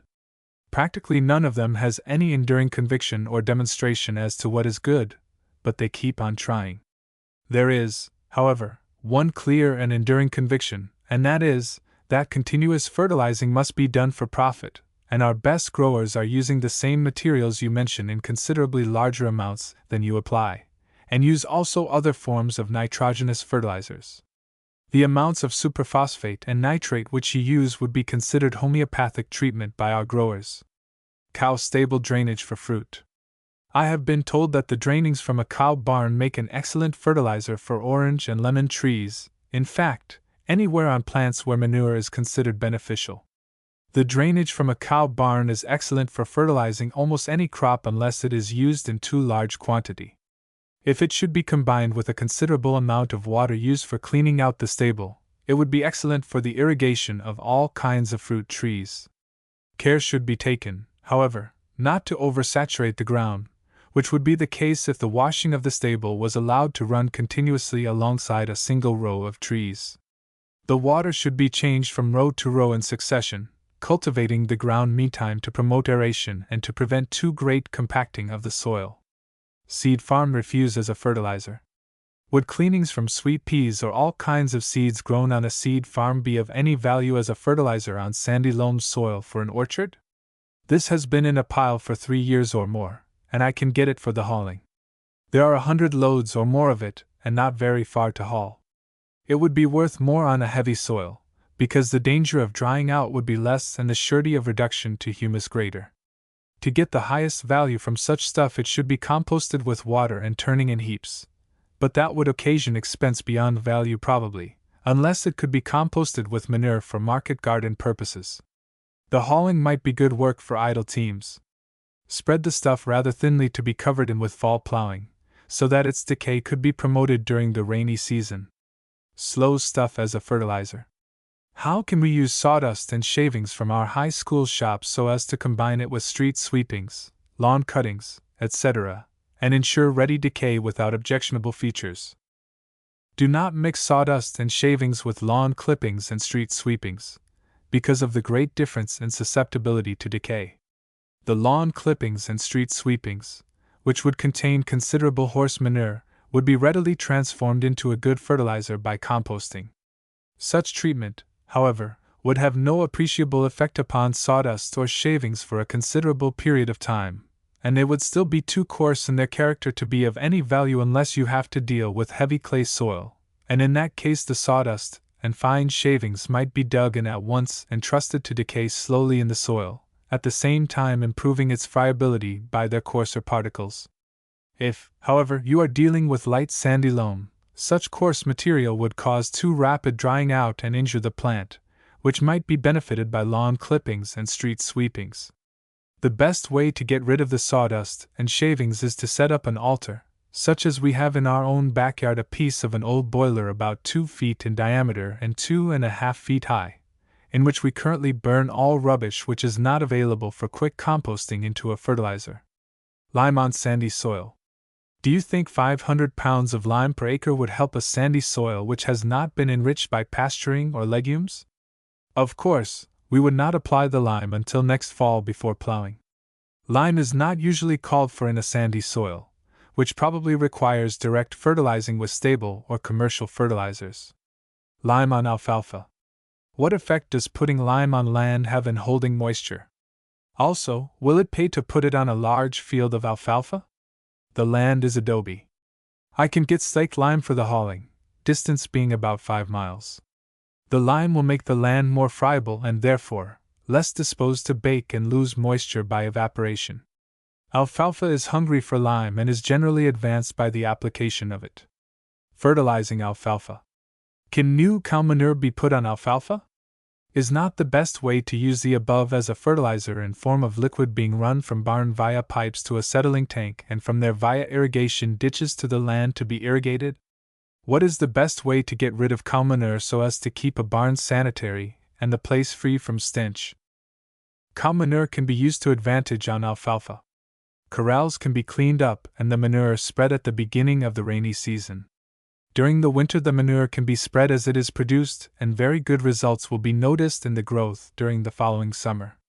It is perfectly rational for you to use the liquid fertilizer as you propose in connection with irrigation water, but this is not generally done because of the cost of the outfit and the labor of handling the material in that way. The best way to keep a barn sanitary is to keep it clean, removing all the waste matter to a considerable distance daily, allowing nothing to accumulate, and have the stable drainage arranged so that the stable can be frequently flushed out into good drainage outlets, carrying the water to grass or alfalfa land if possible. Fertilizing corn. We are going to plant about 20 acres to corn on a side hill and intend to put some fertilizer on, but want to give it to the corn only. Would it be a good plan, after we have marked out our rows, to scatter some fertilizer in these marks and put the corn right on top of it?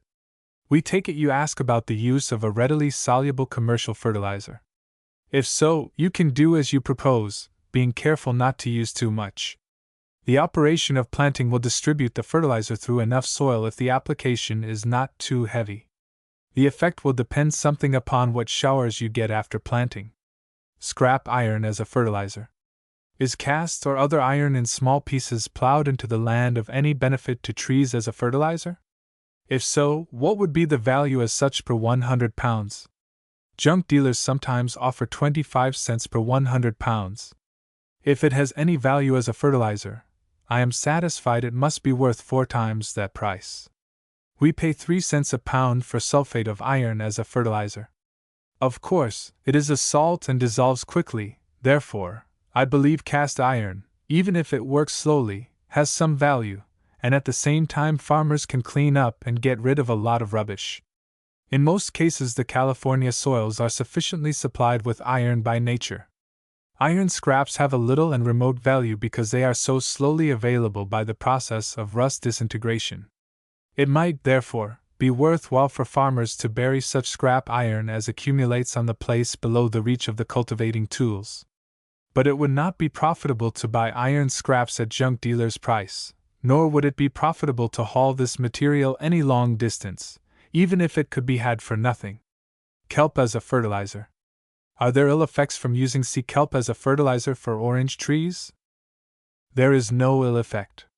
Sea kelp has been dragged from the beaches at low tide, partly dried and used, for centuries perhaps, as field fertilizer for all sorts of crops in Europe, and for decades, to some extent, on the New England coast. The dangerous substance in it would seem to indicate that is not present in sufficient quantity to cause trouble. The great difficulty lies in securing and transporting the substance, for less than its fertilizing equivalent can be obtained by purchase of other more concentrated manures. Applying Thomas phosphate.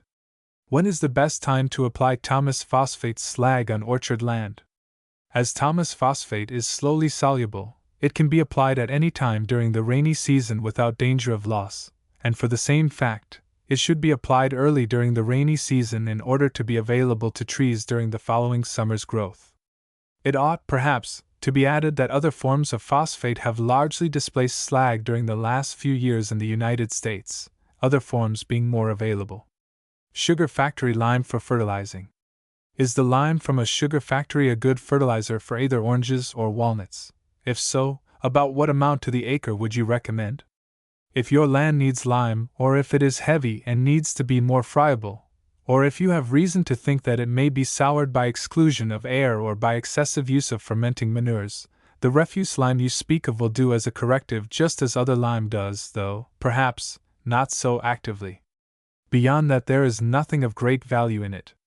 You can use 2 or 3 applications of 500 pounds to the acre without overdoing it if your land needs it at all. Nitrate with stable manure. I am going to plant about 2,000 plants of rhubarb. I intend to put some cow and horse manure under the plants as a fertilizer, but I do not think I will have enough for all the plants, so I bought some nitrate of lime, with the intention of mixing the cow and horse manure with the lime nitrate, which I thought would allow me to spread the manure much thinner and I could cover more surface. Now I am not sure, but the nitrate of lime will burn the manure if mixed with it. You can mix either nitrate of lime or nitrate of soda with the stable manure as you propose. In fact, it is frequently done. These nitrates are neutral salts, and do not act on manure as caustic lime or wood ashes would do. They are quite content to keep along without kicking their neighbors. But of course, the more nitrate you add, the more careful you must be about using too much of the mixture, and as for putting manure under any plant, at spring planting particular, it is dangerous business. Nitrate of soda. How shall I apply nitrate of soda as fertilizer for roses and other flowers and lawns during the summer months? One has to be very careful in the use of nitrate of soda not to use too much, and not to apply it unevenly, so that too much is brought in contact with the roots of particular plants. From 1 to 200 pounds an acre evenly distributed is the usual prescription for nitrate of soda, although in the case of bearing orange trees considerably larger amounts have been successfully used.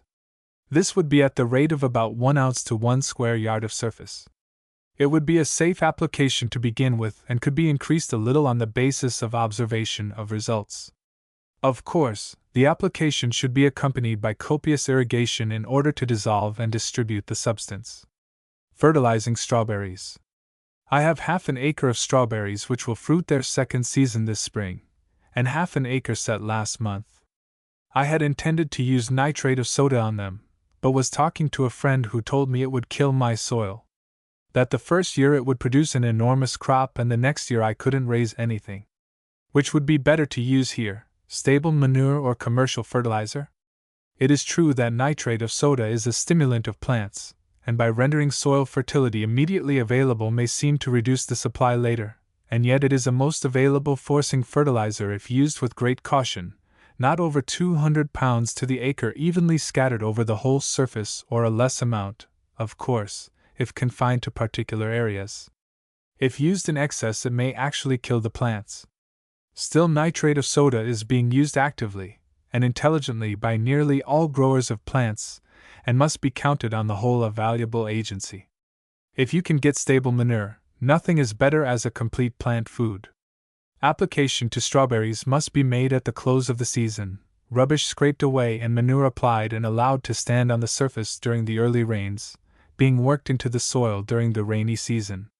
If the soil is light, sandy loam, too much coarse material must be avoided. Therefore, well-rotted manure is important on such soils, while on a heavy soil coarser material may be used to advantage if applied early in the rainy season.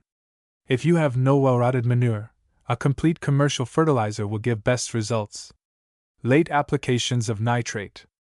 I have some prune trees which blossomed some time ago, and the prunes are already set, and of small size.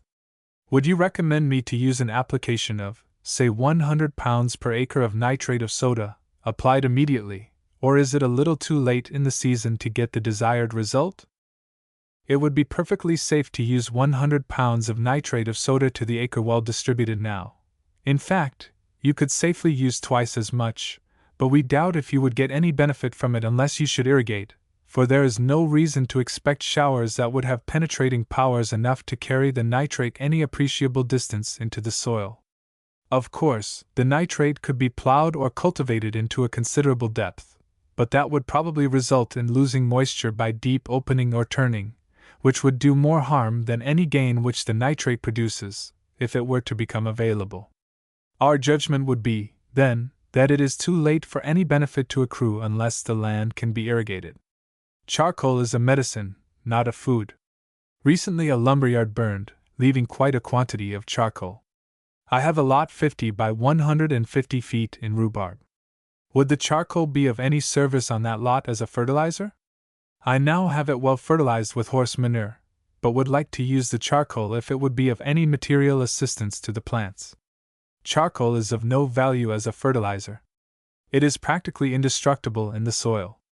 In fact, they are digging up now charcoal in the graves of ancient Egyptians, who departed this life 5,000 years ago. Charcoal has corrective influence in absorbing some substances which might make the soil sour or otherwise inhospitable to plants. It has been found desirable sometimes to mix a certain amount of charcoal with soil used in potting plants for the purpose of preventing such trouble. The only way to make your charcoal of any value as a fertilizer would be to set it on fire again and maintain the burning until it was reduced to ashes, which are a source of potash and, therefore, desirable, but it will probably cost more than the product of potash will be worth. Humus burning out. I would like to know whether or not dry plowing land, in preparation for sowing oats for hay, injures the soil? I have heard that dry plowing tends to wear out the soil, as the soil is exposed to the sun a long time before harrowing. I have been dry plowing my land to kill the weeds, but had a light crop of hay this year. There is believed to be what is called a burning out of humus, by long exposure of the soil to the intense heat of our interior districts. It is probable that the reduction of humus is due more to the lack of effort to maintain the supply than to the actual destruction of it by culture methods. Such a little time as might intervene between dry plowing and sowing could not be charged with any appreciable destruction of soil fertility. It is altogether more probable that your hay crop was less from loss of moisture than from loss of other plant food, and it is desirable to harrow a dry plowing, not so much to save the soil from the action of the atmosphere, as to conserve the moisture, which, as you know, will rise from below and will rapidly be evaporated from the undisturbed bases of your furrows. Therefore, we should harrow a dry plowing as soon as practicable, but with particular reference to the moisture supply rather than to other forms of fertility. Straw for humus. Do you consider straw good to plow under for humus, and which kind, wheat, oat, or barley straw, is best? Straw, by its decay in the soil, produces humus and therefore acts in the same way just as does the decay of other forms of vegetation. As, however, straw is less easily decomposed than fresh vegetation, it is less valuable and may be troublesome by acquiring a greater amount of moisture by interfering with cultivation or by tending to dry out the soil to the injury of other plants. If the soil is heavy and moisture abundant, straw may be desirable, while in the case of a light soil and scant moisture, may be injurious. There is no particular difference in the straw of the different grains from this point of view. The best legume for cover crop. What would you advise to sow as a crop to plow under? When should it be sowed, and when plowed under? The best crop for green manuring in any locality is the one which will make the best growth when surplus moisture is available for it, and when its growth can be undertaken with least interference with irrigation, cultivation, and other orchard operation. Generally in California, such a crop can be most conveniently grown during the rainy season, but in some parts of the state where irrigation water is available, a summer growth can be procured with very satisfactory results, so that we are now growing in California both winter-growing legumes, like field peas, vetches, burr clover, etc., which are hardy enough to grow in spite of the light frosts which may prevail, and are also growing summer legumes which thrive under high temperature, like cowpeas and other members of the bean family, and for which water can be spared without injury to the fruit trees which share the application of the land with them. The plants which are worth trying are burr clover, common or Oregon vetch, Canadian field pea, and the common California or Niles pea. Whichever one of these makes the best winter growth so that it can be plowed under early in the spring, say in February or March, while there is still plenty of moisture in the soil for its decay, without robbing the trees or rendering the soil difficult of summer cultivation, is the plant for you to use largely. All these plants should be sown in California valleys and foothills, as soon as there is moisture enough from rainfall to warrant you in believing they will catch and continue to grow. If the land is light, they can be put in with a cultivator and plowed under deeply in the spring, as stated. If the land is heavy, probably a shallow plowing would be better to begin with. Cowpeas for cover crop. I planted cowpeas between peach trees which I have kept irrigated. When should they be plowed under?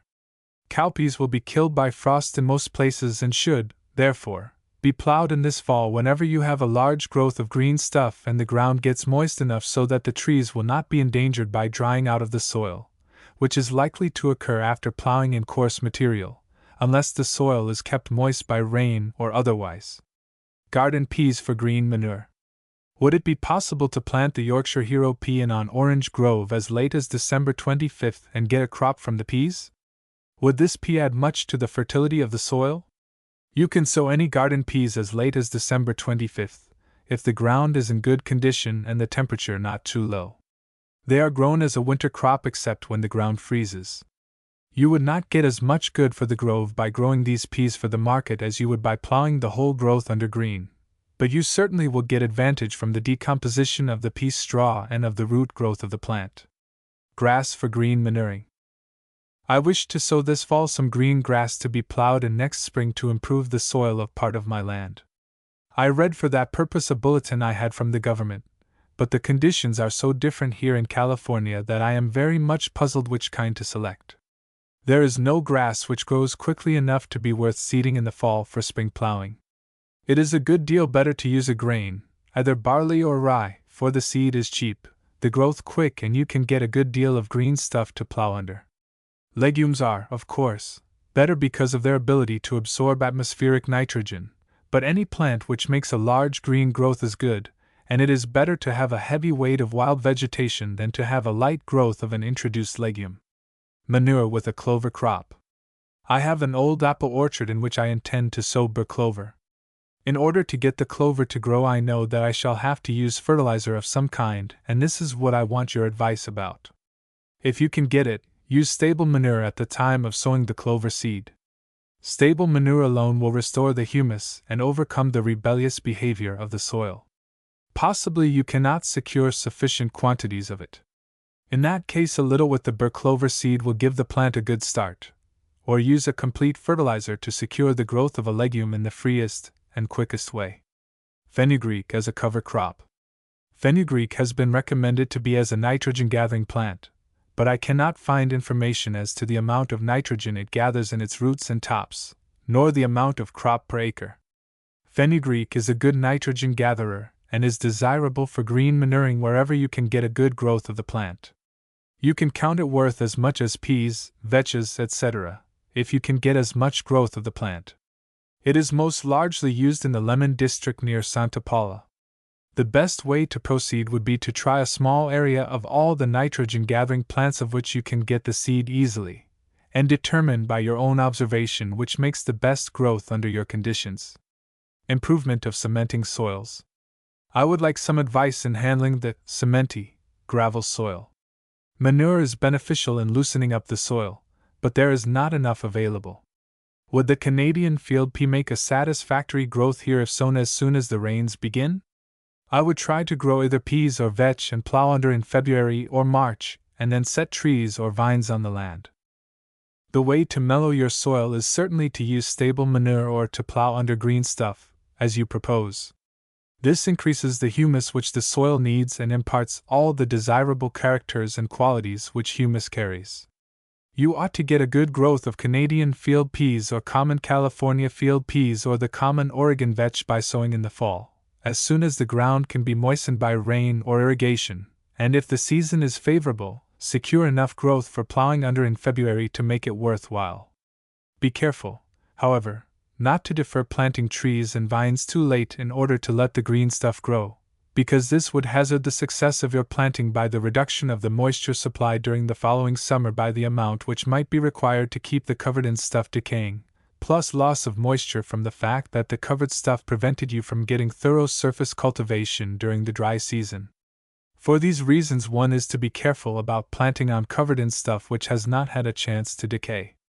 This consideration, of course, becomes negligible if you have water for summer irrigation, but if you expect to get the growth of your trees and vines with the rainfall of the previous winter, be careful not to waste it in either of the ways which have been indicated, and above all, do not plant trees and vines too late. Theoretically, your position is perfect. The application of it, however, requires some care and judgment. Rather than plant too late, you had better grow the green stuff the winter after the trees have been planted. Needs organic matter. I have what I believe to be decomposed sandstone. Many rocks are still projecting out of land which I blast and break up. The soil works freely when moist or wet, but when dry it takes a pickaxe to dig it up. A plow won't touch it. Among my young fruit trees I tried to grow peas, beans, carrots and beets, and although I freely irrigated them during the summer and fall, and although I planted at different times, my peas and beans have been a total failure, and the beets, carrots and onions nearly so. For years the land has grown nothing but weeds. Your soil needs organic matter which would make it more easy of cultivation, more retentive of moisture, and in every way better suited to the growth of plants. Liberal applications of stable manure would produce best effects. No commercial fertilizer would begin to be so desirable. If you can dig into the soil large amounts of weeds or other vegetable waste material, you would be proceeding along the same line, but stable manure is better on account of its greater fertilizing content.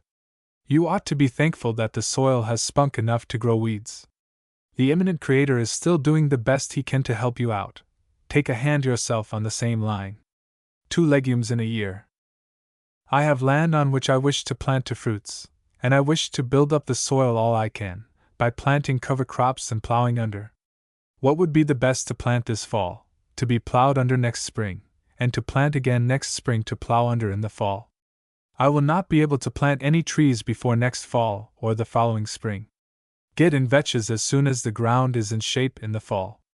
Plow them under early in the spring and close the covering and compact the green stuff by running a straight disc over the ground after plowing. This will help decay and save moisture. Follow with cowpeas as soon as you are out of the frost, disking in the seeds so as not to disturb the stuff previously covered in. Do not wait to put under the winter growth until it is safe to put on the cowpeas, for, if you do, you will lose so much moisture that the cowpeas will not amount to much. Handling orchard soil. We average about 35 inches of rainfall.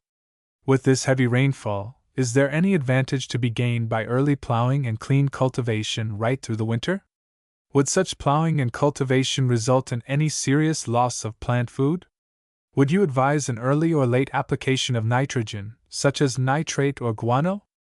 If there is any loss from an early application, can it be determined by any means? The old policy of clean winter cultivation has been largely abandoned.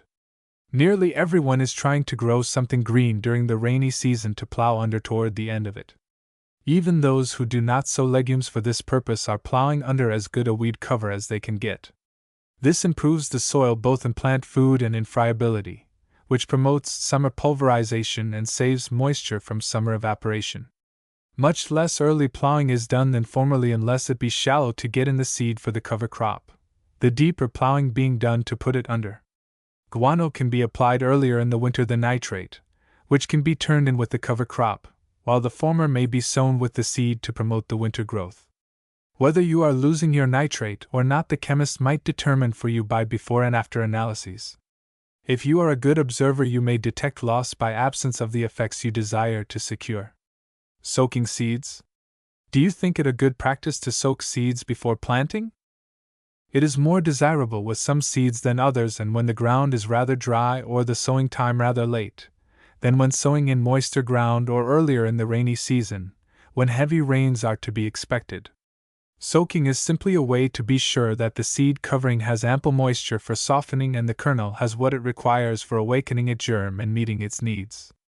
The soil may not always have enough to spare for these purposes and germination may be delayed, or started and arrested. Ordinarily seeds can be helped by soaking a few hours in water at ordinary temperatures.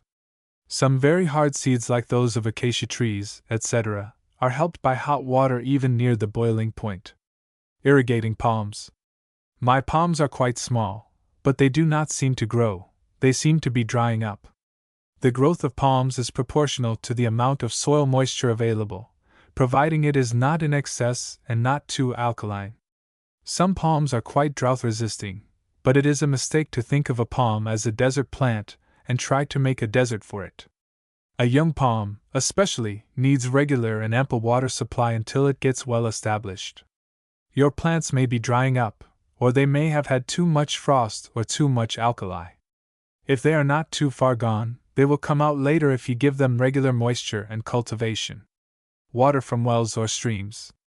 One of our neighbors insists that water from a well is, in the long run, very hard on the land, and that irrigation water is much to be preferred. There is no characteristic and permanent difference between waters from wells and waters from streams so far as irrigation is concerned. The character depends upon the sources from which both are derived. Some wells may carry too much mineral matter in the form of salt, alkali, etc., and some stream waters sometimes carry considerable alkali. For this reason some wells may be better than streams and some streams better than wells. There is no general rule in the matter. Your neighbor may be right as applied to your location, and may know from his experience that the well water carries too much undesirable material. That could only be determined by analysis, and the analysis must be made when the water is rather low, because during the rainy season, or soon after it, the water may have less mineral impurity than later in the season when it may be more concentrated. Shall he irrigate or cultivate? Our soil is of an excellent quality, and I feel if the moisture were properly conserved by suitable methods it could be made to produce fruits or some other very much more profitable than from hay and grain crops. Whether you can grow deciduous fruits successfully without irrigation depends not only upon how well you conserve the moisture by cultivation, but also whether the total rainfall conveys water enough, even if as much as possible of it is conserved.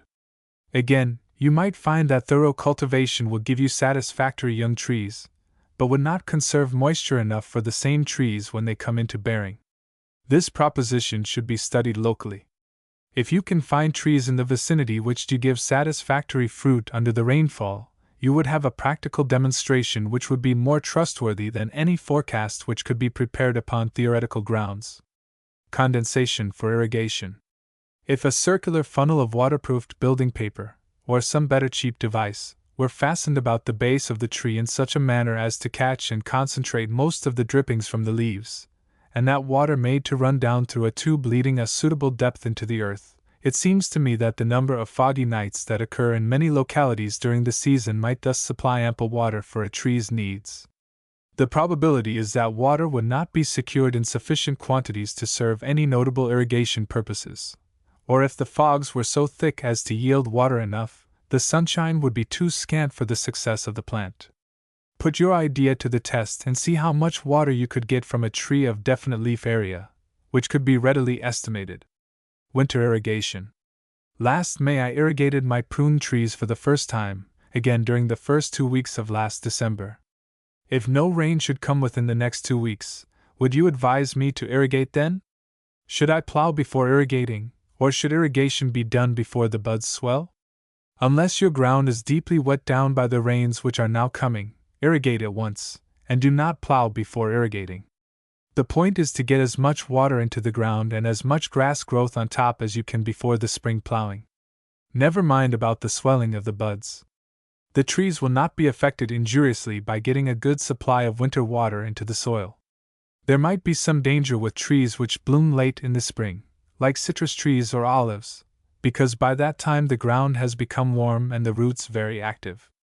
At the blooming time of deciduous trees less danger would threaten, because there is less difference between the temperature of the ground and the water which you were then applying from a running stream. If you irrigated in furrows and, therefore, did not collect the water in mass, its temperature would rise by contact with air, which would be another reason for not apprehending trouble from it. How much water for oranges? How much water would you consider absolutely necessary to carry to full-bearing citrus trees in clay loam, that is, how many acres to a miner's inch, figuring 9 gallons per minute to the inch? It would, of course, depend upon the age of the trees, as old-bearing trees may require twice as much as young trees. We would estimate for bearing trees, on such retentive soil, 30 acre-inches per year applied in the way best for the soil. Damping off. My orange seedbed stack has damp off. Same say. Too much water, not enough water, put on lime, etc. I use a medium amount of water and more of my stack is affected than that of any other grower. One man has kept his well soaked since planting, and only about 6 plants were affected. Another has used but little water, keeping them very dry. He has lost none. Damping off is due to a fungus which attacks the tender growth when there is too much surface moisture. It may be produced by rather a small amount of water, providing the soil is heavy and the water is not rapidly absorbed and distributed. On the other hand, a lighter soil taking water more easily may grow plants without damping off, even though a great deal more water has been used than on the heavier soil. Too much shade, which prevents the sun from drying the surface soil, is also likely to produce damping off. Therefore, one has to provide just the right amount of shade and the right amount of ventilation through circulation of the air, etc. The use of sand on the surface of a heavier soil may save plants from damping off, because the sand passes the water quickly and dries, while a heavier surface soil would remain soggy. Lime may be of advantage if not used in too great quantities because it disintegrates the surface of the soil and helps to produce a dryness which is desirable. Keeping the surface dry enough and yet providing the seedlings with moisture for a free and satisfactory growth is a matter which must be determined by experience and good judgment. Irrigated or non-irrigated trees. Is there any difference between the same kind of fruit trees grown without irrigation and with it? It does not make a particle of difference if the trees are grown well and matured well. Over-irrigated trees or trees growing on land naturally moist may be equally bad. Excessively large trees and stunted trees are both bad. With irrigation you may be more likely to get the first kind, without it you are more likely to get the latter. There is, however, a difference between a stunted tree and a well-grown small tree, and as a rule medium-sized trees are most desirable than overgrown trees. The mere fact of irrigation does not make either good trees or bad trees, it is the man at the ditch. Too little rather than too much water. Looking through an orchard of 18-year-old prune trees on river-bottom land, I found a number of the trees had died. A well bored in the orchard strikes water at about 15 feet. I find no apparent reason for the death of these trees unless it is that the tap roots reach this body of water and are injuriously affected thereby. We do not believe that water at 15 feet depth could possibly kill a prune tree. It is more likely that owing to spotted condition of the soil, gravel should occur in different places, and with gravel 3 or 4 feet below the surface a tree might actually die although there was plenty of water at a depth of 15 feet. There is more danger that the trees died from lack of water than from an oversupply of it, and it is quite likely also that you could pump and irrigate to advantage large trees which did not seem to be up to the standard of the whole place, as manifested by lack of bearing, smallness of leaves, which would be apt to turn yellow too early in the season. Possibly too much water. My trees are 4 years old and are as follows: peach, fig, loquat, apple, apricot, and plum. Last year they had plenty of blossoms, but I got no fruit. I always watered them twice a week in summer. You are watering your trees too much, stimulating their growth too much, and this, while a tree is young, is apt to postpone its fruit bearing. Give the soil a good soaking about once a month, unless you are situated in a sandy or gravelly soil, in which more frequent applications may be necessary. Too little water after dynamiting. In planting almonds on a dry, hard soil, I dynamited the holes and ran about 200 gallons of water into each hole before planting. About 95% of the trees started growth, but seem now to be in a somewhat dormant state, the leaves of some being slightly wilted. All the trees were watered since planting. I have been told I made a mistake by throwing water in the dynamited holes. When the holes were watered, the ground was very dry and the water disappeared in a few minutes. You have used too little water rather than too much. Dry soil of fine texture can suck up an awful lot of moisture, which can be drawn off so far, or so widely distributed, that there will not be enough for the immediate vicinity of the roots. The dynamiting tended to deep drying and necessitated much more irrigation. Irrigating young trees. We have just put out 50 acres to walnuts. The party who put them out wants me to have some boxes or troughs made 15 inches long with a 3-inch opening, and put in on the slant so as to have the water hit the roots. Many such arrangements of boxes, perforated cans, pieces of tile, etc., have been proposed during the last 50 years in California for accomplishing the purposes which are mentioned in your letter, and all such devices have been abandoned as undesirable. They may bring the water to bear upon a lower level as intended, but the free access of air and the fact that, with their use, proper stirring of the soil is neglected renders them undesirable. The best way to water young trees singly is to make a trench around tree, but not allowing the water to touch the bark, applying the water and then thoroughly hoe when the surface soil comes into proper condition. Young trees treated in this way, with the surface always in good condition, do not require much water. The amount depends, of course, upon whether the soil is naturally porous or retentive. Underground irrigation. How extensively used and with what results is the underground tile system for irrigation used, and what especial character of soil is it best suited for? Not extensively at all. In fact, if there is an acre of it which has been for 3 years in continuous and successful operation, it has escaped us. After 40 years of trial of different systems, none has demonstrated value enough to warrant its use. Theoretically, they are excellent, in practice, they are defective. Surface application in different ways, according to the nature of the soil, accompanied with thorough cultivation, is the only thing that at the present time promises satisfactory results, except that where the land suits it, irrigation by underflow from ditches on higher elevations is being successfully used on small areas in the foothills. For gardens, the most promising arrangement seems to be a laying of drain tiles rather near the surface, which shall be taken up each year, cleaned of silt and plant roots, and relayed along the rows before planting. But this calls for too much labor, except perhaps for amateur gardeners. The kind of soil best suited to such a system is a medium loam which will distribute water sufficiently to avoid saturation and air exclusion. Both a heavy soil which does this, and a coarse sandy loam which takes water down out of reach of shallow-rooting plants too rapidly and lacks capillarity to draw it up again, are ill adapted to underground distribution. Irrigation of potatoes. Will you kindly tell me when is the proper time to irrigate potatoes, before they bloom or after they bloom, and do they require much water? It should seldom be necessary to irrigate potatoes after the bloom appears. Potatoes do not need much water, and there is danger of giving them too much. It is absolutely essential to see that there is no check in the growth of the plant, for once the growth is at all checked by drought, and irrigation is done, a new lot of potatoes start, and new and old growth of tubers are worthless. Give what irrigation is needed and make cultivation do the rest.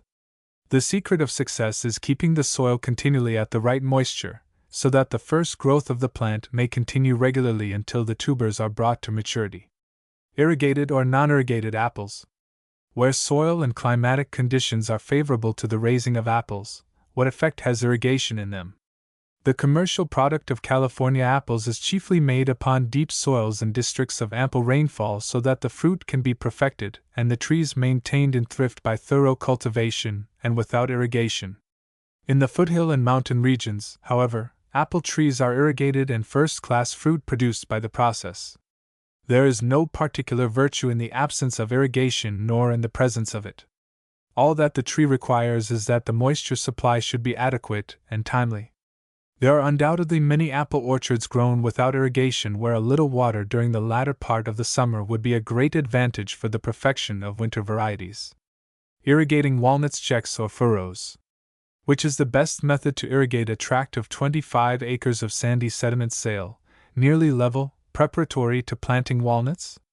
By all means use the furrow system of irrigation unless your land should be so light that the water would sink in the furrows and distribution would be very unequal without covering the whole surface as is done by filling checks. When the land cannot be covered well by the furrow system, checking is resorted to, but not otherwise. Summer and fall irrigation. Is it desirable to irrigate peach trees in the fall after the crop is gathered? The popularity of autumn irrigation for peaches in the San Joaquin Valley is based upon the experience of the last few years where trees that have been allowed to become dormant too early in the season and have been weakened by a long period of soil drought during the autumn, have cast their blossoms or manifested other indications of weakness during the following year. It is thoroughly rational to apply irrigation to hold the leaves and secure their service in the strengthening of bloom buds for the following year by irrigation.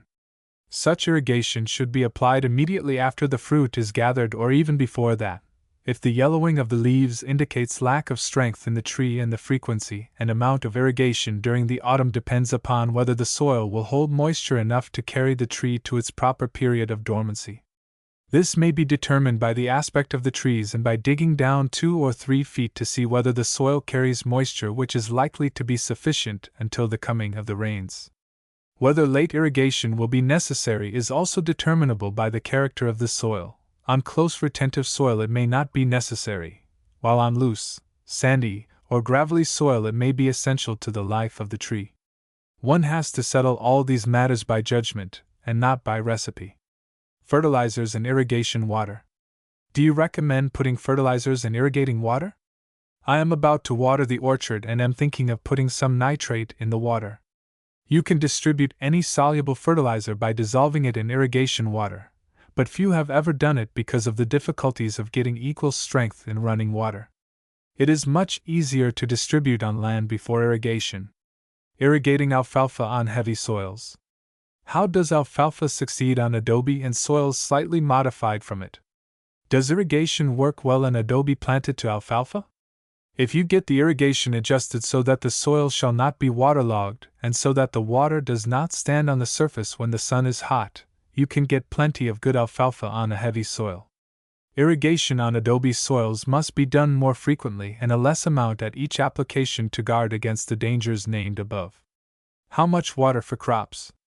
Same of my land is heavy, but the most of it is light soil. I want alfalfa mostly, same potatoes and grain, and later oranges, olives, and other fruit. How much water in inches or acre feet is required per acre per year for the irrigation of it? The amount of water required to grow different crops depends upon the crop itself, upon the time of the year in which it grows, the character of the soil, etc. There is no such thing as stating how much water would be used for all crops on all soils, and at all times of the year. The range would be from, say, 10 acre inches for irrigation of deciduous fruits, which need moisture supplementary to rainfall, twice or thrice as much for citrus fruit trees, 4 or 5 times as much for alfalfa where a full number of cuttings are required. These are, of course, only rough estimates which would have to be modified according to local rainfall and soil character. Water should be applied frequently enough to keep the lower soil amply moist. A color of moisture is not enough and a muddy condition results from too much water.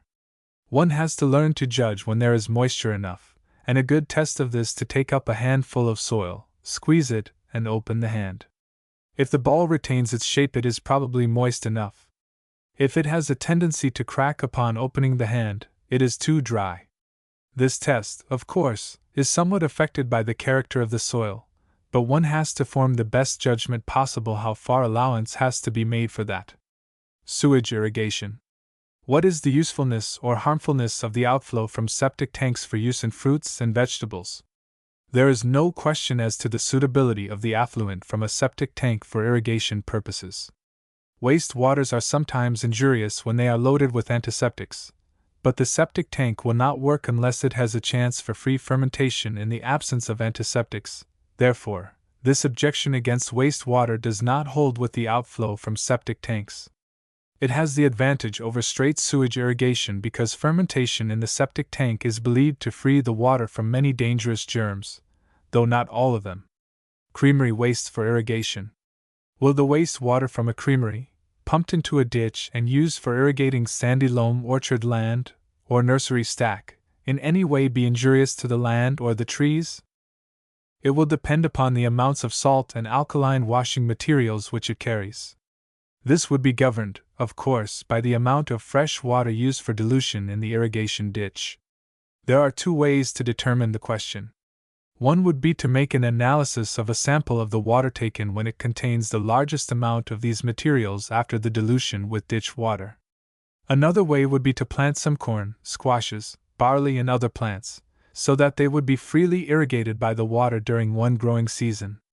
This would be rather better than an analysis, because everybody could see whether the plants grew well or not, and would be apt to be better convinced by what they see than by an opinion which a chemist might give on the basis of an analysis.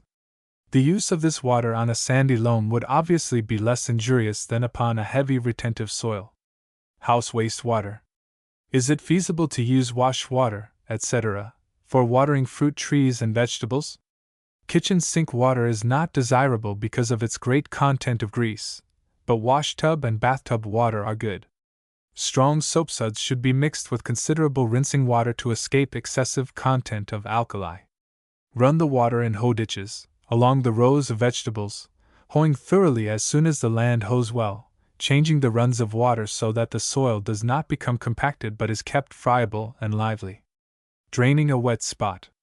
I have a spot of about an acre that in a wet winter becomes very miry and as a rule is wet up to July.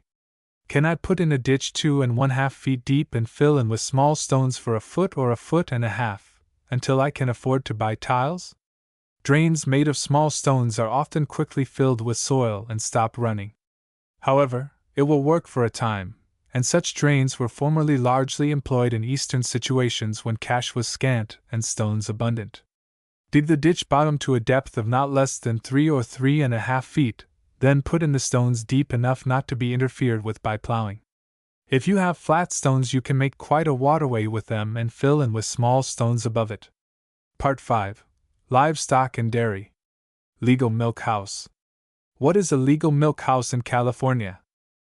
The state dairy law says little concerning the construction or equipment of the milk house. It says that the house, or room, shall be properly screened to exclude flies and insects, and is to be used for the purpose of cooling, mixing, canning, and keeping the milk. The milk room shall not be used for any other purpose than milk handling and storing, and must be 100 feet or more distant from hog-pen, horse stable, cesspool, or similar accumulation of filth, and must be over 50 feet from cow stalls or places where milking is done. In regard to the size of the milk room and equipment, nothing is said provided it is large enough for the milk to be handled conveniently. Concrete milk houses, however, had best have smooth finished floors and walls. The interior of the milk house is also to be whitewashed once in 2 years or oftener. If milk from the dairy is to go to a city, the requirements will be more severe than provided in the state law, and must conform to the ordinances of the city to which the milk is to be sent. Cure for a self-milker. What shall I do for a young cow that milks herself? Fit a harness consisting of 2 light side slats and a girth and neck strap in such a way that the cow cannot reach her udder. Unless she is particularly valuable for milk, it will save you a lot of worry to fix her up for beef. Strong milk. How can I overcome strong milk in a 3/4 Jersey cow? I had been feeding alfalfa hay with 2 quarts alfalfa meal and 1 quart middlings twice a day. Thinking the strong milk came from the feed, I changed to oat hay and alfalfa with a soft feed of bran and middlings. There is nothing in either ration that could cause strong milk, nor will a change of feed likely benefit the trouble. If the cow is in good physical condition, the trouble probably comes from the entrance of bacteria during or after milking. Thoroughly clean up around the milking stable, followed by a disinfection of the premises. Have the flanks, udder, and teats of the cow thoroughly cleaned before milking, and scald all utensils used for the milk. Harmful bacteria may have gotten well established on the premises, and the entrance of a few is enough to seriously affect the flavor of the milk. Once the trouble is checked, it can be kept down with the usual sanitary methods. Separator as milk purifier.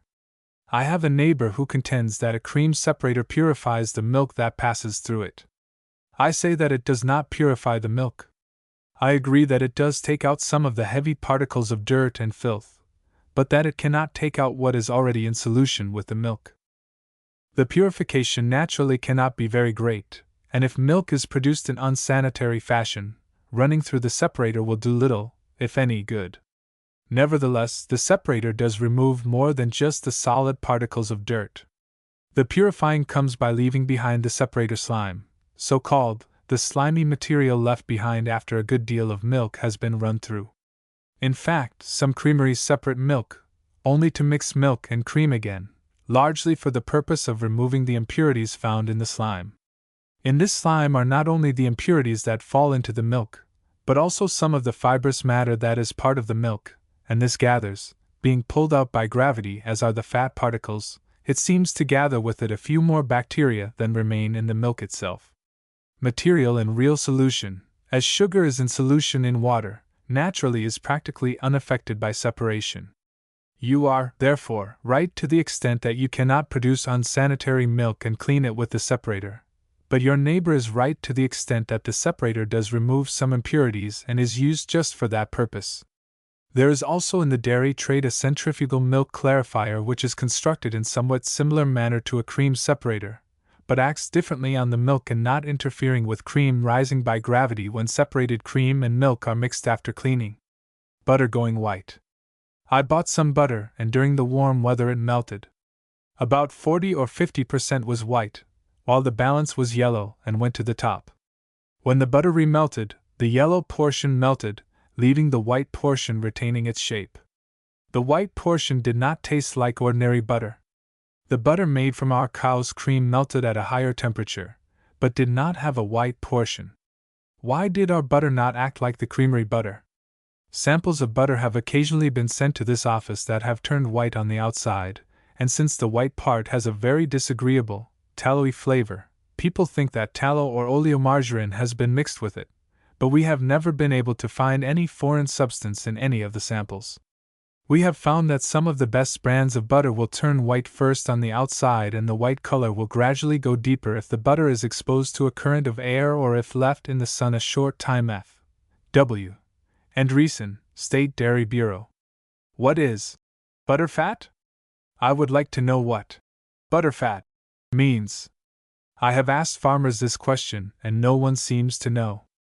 I suppose all parties dealing with creameries understand what the standard of measure or weight of butterfat is, but it is my guess that there are thousands of farmers whom, if they were asked this question, would not know. We, of course, know that butter is sold by the pound and cream by the pint, quart, or gallon, but what is butterfat sold by? Butterfat is the yellow substance which forms the larger part of butter. Besides this fat, butter is composed of 16% or less of water and small amounts of salt, and other substances of which milk is composed. From 80 to 85% or so of ordinary butter is the fat itself. It is sold by weight. The cream from which butter is made is taken to the creamery and weighed, not measured. A small sample is tested by the so-called Babcock test to determine the exact percentage of fat, and payment mode on this basis. For instance, if 100 pounds of cream is 1/3 butterfat, the dairyman receives pay for 33 1/3 pounds of this substance. If it is only 1/4 fat, he receives pay for 25 pounds. Ordinary cream varies within these limits, but may be much richer or thinner.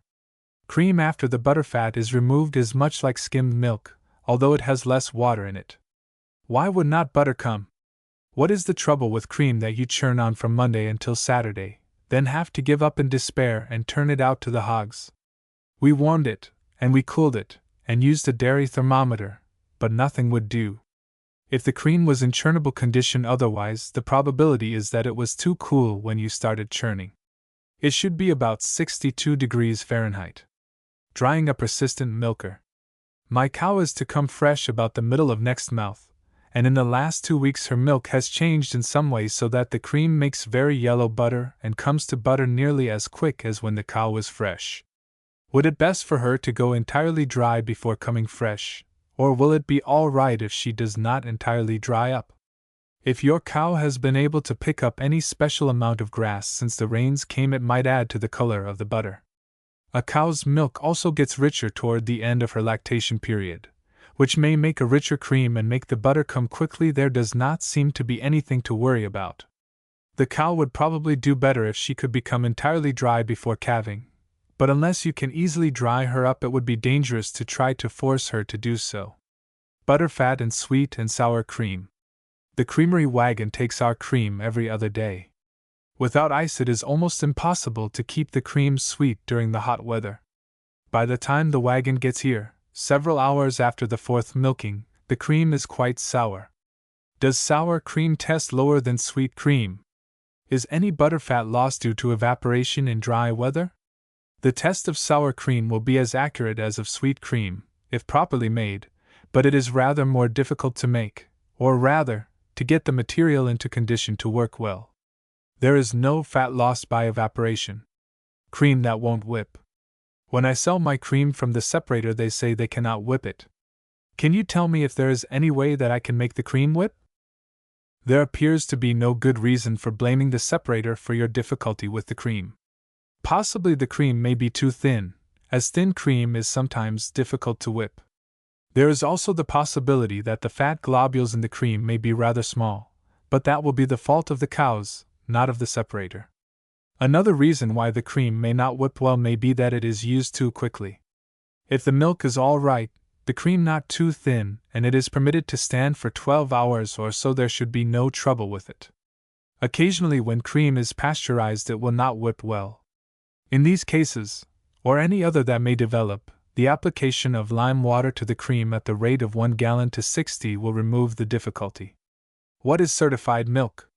What process has milk to go through to be called certified? And what demand is there for it? Certified milk is simply milk that is produced and marketed under prescribed sanitary conditions. The dairies are inspected periodically by representatives of some medical society or other organization to see that all regulations are observed, who certify that this is done, hence the name. Milk from other dairies is prohibited by law from being sold under the name certified milk. Among the requirements in its production are that the cows must be free from tuberculosis and otherwise perfectly healthy, the stable to have a concrete floor which is washed out after each milking, the milkers to have special clothes for milking, etc. The milk is cooled and bottled immediately after milking, and kept at a low temperature until it reaches the consumer, to prevent the entrance of dirt of any kind or the development of the few bacteria that must gain entrance before it is bottled. To produce such milk requires much expensive apparatus and much more labor than to produce ordinary milk, and as a result it sells for a much higher price, both to distributor and consumer, so that the market for it is rather limited. Jersey Shorthorn Cross. If I cross-registered Shorthorns with a Jersey bull, what dairying value will the progeny have? This makes an excellent cross. Even beef-strained Shorthorns have lots of milking power if it is developed, and the Jersey cross will bring it out in the progeny. The cows have excellent milking qualities and give very rich milk. They also have a big frame and fine constitution. About the finest cows in Humboldt County were of this cross, although Jersey bulls have been used so long that the Shorthorn blood is almost eliminated. The first, improved, cattle in California and the first cross made for dairy purposes was Jersey bulls upon grade Shorthorn cows.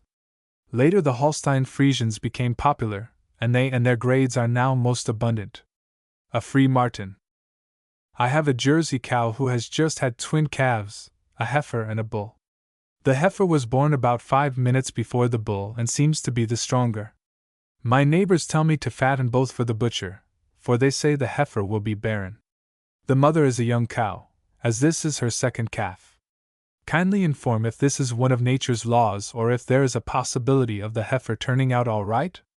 The probability is that it will be better to veal the heifer than to raise her, as most heifer calves twinned with a bull are free martens, or animals of mixed sex and no good for breeding purposes or for profitable milk production.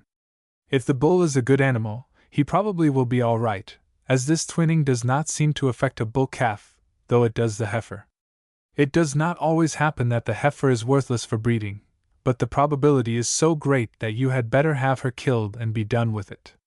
What is a grade?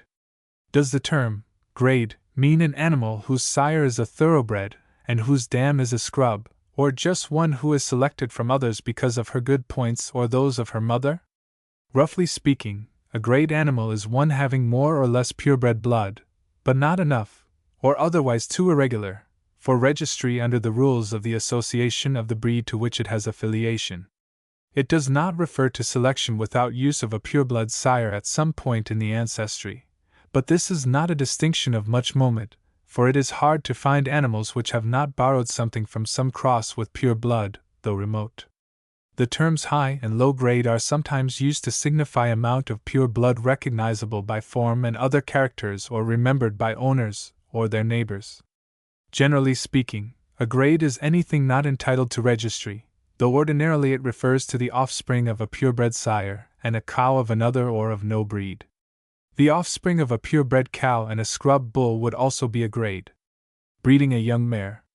I have a beautiful colt 22 months old that will weigh 1,200 or 1,300 pounds, very compactly built, and has extra health, life and vigor. I want this colt for a brood mare. Would you advise breeding at 2 or 3 years old? Authorities agree at placing the age from 2 to 3 years, according to the development of the animal and other circumstances. To breed in the purple. What is meant by breeding a sow in the purple? I have seen this statement used many times by breeders who advertised sows safe and pig bred in the purple. To be bred in the purple means to be of royal or princely parentage. It originally was used in reference to the nobility of Europe, as purple was the insignia of royal blood, due to the fact that purple was the rarest and most costly color, and only the rich and noble could buy it. When used in referring to livestock, it signifies that the animal in question has a long line of blooded ancestry. Cows for hill country. What breed of dairy cows do you think would be preferable to keep for butter, at an altitude of about 1,800 feet, in Nevada County Jerseys, Guernseys or Ayrshires? I do not mean to have them to rustle for their own living, but to feed them well, house and care for them in all weather, particularly in stormy weather. The best breed for a man is the one he likes best, providing it has been bred for the purposes he desires to attain. All the breeds you mention are suited to the scheme you outline. Foothill dairying. Is there any risk to run in taking cows to an altitude of 2,000 from a much lower one? There is no quarrel between a cow and a mountain. Ever since the settlement of the state, cows have been driven directly from the valley up to the mountain meadow pastures, both for butter and for beef making, in the summer time. The foothill elevation you mention is only a starting to elevations of 6,000 feet, and more, to which cattle are driven every season. Bad-tempered Jerseys. Jersey bulls are apt to become vicious after a time. Is it so to the same extent with bulls of the other named breeds? The Jersey bull is conceded to be crosser and more dangerous than other bulls, but no bull should ever be allowed to have a chance at a man. Never consider a bull gentle, and you will be safe with him. Breeding in line. Is it right and proper to breed a pedigreed registered bull to his daughter, who is the offspring of a grade cow? If it is not right, explain why. If it can be done, will the offspring be physically perfect and an improvement, or will it have poorer qualities than its sire and mother? If this inbreeding can be done successfully, how long can it be carried on, or, in other words, how long could one bull be bred back into his own offspring? Can a herd be perfected in this way? It is right and proper to breed a registered sire to his daughter, who is the offspring of a grade cow. The first cross is all right, and the offspring ought to be physically perfect. This is a first step in what we call line breeding, but in line breeding proper, both animals must be pure bloods and registered, having ancestors on both sides which have a long line of good individuals with strong constitutions and true to type. To do this, one must have a perfect ideal in mind. This line breeding is what has developed the breeds today up to the high standard of perfection. Breeding sire to daughter, if followed along these lines, will be all right. At least, it was so in the case of Amos Cruikshank, the great shorthorn breeder.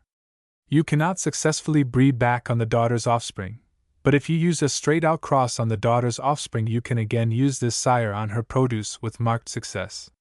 In the case of a grade cow and registered sire, there are two things which will make you either lose or win with one cross, and that is regarding the breeding of your sire. If he is just an ordinary bred fellow, it will be a hit and miss game, but if he is from a long line of good ancestors on his dam's side, you can very materially improve the herd, because always keep in mind the female produce from the sire's dam will grow with age toward the sire's dam. So if your first cross from your first sire is all right, use a straight-out cross bull, but be sure he is what he ought to be, and then you can use your old bull back on his heifers. Of course, a man practicing this breeding ought to be a thorough stockman and a first-class judge of livestock. W. M. Carruthers. Whitewashes for stock buildings. I desire whitewash recipes which have given durable results on outbuildings. It is so desirable to make outbuildings neat and clean, and so important to keep trees from sunburning, etc., that a durable whitewash as cheaply and easily made as possible is very important. The following are commended. Number 1, to half a bucketful of unslaked lime add 2 handfuls of common salt, and soft soap at the rate of 1 pound to 15 gallons of the wash. Slake slowly, stirring all the time. This quantity makes 2 bucketfuls of very adhesive wash, which is not affected by rain. Number 2, whitewash requires some kind of grease in it to make it most durable.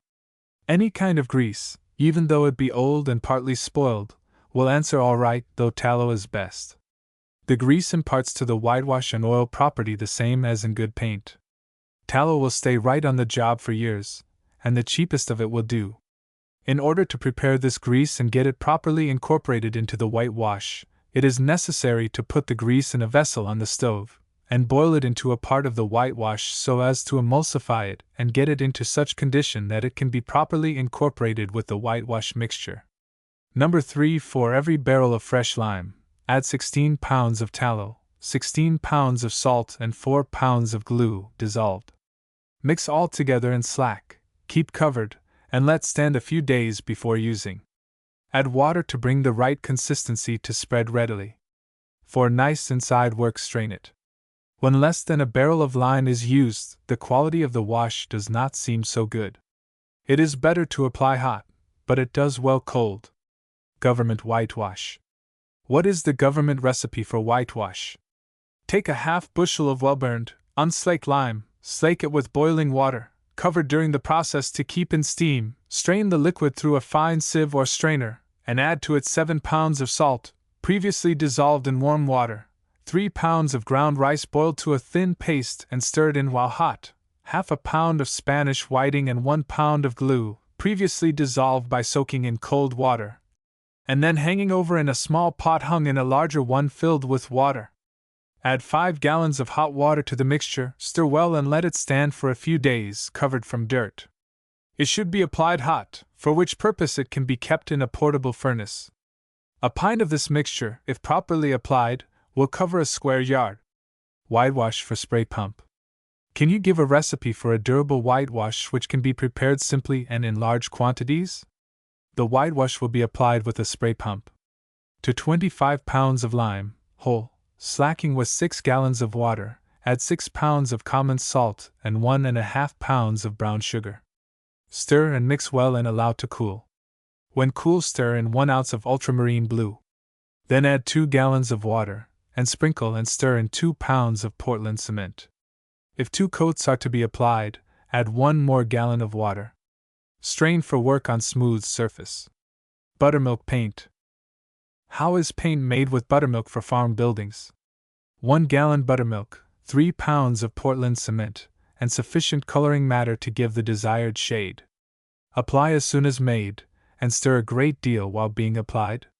It is said to dry in about 6 hours and to be a good preservative for fences, barns, and other outbuildings. Trespassing livestock. Is there a fence law in this state? In other words, do I have to fence against my neighbor's stock, or does the law require him to care for his stock and keep it off my property? The old no-fence law, which was enacted during the troubles between wheat growers and stock rangers, has been put out of commission by more recent legislation.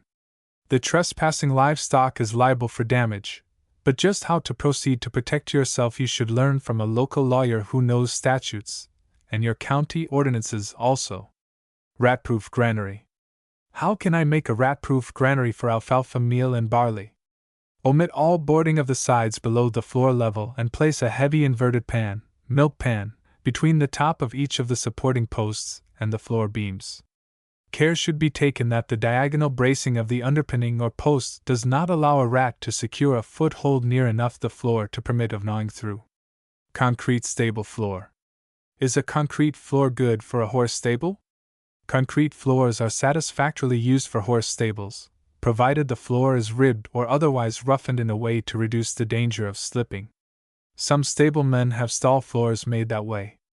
Some use a wooden grating over the concrete in places where the horses have to stand for any length of time.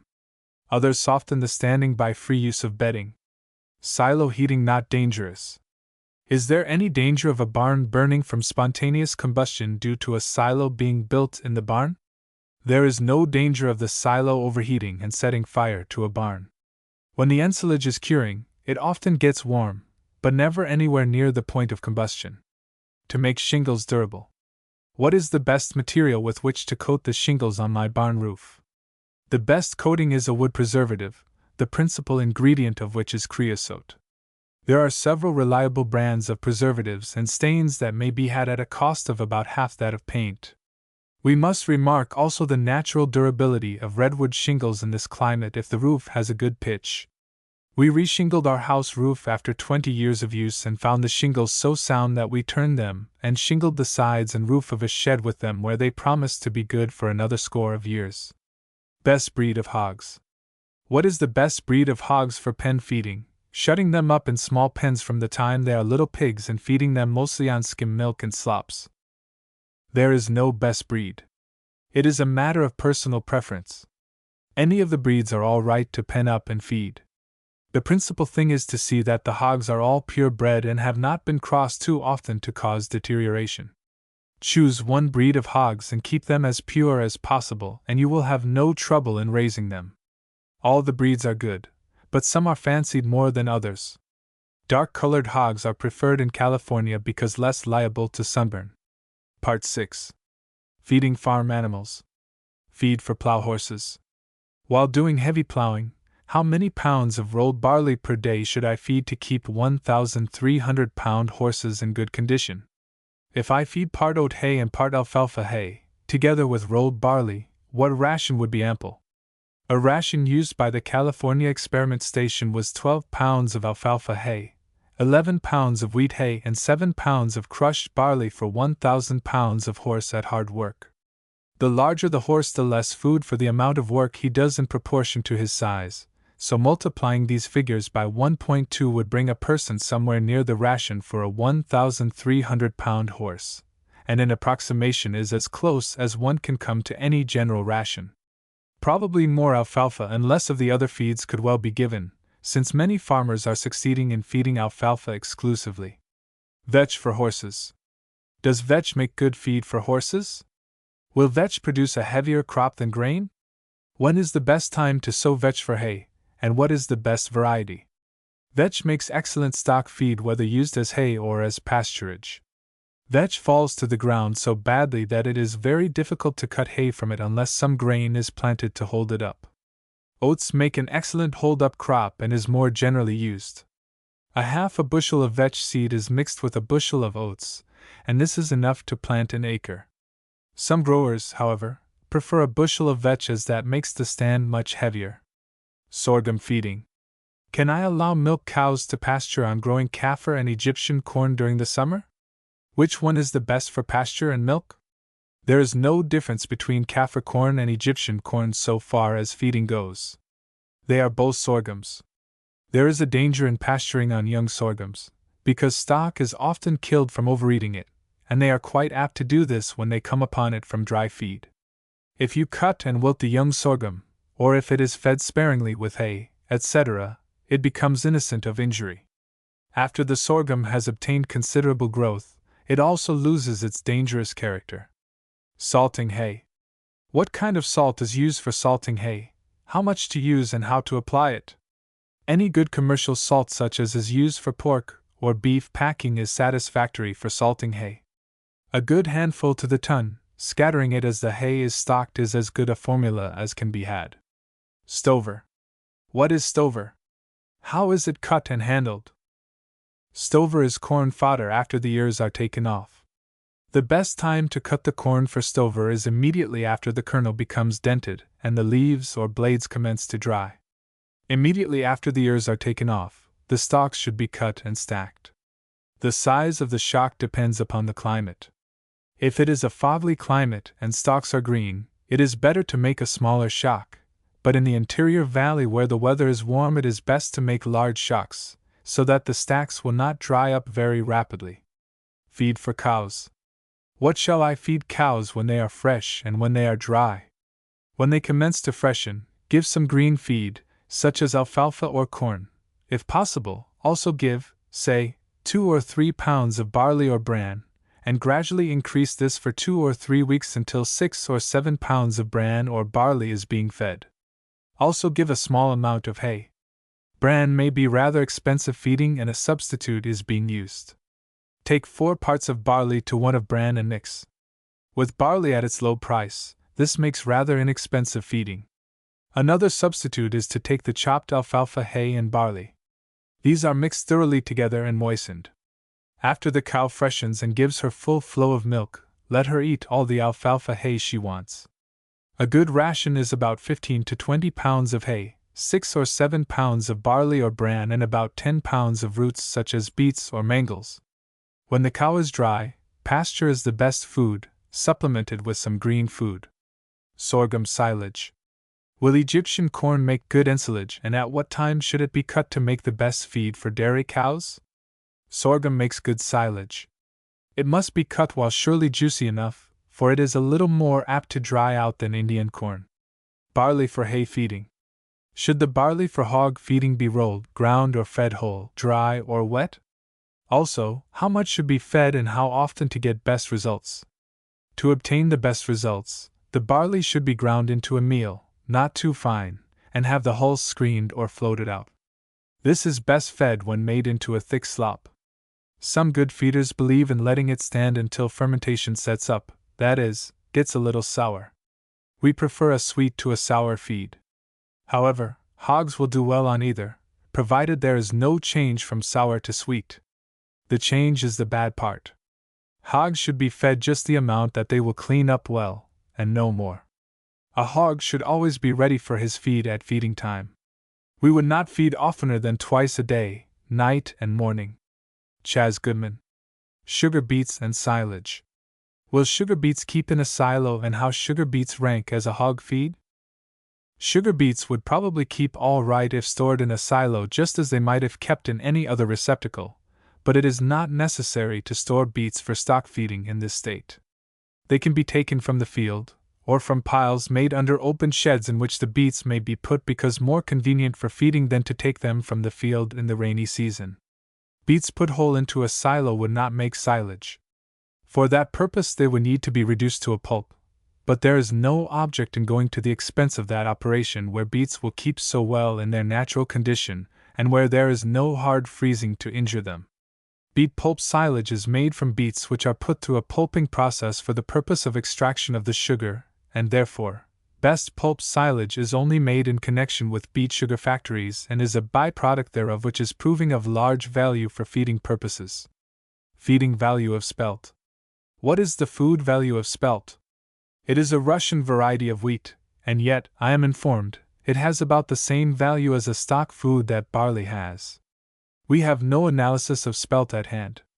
It is presumably like that of barley, as you suggest, because the spelt has an adhering chaff as barley has. This fact makes it better for feeding than wheat, not in nutritive content, but because the chaff tends to distribute the starchy material, making it more easily digestible, just as barley and oats are better than ordinary wheat for stock feeding. Concentrates and corn stalks. Is it necessary to feed mulch cows any hay or concentrated feed in addition to green corn stalks? It is necessary. Green corn is an excellent thing for milch cows, but it is a very unbalanced ration and needs alfalfa or something else to balance it up. Green corn, for example, contains only about 1% of digestible protein and 11.5% of digestible carbohydrates, and 0.4% fat, or a nutritive ratio of about 1 to 12.5. A proper ration would be about 1 to 6 or 7 or less. To balance this up, alfalfa can be fed better than anything else in California, for that is very rich in protein and the cheapest supply of protein that there is. If you give the cows a good supply of alfalfa hay with the green corn, you will have an ideal combination. Dry sorghum fodder. Is Egyptian corn fodder good for cows? I have been told it would dry up the milk. I have several acres and would like to feed it if it is not harmful. Dry sorghum fodder is counted about the poorest roughage that one would think of harvesting. It is much less valuable than Indian corn fodder. Egyptian corn is one of the non-saccharine sorghums which are valuable both for grain or for green feeding. We never heard of direct milk drying effect, though such a result might be expected from feeding such a nutritive material, which is also difficult of digestion. If fed for roughness, it should be in connection with concentrated foods like bran or oil meal, or with green alfalfa. No cow can give much milk when the feed is hardly nutritive enough to keep her alive. There seems to be, however, much difference in the dry fodders from different varieties of sorghum. One grower writes, "Kaffir corn is the only variety within our knowledge of which the fodder is of much value. We consider the fodder much more preferable than that of the ordinary Indian corn, and our stock eat it much more readily than the sweet sorghum. However, it requires a much longer season in which to ripen than does any of the other varieties, for which reason it is less desirable to plant in midsummer." Steers on alfalfa. How much alfalfa hay will a 2 or 3-year-old steer eat per day, and about what is the gain in weight per day? A steer will clean up about 33 pounds per day. Steers will make about 1.5 pounds gain in weight per day. Concentrates with alfalfa. I have a good supply of alfalfa hay, and have been feeding this as a straight feed for my dairy cows. They are not, however, doing as well as they should, and I am looking for some good feed to go with it. You could probably get better returns by feeding about 1 pound of coconut meal and 3 of dried beet pulp than by any other combination of concentrates with straight alfalfa. If you are producing market milk, or butter prices justify it, more concentrates could profitably be fed. It is an expensive proposition to build up a properly balanced ration with alfalfa and concentrates alone, and unless market milk is being sold, it usually does not pay.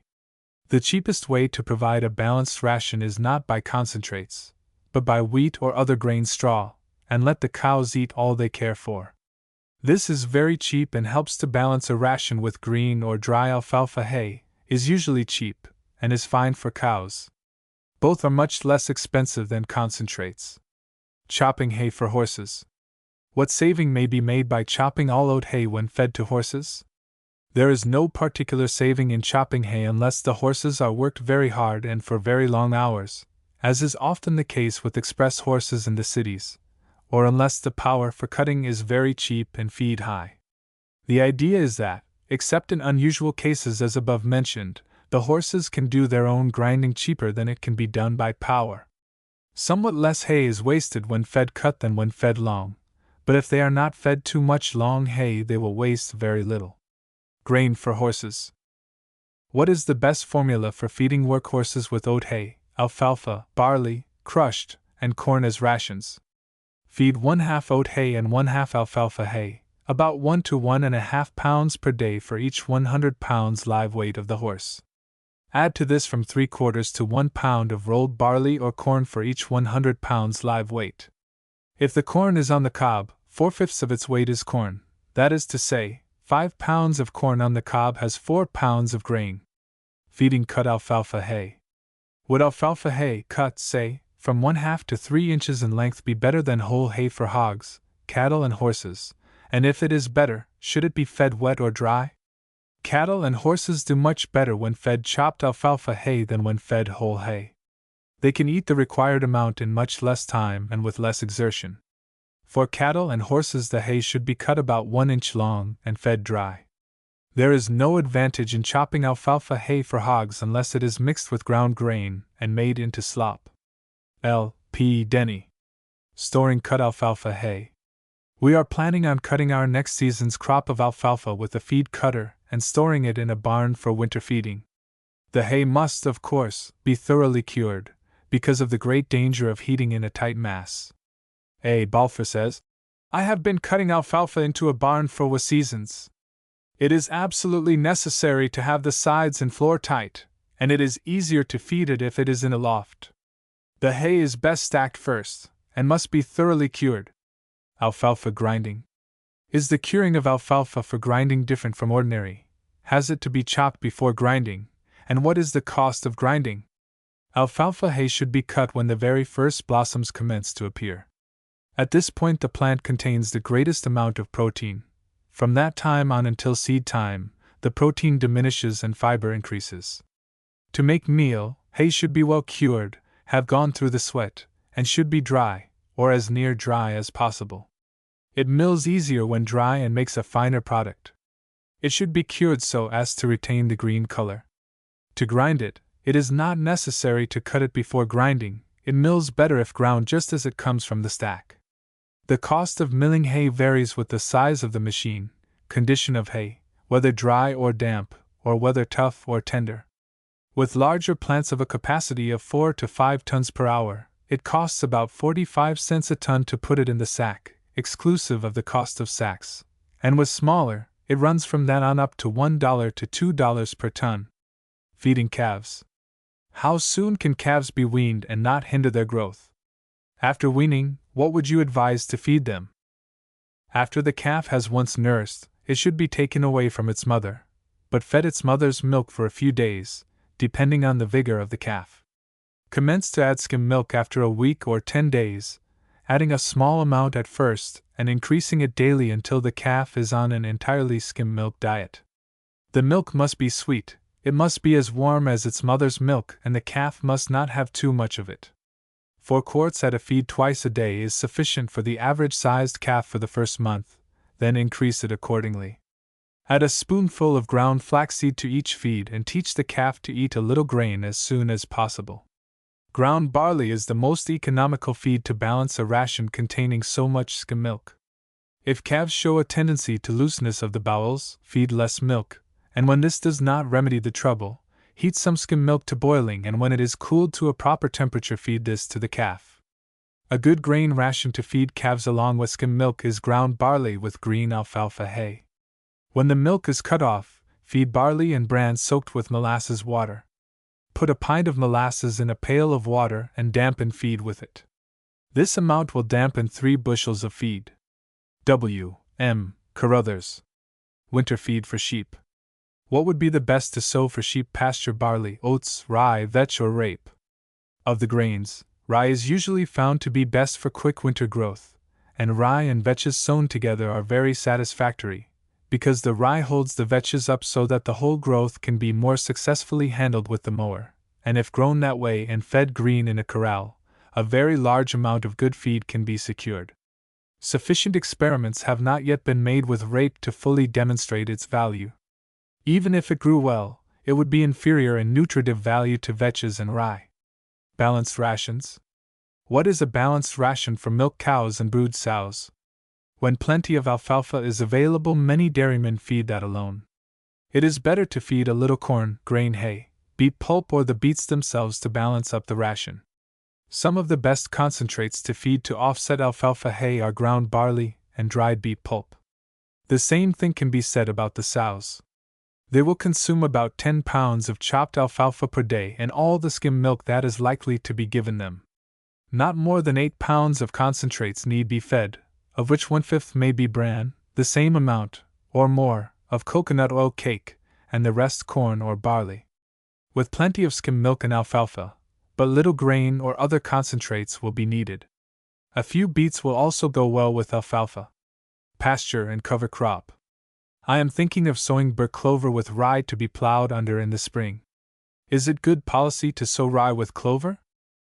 Burr clover and rye would be very satisfactory for sowing, after the rains, to secure a winter growth for plowing under in March or April, or earlier if the growth should be large enough to warrant. Such a cover crop can be pastured lightly to advantage.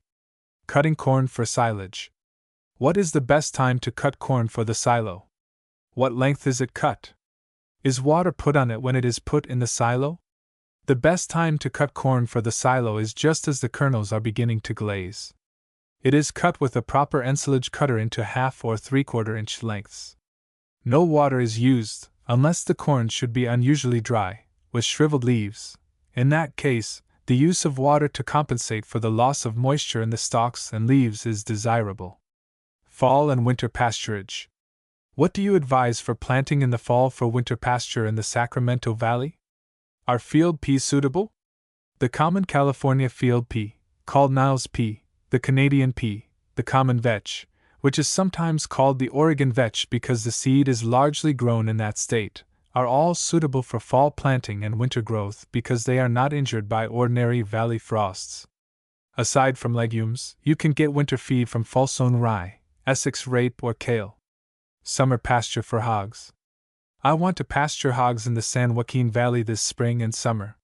Have water for irrigation, but will not have time to get alfalfa started sufficient to pasture. Sorghum can be planted with pumpkins or some root crop between the rows.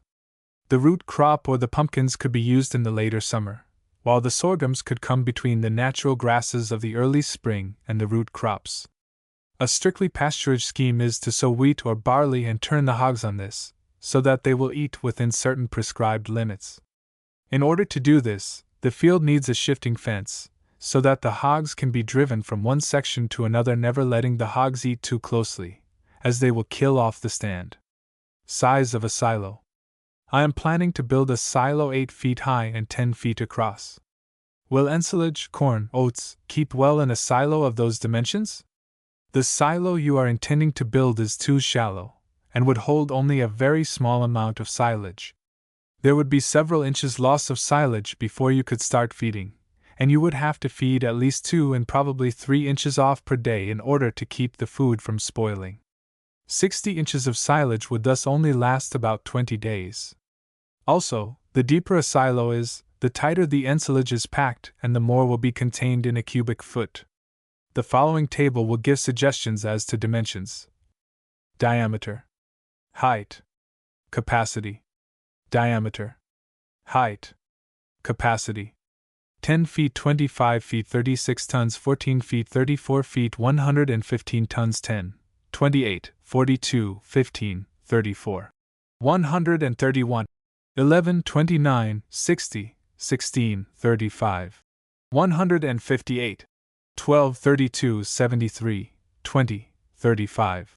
258. 13, 33, 83. A cow can consume 4 tons of silage in 180 days and more or less as you care to feed, so by figuring out how long you will probably feed, you can see the size of silo to build at once. Soiling crops in California. What are the dates for planting crops to be used for soiling in your state? We are using Indian corn and sorghums of various kinds for soiling to a certain extent. There is also some cutting and carrying of alfalfa, although most of the alfalfa is pastured. Dates of planting depend upon the frost-free period, sometimes beginning in April, and successive planting for later growth, as water may be available for irrigation. There are places where one can see standing corn and sorghum untouched by frost as late as December 1st. In other locations, the growth of these plants have to be made between May and September. We have also winter soiling practiced to a small extent in this state, and for that purpose rye and barley sown at the beginning of the rainy season are used to some extent. Brewers' grains for cows. Are sprouted barley grains that may be had from breweries good for milch cows? Will it increase the milk, or will it dry up the cows? Professor Henry, in his standard work on Feeds and Feedings, says, fresh brewer's grains constitute one of the best feeds for the dairy cow. She is fond of them and they influence most favorably the flow of milk.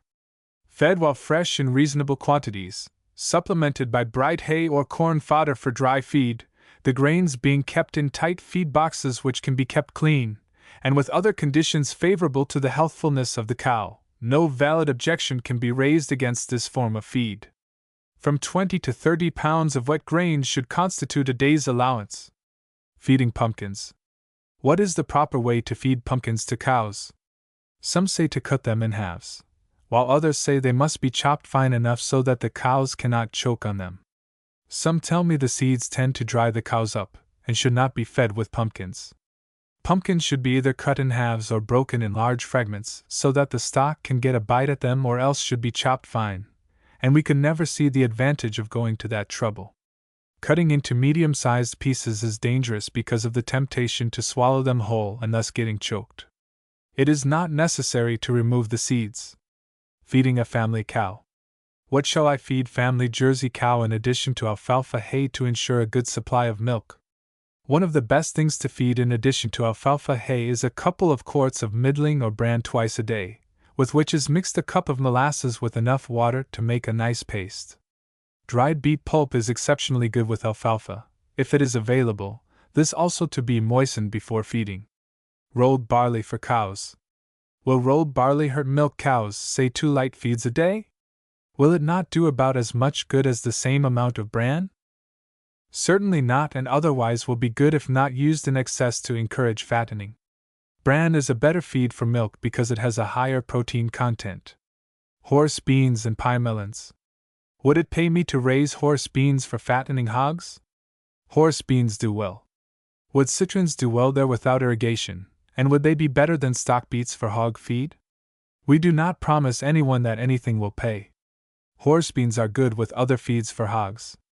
Theoretically, they will balance well with pie melons and beets, and both the latter will produce well on good land with proper cultivation in the valley you mention. Theoretically, also, we would rather have beets than pie melons. The hogs will tell you the rest. Horse beans. Are horse beans a leguminous crop, and how does their feeding value for hogs compare to cowpeas and Canadian field peas? They surely are legumes, and they resemble so closely in composition the other legumes which you mentioned that their feeding value would be practically the same. Storing stock beets. What is the best method of storing stock beets and stock carrots in this climate? We can let them remain in the ground and grow until February or March, and would like to preserve them for feeding as long as possible. Stock beets and carrots can be stored in California without recourse to covering with ground or use of a cellar. They keep very well during the winter if piled under cover in such a way as to keep cool and dry. Kale for cow feed. What is kale worth for cow feed as compared with alfalfa? Also, can it be cut and cured the same as alfalfa, and what variety is the best? Kale is very similar to cabbage in growth, and for feeding purposes. For cow feed it would have about 3/4 the amount of digestible nutrients as green alfalfa, but would have an added value on account of its succulency. It would go especially well with alfalfa hay. The Jersey or thousand-headed kale is considered the standard for stock or poultry feed. It is always fed fresh and is not made into hay. What kind of beet for stock? Which would be most valuable to plant on river bottom land for cattle and hog feed, sugar beets or mangels? Grow a large stock of beet by all means, either a mangle or a tankard. Usually you will get more weight than with sugar beets. The cost of harvesting is far less, and the nutritive contents high enough. Keeping pumpkins. What is the best way of storing pumpkins, under ordinary farm conditions, in a climate such as we have here in Northern California? I have no facilities for cold storage. All you have to do in this climate to keep pumpkins is to keep them out of reach of the stock. They do not need storage of any kind, but will keep in good condition during the late autumn and winter months in any open-air place where they may be convenient for feeding purposes. In parts of California where there is hard ground freezing, protection must be given by covering with boards or straw or any other material available. We have no need for root cellars or cold storage, for our winter temperatures are either high nor low enough to hurt them. Grape pomace as hog feed. What is the value of grape pomace as a hog feed? It has been sold for 50 cents a ton as it comes from the press at the winery, and when a person has not got any surplus of other feeds, it is evidently worth that, and then some. The only way to feed it is to put it up in a big pile and let the hogs take it as they want it. It will help keep them growing through the winter provided they have other feed with it that might not be sufficient without the pomace. Proper feeding of young pigs. If I put 2 50-pound shotes to an acre of barley that will yield 10 or 12 sacks of grain, how many months could they be kept there to advantage, and what gain could I expect them to make in that time?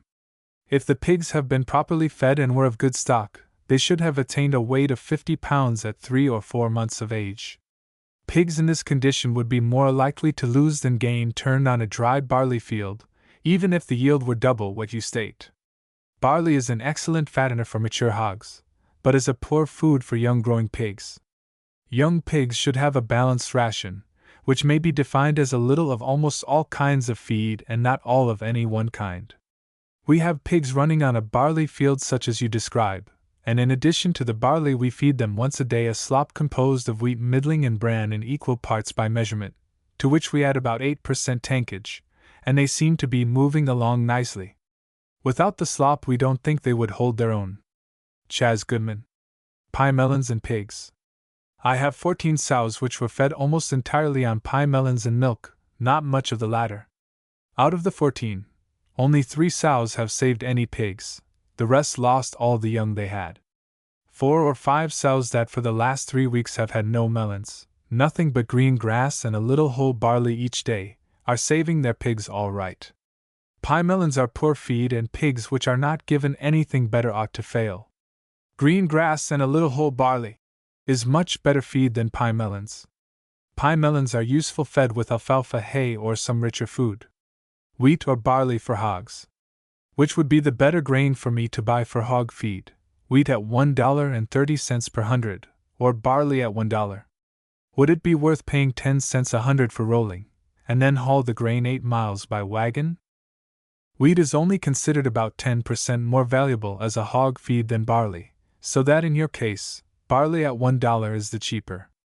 In Bulletin 80 of the Oregon station it was found that crushed wheat was 29% more efficient than the whole grain, and it is safe to say that barley will run about the same, enough so at any rate to pay the extra 10 cents a hundred for crushing and the hauling. Grain and pasture for pigs. What is the most profitable amount of grain to feed to spring pigs while on alfalfa pasture, from the time of weaning to the time of marketing? We doubt the profit of feeding whole grain to hogs of any age while on green pasture. On almost all kinds of land they will get enough grit to keep their teeth sore, hence they will not masticate the grain thoroughly. Perfect mastication is very essential. We would feed the pigs all the slop that they would clean up good twice a day. The slop to be composed of equal parts of corn, barley meal ground fine, and wheat middlings mixed with milk. There is nothing in all the world like milk for growing pigs. If milk is not to be had, we would add from 5 to 10% meat meal, which we consider next to milk. If whole grain is to be used, it should be thoroughly cooked on account of the pig's teeth not being in condition to chew the hard grain. Chas. Goodman. Growing pigs on roots and barley. We can raise all kinds of root crops, such as carrots, sugar beets, rutabagas, etc., and cow peas and pumpkins do wonderfully well. Will hogs do well on that kind of diet, especially if given a little barley with it? The plants that you mention are good for hog feeding and can be used to advantage with a little barley as you suggest. None of these plants are, however, rich in protein as alfalfa and the other clovers are. The reason why we get such a rapid and satisfactory growth of young hogs in California is due to the fact that they are largely kept on alfalfa, and rapid growth is the product of a sufficient protein content in the fodder. Both common field peas and cowpeas do not possess this element, and if you can grow them, they will serve as a substitute for the other legumes, such as alfalfa. If you are feeding skim milk, which is rich in protein, roots and grain will go well with that. Wheat and barley for feeding. What is the difference in the feeding value of wheat and barley for hogs and horses? There is very little difference in the chemical composition of wheat and barley. In their physical condition there is much difference, chiefly because of the adhering chaff of the barley, which makes it more digestible because it separates the starchy mass and enables the gastric juice to work upon the particles more readily and quickly. Oats also have this character. This is very important in the case of horses, which can quickly be put out of condition by feeding wheat. For hogs and chickens it makes much less difference, and the absence of the chaff gives a greater amount of nutritive matter to the ton, so that wheat is worth more at the same ton price. But look out about giving horses too much wheat. Part 7. Diseases of Animals. This division is largely compiled from the writings of Dr. E. J. Creeley of the San Francisco Veterinary College. Abscess of parotid gland. My horse has had a bad cold, and it has a large lump on its neck which keeps running and does not seem to get any better. It has been running for 2 weeks.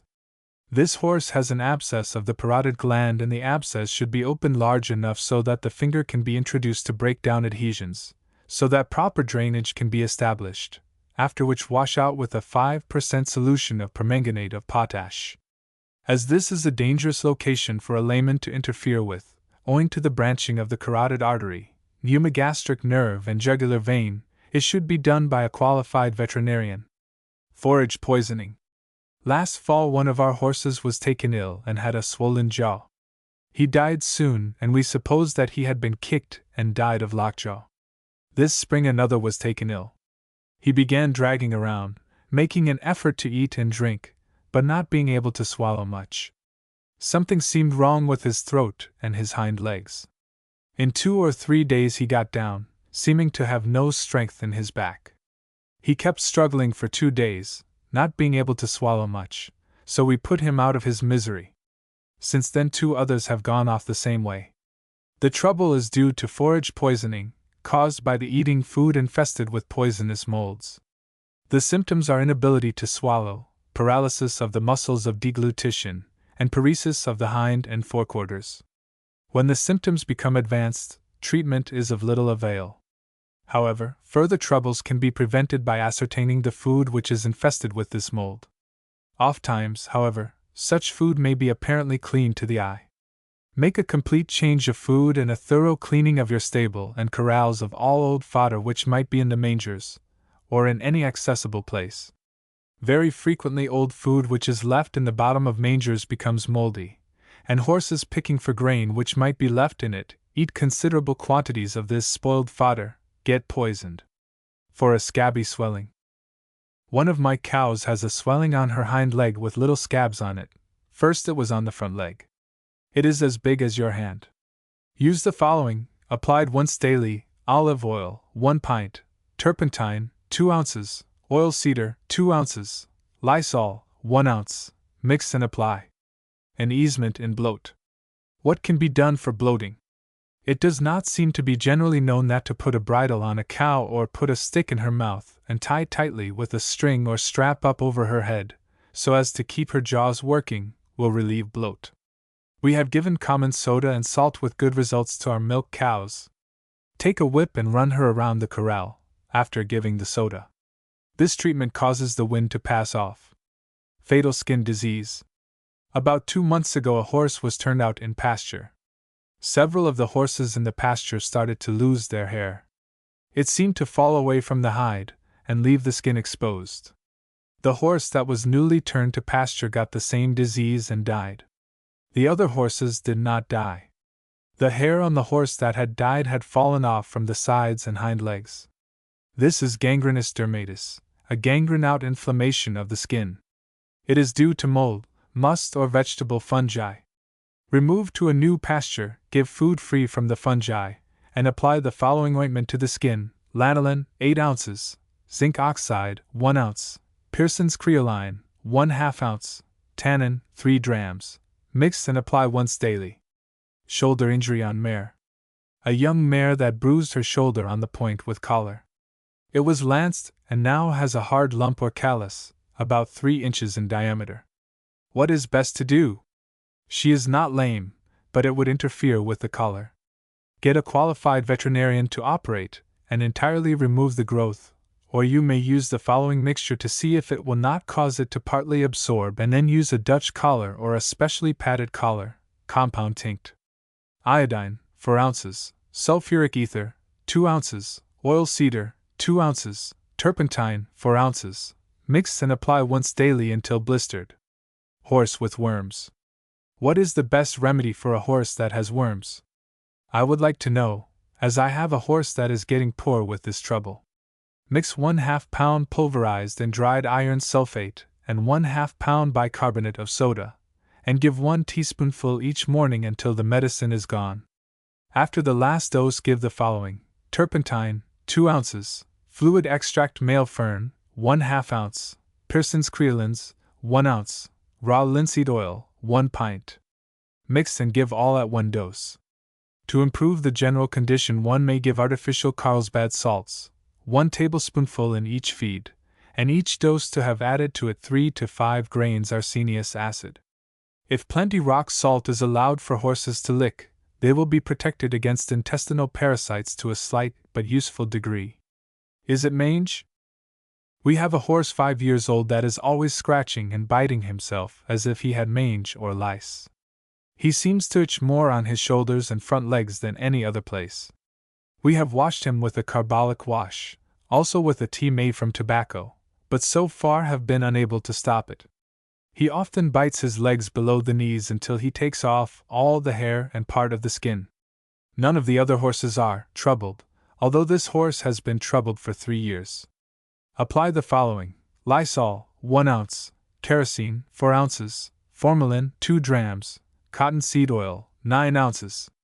Mix and apply once daily after washing with hot sheep dip solution 10 to 100. Horse with itch. For about a year my horse has been itching so badly that he has rubbed off all the hair on certain parts of his body. Lately he bites his tail.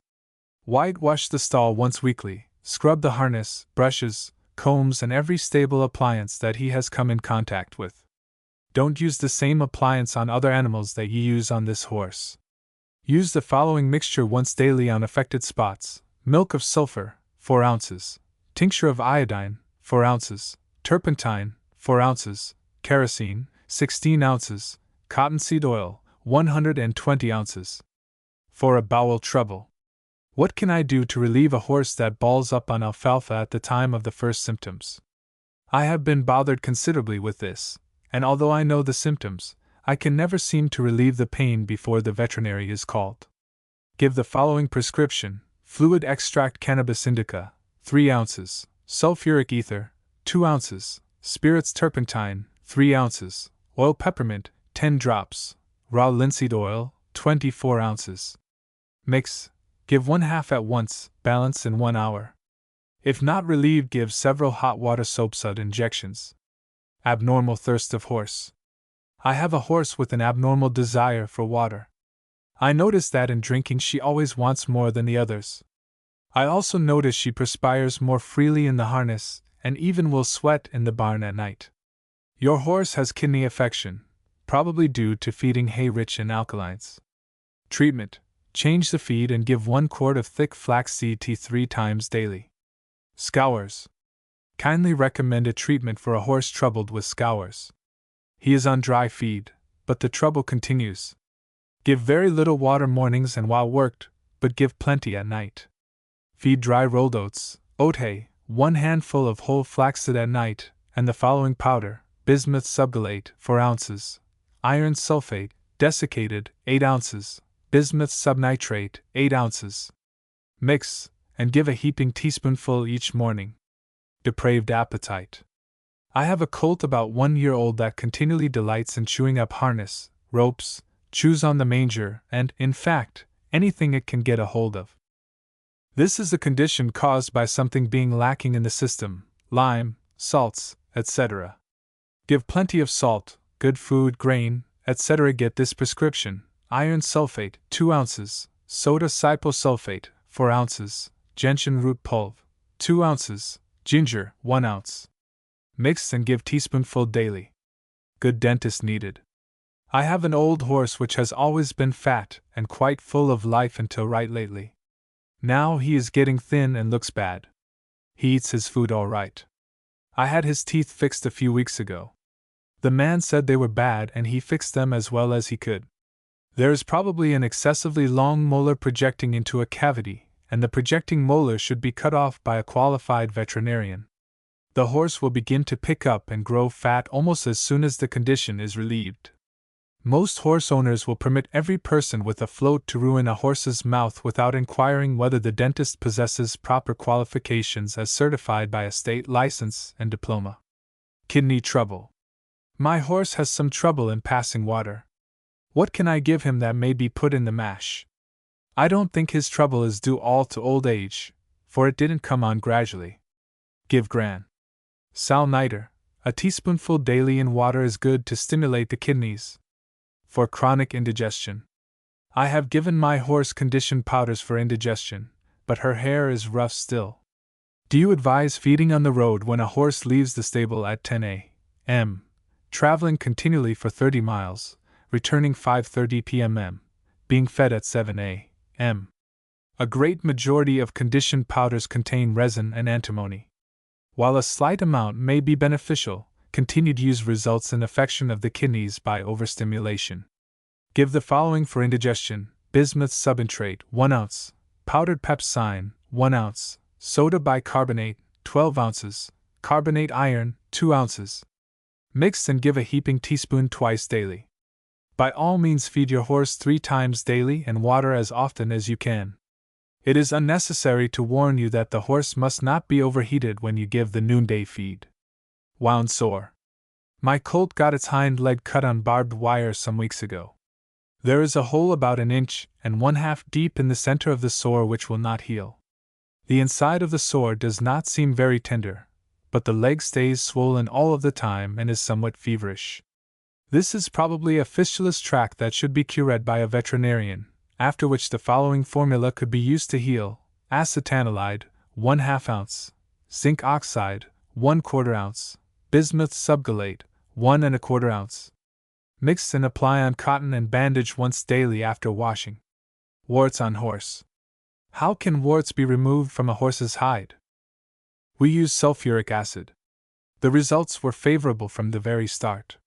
The warts rapidly shrunk away and finally disappeared entirely. The acid is applied to the crown of the wart with a small swab or similar instrument, and only in sufficient quantities to wet the crown surface of the wart. It should be applied about 3 times a week until the wart is well reduced.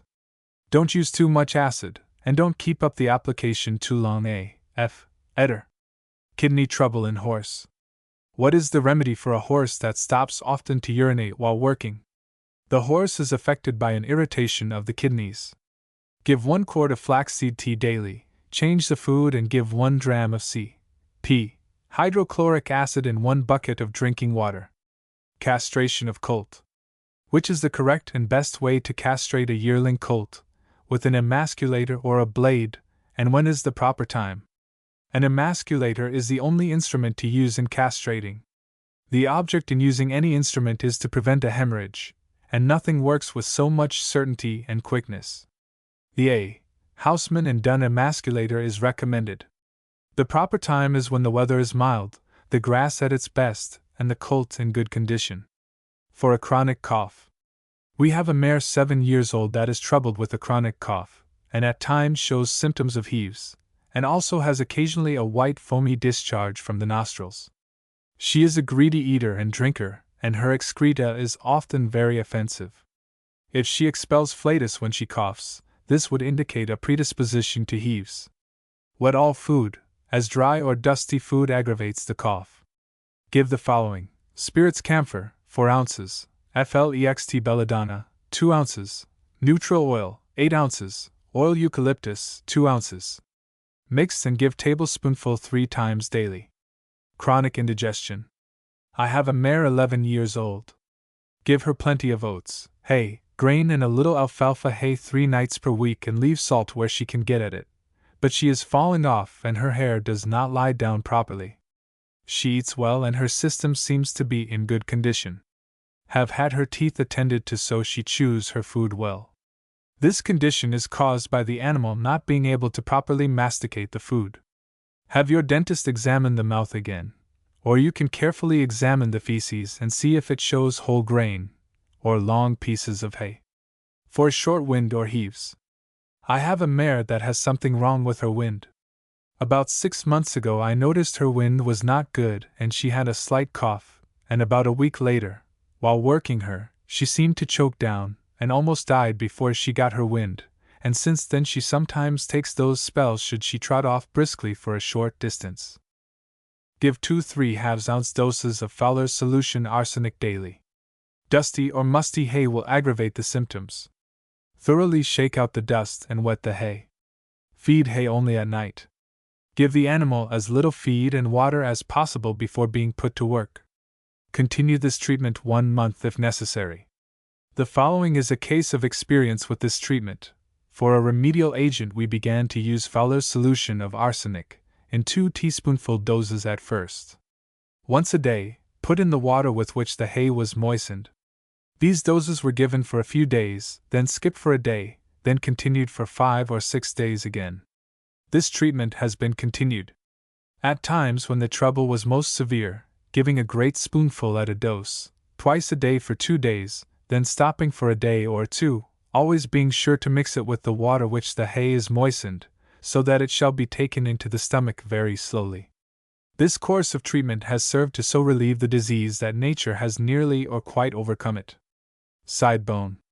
I have a 1,500-pound 3-year-old colt with small brittle feet that has side bone coming on left front foot caused by driving him barefoot on the road 2 or 3 months ago. A good blister of the following once every 6 weeks for 3 times will stop the side bones from growing. Side bones on a draft horse are not considered an unsoundness. In light fast drivers it is an incurable blemish causing lameness. Side bones cannot be removed. Use this blister: simple cerate 4 ounces, cantharides 3 drams, beniodide mercury 2 drams. Mix thoroughly and apply after clipping hair. Fungus poisoning. One of my mares, every evening after a full day's work harrowing, stands for an hour or so with her head to the ground, shaking it frequently and not touching the feed till the spell was over. She does not seem to be any worse off, and in the morning seems to be in good shape. This is due to a mold or fungus in the earth or hay. Let them have access to plenty of water during the day. In the morning feed give a handful of sodium hyposulfate. Treatment for horses' feet. The soles of the 4 feet of a fine 4-year-old horse, weight 1350, are rather spongy and grow down faster than the hoof, sometimes causing slight lameness. He is not on soft pasture, but is stabled all the time. Now have bar shoes on him. What treatment do you recommend? Use leather, tar and oakum and a dish shoe. For a cleft hoof. I have a horse with a cracked hoof. One hind foot has been in a bad condition, the other seems to be beginning to crack. Can anything be done by feeding or otherwise to toughen the hoofs and render them less liable to crack? Apply the following: honey 2 ounces, yellow wax 4 ounces, tar 2 ounces, olive oil 8 ounces. Melt, mix and apply once daily. Stiff joints. I have a horse that was bruised on the ankle about 2 years ago. This is now producing an enlargement of the bone and stiffness of the joint. Apply the following liniment: sulfuric ether 1 ounce, tinct; iodine 1 ounce, pulv; camphor 1 ounce, alcohol ounces, turpentine 2 ounces, oil of cedar 2 ounces. Treatment for nail puncture. Our horse got a nail in his foot. It was a wire nail, rusty, entering about 1 inch from the point of the frog, and just puncturing far enough to reach a sensitive part of the hoof. It occurred 6 days ago. The nail was pulled at once, the hoof cut open, and thoroughly cleaned with turpentine, the first thing we could get, then later filled with iodine. Since then I have kept on a flaxseed poultice. The treatment with turpentine and iodine was proper and should prove a success. If the foot becomes tender and inflamed, it will be because all dirt was not removed from the wound, and the poultice should be taken off, all foreign matter removed from the wound, and the treatment repeated. In case of similar accidents, other disinfectants could be used in place of turpentine or iodine. Pregnancy of mare. Is there any way to tell when a mare is in foal? I have had a veterinarian and he could not tell me. There is no very good way to tell whether a mare is in foal for some time. Practically speaking, the safest way to do is to have her bred every time she comes in heat until she takes the stallion no longer. Even then some mares will come in heat a couple of times after getting in foal. If the sexual excitement speedily subsides and the mare persistently refuses the stallion for a month, she is probably pregnant, though not surely so. Also, if a vicious mare becomes gentle after service, it is an excellent indication of pregnancy. Likewise, pregnant mares will very often put on fat rapidly after conception, and will be unable and unwilling to do as hard work as before. Enlargement of the abdomen, especially in its lower third, with slight falling in beneath the loins and hollowness of the back are significant symptoms, though they may be entirely absent. Swelling and firmness of the udder, with the smoothing out of its wrinkles, is a suggestive sign, even though it appears only at intervals during gestation. A steady increase of weight, 1 1/4 pounds daily, about the 4th or 5th month is a useful indication of pregnancy. The further along the mare is in gestation, the more pronounced the symptoms become. In the early stages it is naturally much more difficult to detect, especially with the great differences in different mares. Cessation of heat and changes of disposition are about the best signs in early stages. Diseased uterus of mare. I have a brood mare that has given me 2 fine colts, but for the last 2 years I have not been able to get her with foal. She takes service and then refuses service for 3 or 4 months, and about the time I come to the conclusion that she is safe with foal, she will pass off great quantities of mattery substance. I have had her thoroughly washed out with Lysol previous to breeding, but so far she has repeated this performance each time about 3 or 4 months after service. This is a disease of the ovaries or uterus, perhaps mummification of a fetus. Irrigate with a normal salt solution, teaspoon salt to each pint of warm water, only daily. Insert the solution through the neck of the womb into the uterus. Give internally 1/2 ounce daily of Fowler's solution of arsenic. Deep-seated abscess. I have a mule which has a swelling on the throat about where the throat latch touches. It just seems to be swollen hard and not sore. I am using caustic liniment to fester it so it will come to a head and I can open it, but the liniment does not seem to do much good. The mule is losing flesh and does not eat much. This mule should be operated upon at once by a qualified veterinarian.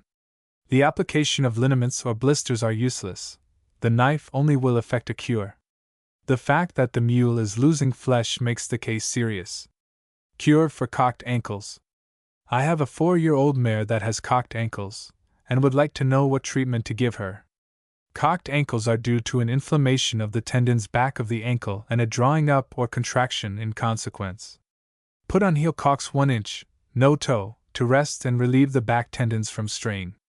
Apply the following liniment at night, after which put on cold water swabs and let them remain all night. Soap liniment, 8 ounces, tincture iodine, 2 ounces, oil cedar, 4 ounces, sulfuric ether, 2 ounces.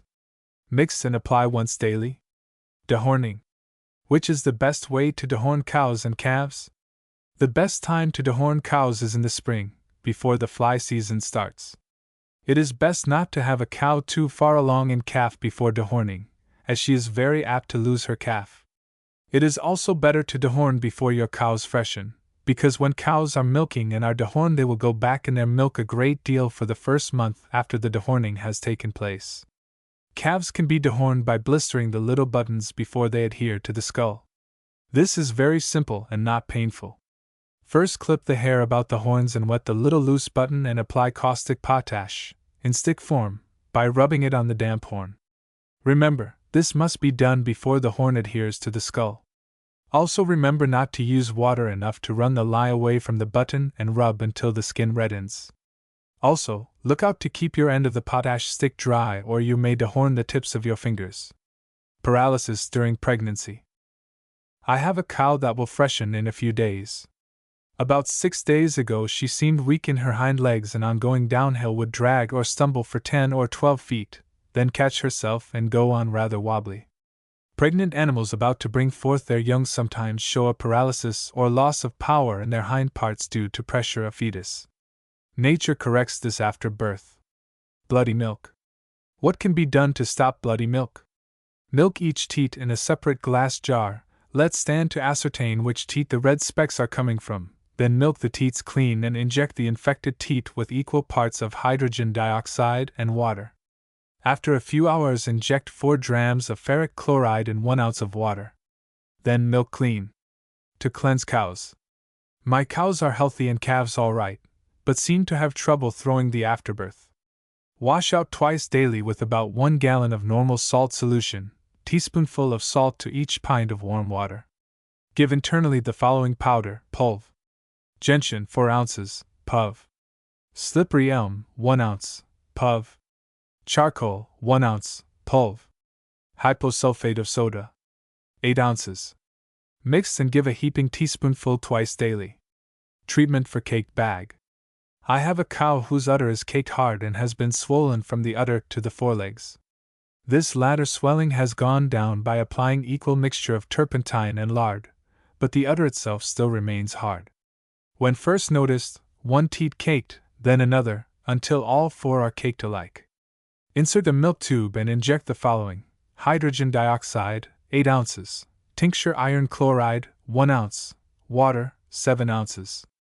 Inject into each affected teat.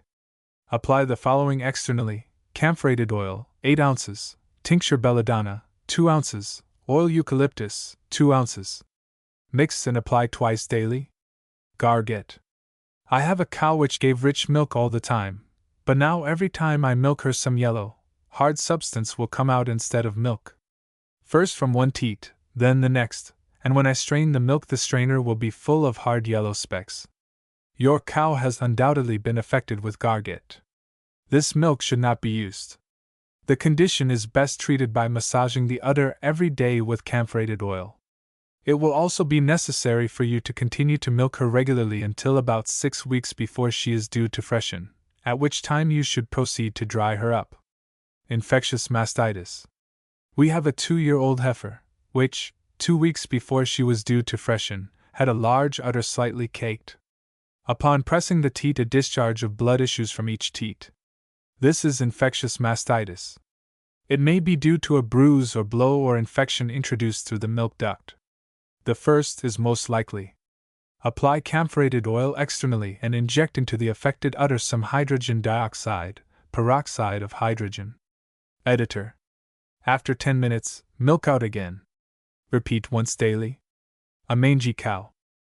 I have a milk cow with some trouble about her head, neck and shoulders, which causes her to rub herself enough to make raw spots and take off most all of the hair from the parts affected. The trouble has been standing for 18 months, but I have been using medicine at different times, which stops the rubbing, and the part will cover with hair nicely again, but in due time the trouble shows up again. This cow seems to have mange or scabies, which is caused by a parasite and is easily spread by contact to other cattle. It should be treated by 2 or 3 applications, 10 days apart, of a hot solution of creolin, well scrubbed into the skin. The solution is made by mixing 5 tablespoonfuls of creolin in a gallon of hot water. The treatment should be applied pretty well over the body to cover all the affected parts, and needs to be repeated in 10 days to destroy the younger generation. The sheds should be cleaned and whitewashed. Irritation on back of udder. I have a yearling heifer which has sore teats, and blotches just back of her bag which seem to itch. Her mother had a sort of eczema on her neck. I fear her sore teats will spoil her for milking when she comes in next year. The following treatment is advised: drench with 1 pound of Epsom salts dissolved in a couple quarts of water. The sores may be treated by washing them with a 2% solution of one of the coal tar disinfectants, such as creolin. After the sores have been allowed to dry naturally, a very little powdered calomel may be dusted thereon. Do this every other day for a few days. Enlarged gland on neck. I have a calf that has a lump on her neck, which appeared when she was 2 days old. The lump is getting larger. This is probably an enlarged thyroid gland. Apply the following once daily for several weeks and let it alone unless it becomes too large or gets very soft, which is unlikely. Churchill's tincture iodine, 8 ounces, turpentine, 1 ounce, sulfuric ether, 2 ounces, oil aniseed, 1/2 ounce. Mix and apply once daily. Lumpy jaw. Some of my cows have hard lumps on their jaws, or lumpy jaw. Can that be cured, and how?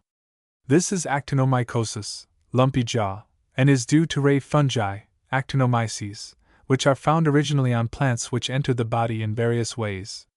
The trouble usually appears in the upper or lower jaws of cattle, where it generally produces tumors of bone or soft tissues. For treatment, give 1½ drams of iodide of potash in 1/2 pint of water daily for 14 days. Increase to 2 drams for 14 more days, and then gradually decrease. Divide the tumor and insert gauze saturated with tincture of iodine for 4 days. In 8 days a visible improvement will be noticed. A neck swelling. My cow has a swelling under her neck between her jaw bones about the size of a baseball and almost as hard. It is not attached to anything apparently, but largely suspended by the skin at the entrance to the throat. Cut directly through the center of the enlargement, clean to the bottom, splitting it wide open. Clean it out with peroxide of hydrogen, after which saturate absorbent cotton with tincture iodine, pack in tight and sew the skin to hold it in place. Remove the dressing in 48 hours and wash with sheet dip, tablespoon to 1 quart of warm water, twice daily. This may be tubercular, or the result of foxtail, etc. Cow chewing bones. One of my cows is continually chewing bones. What can I do to prevent it? Give the cow good clean hay, some root crop, coconut meal, bran or soybean meal.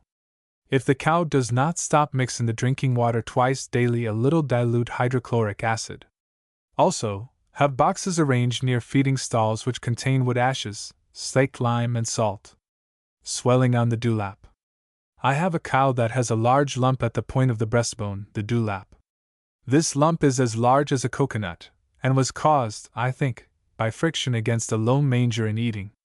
Get equal parts of tincture of iodine and soap liniment, and rub onto the swelling twice daily for a week. Barren heifers.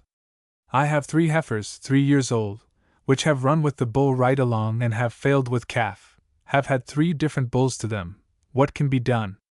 There is a possibility of contagious abortion causing these heifers to fail to breed. If this has occurred in the herd, the heifers are very apt to be affected. If apparently healthy, reduce meat feed and make the heifers take considerable exercise to reduce flesh. Give each a dram of powdered nux vomica and 1/2 dram of dried sulfate of iron once daily in a little feed. Breed to a healthy bull when the heifers come in heat. A sterile cow. I have a very fine Jersey cow. I have had her to the bull every month, and can't get her with calf. In an isolated case of this kind there is probably some disease of the generative organs or some condition whereby the impregnation cannot occur even when the animal is bred. The ovaries may be cystic. There may be chronic inflammation of the womb, and possibly the mouth of the womb was injured at last calf birth, and the scar prevents its emitting the fertilizing cells. If possible, A veterinarian should make a careful examination of this cow in order to determine what the trouble is. However, this treatment may be tried. About the time of coming in heat, give the cow a large dose of Glauber's salts, 1 pound, and the Nux vomica and iron treatment advised for barren heifers, in another paragraph. Before breeding the cow, apply a little extract of belladonna and glycerin to the mouth of the womb and breed a few hours after. Supernumerary teat. On the upper part of one of the hind teats of a young Jersey cow that freshened recently for the first time, there is a small growth from which the milk comes more plentifully than from the natural opening below. How, if at all, can this opening be closed without drying the cow? The milk from it runs all over the milker's hand and makes milking very disagreeable. The only thing that can be done until the cow is dry is to tie the small teat up before milking. This can be done with a string, rubber band, or an ordinary clamp. If it is so small that the opening cannot be tied, there is nothing to do, except, perhaps, to use her as a nurse for calves. 2 of these might run with her at a time, making way for others as soon as they are able to look after themselves. Quite a number of calves can sometimes be handled in a single year by a cow affected this way, and the benefit to the calves might be nearly as much as by using the cow for butter production. When the cow is dry, the teat can be amputated and the opening will close when the sore heals, or a stick of lunar caustic can be inserted into it, causing a wound that will heal solid. Infection of udder. Last year one of my cows had milk fever which affected her udder. This year after freshening she milked 2 months when she suddenly went dry on one side of her udder. She is now badly stiffened up in her hindquarters and off her feed. The cow has infectious mastitis due to introduction of some infection.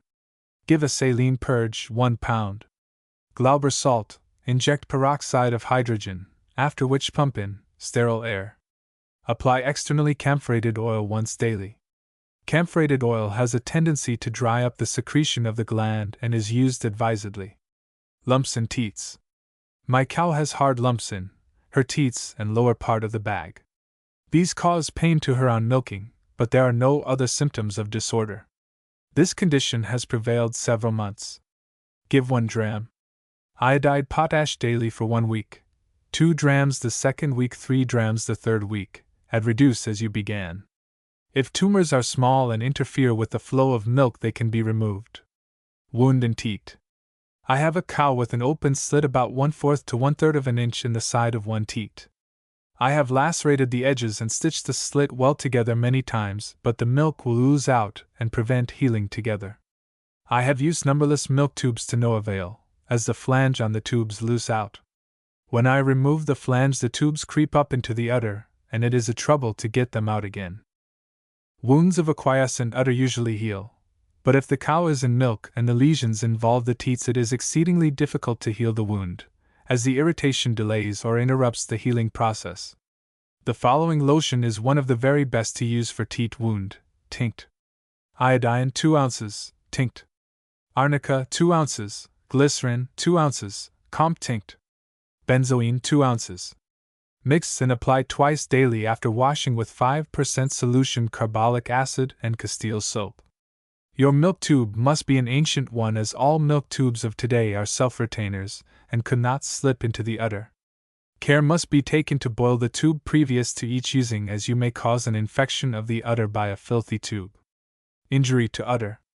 I have a cow which has a gathering in the back of her udder which seems to be some sort of injury. It has been there but a few days. This injury was caused by a blow or traumatism. Thoroughly scrape out the diseased tissue and after washing with sheep-dip water, tablespoon to 1 quart, apply the following powder. Mix the following powder and apply it to the wound: iodoform, 1 dram, boric acid, 1 ounce, alum, 1/2 ounce, zinc oxide, 1/2 ounce. Be sure and insert this powder into the bottom of the wound, so that it will reach all diseased parts. Blind teat. What can I do for a blind teat? The cow has just freshened and that quarter of her udder is very full, but there is no milk in the teat. I have been rubbing and greasing the udder. The blind quarter is slightly inflamed. An artificial opening should be made in the teat at once. Call in the nearest physician unless you have a regular graduate veterinarian near. Cow pox. I have a yearling heifer which is in fine condition and making good growth.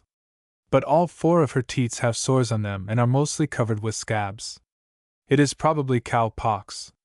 Give a physic of Glauber and Epsom salts, mix 4 ounces of each to the heifer and double the dose to the cow. Apply externally, once daily after washing, the following prescription: zinc ointment 4 ounces, iodoform 1/2 ounce, glycerin 2 ounces, carbolic acid 2 drams. Mix thoroughly and apply. To sores. Cause of loss of cud.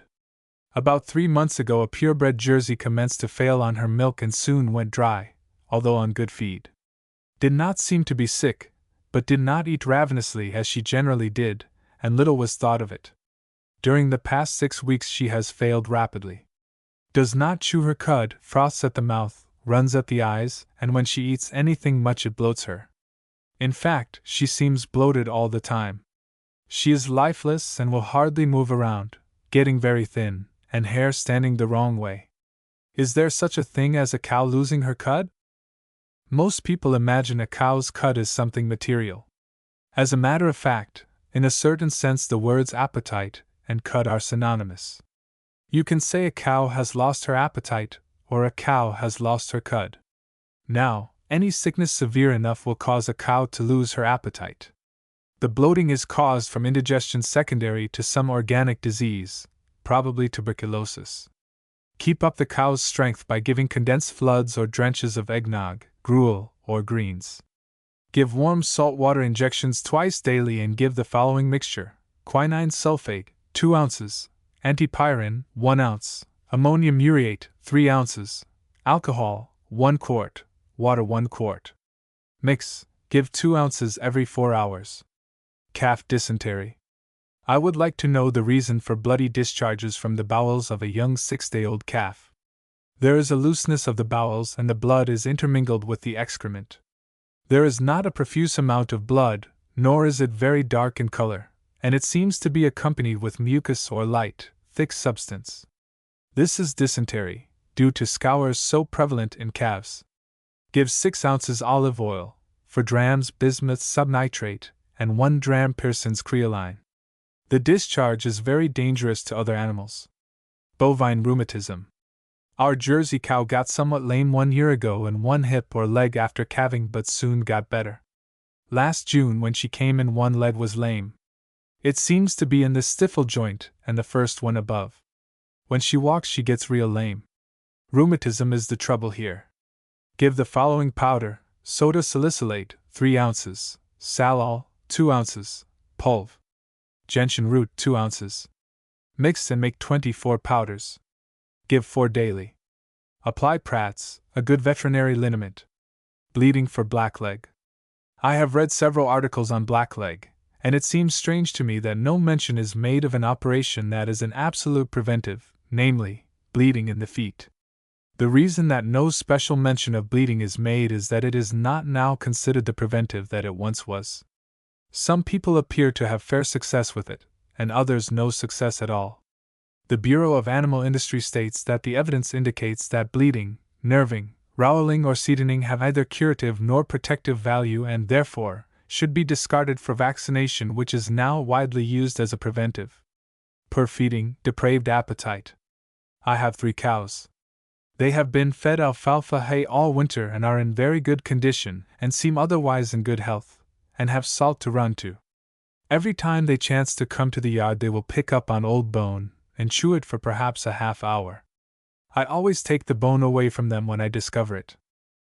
These cows have a depraved appetite, owing to the fact the tissues of the body are crying out for something lacking that is required in the system. Administer the following powder. Also put a lump of lime in the watering trough, pulv. Gentian 1 ounce, pulv. Elm bark 2 ounces, pulv. Iron sulfate 1 ounce, pulv. Bicarb. Soda 4 ounces, pulv. Aniseed 2 ounces, pulv. Red pepper 1/2 ounce, pulv. Oil cake meal 10 pounds. Mix thoroughly and give a tablespoonful in scalded grain once daily. Cows swallowing foreign substances. We recently lost a valuable cow, and when we opened her we found a large tumor or abscess at the top of the heart as large as a gallon jar. What caused it, or is there any danger of other cows taking it, and if so, what can we do? This is a common disease among cows and is called traumatic pericarditis. The trouble arises from the habit of the cows picking up foreign substances such as wire, nails, or hairpins, and swallowing them. They are taken into the paunch, and the digestive movements of this organ cause the foreign body to penetrate the lining and enter the heart, where it gradually causes death as it enters deeper. It is very common to find nails, etc., in the stomachs of old dairy cows which are killed at the slaughterhouses. If you had examined the animal carefully, you would find that some foreign body had penetrated the heart and caused death. There is no danger of any contagion arising from your cow. Defective urination. I have a cow that seems to be in good health and gives plenty of milk. Nearly every morning when she is being milked she seems to want to urinate, and will stand letting the water drip from her. This trouble often results from the cows eating alkaline hay. Give her 2 quarts of flaxseed tea daily. Mix it with her food in which there has been placed 1/2 teaspoon of powdered buchu. Infectious conjunctivitis, sore eyes. I have several cows and heifers that are affected with sore eyes. The disease first makes its appearance by excessive watering of the eyes, then the center or pupil becomes white and later turns red of bloodshot. Bathe thoroughly with the normal salt solution, teaspoon salt to 1 pint warm water, after which place in the eye and all around the mucous membrane of the eye the following: 25% solution of argyrol, 1/2 ounce. Apply thoroughly once daily and keep out of the sunlight if possible. Another treatment is, bathe the eyes once daily with boracic acid 1 teaspoon, water 1 pint, after which thoroughly saturate the eyelids and eyes with 1 to 10,000 solution of bichloride of mercury. You are dealing with a disease that will spread throughout your herd if you do not take proper means to separate the affected from the well ones. What to do against tuberculous milk? I should like to know what could be done with a dairy where cows are dying with tuberculosis and the owner knows, but is selling the milk. The case should be reported to F. W.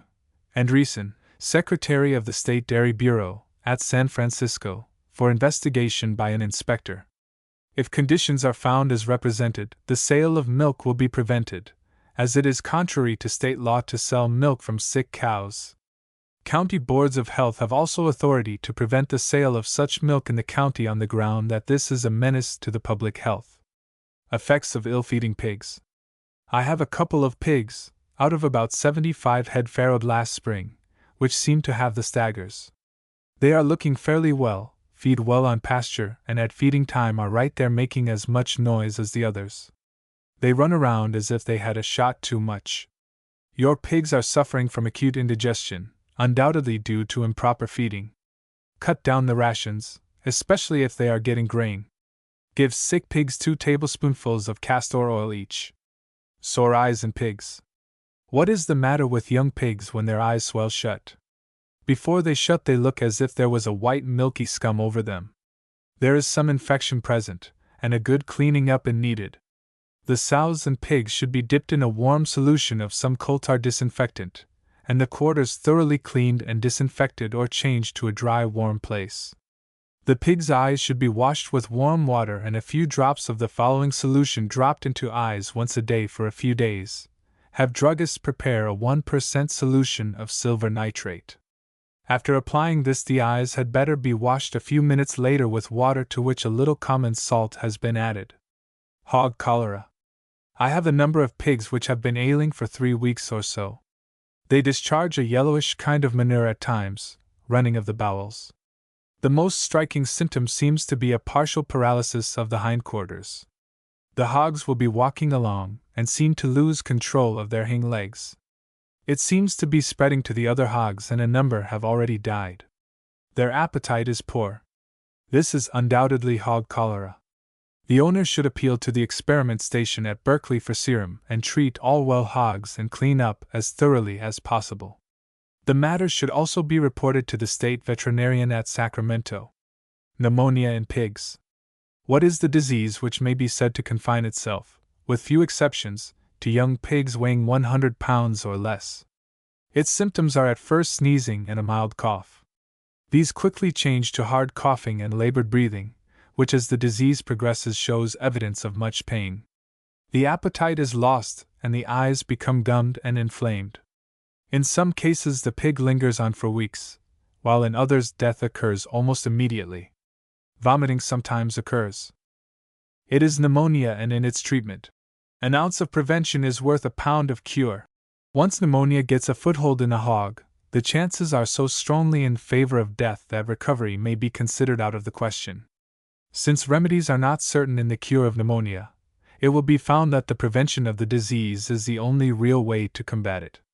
The main causes of the disease are exposure to drafts, sudden changes in temperature, damp beds, manure heaps as sleeping quarters, and exposure to the disease itself. Pigs in thin condition or weak constitutionally are more liable to contract the trouble than pigs in good flesh and healthy specimens. Good, dry, warm, comfortable sleeping houses, well ventilated and so arranged as to prevent crowding and piling up, will, I think, do more to prevent pneumonia than any other one thing. Some such preparation as advocated by the government for the prevention of hog cholera will help keep the stock in a good healthy condition, the better to combat exposure. It is the little attentions that keep the herd healthy and in a vigorous condition, and by using simple preventatives, remedies will be found unnecessary. H. B. Winteringham. General prescription for hog sickness. My hogs seem to be mangy and scabby, but am unable to find any lice on them. They eat well, but vomit a good deal and are falling off in flesh. They may be affected with a chronic type of cholera, and this should be determined by someone who can see the hogs.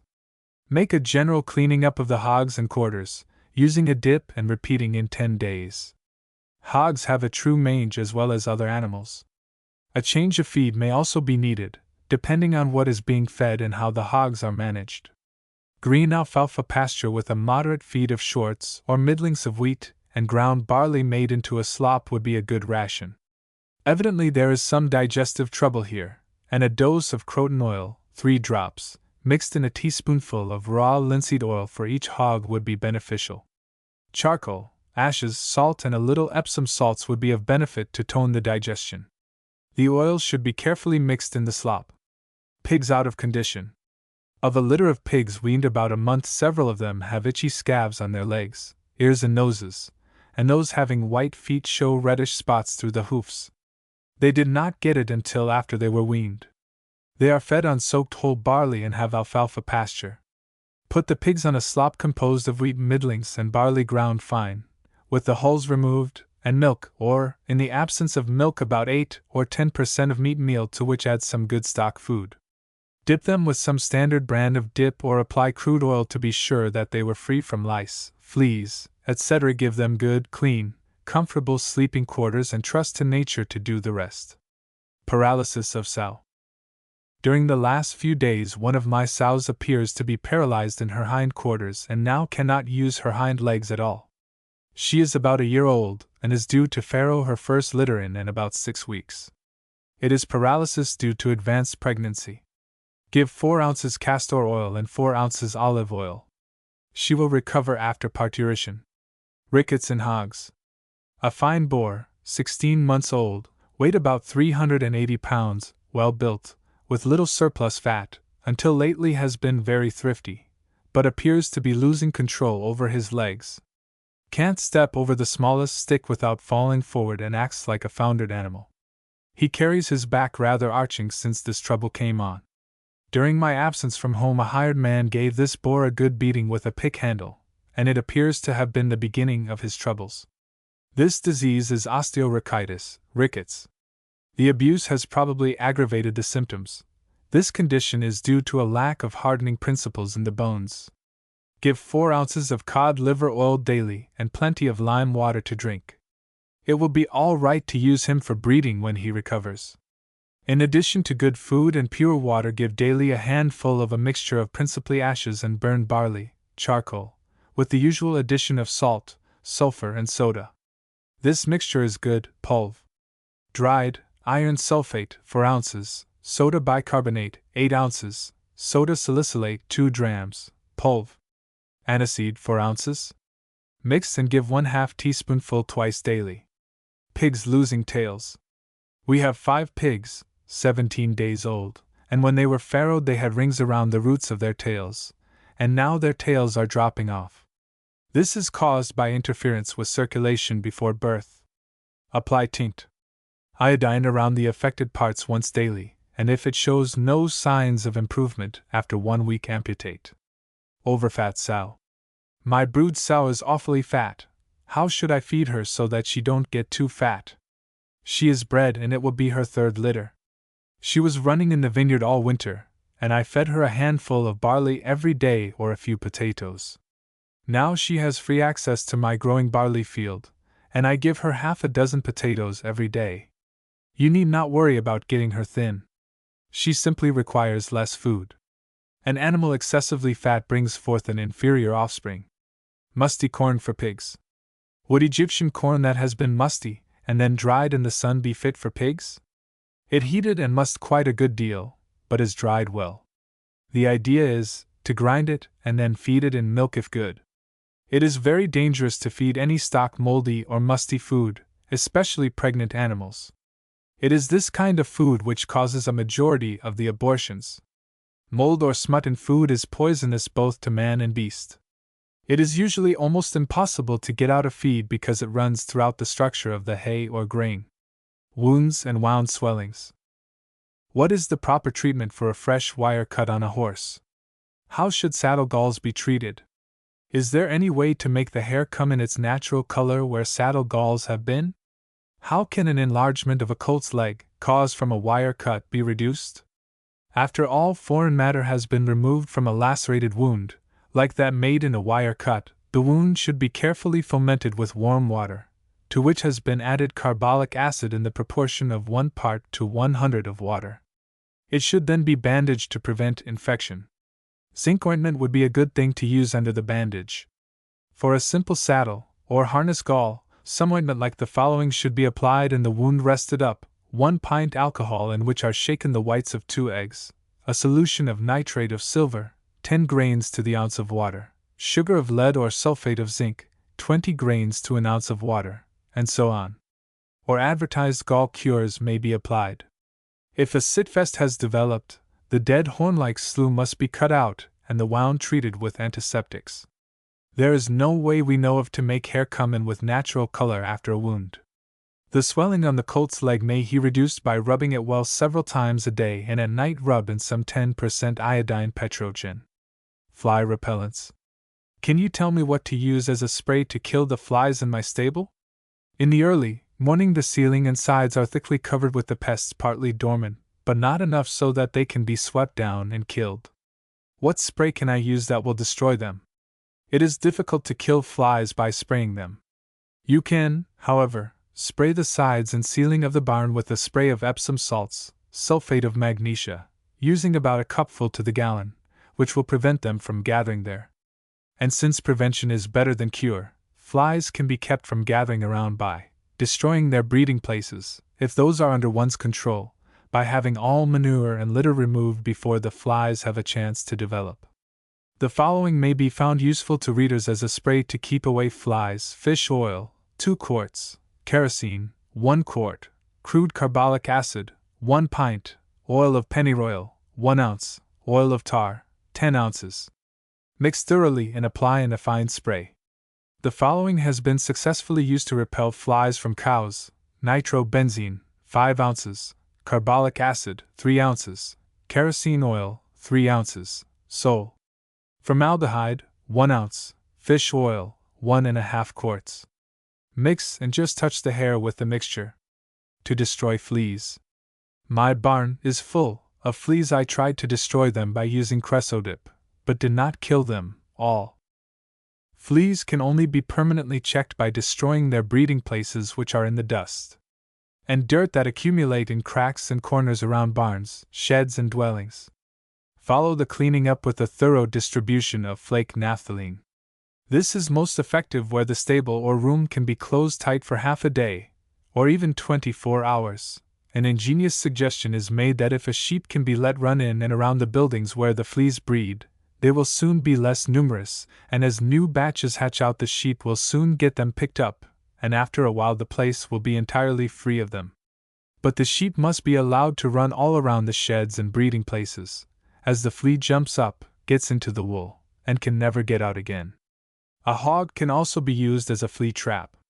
One reader says, pour a little of the crude oil on the hogs' heads and along their backs, about a gill on each hog. This would run down the sides of the hogs and kill all the fleas on them.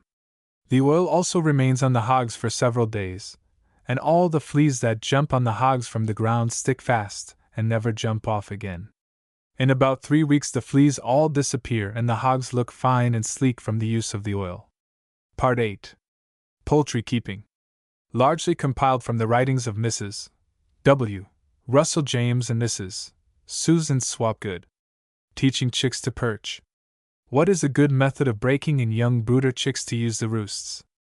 At from 6 to 8 weeks old the chicks should be taken from the brooder quarters to the colony houses and range, or wherever they are to be located, and at this time they should be taught to perch. Have the new quarters arranged with low wide perches, 1 by 3-inch scantlings. Also make slatted frames by nailing lath or other such narrow strips 2 inches apart. Set these frames against the wall so that they will extend slantwise under the perches, and have the corners on the other side of the room cut off by nailing boards across them. The chicks will run up on the frame to find a huddling corner and land on the perches, as they cannot rest on the open slanting frame. A little care for a few evenings in putting up those that remain on the floor and straightening them out on the perches will teach them the ropes. Where there are but a few to be taught, all that is necessary is to provide the low wide perches and shut out the corners, and a few of the smart ones will soon take to the perches, and gradually others will follow until all will be roosting. Liver disease. I have hens which seem well in every respect up to the time of their combs changing color, when they die within 3 days. The combs turn a faint yellow, almost white. They are heavy, have their usual appetite up to the last 24 hours. I have treated by giving small doses of castor oil and Douglas mixture in the drinking water, feeding on dry mash with plenty of green feed. There is no tendency to lameness nor limp neck. The droppings are loose and very white. The fowls were victims of jaundice, which is a form of liver disease and caused by overfeeding on rich starchy foods that also cause fowls to become overfat. However, at the end of the laying season and the beginning of the molt the poultry keeper will lose some hens, even when kept under the best conditions, and especially hens of that age. In doctoring such cases in the way described, if the fowl does not improve in a couple of days, the hatchet cure is the most profitable. Rupture of oviduct. I have had 2 other hens die suddenly when on the nest. The second one we opened and found 1 egg broken near the vent and another with shell formed ready to be laid. Rupture of the oviduct was probably the cause of the hens dying on the nest and is due to the same condition in the hens, that is, the straining to expel the egg necessary in the engorged condition of the internal organs from overfatness. Melons for fowls. Have stock melons or citrons any merit as a green food for laying hens? Are the seeds of the above injurious to hens or cows? Stock melons are desirable for chicken feeding if other succulent materials are scarce, but they are inferior to alfalfa and other clovers. Seeds are not injurious to stock unless possibly one should feed to excess by separating them from the other tissues. If melons are fed as they grow, no apprehension need be had from injury by seed. Rape and vetch for chickens.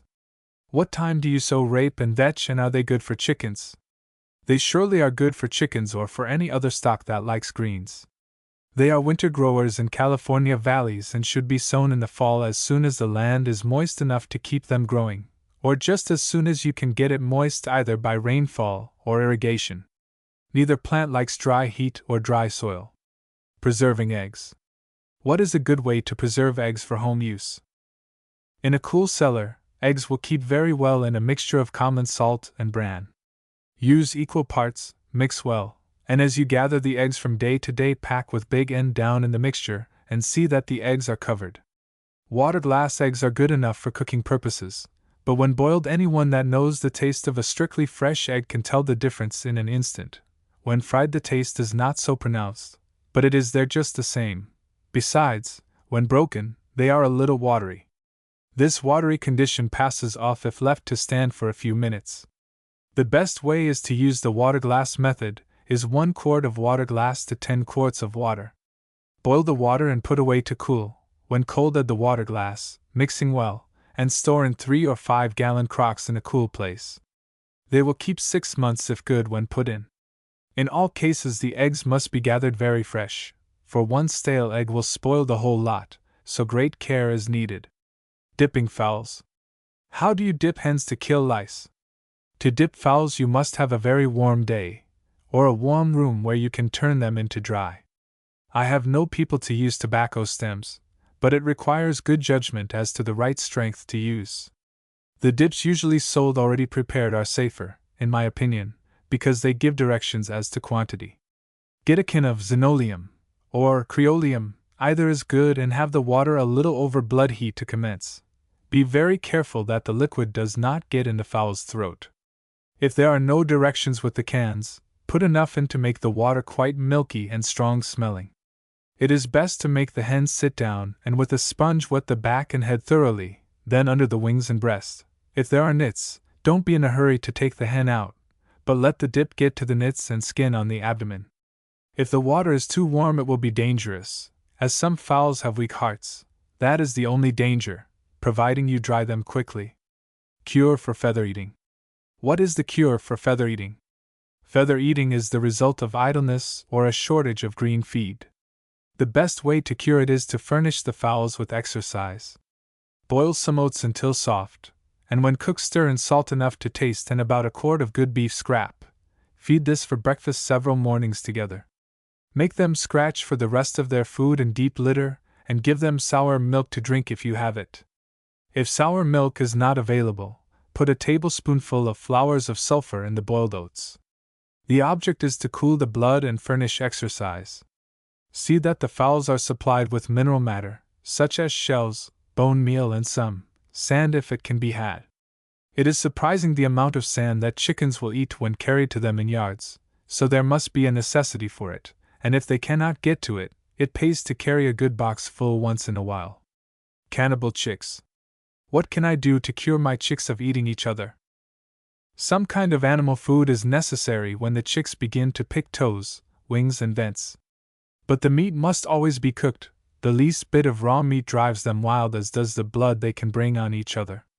For that reason, a strict watch must be kept to detect any case before blood is brought. Remove all weak chicks, as they always go for the weakest, and as soon as one chick is picked on for a victim, remove it at once. Some people paint the toes with tar or liquid lice paint, but I have had the best success with bitter aloes mixed with water. A nickel's worth covers a lot of toes. It is best to buy a powder, then dissolve in a little water and paint wings, vent, and toes. They won't take many pecks at them when they find they are so bitter. Sunflower seeds for poultry. What is the food value of sunflower seed as a ration for fowls, mostly laying hens? Should it be fed whole or crushed? Sunflower seed is rich in oil, having the same proportion as flaxseed, otherwise it rates in value the same as grain. A little, not too much, fed whole is well relished by fowls and is said to give luster to the plumage in fitting birds for shows. Sunflower is greatly overrated for poultry purposes. It is an ungainly plant of no use for forage, and its seed is so well liked by the sparrows that the only way to keep them till ripe is to cover the heads with netting. Clipping hens for cleanliness. My hens fall all the feathers below the vent. They appear healthy, but do not look nice. What can I do? Take a pair of scissors and clip the fluff away from that part of the abdomen, give a teaspoonful of olive oil, and notice if they have any discharge that is of an offensive color or odor. Sometimes it is nothing but pure laziness with hens of the large breeds that causes this matting together of the fluff below the vent. We rarely see hens of the small breeds so affected. Whenever a hen soils her feathers, clip her at once, and in fact, it is a good custom to follow in any case. When hens are very heavily fluffed, it interferes with the fertility of the eggs. In such cases there is not anything for it but the scissors. Bowel trouble in chicks. What is the cause of bowel trouble in young chicks, and what to do for it? Bowel trouble in very young chicks is usually caused by a chill. It is very hard for us here to believe chicks get chilled because, not feeling the cold ourselves, we forget that chicks have really undergone a violent change from incubator to the outside atmosphere. In the eastern states, great care is exercised in moving chicks from incubator to brooder oven, and also in seeing that the brooder itself is warm and fit to receive the chicks. But we are, as a rule, very careless in these little matters, and the chicks feel the change and suffer from bowel trouble. Sometimes, of course, the trouble may be traced to the food, but more often it comes from a chill. The best way to cure it is to remove the chicks to new ground at once, or if in a brooder, clean it out well and spray with some disinfectant. Boil all the water that is given to the chicks and feed boiled rice once or twice a day in which a little cinnamon is mixed. Do not put in too much, or they will not eat it. Keep all meat away and just feed dry chick feed and boiled rice. No oatmeal or any other cereal but the rice. If chicks won't eat it, feed dry chick feed and boiled water and a little lettuce. Quick roosters and laying hens. How can I get the young roosters off quick and the hens to lay in winter? These two happy results come from correct methods of poultry keeping from the ground up. To get the cockerels off quick, they must be hatched from strong-germed eggs, incubated properly and kept growing from the first jump out of the shell. To get eggs in winter, the pullets must come from the same conditions. Very few hens will lay in the early winter under any conditions. The pullets must be depended upon for that season, and the hens kept properly will drop in some time in January. Poultry tonic. What is a good poultry tonic?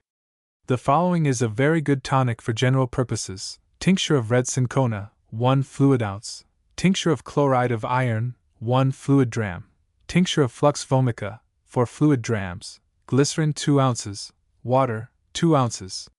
Mix and give 1 teaspoonful to a quart of water, allowing no other drink.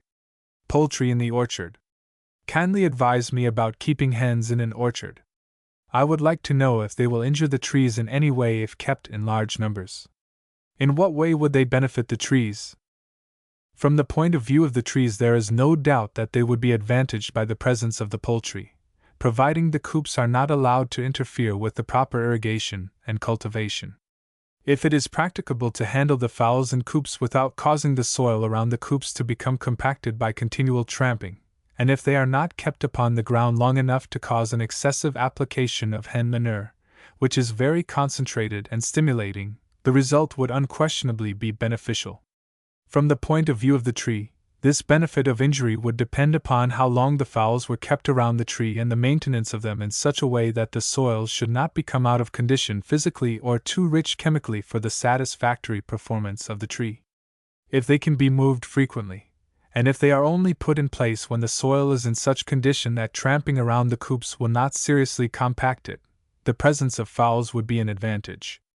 On the other hand, if the coops are to be kept in place for a long time and all the ground outside of them crusted and hardened by tramping and the soil under the coops overloaded with droppings, the thrift and value of the trees will be seriously interfered with. Caponizing. Can 3 to 4 month-old cockerels be caponized successfully in summer, and if so, what care, feed, etc., do they require afterwards? The birds should be between 2 to 3 months, not over 4. Unless some very large variety that matures slowly. Size is equally important as age, and a bird to be caponized should not weigh more than 1.5 pounds. The work can be successfully done in the summer season, but the fowl must be kept without food or drink for at least 24 hours, longer is better, and keep in shady place. After caponizing, feed the bird what soft feed he will eat up and let him have plenty of water. Then leave him to himself, as he will be his own doctor. In 2 or 3 days look them over, and if there are any windballs, simply prick with a needle to let the air out. This may have to be done 2 or 3 times before the wound heals up, but after it has healed, treat just as you would other chickens and feed them about twice a day. There is nothing made by trying to rush nature. It takes 15 months to grow a good capon of the large breeds. Rope treatment. Up to a week ago the chickens had been exceptionally well in every way. Now they seem to have a cold and are running at the nose and with it a bad odor. It was suggested that this might be the beginning of rope, but I see no swellhead. The distinguishing characteristic of rope is not so-called swellhead or other form of cold, but the offensive roopy odor. When the cold has reached this stage it is a pronounced case of rope, and highly contagious. Separate all the ailing fowls and segregate them in comfortable hospital quarters, warm but with one side partly open for fresh air. Disinfect the quarters of the well fowls by spraying with distillate or cheap-grade coal oil and sprinkling the floors and about the houses with air-slaked lime. Use some simple remedy like coal oil or permanganate of potash to cleanse the throat and nostrils. With coal oil, first wipe the eyes and bill with a clean cloth dipped in the coal oil, then inject with a sewing machine oil can enough coal oil to open and thoroughly clean out the nostrils. If the throat is affected, give a tablespoonful of sweet oil and coal oil, half and half, 2 or 3 times a day until relieved. One of our correspondents has sent us the following treatment with permanganate of potash, which he has found the best rope remedy he has ever tried. Dissolve 1 ounce of permanganate of potash in 3 pints of water, hold the fowl's head in this for a second, then open the beak and rinse out the mouth in the solution. Wipe with a clean, soft cloth and apply a very little witch hazel or carbonated salve to the eyes, nostrils, and head. Repeat the operation as often as the throat and head become clogged with mucus. Until the disease is eliminated from the premises, keep permanganate of potash in the drinking water of all the fowls, both sick and well. About 1 ounce to each 2 gallons of water, or enough to give the water a claret color. The sick fowls should be allowed no other feed but a little stimulating mash 3 times a day. Where the fowls do not show a decided improvement in the course of a few days, or where the disease has assumed a violent form, all such birds should be killed and the bodies burned at once. Bad food for chickens. My chicks are about 3 weeks old and have always been strong and sturdy, but when taken sick first appear a little dumpish, then the head seems a little heavy and the neck lengthens out. As the disease advances they become staggery. Your chicks have eaten soured food, decayed vegetables or tainted meat. Baby chicks are just like other babies and the same care should be used that their food be always sweet and fresh. Wet food should never be given chicks, nor raw meat nor anything the least bit tainted or stale. Put a teaspoon of coal oil in each pint of drinking water and see to it that the latter is kept pure and cool.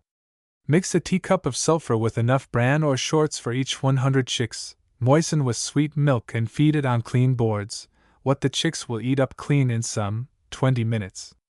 Give them 1 feed of this each day for 3 days if the weather is dry. Clean the brooders and runs daily, then dust white with air-slacked lime and cover the lime with a sprinkling of clean sand. Rake and clean up the yards where they range and never let them eat any of their grain or food out of dirt and filth. You cannot doctor such small chicks and must depend upon the coal oil in the drinking water. Keep the water fresh, but add the coal oil until the chicks are relieved. Open front chicken houses. In what direction shall I face open front poultry houses? North or northeast is the proper direction to face the open fronts of poultry houses and coops in the Pacific coast climate. The prevailing winds are from the south and southeast in the winter, and from the west and southwest in the summer. The occasional north winds or northers may be called dry winds, in fact, are an indication of dry weather, and so do not harm the fowls even when cold. We like the upper half of the north end or slide of our poultry houses open with inch mesh covering the open space and the eaves extending several inches as a protection. In case of an unusual storm from that direction, 1 thickness of burlap may be tacked to the edge of the extending eaves and to the lower part of the opening. This will admit plenty of fresh air while breaking the force of the wind. We also have a large trap door for the use of the fowls, in the solid lower part of the open end, and the large door, for cleaning and sunning the house, in the west side. A point on mating. I have fine roosters a year old this April. Would you advise keeping them for mating with the same hens next season, or do you advise selling each year and getting fresh stock? The young males will be all right to mate with the same hens next season, that is, if they come through the molt with vigor. They will be just 2 years old, and at their best. The molt is the test for both hens and cocks. If they show no signs of ailing or weakness during that period, it is proof of the proper stamina and vigor. Age for mating. At what age may a cockerel be mated with hens? From 9 months to a year is the proper age to mate a leghorn cockerel. Cockerels of the larger breeds should not be mated before a year old. White yolk eggs. Why are eggs watery and light-colored? The trouble is in the feed somewhere. Too much green feed, especially green feed that springs from wet, soggy ground, will sometimes make the eggs watery. Or if you are feeding more mash feed than dry grain, it will have that tendency. Some people claim that the feed a hen eats does not affect the egg at all, but if it does not, why do eggs differ in color and quality? Eggs that are laid by hens fed wholly on wheat, or the byproducts of wheat, such as bran, shorts, or middlings, all have a pale yolk. Now feed the hens some green feed, any kind will do, and the eggs from the same hens will have a yolk several degrees or shades darker. Poultry diarrhea. Will you kindly tell me the cause and cure for bowel trouble among hens? The quick cure for chick diarrhea has not yet been found. Prevention is the only sure remedy. The first treatment in diarrhea, which must not be confused with simple looseness of the bowels, should be a mild physic to clean out the digestive tract. Epsom salts is probably best for this purpose where a number of fowls are to be treated. This is usually given in the drinking water, but Dr. Morse, who has charge of the investigation of poultry diseases in the Bureau of Animal Industry, gives the following directions for administering the salts. Clean out by giving Epsom salts in an evening mash, estimating 1/3 to 1/2 teaspoonful to each adult bird, or a teaspoonful to each 6 half-grown chicks, carefully proportioning the amount of mash to the appetite of the birds, so that the whole will be eaten up quickly. For a few days afterward, feed only lightly with dry grain and tender greens, such as fresh-cut mustard and lettuce leaves. Keep plenty of pure, cool water, with just a thin skim of coal oil 1 drop to each pint for drinking, also plenty of sharp grit and fresh charcoal broken to the size of grains of wheat. Limberneck. A very peculiar disease is taking off my fowls. The head of the fowl bends down to the breast and the fowl looks like dead. There is also a slight discharge from the mouth. The head and tail droop, and if the fowl could stand up they would almost touch.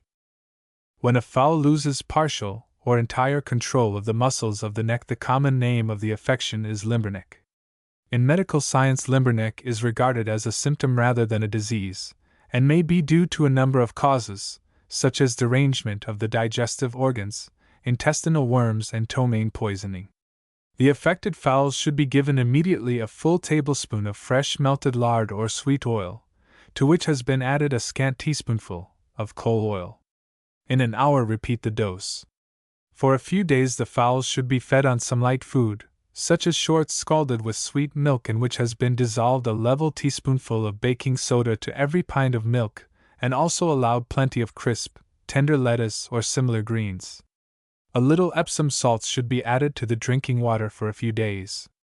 This treatment, if resorted to at the start, will be effectual, but if the poisoning has had its course long, nothing will save the bird. Chicken pox. My 1- and 2-year-old fowls are getting scabby combs.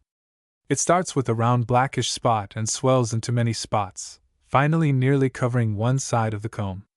Sometimes accompanying this is the closing of one eye, and later both eyes. The trouble is chicken pox, which is a very contagious disease.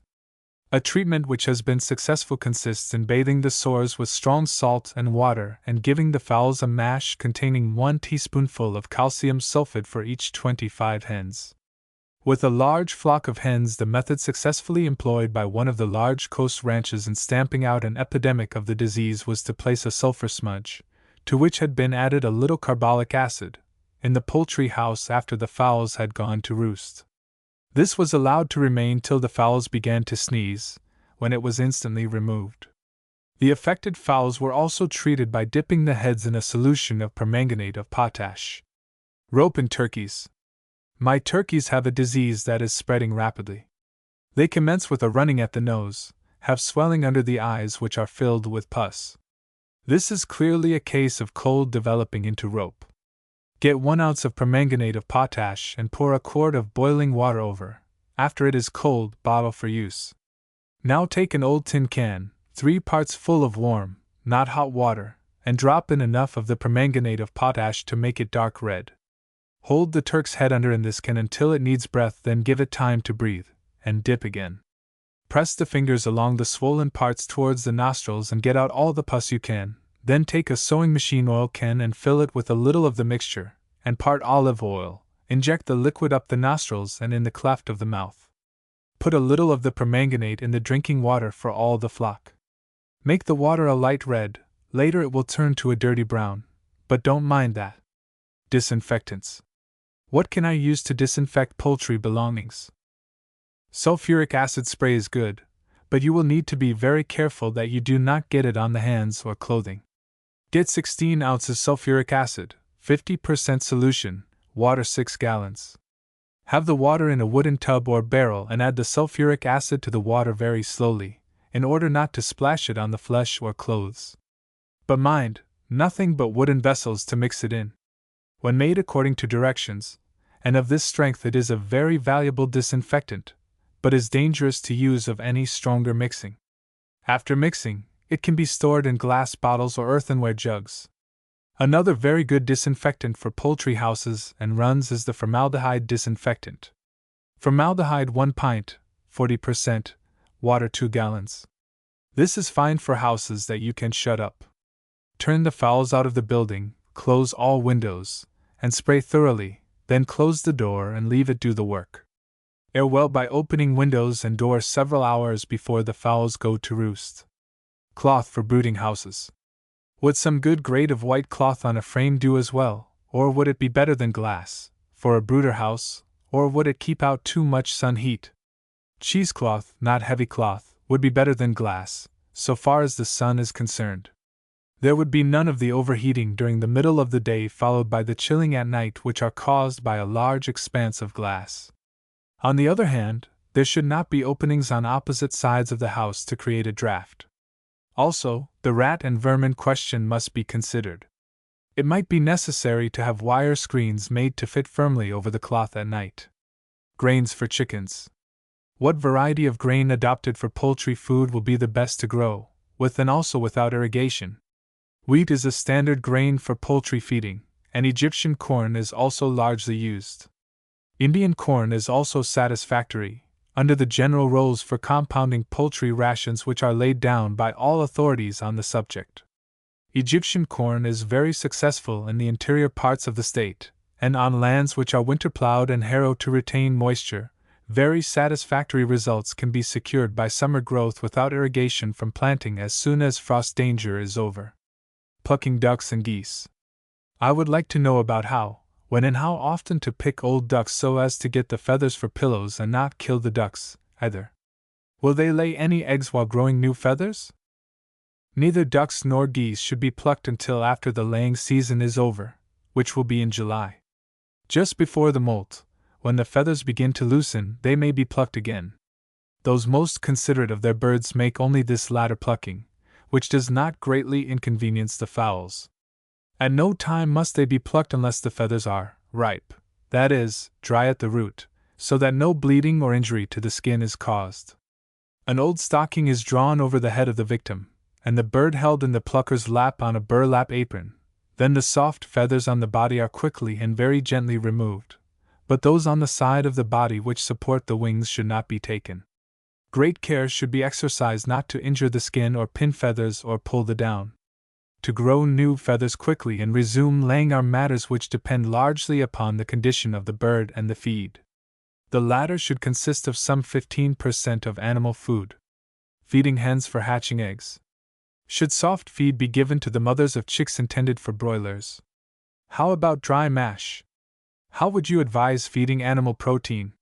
Cut out all ground feed, except perhaps a little wheat bran. While you may not get quite as many eggs, they will all have good strong germs and the chicks will stand forcing to the limit, while if you force the egg output you reduce the vitality of the germs and livability of chicks hatched. The only way to feed hens whose eggs are intended for hatching chicks for broilers is to feed whole grain and make them exercise for it, good green feed, or, better still, sprouted oats, and feed beef scrap in a hopper all the time. At first, while it is new, they may eat more than you would give them, but don't mind that they will regulate the quantity in a few days better than you can. Get a good grade of beef scrap and keep it in a hopper that will not let rain in, or keep it under cover and feed all the wheat and oats they require. If you are short on green feed, give them a bale of alfalfa hay to work on. A dry mash. Will you give a formula for a dry mash? Wheat bran, 500 pounds, middlings, 200 pounds, cracked corn, 200 pounds, charcoal, 20 pounds, alfalfa meal 200 pounds, bone meal, 150 pounds, blood meal 100 pounds, meat cracklings, if ground, 200 pounds, ground oats or barley, 300 pounds. Give oyster shells separately and supply fowls with good sharp grit. Depluming mites. My chickens are losing the feathers from their necks, some 3 inches down the front and then extending around the neck. The loss of feathers is probably due to the depluming mite. Dust well with buhok through the feathered portion of the bird and apply carbonated Vaseline to the bare skin and the edges of the feathers where the insects work. Do this daily as long as needed.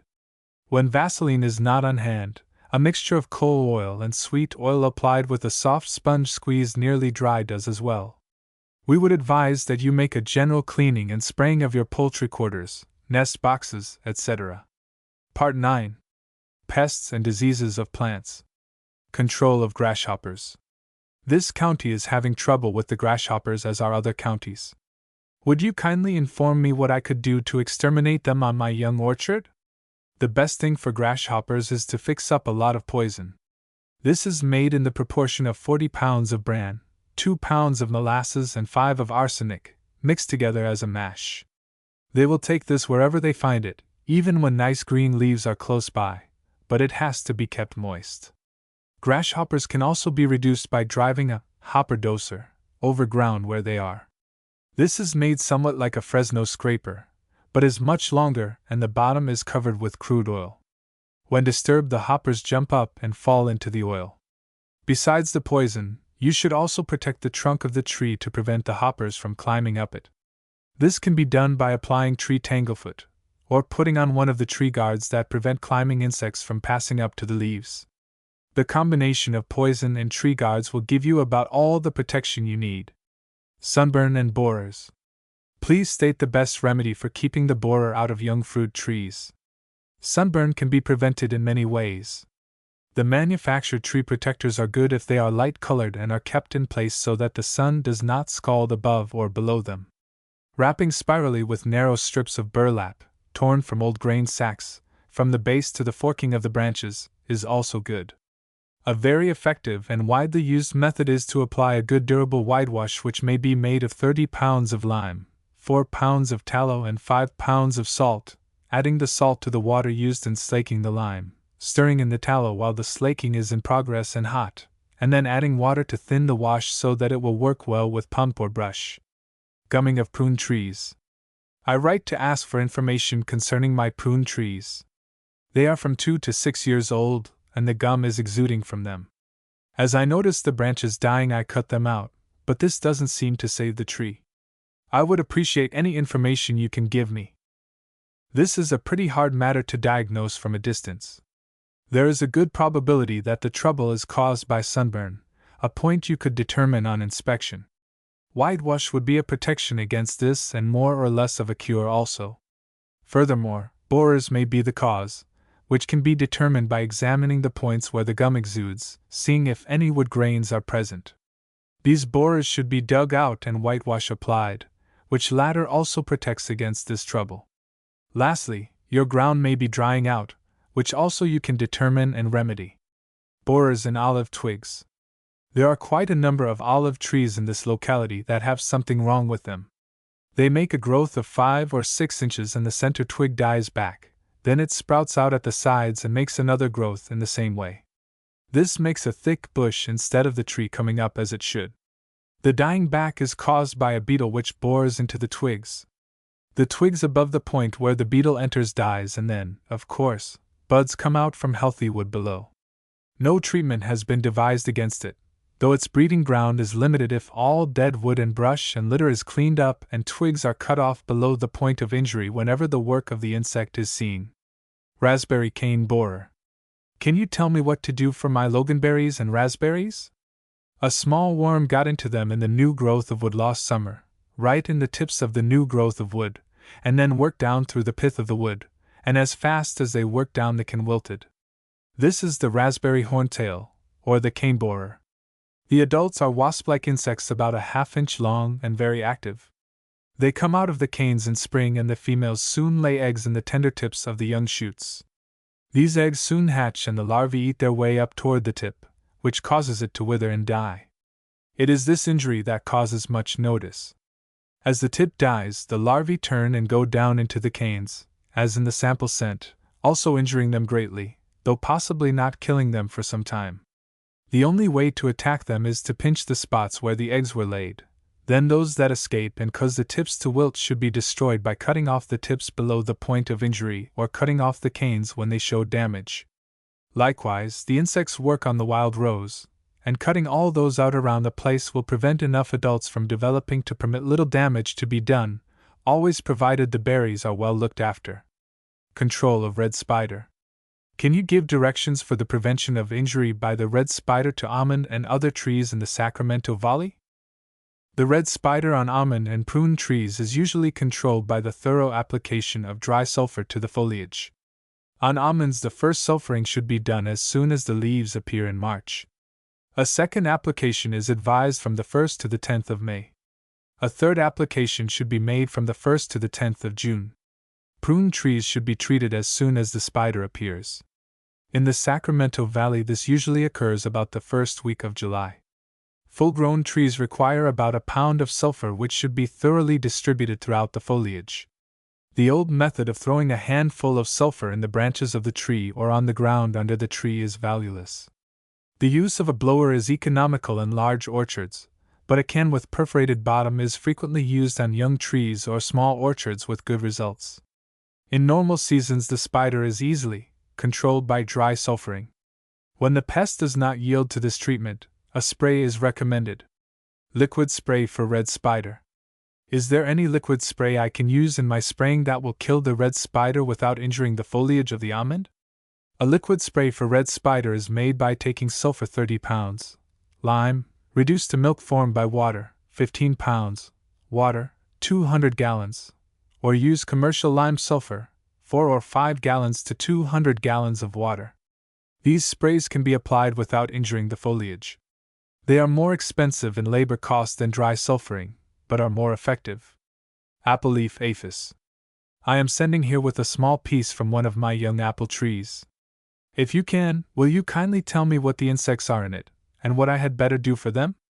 The apple twig which you send is infested with the eggs of the leaf aphis or leaf louse. These eggs are very difficult to kill. A good thorough spraying with lime sulfur might, however, get rid of many of them and would be good for the trees, otherwise diluting according to condition of tree growth. The chief campaign against the leaf aphis, however, must be made early in the growing season, just as these pests are beginning to hatch out and to accumulate under the leaves of the new growth. They should then be attacked with properly made kerosene emulsion or tobacco extract with a nozzle suited to land the spray on the underside of the leaves. Unless these pests are attacked early in the season and repeated if necessary, your apples on bearing trees will be ruined so far as they attack them, being small, misshaped, and worthless. On young trees, the destruction of the foliage is fatal to good growth. Woolly aphis. Will you kindly inform me what you consider the best treatment for apple trees affected by woolly aphis? The best way to kill the woolly aphis on the roots is to remove the earth from around the tree to a distance of 1 or 2 feet, according to the size of the tree, digging away a few inches of the surface soil, then soak the soil around the tree with kerosene emulsion, properly made, of 15% strength, and replace the earth. Be sure you get a good emulsion, for free oil is dangerous. For the insects above ground on the twigs, a good spraying while the tree is out of leaf will kill many, but some will survive for summer spraying, and for this a tobacco spray may be most convenient. Blister mite on walnuts. I am sending you some walnut leaves with some swellings in them. They are very plentiful on some trees here. Is the trouble serious, and will it spread? This is merely arenose, or blister mite, which is a very common trouble on walnuts, but does not do enough damage to call for methods of control. These swellings are caused by numerous, very small insects which live within the blisters on the underside of the leaf amongst the felt-like, heavy growth which develops there. While this effect is very common, it produces no appreciable injury and needs no treatment for its control. Scale on apricots. I would like to know how to check the scale on apricot trees. The most common scale on apricots, the brown apricot scale, is usually held in check by the Comys fusca, which is as widely distributed as the scale itself. If it gets beyond the parasite, you should spray in winter with crude oil emulsion. If some scales are punctured or have a black spot on top, the Comys fusca is busy and you probably will be safe enough without doing anything. Fumigating for black scale.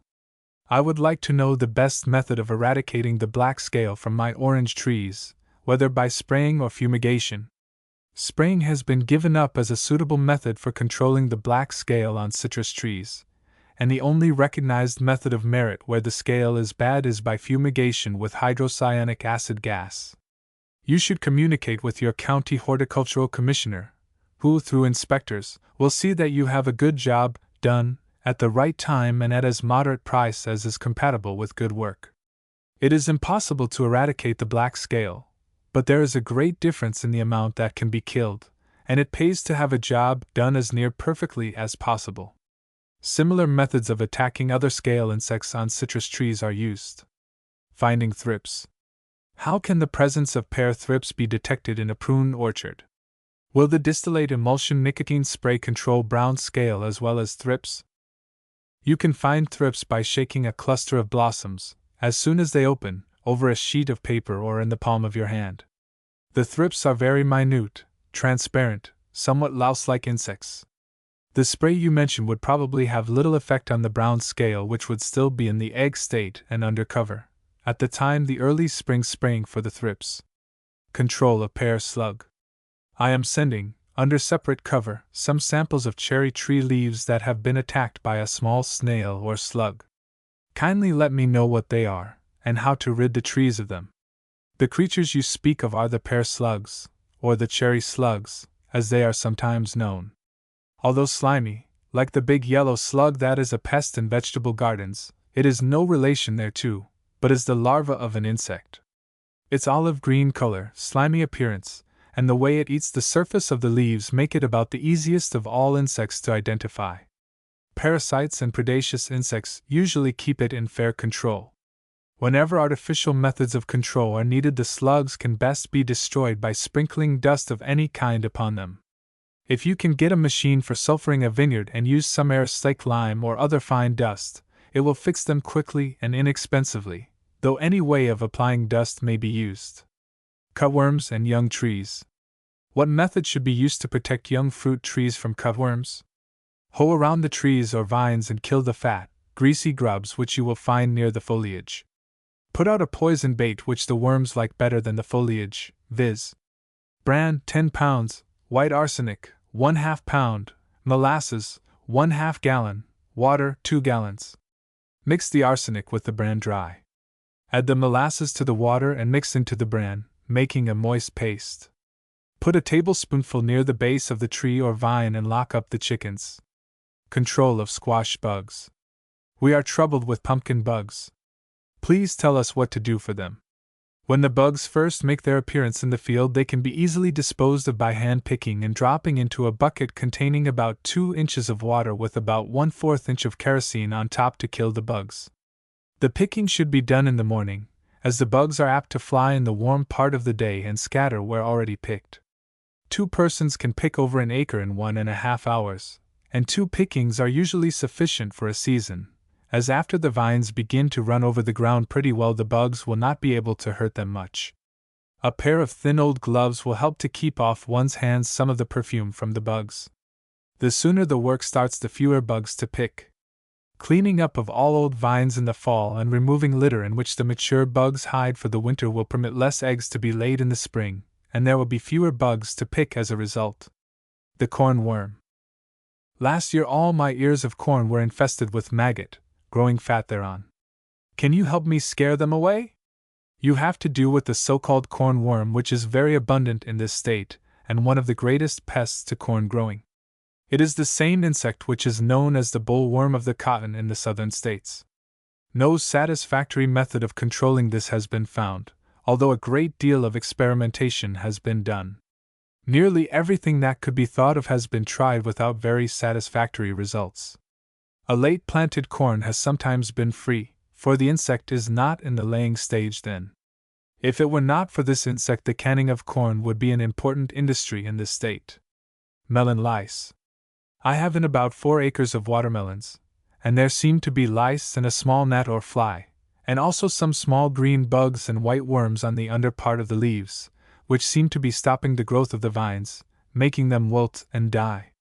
They seem to be more in patches, although a few on all the vines. Can you please tell me what to do for them? Melon lice are very hard to catch up with after you have let them get a start. Spraying with oil emulsions, tobacco extracts, soap solutions, etc., will all kill the lice if you get it onto them with a good spray pump and suitable nozzles for reaching the undersides of the leaves. The gnats you speak of are the winged forms of the lice. The white worms may be eating the lice. The small green bugs may be diabroticas. If you had started in lively as soon as you saw the first lice, you could have destroyed them in the places where they started. Now your chance lies largely in the natural multiplication of ladybirds and the occurrence of hot winds which will burn up the lice. It is too late, probably, to undertake spraying the whole field. Wire worms. Is there any way to destroy or overcome the destructive work of the wireworm, which I find in some spots takes the lion's share of crops, such as beans, potatoes, onions, etc.? We do not know any easy way with wire worms. Nitrate of soda is believed to kill or repel them, but you have to be careful with it, for too much will either overstimulate or kill the kill. About 200 pounds per acre, well distributed, is the usual prescription for the good of the plants. Wire worms can probably be killed with carbon bisulfide, using a tablespoonful poured into holes about a foot deep, 3 or 4 feet apart. The vapor would permeate the soil and kill all ground insects, but the acre cost of such treatment must be measured in its relation to the value of the crop. The most promising policy with wire worms is rotation of crops, starving them out with a grain or grass crop and not growing such crops as you mentioned continually on the same land. Bean weevil. How can I keep certain insects from getting into my dry beans? I have finished picking the crop. Every year a little, short, stubby beetle gets in them before spring and makes them unfit for use. You have to do with the bean weevil. The eggs are inserted by the insect while the beans are still green in the pods. Subsequently, the eggs hatch and the worm excavates the interior of the ripened beans. The beans can be protected after ripening by heating carefully to 130 degrees Fahrenheit, which will destroy the egg, or the larva if already hatched. Of course, this heating must be done cautiously and with the aid of a good thermometer for fear of destroying the germinating power. The work of the insect can also be stopped by putting the beans in a barrel or other close receptacle, with a saucer containing about an ounce of carbon bisulfide to vaporize. Be careful not to approach the vapor with a light. After treatment for 1/2 hour, the cover can be removed and the vapor will entirely dissipate. This is a safer treatment than the heating. Similar methods of control can be used on other pea and bean weevils. Slugs in garden. Can you advise me how I can get rid of slugs in my garden? When barriers of lime, ashes, etc., are ineffective, traps consisting of pieces of board sacking and similar materials placed about the field prove inviting to the slugs. They collect under these, and by going over the field in the early morning they may be put into a salt water solution or otherwise destroyed. Arsenical sprays applied with an underspray nozzle to the lower surface of the leaves will help control the slugs. Poison bran mash consisting of 16 pounds of coarse bran, 2 quarts of cheap syrup, and enough warm water to make a coarse mash, is very good for cutworms and should be equally effective for slugs. It should be placed in small heaps about the plants to be protected. Cabbage leaves dipped in grease drippings and placed about the fields also prove attractive bait for the slugs, which may then be collected there. If a person has a taste for poultry, the keeping of a few ducks may solve the slug problem without further bother. Cultivation or irrigation methods that give a dry surface most of the time also discourage these pests. Cause of mottle leaf. What is the cause and cure of mottle leaf of citrus trees? There are apparently a number of causes of this trouble, all more or less obscure and hard to overcome. It is generally thought that it is due to poor nutrition, whatever the reason for poor nutrition might be. The presence of a nematode, or eelworm on the roots has found to be a cause of mottle leaf in many cases.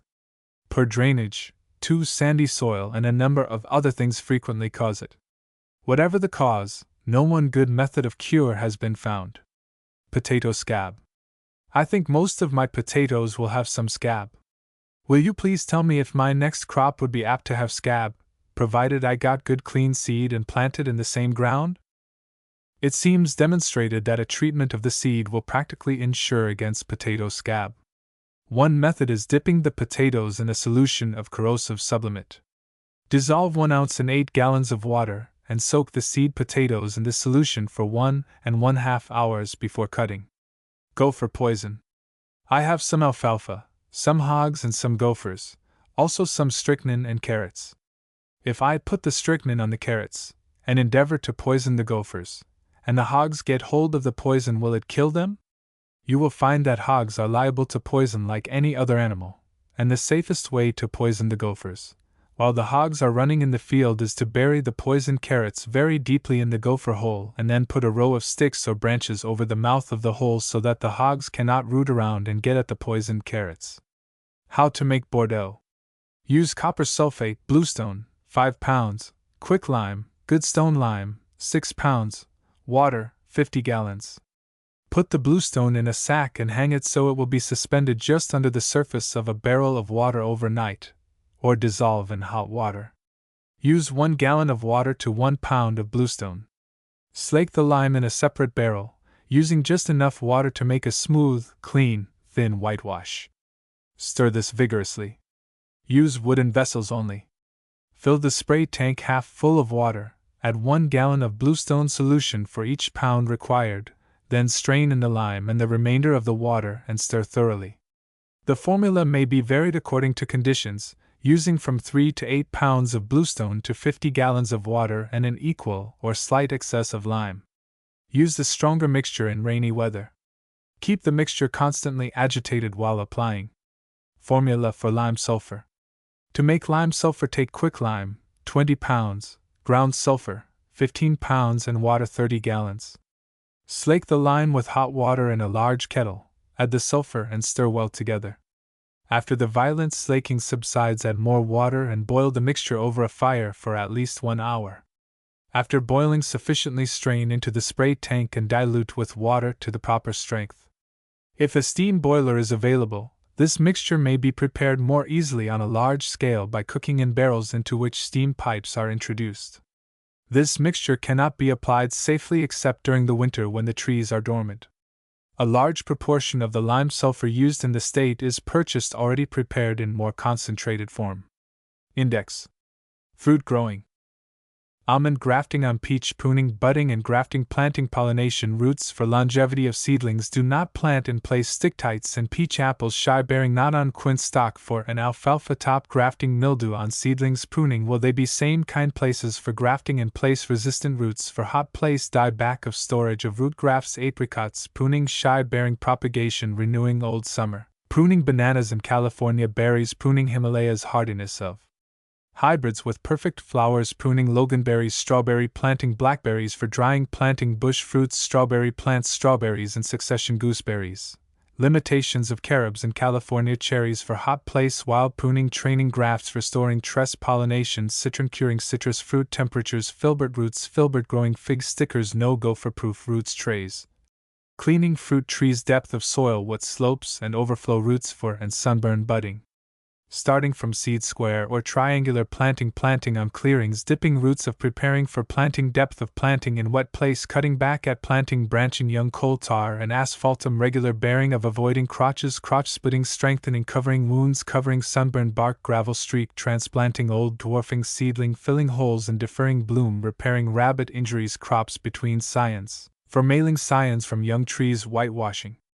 Deciduous planting on coast sands over underflow. Grapefruit and nuts. Grapes. Dry farming. Cutting frosted canes. Dipping seedless Sante currant vines for arbor. Pruning old vines. Bleeding vines. Scant moisture. Sulfuring for mildew. Sugar and can planting. Grafting. Wax June drop. Killing moss on tree. Interplanting. Wrong idea. Lemons. Citrus budding. Nose. Citrus fruits on roots. Mulberries. Pruning and grafting. Nursery stock in young orchard. Orchard replanting. Plowing in young pigs and forage undersprayed.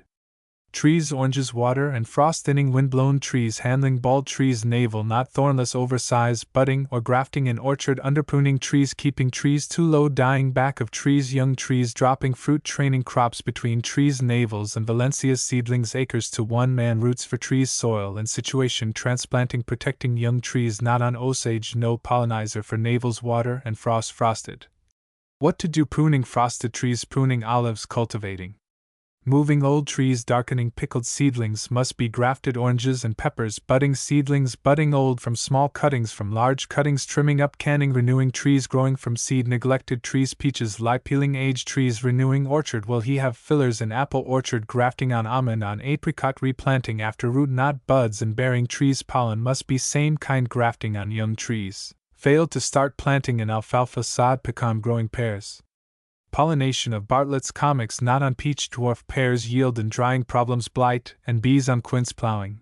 Young orchard plums, pollinizing prunes on almond, regrafting silver French or Italian myrobalan seedlings, drying sugar, glossing, dried price on size basis, pruning times, shaping a young tree late too much in frosty places, low growth, are taproots essential for a bark wound, bridging gopher girdles, roots, whole or piece soil.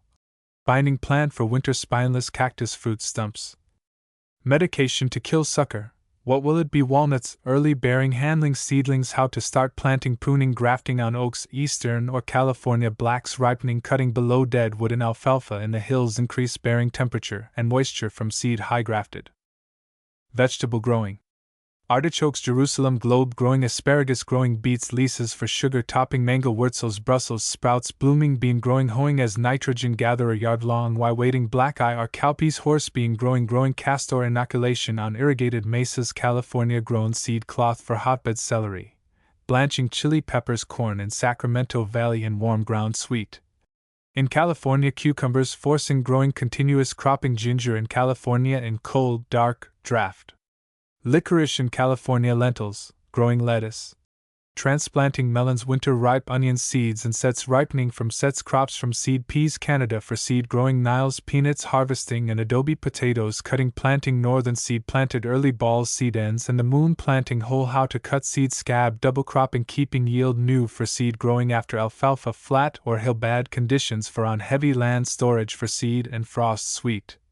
Plant growing, growing between trees, less water, more heat, radish, giant Japanese rhubarb, rotting soil for vegetables, squashes, dislike hardship, sunflowers, harvesting tomatoes, irrigating, big worms, loss of bloom. Grain and forage crops. Alfalfa, improving land, cultivating suburban patch and Bermuda and salt grass and alkali on adobe and soil depth, irrigating, curing, preparation of land where grown, sowing and foxtail, which is best in dry land, inoculating, unirrigated, time to cut and overflow, no nurse crop, reseeding, taking bloat from what crop for seeds, siloing, first crops, soil for handling young with gypsum, alfilaria. Winter pasture, barley, California varieties, Chevalier on moist land and alfalfa, beet, sugar, homemade beets and potatoes for stock, summer start, berseem, Bermuda grass, objectionable, black medic, broom, corn, buckwheat, growing, clover and drought for wet lands, crimson for shallow land, for high groundwater, not an alfalfa, sweet. Cover crop, corn for silage, irrigation for eastern seed, suckering and cow peas, cover crop for hop yard, cow peas and San Joaquin cowpeas growing and Canadian peas, crop rotation, dry plowing for grain, fall feed, forage plants and foothills, winter poultry, flax, New Zealand grasses, for bank holding grass seeds, scattering hay, midsummer sowing, loose by measure oat, when to cut rye for frosted grains, summer crop, heating and fermentation, insect powder, Johnson grass, Jersey kale, kaffir and Egyptian corn lawns, mossy moonshine, farming oats, and rust, pasturing young grain, hurry up, California winter rape and Milo, rye in California, rye grass, Italian better than spelt splee, giant soil, light. Scant moisture, sunflowers and soybeans, Russian spineless cactus, sorghum, smutty, late sown. Sorghums for seed, for planting, Sakhalin special crops, Teosinte, vetches for San Joaquin, for hay, wheat, seven-headed. Soils, fertilizing and irrigation.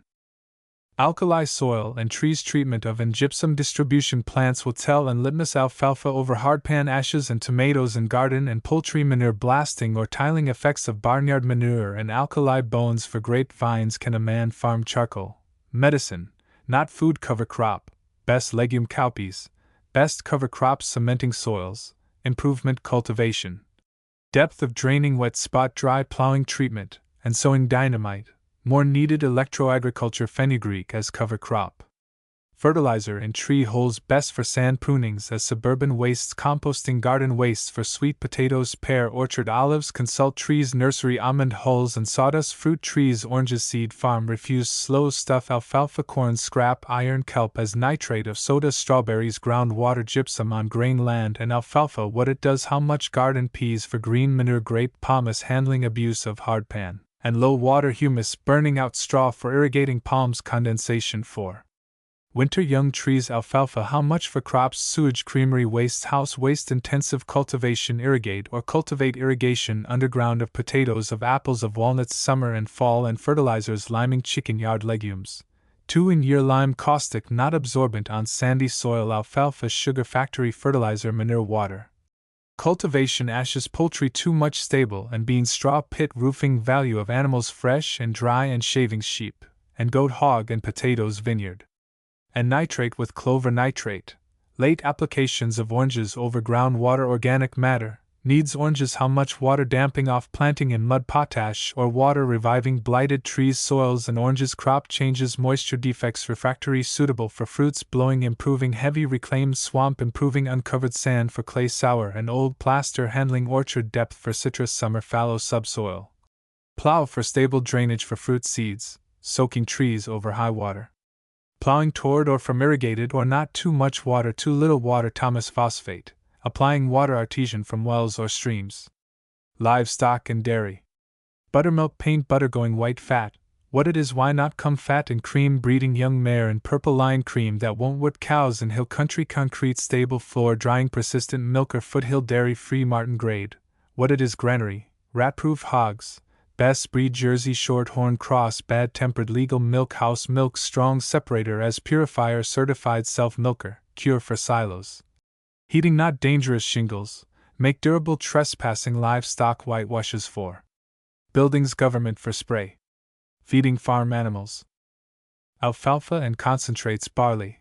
Rolled for cows for hay feeding brewers grains for cows balanced rations corn stalks and concentrates cut for silage calves.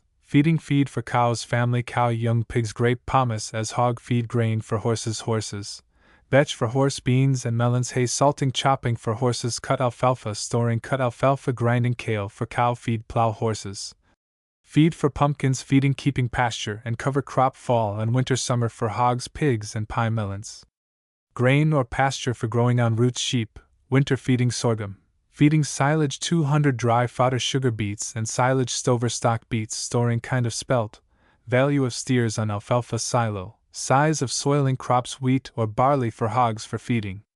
Diseases of animals. Abscess of gland abnormal thirst bloat.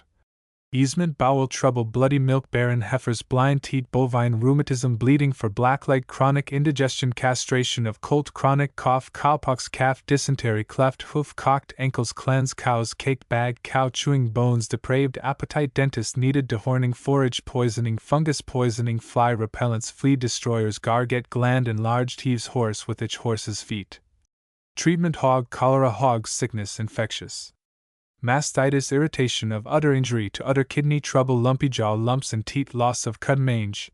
Is it mangy cow musty corn for pigs nail puncture neck swelling pregnancy of mare paralysis pneumonia in pigs paralysis of sow rickets and hogs scabby swelling skin disease.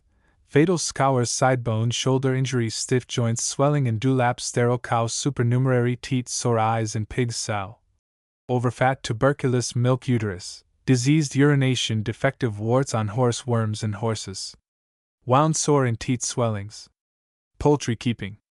Bowel trouble in chicks cure for feather-eating cannibal chicks caponizing chicken pox clipping hens dipping fowls disinfectants dry mash feeding for eggs grain for chickens liver disease limber neck melons for fowls open front houses rope treatment in turkeys quick roosters and laying hens preserving eggs poultry tonic in orchard point on mating poultry diarrhea rupture of oviduct rape for chickens sunflower seeds for chicks teaching chicks to perch.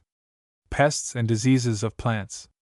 Apple leaf aphis Bordeaux mixture bean weevil borers on olive twigs blister mite on walnuts black scale, fumigation cutworms in young trees, control of pear slug, of grasshoppers, of red spider, of squash bugs, corn worm, gumming prune trees, gopher poison, lime sulfate formula, melon lice, mottle leaf, cause of potato scab, raspberry cane, borer sunburn and borer scale on apricots, spray for red spider slugs and garden thrips. Finding woolly aphis wire worms.